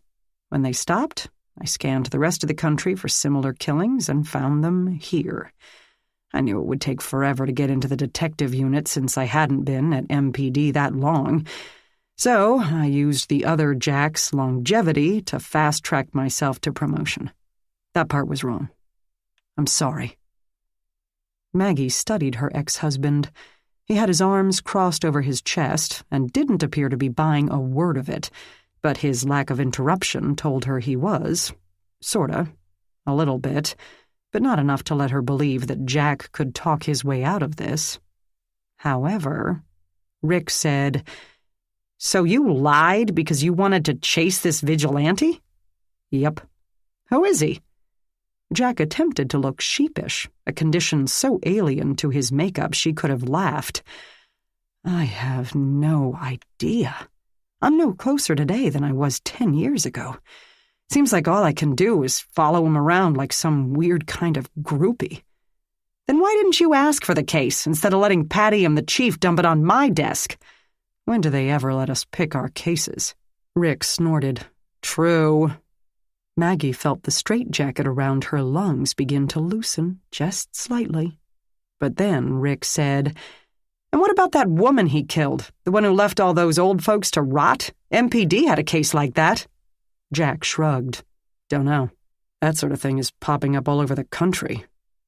It chilled Maggie how smoothly he could lie. He had barely told Maggie anything about his past. Of that minuscule amount, how much might be true? Perhaps none. Not that it mattered, right? She'd kept silent to protect herself, not him. But still, the doubt burrowed into her heart like a grub, leaving painful, hollowed-out trails behind it. "And what about Phoenix?" Rick asked. She could see a muscle jump in Jack's cheek, but he merely nodded slowly and told Rick, "Yes, there too. I've been following this guy all over the country. My chief in Maryville said I was obsessed and said I could resign or be fired. I tried to go over his head, and now they won't admit I was ever on the payroll. After that, I learned to keep my theories to myself." "I knew it," Rick said. As if the idea had just occurred to him, Jack said, "Maybe we should convince the chief, assuming he doesn't fire me, to assign the vigilante killings to me. I have the history, and I'm willing to follow him to the next place he turns up. If he's done here, of course, which remains to be seen. At least you could get it off your desk." Rick's eyes narrowed, checking this offer for catches, of which, of course, there were many. It would look funny to IA, to anyone, really, if revealed within the department. If Jack actually solved the case, there would be no glory for Rick. It would leave Jack free to continue dating his ex-wife. On the other hand, it would make Rick's life easier and his clearance rate, never stellar, improve. But would that be enough to buy his silence? "I still gotta tell the chief, you know," he said, a triumphant gleam in his eyes. Jack shrugged again, as if it didn't matter. "Sure, I get that." Maggie held her breath. She didn't have Jack's acting skills and couldn't begin to behave as if it didn't matter. Rick might not see all the implications, but if anyone started looking at Jack, really looking, that person might stumble into the black vortex of his actions over the years, and that cesspool could suck her right in as well. "Or maybe you could," Rick suggested. "Make a clean breast of it all." "Good point," Jack said, waiting, as Maggie did, for the deal, the tit for tat. It didn't come. Perhaps the glut of information had simply confused Rick, or maybe he really did only care about one thing. "So, are you two sleeping together?" Jack's mouth began to form the word no. Maggie said, "Yes." "Well, shit," Rick said. "We've been divorced for years, Rick. What do you care anyway?" His face screwed up into a disbelieving grimace. "Seriously? This guy?" "Seriously, not that it's any of your business. The best defense, after all. Now, do you mind if we call the medical examiner and do something about the dead body in the street? Or have you forgotten that—" "How long?" She hadn't so much as glanced at Jack during this exchange. "A month. Anything else? Would you like an itinerary or maybe a checklist? Or would you like to do your job for a change?" "Fine," he said, "whatever," and walked away. At the door, he turned as if for a parting shot, but if he expressed his disgust at the thought of the two of them entwined in passion, the words were lost in the rising wind. He lurched through the opening and disappeared. Maggie let out her breath. Jack seemed aghast. "Why did you tell him that?" "He wouldn't have believed a denial. Besides, I know him. He ignores anything he doesn't like. Criticism, CNN, sending out birthday cards. Let him think I'm sleeping with you. It's the most effective way to keep him out of your life." "Oh, you're welcome." If she hadn't been so worried, she might have enjoyed the discomfort on his face. "But are you sure you want to do that? I mean, people at work, if you have anyone else in your life, they might—" Now she did grin. "Are you worried about my reputation, Jack?" "No, it's just—" "No one is going to care except Rick. Just because he shaves doesn't make him any less of a Neanderthal where women are concerned. Don't worry about that. Start worrying about what you're going to tell the chief." He snapped his attention back from the impact of Maggie's imaginary sex life on her career. "You think he'll report me anyway?" "Rick?" she asked, pulling out her phone. "Absolutely. Now, let's get Dr. Palmer's blood off the street before classes start in the morning." Chapter 34. Maggie sat at her keyboard, trying to pack all the events and discoveries of the past week into one comprehensive report. It wasn't going so well. Carol came by with fresh, hot caffeine and hitched one hip over the edge of the desk. "How'd he take it?" "Not good." Can't say I'm surprised. Me neither. Maggie sipped the steaming liquid. He learned how to give a guilt trip from our mother. First, he said I'd been working too hard and needed a trip to Disney to get in touch with my inner child. You have an inner child? Nah, I packed her off to boarding school years ago. Then he put the girls on the phone to tell me about all the things they wanted to do with me in Mickey Mouse Land. That conversation got confusing. Turns out he and Daisy do limit their access to commercial media, so I'm not sure they understand exactly what Disney World is. They seem to think it's a cross between a huge movie theater and the food court at the mall. But they damn sure knew that getting a tiara makes one a princess, so there's no way Alex is leaving that park without shelling out for a mess of rhinestones. It's required, I'm afraid. Then he tried to put Daisy on, but she refused. I could hear her in the background telling him to tilt at his own windmills. Then he reminded me of how Mom and Dad wanted to take us when we were kids, but could never afford it. Ooh, the parent card, brutal. Eventually, I wore him down with tales of murdered children and mountains of paperwork. Carol played with her coffee stirrer. All of which could wait for you until you got back. Yes, but I'm staying in touch with Trina. Melanie thinks it would be good for her to have someone outside the center to talk to. She won't speak to her father. That's kind of you. But you know, Trina's not your flesh and blood. Neither is Jack. But I feel the same reluctance to leave him when I think he may be in trouble. Don't you start. What can I say? I learned from my dear old mom, too. And your brother is right that you need a break. This has been a rough couple of months for you. Carol watched her over the rim of her coffee mug, eyes too perceptive, concern too genuine. You've been almost killed, what, twice? Shot at? Gassed? I wasn't gassed. You're still coughing. Hardly at all. Of course, right then her body betrayed her with a hacking rasp. Carol abandoned the gentle route. It's changed you. All these experiences? I know at your age you tell yourself you're invincible, but it accumulates. Maggie kept her gaze on her keyboard, where her hands were still. Carol didn't know the half of it. Maggie's experiences during the past 5 months had definitely changed her, and almost certainly not for the better. She'd become lost in a murky world where beliefs and assumptions changed with the wind, and if she had ever been on solid ground, she no longer knew how to find her way back to it.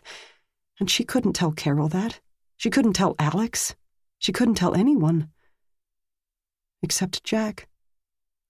Maggie lifted her face to her friend. I'm fine. Just too worn out for Dizzy World right now. Huh, Carol said. Okay. She did not even pretend to be convinced. Jack pulled the chief's office door shut behind him and moved along the blindingly white hallway. The official boss of the homicide unit liked the prestige and working conditions of the position and didn't care so much about doing any actual work, so it hadn't been hard to convince him to shuffle aside a resume exaggeration. The PD didn't need bad press, best to dispense with the matter quietly. Jack would have to correct the record, of course, which he knew would require some good forgery skills and maybe some outside help, but he could do it. Good thing he hadn't had to speak with the de facto boss of the homicide unit, Patty Wildwind, or the meeting would have had a very different outcome. Jack had fessed up to only a fraction of what he'd told Rick, but the chief would never deign to go into details with Gardner, so Jack felt fairly safe in doing so. As a bonus, the chief promised to have the case transferred to Jack. Now he would be the official investigator of his own handiwork, in which he would, sadly, fail to make progress. This left Rick Gardner free to focus his attention on other things. Jack hoped it would be any other thing besides Maggie and Jack. He figured Gardner could go 2 ways. He might redouble his efforts to ruin Jack, keep poking and prodding until he found something actionable, or he might prefer to keep everyone's attention off the fact that his ex-wife preferred another man's bed to his, and, as Maggie had predicted, ignore Jack's existence. Jack bet on the latter. At least he hoped for the latter. Jack knew he couldn't count on either Gardner or the chief keeping every word to themselves. Cops didn't keep anything to themselves. This meant he'd have to tell Riley something, an even more abbreviated version, in case rumors got back to him. Partners could forgive anything except being left in the dark. With luck, Riley would be too occupied with his new girlfriend to spare Jack's situation much thought. With a lot of luck, she'd turn out to have the body of a Barbie doll combined with the brain of Marie Curie and the cooking talents of Rachel Ray, because Riley didn't distract easily. And if his patch job didn't work, if nothing worked, his go bag remained packed. An untraceable vehicle waited in storage, and he could be out of town in any direction in a half hour. Without the woman who had started it all to pursue, he could go anywhere he wanted, to any place where future victims of bad people needed protection. He could even go home. The only flies in the ointment of relocation would be where to find a decent pierogi, and not being able to say goodbye to Maggie. He didn't particularly want to say goodbye to Maggie. He stumbled over that thought, both mentally and physically, and as he put out a hand to catch himself on the corner of a trophy case, his phone rang. The burner phone. He checked the number. He answered it, saying, "Emma?" She didn't bother with a good morning or even berate him for missing Giles's funeral. She said, "Tell me why my boss just showed me your picture and asked if I knew who you were. He says some cop in Cleveland sent it to him. What do you think about that, cuz?" Jack leaned against the trophy case.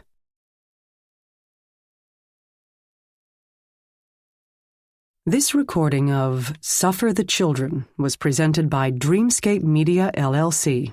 Text copyright 2018 by Lisa Black.